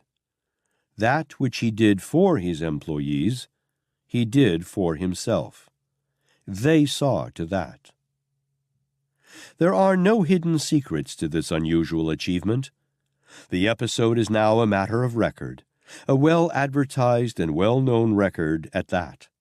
Yet, almost 20 years have passed since Arthur Nash appropriated the Golden Rule and put it to work in his business. There is no patent right on the Golden Rule. Anyone who chooses may adopt the rule and put it to work. It is one of the few rules any employer and any employee or any neighbor may put into operation without someone complaining. Perhaps that is one thing wrong with the great rule. It is too free. Perhaps if a law were passed making it an offense to apply this rule, more people would begin bootlegging it into operation. Some years ago, Henry Ford startled the entire industrial world by announcing that from that day on he would pay his men a minimum wage of $5 per day, regardless of their positions. Everyone had an opinion about Mr. Ford's new policy, but hardly anyone foresaw the effect it would have on his men and his business. His competitors in industry yelled treason. His wild scheme, they reckoned, would wreck him and other businesses too if others tried to follow his example. They were wrong. Far from wrecking Ford, the move was one of the wisest he ever made. Let us briefly summarize the benefits it brought to Ford. First, it gave him the pick of labor, for everyone wanted to work for a man voluntarily paying such wages. It also cut down the operating expense of the business by automatically making every employee more or less his own supervisor. No employee getting such wages dared take the risk of losing his job by soldiering, or by turning out work of poor quality or too little in quantity. The benefits did not end here. The plan practically ensured the Ford business against labor troubles for over 20 years. Because it was so much more liberal than any labor leader could possibly promise, labor union protection in the Ford plants became unnecessary. And even today, when union labor leaders seem to have lost all sense of self-control, John L. Lewis took good care to pick General Motors for his first battle in the automotive field instead of tackling Ford. Ford may not have intended to run his business by the Golden Rule when he voluntarily raised wages, but the effect was exactly the same. The deed was what counted. Somewhere in my travels, I saw a motto consisting of 3 short, simple words which impressed me more than all other mottos I have ever seen. It said, "Deeds, not words." The more I see of men, those who succeed in a big way financially, and those who go down in utter failure, the more I am convinced that too many reverse this motto, reading it backward. Words, not deeds. As a group of words, the Golden Rule is nothing but so many sounds, of themselves without practical benefit. When translated into deeds, these words tell another and vastly different story. The Golden Rule, when translated into deeds, is the equivalent of rendering more service and better service than that for which one is paid. Moreover, to benefit to the fullest by this great rule of human conduct, one must render that sort of service, a truth that all leaders would do well to learn and to impress upon their followers. I have made a very startling discovery about the power of the Golden Rule, something I never knew before and of which I have heard nothing, namely, when a man is in difficulty, the very best thing he can do to overcome it is to find some other person or persons who likewise are in difficulty and help them out. In doing so, he will find, with but few exceptions, that in having helped his neighbor, he has also helped himself. Help thy brother's boat across, and lo, thine own hath reached the shore. Varied and far-reaching are the effects of rendering service based upon the Golden Rule, service that gives the best one has to offer. All the labor unions on earth could never provide any individual with the advantages he may gain for himself by adopting and living the Golden Rule, putting into his efforts the best he has, not once in a while, but always, as a matter of principle. Those who render that sort of service never need the help of a labor union or of any other power to gain for themselves the best that life has to offer. People who literally live by the Golden Rule possess an almost uncanny power to attract and please others, and have no difficulty in gaining willing cooperation. Not long ago, I was invited to spend a day with Herman Schatzman of the Western Union Telegraph Company, who volunteered to take me on a long automobile trip that brought us into contact with many people under many different circumstances. I was astonished to observe the manner in which people everywhere went out of their way to be courteous to Mr. Schatzman, a fact that was so obvious that I began to analyze him to determine the cause. On one occasion, he drove up to a private estate that was guarded by a policeman at the entrance gate. Before waiting for the policeman to speak, Mr. Schatzman said, "We are interested in seeing the estate.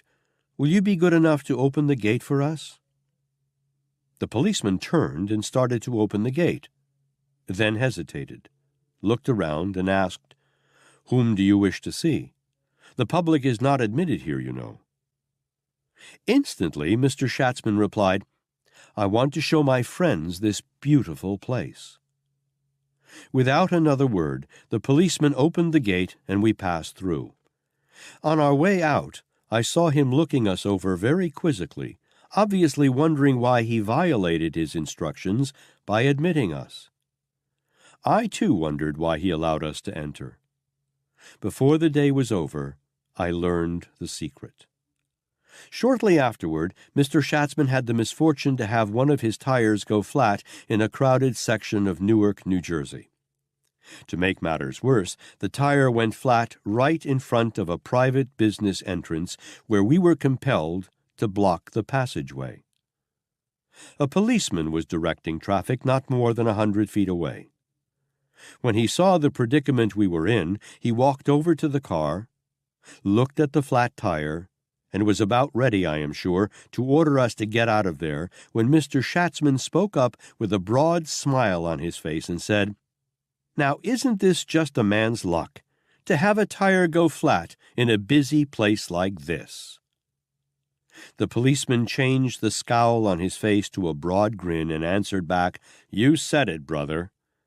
Then, to my amazement, he volunteered to direct traffic around us and gave Mr. Schatzman directions to the nearest garage. The job required nearly an hour, but that policeman did not utter a single word of reprimand, and when the tire had been changed and we were ready to leave, he walked over to us, smiled generously, and wished us better luck the next time a tire went bad. Later in the day, Mr. Schatzman got to a red light a few seconds too late, but decided to go on through. When he was about halfway across the intersection, a police whistle blew loudly, and a big, strapping policeman walked over with that "I've got you this time" manner about him. Again, Mr. Schatzman beat him to the draw and began by saying, "How stupid of me not to look at that light. When I looked at it about a block back, it was green." The policeman just looked at him for a few seconds, then smiled and waved us back into position without opening his mouth. After I had traveled with Mr. Schatzman the better part of an entire day, and had seen him treated with the utmost courtesy by taxicab drivers, policemen, and divers other persons who usually do not take the trouble to be courteous, I discovered the secret. It was simply this: Schatzman truly likes people. All of them. He reflects this liking not only in all his deeds, but in all his thoughts as well. On occasions, when I ventured to analyze some person in the public eye whose personal conduct I did not approve, Schatzman always came back with an expression of some virtue or good quality that person possessed that I had deliberately ignored. Here, then, is a man whose very personality is so thoroughly charged with positive, constructive thoughts of others that they quickly pick up this attitude and reflect it back to him as their own. This is one of the queer, imponderable traits of human nature, but it is decidedly a trait. People act toward us, in thought as well as deed, in a manner corresponding to our thoughts. Not only do people do this, but animals as well. A dog knows instantly, when he meets a stranger, who dislikes dogs, and generally he shows his dislike in return. Thoughts do have a way of telegraphing themselves from one brain to another. As I rode through the country with Hermann Schatzman that day, I wondered what it would be worth to every concern employing men and women if his spirit of love for his fellow man and his refusal to speak ill of others could be injected into the minds of both the employer and the employees. That simple spirit alone would end all labor disputes, such as those that threaten the very foundation of this country. It would do more than that. It would bring to men and women poise and peace of mind, such as never can be known by those who load their minds with greed, malice, hatred, and envy. Before my day with Hermann Schatzman was ended, I did some philosophizing by asking myself why, with all of our marvelous systems of education, no one has ever thought of teaching boys and girls, as they go through the schools, the advantages of thinking in terms of human kindness. Also, I could not help wondering why the leaders of both capital and labor have never discovered the manifold blessings they might enjoy for themselves and their followers by the simple procedure of thinking of one another in terms of human kindness. I fear that one of the greatest weaknesses of most of us is our tendency to look everywhere except to our own state of mind for the causes of our difficulties throughout life. And I know, beyond any room for doubt, that we are where we are and what we are, financially and spiritually, because of the dominating thoughts that occupy our minds. Chapter 36. Mental attitude must be right. Not long ago, I had the privilege of spending an evening with Madame Esperanza Garrigue, an internationally known teacher of singing, who gave me an interesting account of the early experiences of Graham McNamee. Mr. McNamee wanted to be a singer, but he lacked the money to pay for his education. Madame Garrigue looked him over, studied him carefully, and reached the conclusion he was worth her effort after she learned that he wanted to become a singer so badly that he was willing to starve if necessary. So she took him on and gave him the best she had. After he made a reputation as a radio announcer and money began to come freely, Mr. McNamee went to Madame Garrigue and offered to pay up his debt to her. She refused to accept money, so he asked her to let him pay in another way, by giving to some other young man the same opportunity she had given to him when he was without money. The bill to be paid by him. They spent more than $150 advertising for a suitable young man, and finally found him, strangely enough working as a page boy in the broadcasting studio. After 6 years of training, the lad was launched on a very promising career as a singer. McNamee's debt had been discharged. It is little wonder that he is making a fortune as a radio announcer. It is little wonder that the public likes him. Perhaps most people do not know why the voice of Graham McNamee is so pleasing. I am sure I did not until I learned about his philosophy of dealing with others. But the truth is, he colors his voice with a mental attitude that reflects the Golden Rule. He thinks kind thoughts of his fellow men. He lives the Golden Rule in his thoughts and in his deeds. Therefore, he is prospering. When I say he is prospering, I have reference not only to material opulence, but also to spiritual riches, for Graham McNamee must need to be at peace with himself, because he is at peace with his fellow men. Whatsoever a man soweth, that shall he also reap. Thousands of sermons have been preached from this text, but few of them conveyed the real meaning of the philosophy back of the short sentence. Probably the greatest fortune in America, if not in the entire world, is the Rockefeller fortune. For more than a quarter of a century, the Rockefellers, father and son, devoted most of their time to giving away money. So that it might be given away wisely, a large staff of scientists and business experts are employed through the Rockefeller Foundation. Their business is to see that the money is used for the greatest good to the greatest number. Despite these huge gifts, amounting to nearly $1 billion, the Rockefeller estate continues to grow and to prosper. Everything the Rockefellers touch turns into riches. And one of the strange facts concerning the Rockefeller gifts is that they are not made for the purpose of getting. The last sentence contains a thought well worth analysis by those who wish to make practical use of the Golden Rule. The elder Rockefeller may or may not have used cruel methods in dealing with his competitors during his younger days when the Rockefeller fortune was not so great. The fact remains that the Rockefellers have been generous to the public in the use of their money, and some power not easily isolated, has been generous to the Rockefellers by bringing back more money than they ever gave away.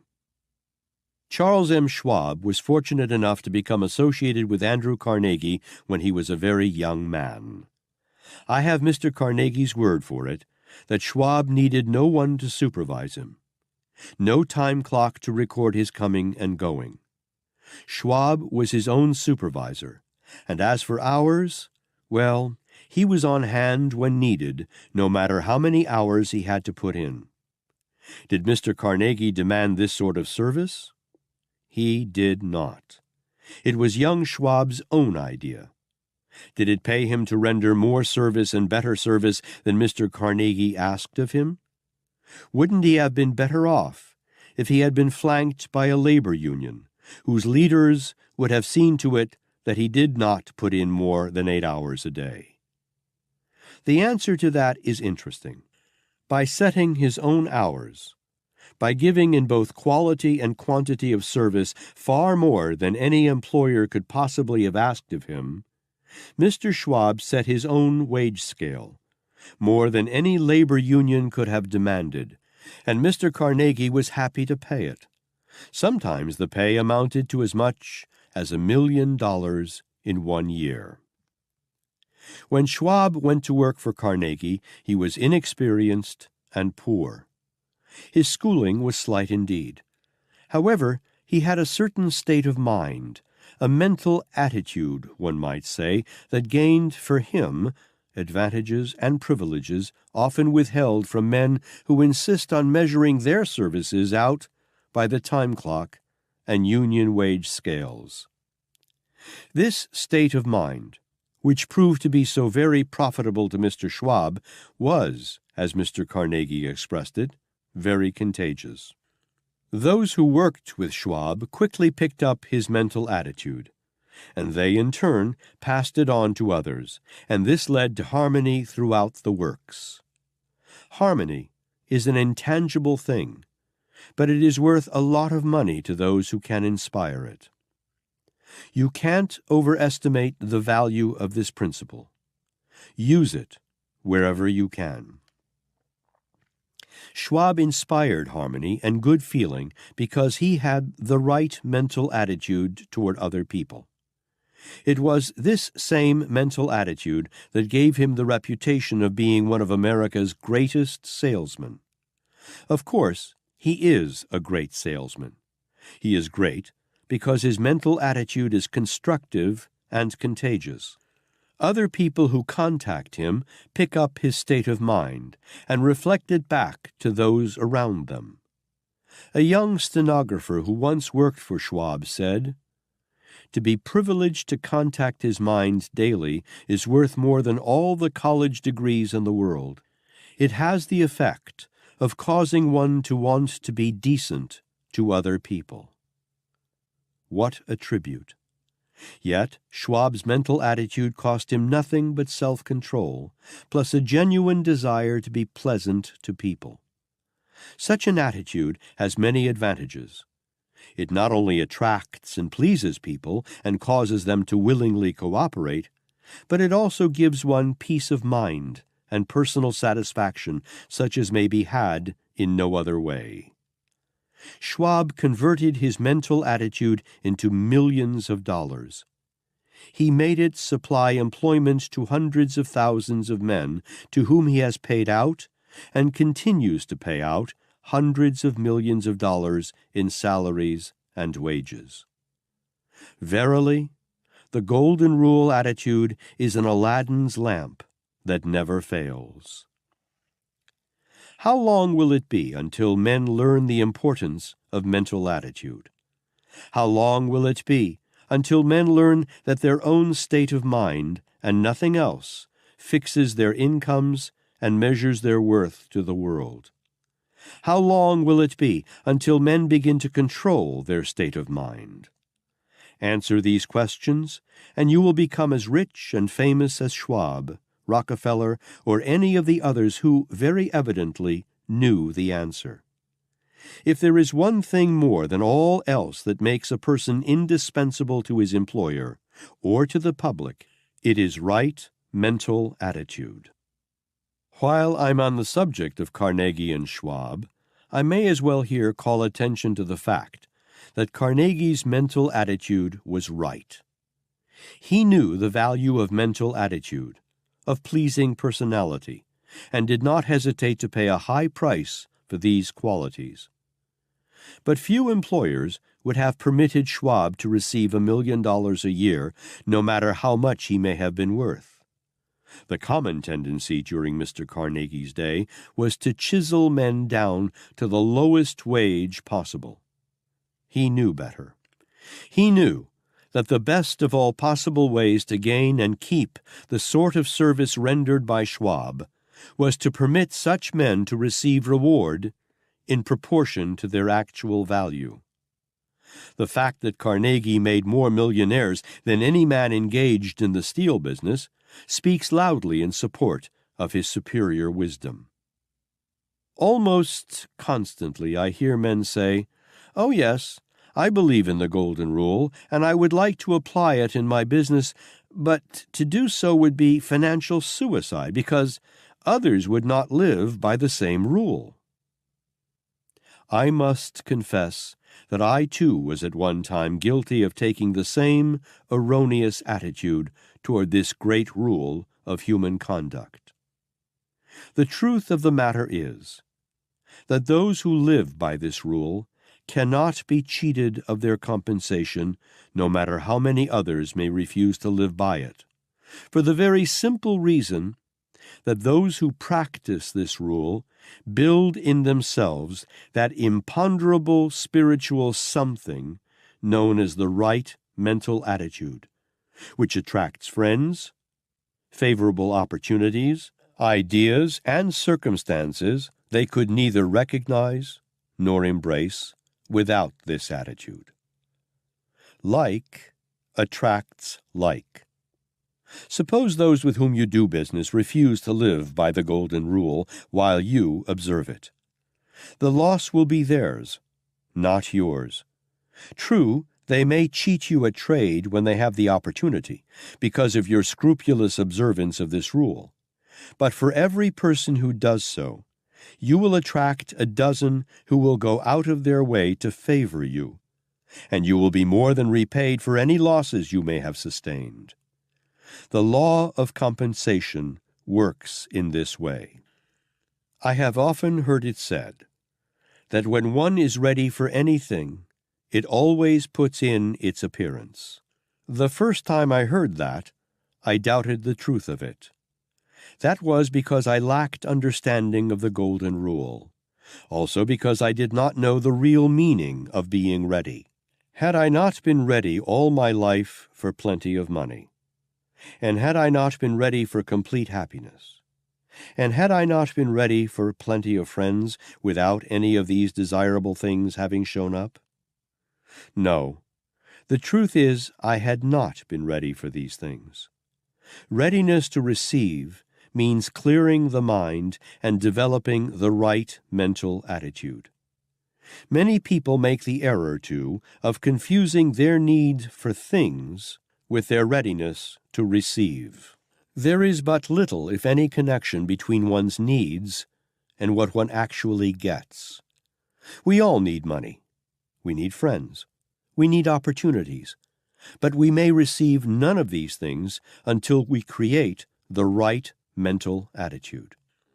Through some strange form of mind chemistry with which science is not familiar, those who literally live by the Golden Rule and know why they live by it, thereby create the mental attitude so essential to attract the desirable things of life. Remember, I do not expect you to be impressed by these statements unless and until you get first-hand knowledge of the truth I am trying to convey. The magic power of the Golden Rule is something that cannot be described or imparted to another by words alone. Knowledge of this great law comes only through deeds. Start to live the Golden Rule, and soon you will know more of its nature than I could convey in 100 years of continuous effort. Perhaps this clue to the nature of this rule will be helpful. You will never receive the benefits of the rule by merely believing in it or talking about it.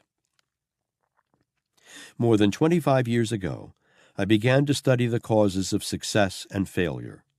For almost a quarter of a century, I stuck to my chosen purpose, although my labor brought no monetary income. Many of my friends believed that I was wasting my time because I had to earn my living in other ways as I went along.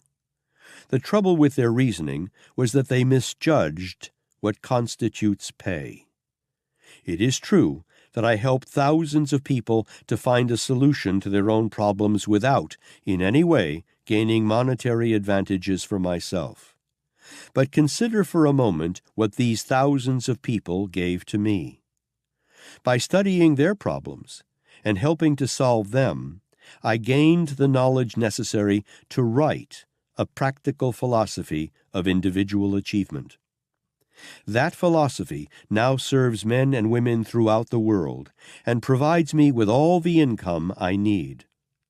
My income is not derived from the people to whom I have rendered service directly, but it comes from others who willingly pay me for the knowledge I gained while rendering that service. In this way, the law of compensation does work. Chapter 37. Some Personal Experiences. Going back again to the question of right mental attitude as being the first step toward making oneself ready to receive the blessings of life, I want to describe the most dramatic and the most important experience of my life. While waiting for the business depression to pass, I was approached by two men who induced me to go on a nationwide lecture tour with them. As I learned later, their motive was thoroughly dishonest and entirely selfish. They wanted to use my name as a means of gaining the confidence of people whom they could not approach without this entree. Their purpose was to sell stock in a moving picture project. These men not only cheated many of my friends whom they met through me, and caused me great embarrassment, but they also cheated my relatives and myself out of rather large sums of money. Some of my friends wished to have them arrested, but I protested, saving them from jail. Moreover, I assumed full obligation for every cent they took away from my friends, and this is why I did so. While I was on the lecture tour, I met a lady who later became my wife. She brought into my life such priceless spiritual and mental assets that I felt it my duty to give full credit to these misguided gentlemen who had cheated my friends, because it was they who were responsible for my meeting her. They cheated me of money, but whether they intended to do so or not, they paid me in something much more precious than all the money in the world. Doubtless, these gentlemen will be surprised to learn that by cheating me, they removed themselves from the possibility of sharing an opportunity that would have yielded them, in cash, more than 10 times the amount they actually procured through their dishonesty. Every adversity brings with it the seed of an equivalent advantage. There never is an exception to this rule. That is why so many so-called failures prove to be blessings instead. The late Thomas A. Edison emphasized the truth of this when asked if his deafness had not been a great handicap to him. "No," he replied, "it has been a blessing, because it forced me to listen from within." This led to the development of my sixth sense, through which most of my inventions were perfected. Emerson was right when he said, "No one can damage you except yourself." Not long ago, my wife originated and perfected a game designed to make the player conscious of the hazards of automobiles. After it had been perfected, she turned it over to one of our acquaintances to market, with the understanding the money received would be divided equally between them. The next she heard of her game, it had been patented in his name, and he had sold it to a large manufacturer of games on the representation that it was his own property. Did we take him into court and ask that he be jailed for fraud? We did nothing of the sort. No court in the land could have settled the transaction as satisfactorily as we settled it for ourselves. Here is exactly what we did. First, we went to the lawyer who filed the patent in this man's name and pointed out to him that the application for the patent was based on fraud, that the patent really belonged in its entirety to the creator of the game. We submitted evidence to support our claim, after which the lawyer acknowledged that the game belonged to my wife. Then we agreed to accept an assignment of a percentage of the royalty returns in lieu of our rights, a smaller percentage than we originally agreed to accept. Our offer was accepted, and the matter closed. Now, let us take inventory and see who was the loser in the transaction.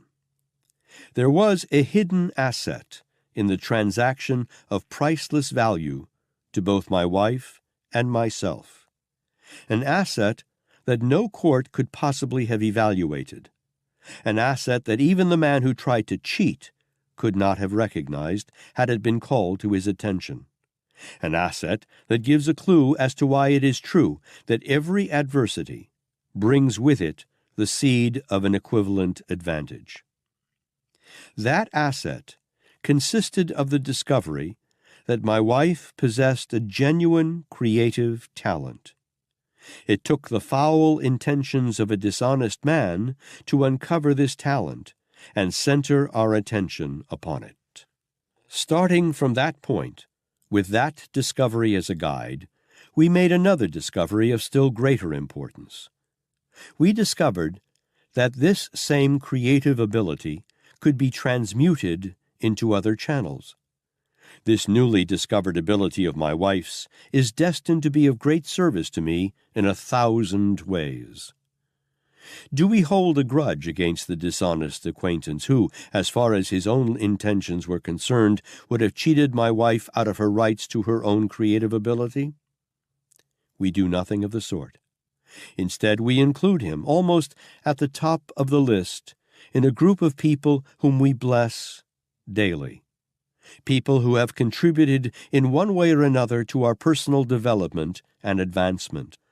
Right underneath his name are the names of the 2 men who swindled me out of a large sum of money and led me on a wild goose chase through the South, where I met the one person who has brought to me the richness that can only come from spiritual growth. Earlier in life, I looked upon philosophers such as Emerson as long-haired gentlemen who had a lot of theories, but little or no practical ability to cope with the pressing problems of life. Now, I have reversed myself. My reversal was forced by life itself. I now know that every person should be skilled in at least the elementary fundamentals of philosophy. Every person should at least know every effect has a cause, and should know how to judge causes by their effects. Chapter 38. The War Between Employers and Employees. In this battle which is now raging between capital and labor, we may see, if we look, the benefits of philosophy. Take John L. Lewis, for example, and study the man and his deeds. Obviously, his purpose is to gain control of both industry and the government. For the time being, it looks as if he were winning. It would seem that everything of advantage is on his side. Even the government, through its leaders, has been temporarily thrown into the balance on the side of Lewis. But these facts are apt to mislead those who do not go deeper and study cause and effect. Whatsoever a man soweth, that shall he also reap. In that brief sentence, you may find the answer as to what will happen to Lewis and all who are encouraging and supporting him. You need not be a skilled philosopher or a prophet to foretell what will happen to Lewis. It is certain he will pass out of the picture by the operation of a law, just as inexorable as the law of death. And the reason for this is the fact that many leaders destroy instead of build. Time is the mortal enemy of the person who destroys. Time is the friend of the person who builds. Not all the men in the world could change this law. No president or politician can give Lewis surcease from this immutable law. When his political end comes, mark this statement and remember it.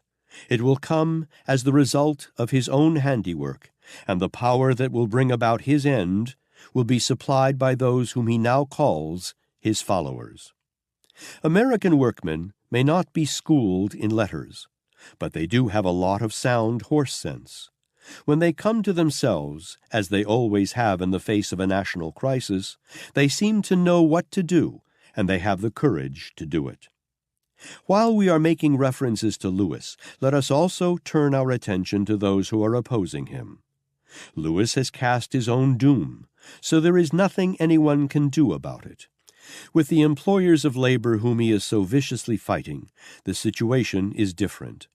Although many of them have made grave mistakes in their dealings with labor, there is still time for them to save themselves.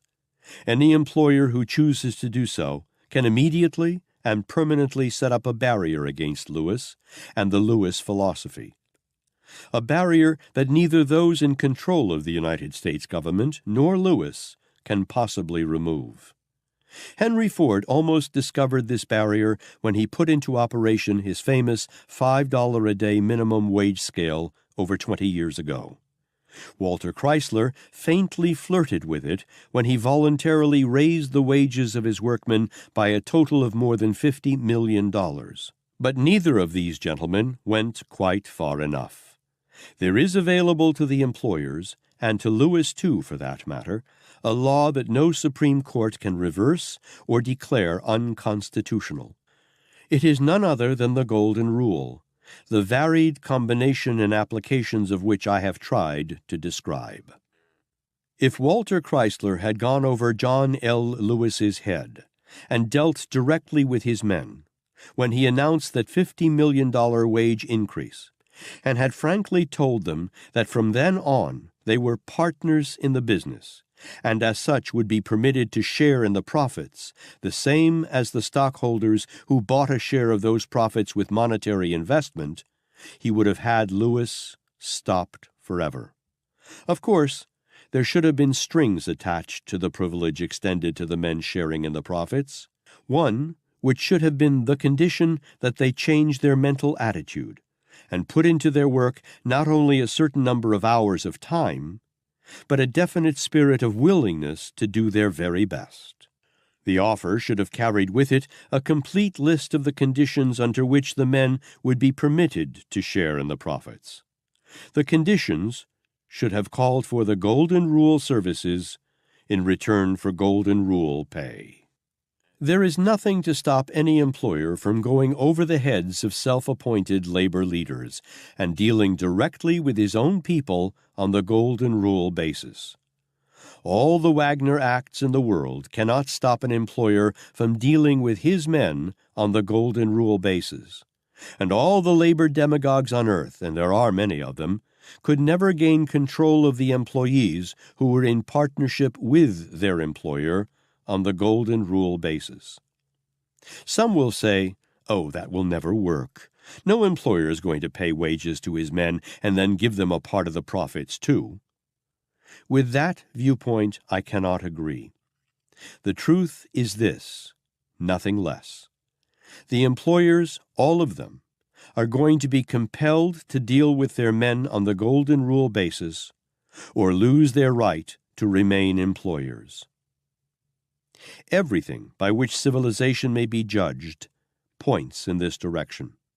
These are changed times in which we are living.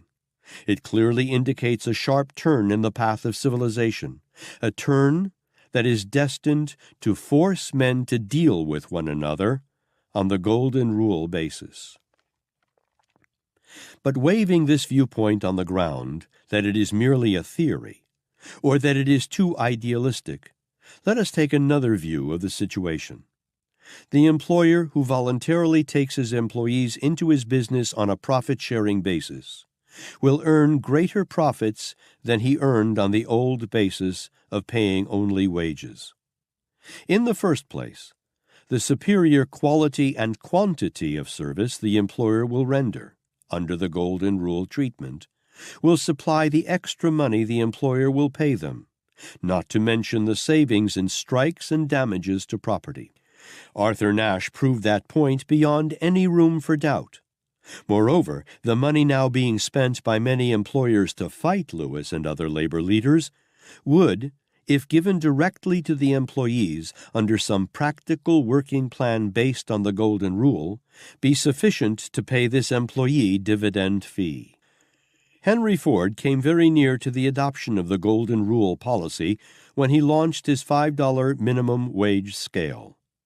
He fell short because it was then, and it is still obvious, that his move was cleverly designed for the exact result it produced, namely, to outwit the labor unions and ensure greater efficiency from his workers.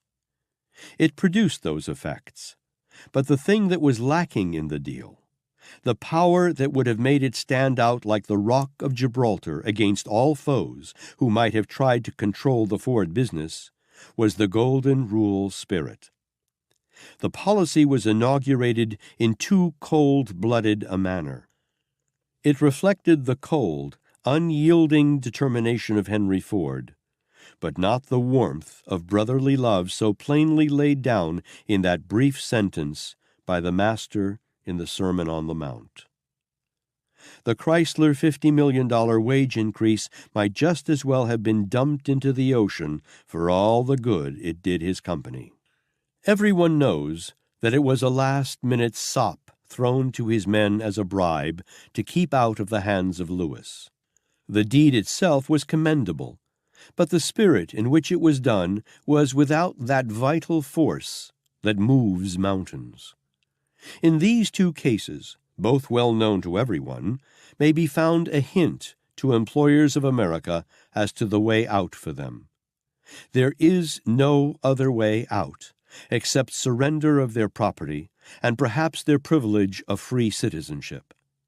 Perhaps the line, "It can't happen here," was sound enough for the title of a bestseller.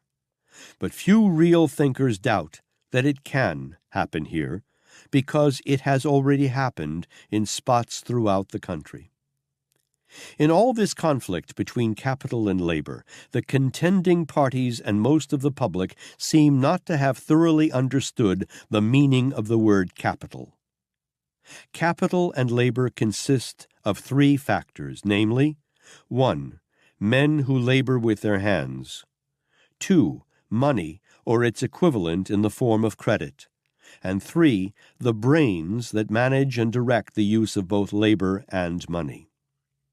The last item is by far the most important of the three, for brains capable of managing and directing the efforts of men and of conserving and using money intelligently are rare. In the ranks of labor, very little of such brains can be found, and none whatsoever among the so-called leaders of labor. Not one laboring man in 10,000 could or would care to assume the responsibility of managing the business in which he works, if that opportunity were given to him on a silver platter. This fact is so well known that it needs no evidence to support it.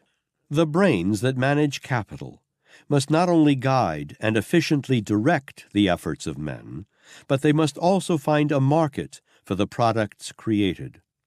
That, too, calls for highly skilled and specialized talent not to be found in the ranks of labor except in rare instances. The products of labor must be transported from where they are manufactured to where they are consumed. That calls for highly specialized management in the field of transportation. It seems strange indeed that laboring men could be misled into believing that their troubles are over as soon as they appoint Lewis to speak for them. The most that a labor leader can do is to collect union membership fees and embarrass employers by tying up their business. This, however, does not solve the working man's problem. It only complicates his troubles. As a matter of fact, no single mind is, of itself, complete. Men who succeed in life in any undertaking of any proportion worthy of mention do so through alliance with other minds. Carnegie surrounded himself with many highly paid, highly skilled scientists, chemists, technicians, and business advisors. Without their friendly cooperation, he could not have accumulated his millions. It is worthy of note, however, that he paid them well. Suppose that some labor leader, with the aid of the United States government, drowned out the steel plants and starved them to death, then took them over. What then? Who would run them? Who would supply the necessary money to keep them operating? Who would sell the output of the mills? Who would transport the materials to where they were needed? Could Lewis run the steel mills as efficiently as Charles M. Schwab or Tom Girdler or Myron Taylor? Is there a single man in all the ranks of labor who could do so? Personally, I doubt it. These are some of the questions that both capital and labor should ask and answer before they are too ready to destroy one another. Everybody's business is nobody's business. Therefore, the proper side to take the initiative in settling this conflict is without question the men who control capital. As a matter of fact, they are the only ones who are capable of ending the conflict, because they are the only ones really capable of managing the great industrial, financial, and economic structure on which this nation stands. Organized labor is manifestly a cause worthy of every consideration. In fact, it is so great a cause that it is entitled to and should have leadership of the type of Lincoln, men with a sense of justice, level heads, and above all, honest hearts. No one known to the public in the ranks of labor leadership today comes within miles of meeting these requirements. Moreover, most of the labor leaders are looked upon by both their own followers and the public as being unfit to negotiate in a businesslike way with men of the type that manages capital. This does not make a pretty statement, but it has one redeeming feature. It is true. All of which is but another reason why the responsibility for taking the initiative in settling this labor dispute lies squarely on the shoulders of the capitalists.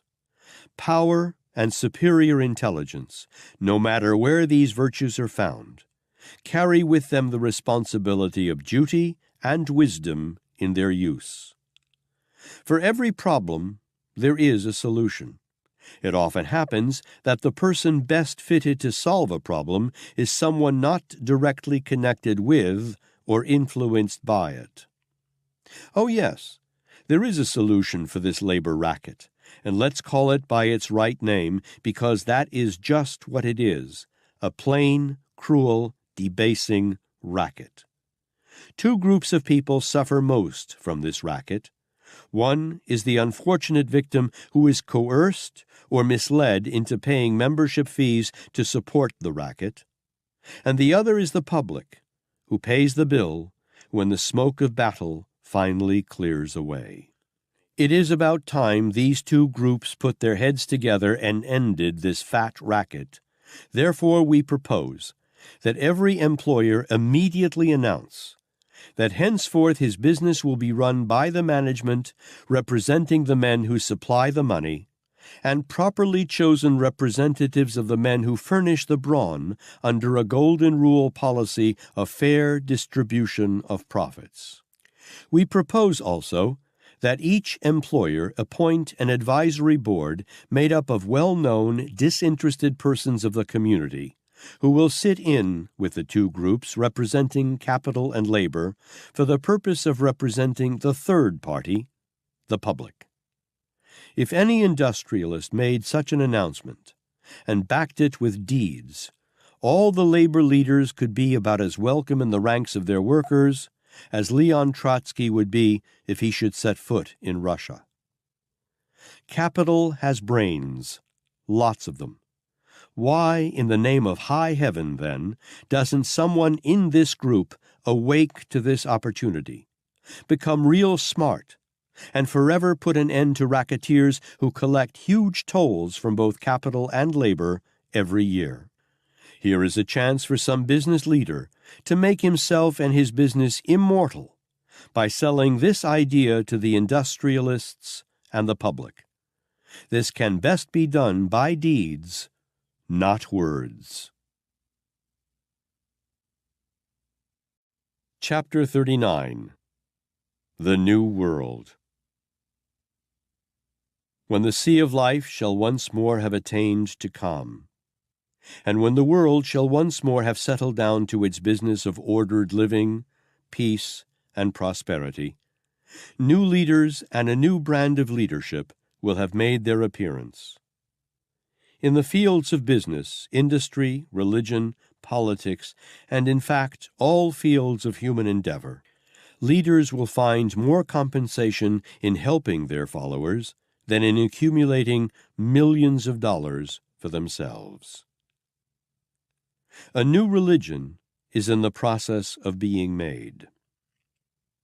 When this calm shall have come, and come it will, a new religion shall come with it, a religion of life, not a religion of death, a religion that will help people to live as well as to die, a religion whose followers will worship through the spirit and deed of useful service to one another, instead of worshiping a dead ancestry, a religion whose leaders will teach the love and beauty of cooperative effort among men, instead of fear and superstition, a religion whose followers will be made up of those who found dogma and creed inadequate for their needs, and believe instead in the effectiveness of deeds. When this calm shall have come, politics and statesmanship shall have been removed from the category of racketeering and graft, and the people will find leaders in men and women who have caught the spirit of the new age, men who will understand and live by the golden rule. When this calm shall have come, nations will be led by men and women who will settle all differences by arbitration and not by war. Warfare will be branded and regarded as what it really is, murder.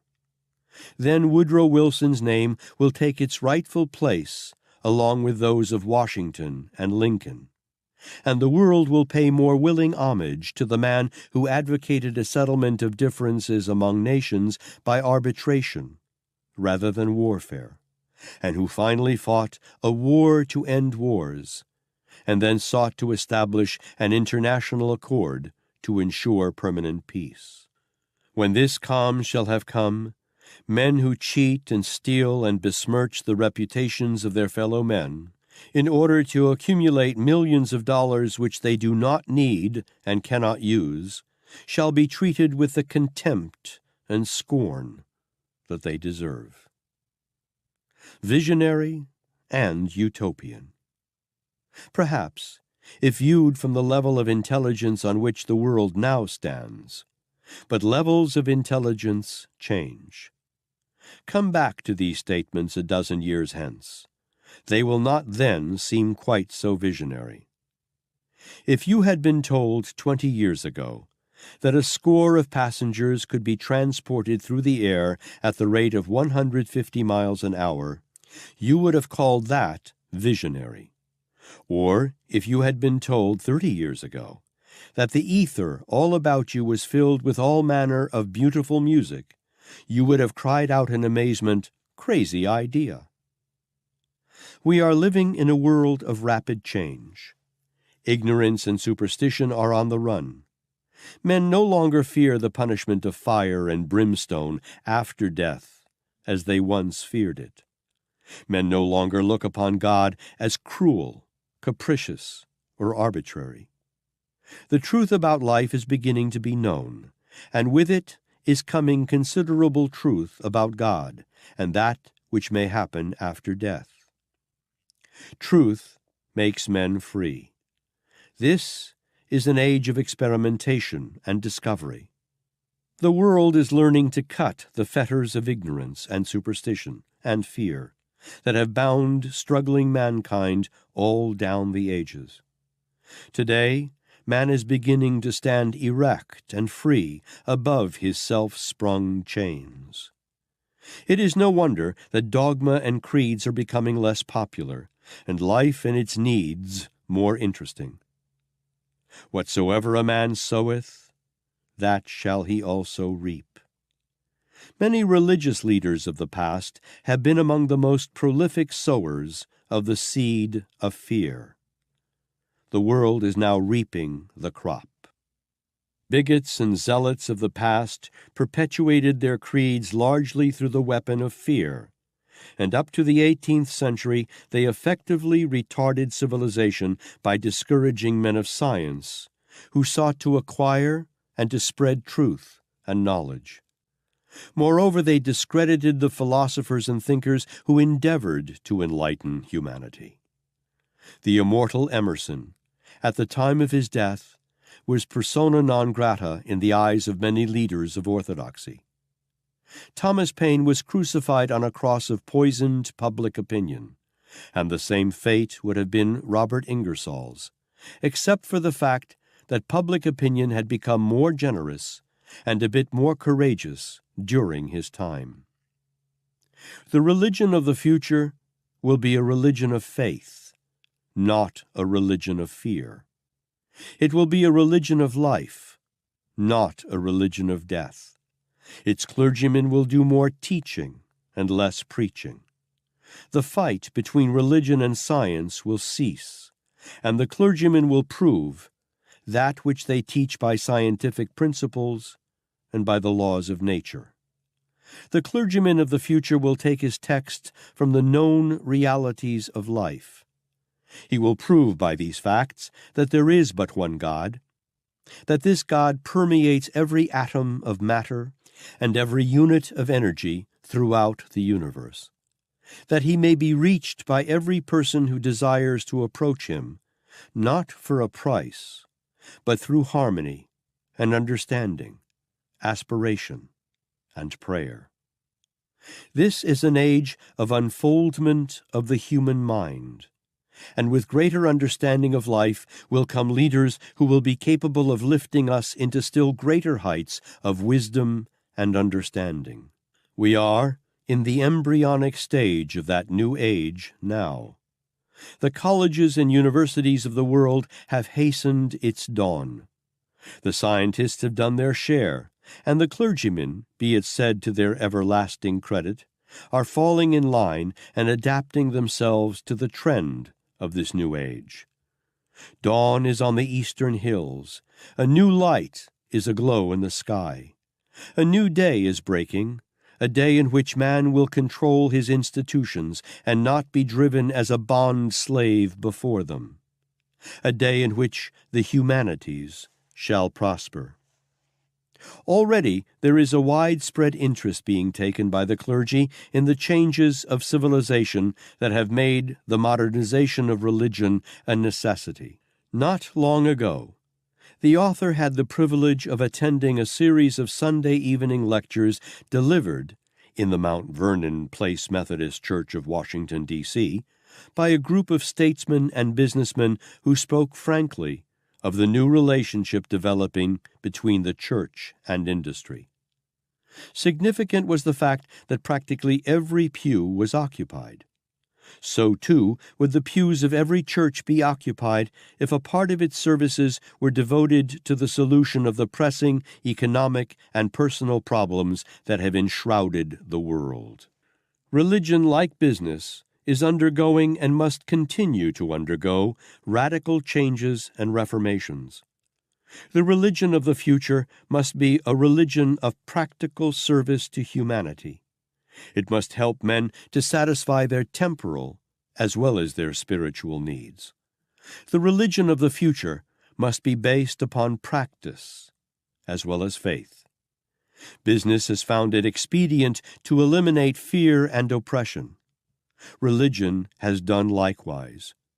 Business and religion are going to be more interdependent in the future.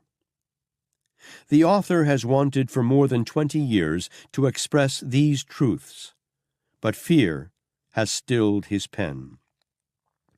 Age and experience, plus the rapid change that has taken place in the world since the beginning of the World War, have supplanted that fear with courage.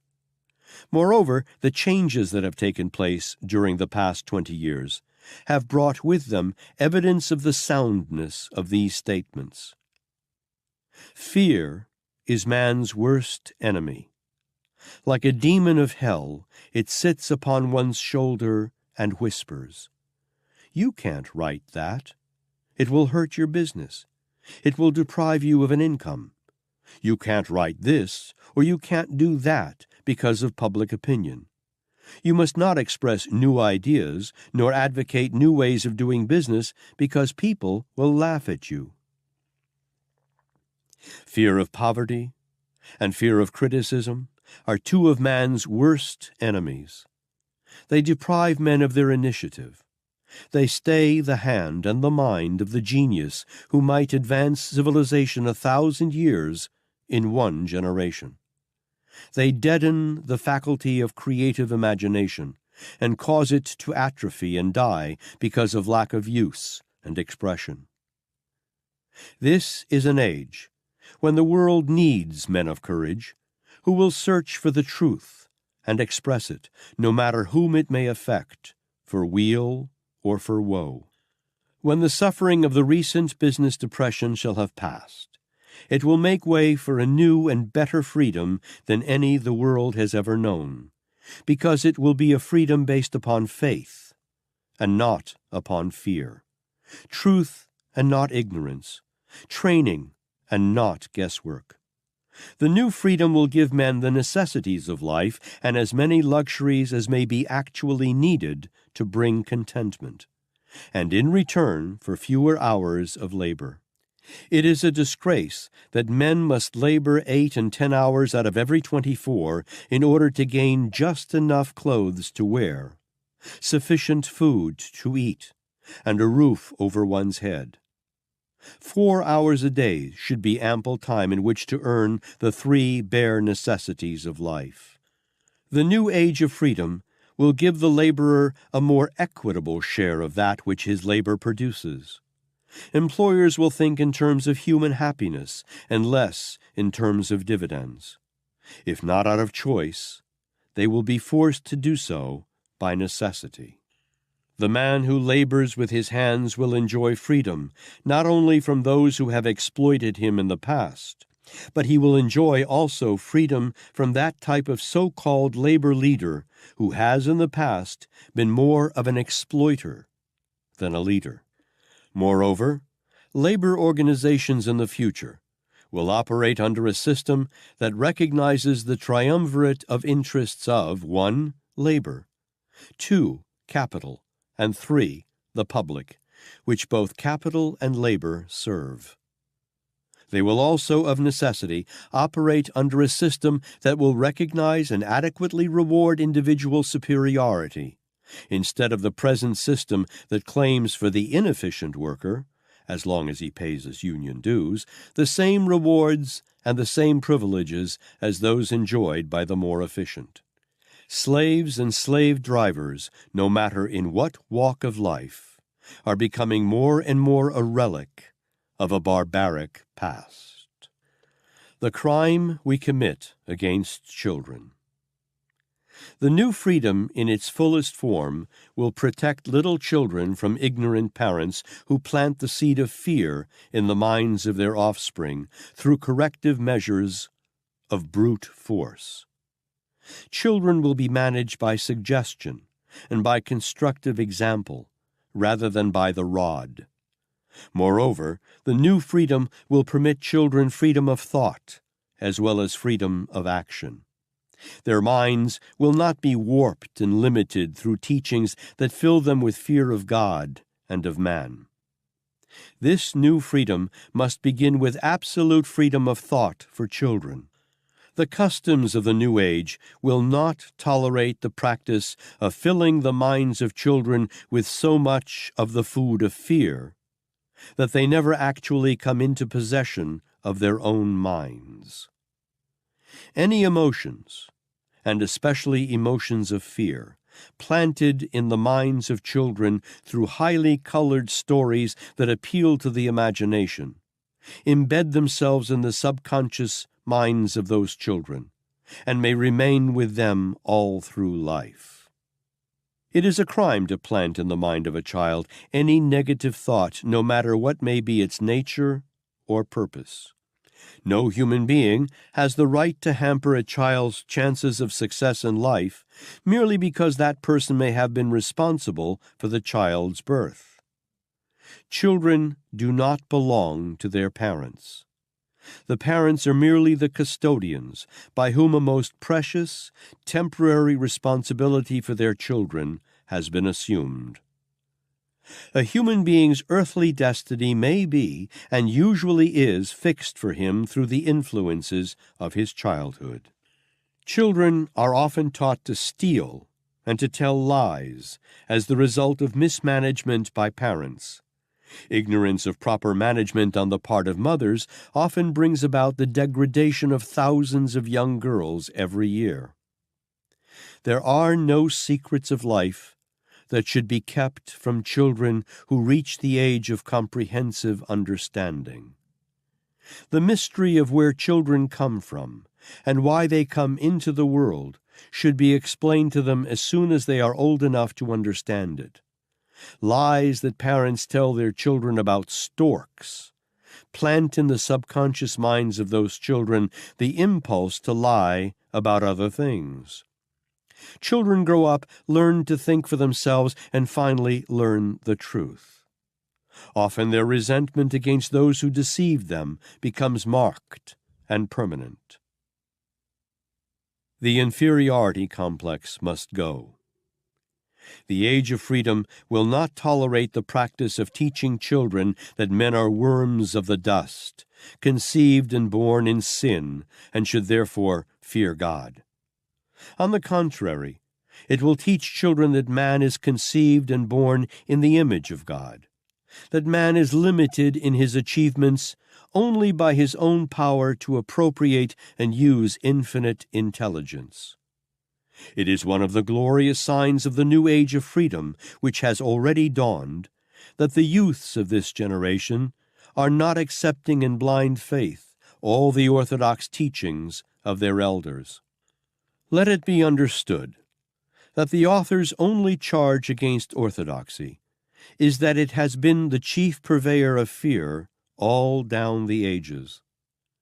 The indictment is not against individuals. It is against a system that has enslaved alike the minds of its leaders and followers. The new age of freedom will teach the young the beauty and possibilities of the emotion of sex, instead of treating the subject as if it were a thing of ugliness and sin. The subject of sex will be shorn of its mystery, and it will be taught in the public schools by clean minds in a clean manner. Youths will be taught the true function of sex, including the values that may be had through transmutation of this beautiful emotion.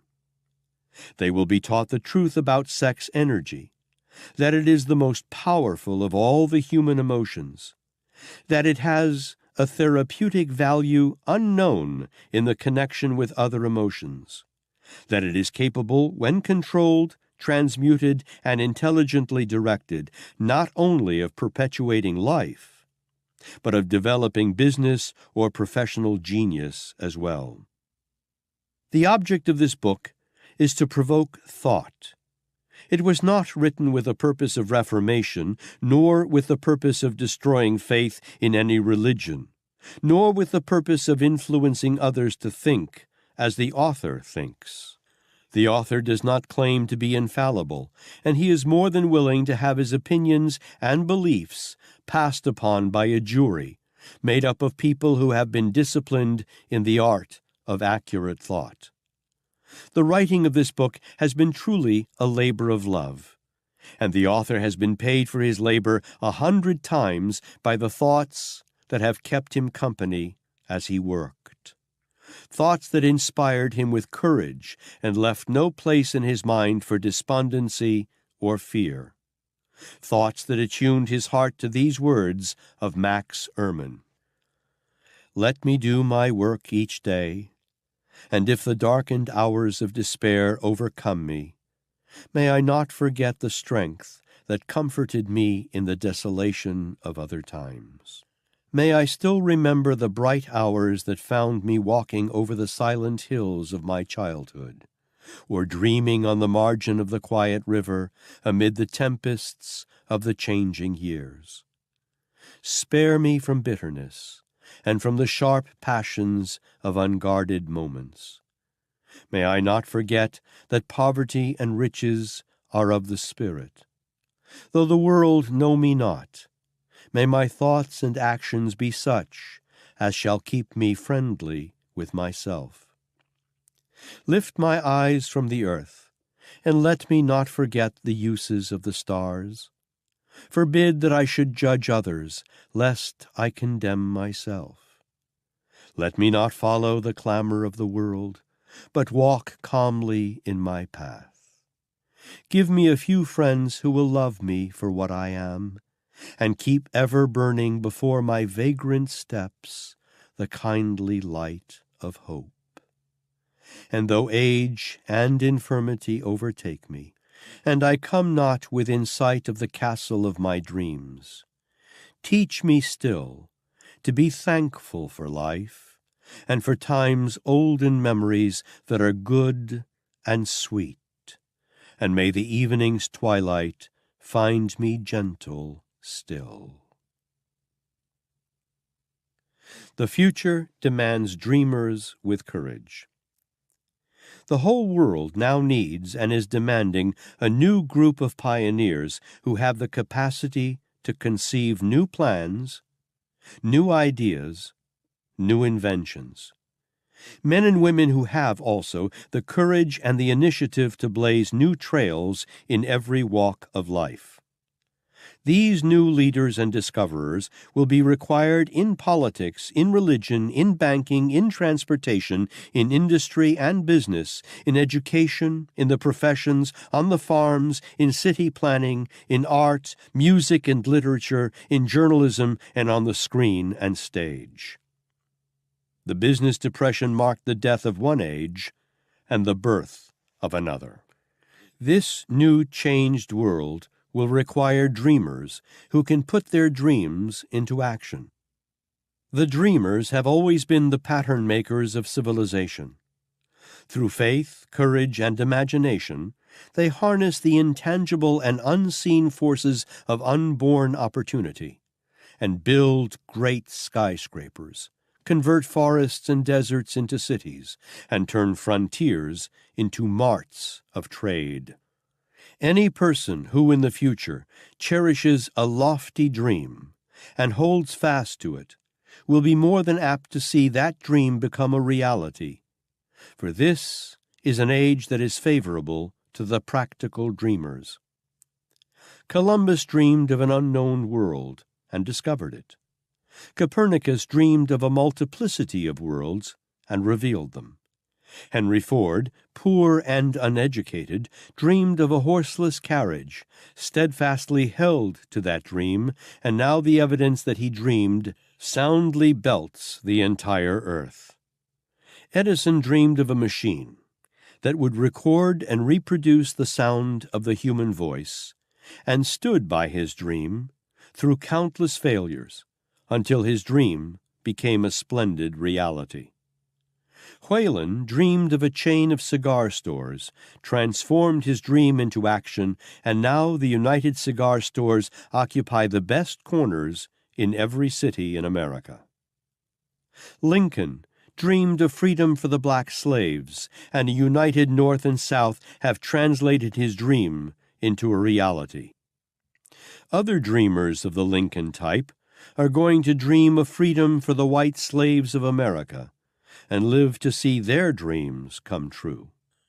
The Wright brothers dreamed of a machine that would conquer the air, and now one may see evidence that dreams can be made to become true, because this evidence fills the air in flocks all over the world. Marconi dreamed of a system for harnessing the intangible forces of the ether. Evidence that he did not dream in vain may be seen in every radio set in the world.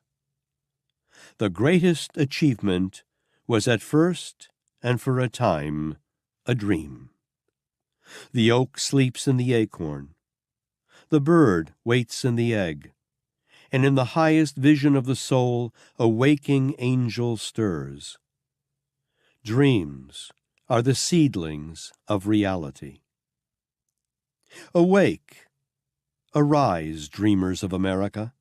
The world is filled with an abundance of opportunity, such as the dreamers of the past never knew. A burning desire to be and to do is the starting point from which the dreamer must take off. Dreams are not born of indifference, laziness, or lack of ambition. The business depression was one of the greatest blessings the world has ever known. It paved the way for the dreamer-doers and provided them with opportunities they never would have known without it. Don't say there isn't a chance today. The world no longer scoffs at the dreamer, nor calls him impractical. Instead, it beckons to him to bring forth his ideas and plans, and sets up before him prizes of both money and glory, equivalent to a king's ransom. You have been disappointed, have undergone temporary defeat, have felt the great heart within your breast crushed. Take courage from the knowledge that these experiences have tempered the spiritual metal of which you were made, that they are assets of incomparable values.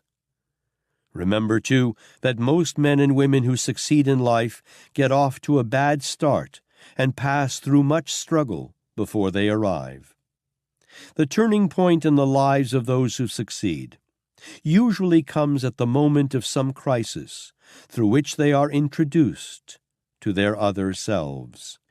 Lincoln became great only after disappointment over his love for Anne Rutledge had penetrated and illuminated his soul.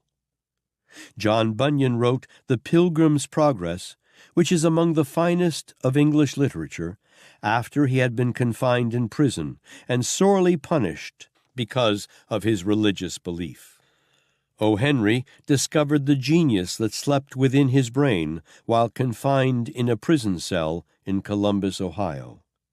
Being forced through his misfortune to become acquainted with his other self, he discovered himself to be a great author instead of a miserable criminal and outcast. Thomas A. Edison was a tramp telegraph operator and failed innumerable times before he was driven by his temporary defeats to the discovery of the genius that slept within his brain. Milo C. Jones accumulated a fortune of more than $1 million from the exploitation and sale of little pig sausage, after he had been stricken with total paralysis. Prior to that emergency, he had been trying to earn his living with his hands. His physical handicap introduced him to his own brain, and to that other self that dwelt within the brain. Charles Darwin was considered a dull boy, but his imagination became fired with a burning desire for knowledge, and lo, the world had discovered a genius through whom civilization has been stepped up no less than 1,000 years. Demosthenes stammered, but his desire to become a great orator was stronger than his physical handicap. He wrote his name deep in the records of men who achieved success because they made stepping stones of their handicaps. Charles Dickens began his career by pasting labels on blacking pots. Helen Keller became deaf, dumb, and blind shortly after birth. Despite her misfortune, she has written her name indelibly in the pages of history, and her entire life has served as evidence that men and women are never defeated until they accept defeat in their own minds. Robert Burns was an illiterate country lad, was cursed by poverty, and grew up to be a drunkard in the bargain. The world was made better because of the beautiful thoughts that he clothed in poetry. Booker T. Washington was born in slavery and cursed by his race and color. He left his impress for good upon an entire race of people. Napoleon began as a private in the French armies. Adversity, disappointment, and temporary defeat drove him to contemplate suicide before his star began its ascendancy. Beethoven was deaf, and Milton was blind. Nisa McMean slept in an attic in New York City before her front-page magazine cover drawings began to bring $3,000 each. The road to success lies through many a thorny course, over many an obstacle, from which the fainting heart is often tempted to turn back. But hope and a sense of power within inspire the struggling person still to continue the conflict, till at last courage and perseverance meet with their just reward, and success comes. Henry Irving. We come now to the end of our journey. Before our paths separate, and we go to our respective ways in life, the author wishes to leave with you these thoughts, the accumulation of which has required much experience in struggle and hardship. Nothing which you have, or ever may have, in the way of worldly possessions, is worth the price of fear and worry. Nothing brings enduring happiness except achievement in that sort of service that brings happiness to others. Human longings cannot be satisfied by things of monetary value alone. Happiness is not possible without freedom of both body and mind. Freedom is an aim for which every human being is striving, whether that fact is recognized or not. Great riches do not always bring freedom. Usually, wealth brings only more responsibilities and fears and worries. No man is free as long as any evidence of fear finds housing in his mind. These are hazardous times through which all mankind is passing.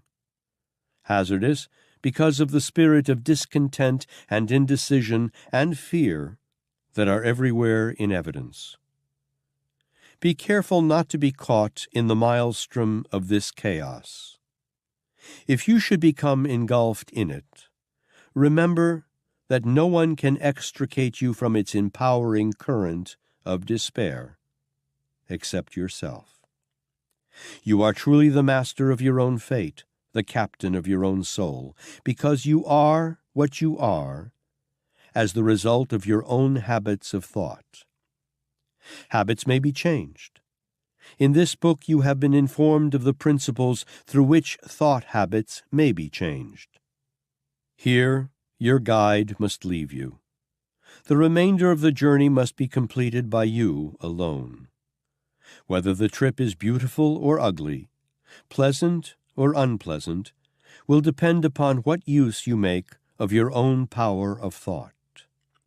If it were required of me that I condense the substance of this book and state it in one sentence, these are the words in which I would do it. You have a mind which you may control, and inasmuch as this mind can penetrate infinite intelligence at your will, you possess, therefore, the answer to all your problems and the medium by which you can acquire all material things you need. Before departing, the author wishes you an abundance of courage and peace and faith.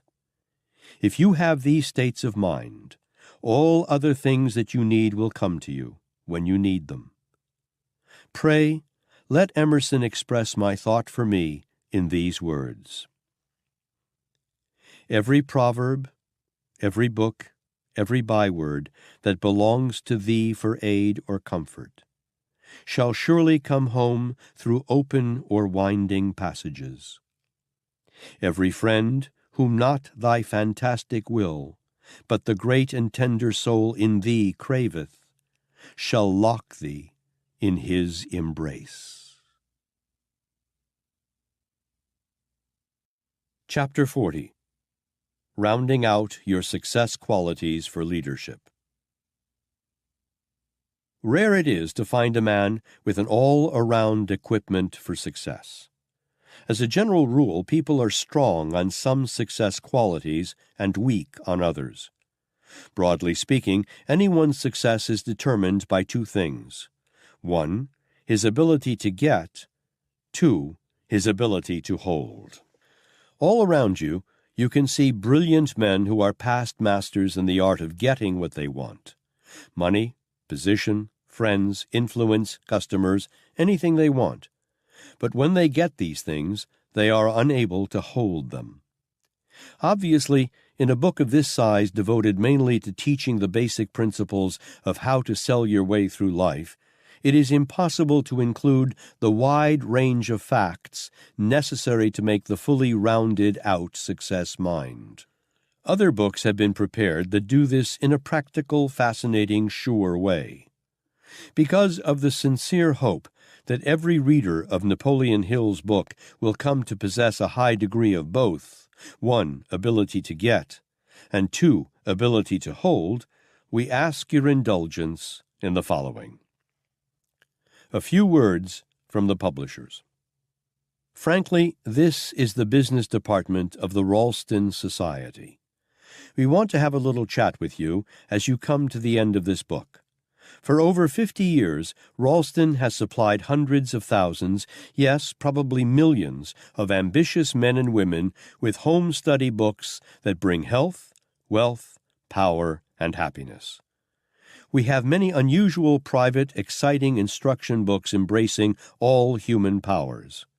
From time to time, we will extend an invitation to you to read these courses. But for the time being, let us concentrate upon the inspiring message that Napoleon Hill, author of How to Sell Your Way Through Life, has for you. So great a businessman and master of success as John Wanamaker, merchant prince of New York and Philadelphia, speaking of earlier books written of Mr. Hill, said, "If I had a young son, I would insist that he read every word of the books by Napoleon Hill and the books by Dr. Blank. These two men are perhaps the most inspirational writers in the world. I know the 17 fundamentals of success are sound because I have been applying them in my business for more than 30 years." Napoleon Hill has written a postgraduate course for you. It is because we sincerely feel that every reader of this book should go on into this postgraduate course, known as the Law of Success, that we take the liberty here of giving a few brief highlights upon this brilliant work. The Law of Success presents, for the first time in the history of the world, the true philosophy upon which all lasting success is built. Ideas, when translated into intelligent plans of action, are the beginning of all successful achievement. So the Law of Success proceeds to show you how to create practical ideas for every human need. It does it in easy-to-understand lessons. Napoleon Hill spent the better part of 25 years in perfecting this philosophy of success. During the long years he has worked on it, some parts, or the whole of it, have been reviewed and praised by many of the greatest Americans of our times. Among them are included 4 presidents of the United States: Theodore Roosevelt, Woodrow Wilson, Warren G. Harding, William H. Taft. Thomas Edison, Luther Burbank, William J. Wrigley, Alexander Graham Bell, Judge E. H. Gary, Cyrus H. K. Curtis, Edward Bok, E. M. Statler, dozens of glowing names in politics, finance, education, and invention. Andrew Carnegie started it. Over 25 years ago, Napoleon Hill, then a young special investigator for a nationally known business magazine, was sent to interview Andrew Carnegie. During that interview, Carnegie slyly dropped a hint of a certain master power he used. A magic law of the human mind, a little-known psychological principle which was amazing in its power. Carnegie suggested to Hill that upon that principle he could build the philosophy of all personal success, whether it be measured in terms of money, power, position, prestige, influence, accumulation of wealth. That part of the interview never went into Hill's magazine, but it did launch the young author upon over 20 years of research. And today, we open to you the discovery and methods of using the revolutionary force that Carnegie quietly hinted at. The thrilling methods of using it are now taught in the 8 textbooks known as the Law of Success. In the trail of the Law of Success lessons become accomplishments, not mere entertainment and time-killing diversion. There come larger businesses, bigger bank accounts, fatter pay envelopes, small, struggling enterprises given new life and power to grow, low-paid employees shown how to gain advancement by leaps and bounds. It is impossible in this small space to give any real idea of the inspiring, revealing lessons in the 8 textbooks of the Law of Success. But you will realize that a wonderful treat is in store for you when you read what some American leaders who saw parts of the philosophy while in process of creation have said. Allow me to express my appreciation of the compliment you have paid me in sending the original manuscript of the Law of Success. I can see you have spent a great deal of time and thought in its preparation. Your philosophy is sound, and you are to be congratulated for sticking to your work over so long a period of years. Your students will be amply rewarded for their labors. Thomas A. Edison, world's greatest inventor. Your work and mine are peculiarly akin. I am helping the laws of nature to create more perfect specimens of vegetation, while you are using those same laws through the law of success to build more perfect specimens of thinkers. Luther Burbank, world-famous scientist. Certainly, I will supply you with the information you request. This I consider to be not only a duty, but it is a pleasure as well. You are laboring on behalf of the people who have neither the time nor the inclination to ferret out the causes of failure and success. Theodore Roosevelt, former President of the United States. Our entire business policy in the management of our hotels is based upon the 17 fundamentals of the Law of Success, of which I am a student. E. M. Statler, founder of Great Hotel System. I feel greatly indebted for the privilege of reading your Law of Success philosophy. If I had had this 50 years ago, I suppose I could have accomplished all that I have done in less than half the time. I sincerely hope the world will discover and reward you. Robert Dollar, steamship magnate, the Dollar Lines. Napoleon Hill has produced what I believe to be the first practical philosophy of achievement. Its major distinguishing feature is the simplicity in which it has been presented. David Starr Jordan, Leland, Stanford University. The best evidence of the soundness of the Law of Success with which I am personally acquainted is the noteworthy achievement of Mr. Curtis, who has built one of the greatest publishing businesses in the world by applying the principles of this philosophy. Edward Bach, former editor, Ladies' Home Journal.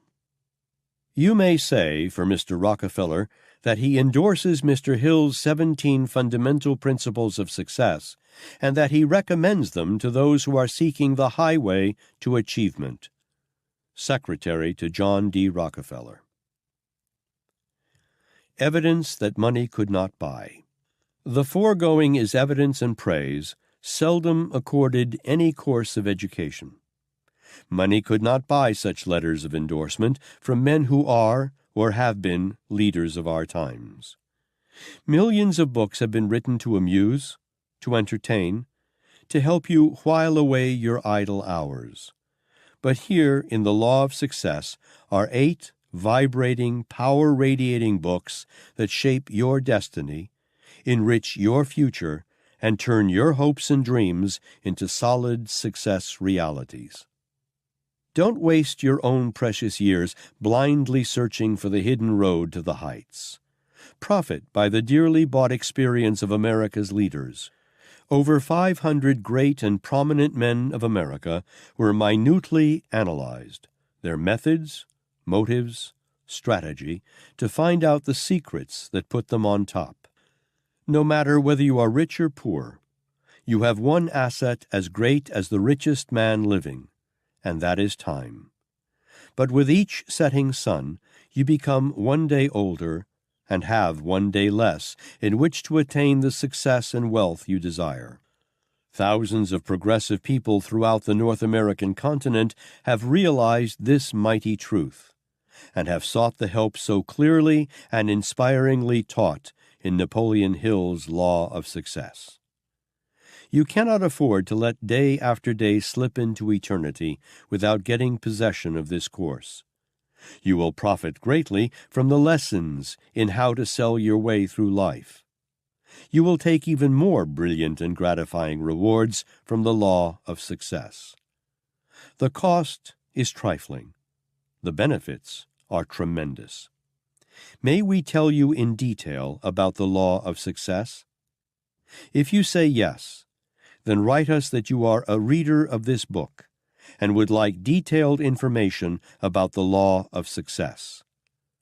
The Ralston Society, Department 2, Meriden, Connecticut. You need have no fear of competition from the person who says, "I'm not paid to do this and I'll not do it." He will never be a dangerous competitor for your job. But watch out for the fellow who remains at his work until it is finished and performs a little more than is expected of him, for he may challenge you at the post and pass you at the grandstand.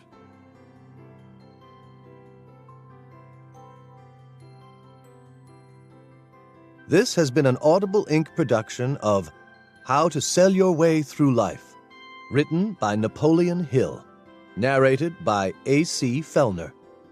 Executive producer, Jennifer Bassick. Producer, Mike Charzik. Engineered and directed by Ian Hackney. Production coordinator, Kat Lambrix. Music by Michael Whalen. Copyright 2010 by the Napoleon Hill Foundation. Production copyright 2010 by Audible Inc.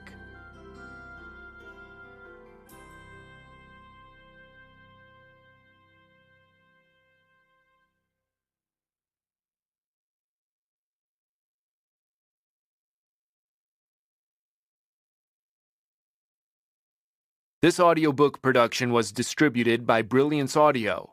For further information concerning this program or other Brilliance Audio titles, please call the following toll-free number, 1-800-222-3225, or visit our website at www.brillianceaudio.com. And please visit Audible at www.audible.com to discover over 150,000 titles available for download. No part of this recording may be played for an audience or reproduced in any form. It may not be streamed, downloaded, broadcast, or copied without written permission. Address all inquiries to Brilliance Audio, P.O. Box 887, Grand Haven, Michigan 49417.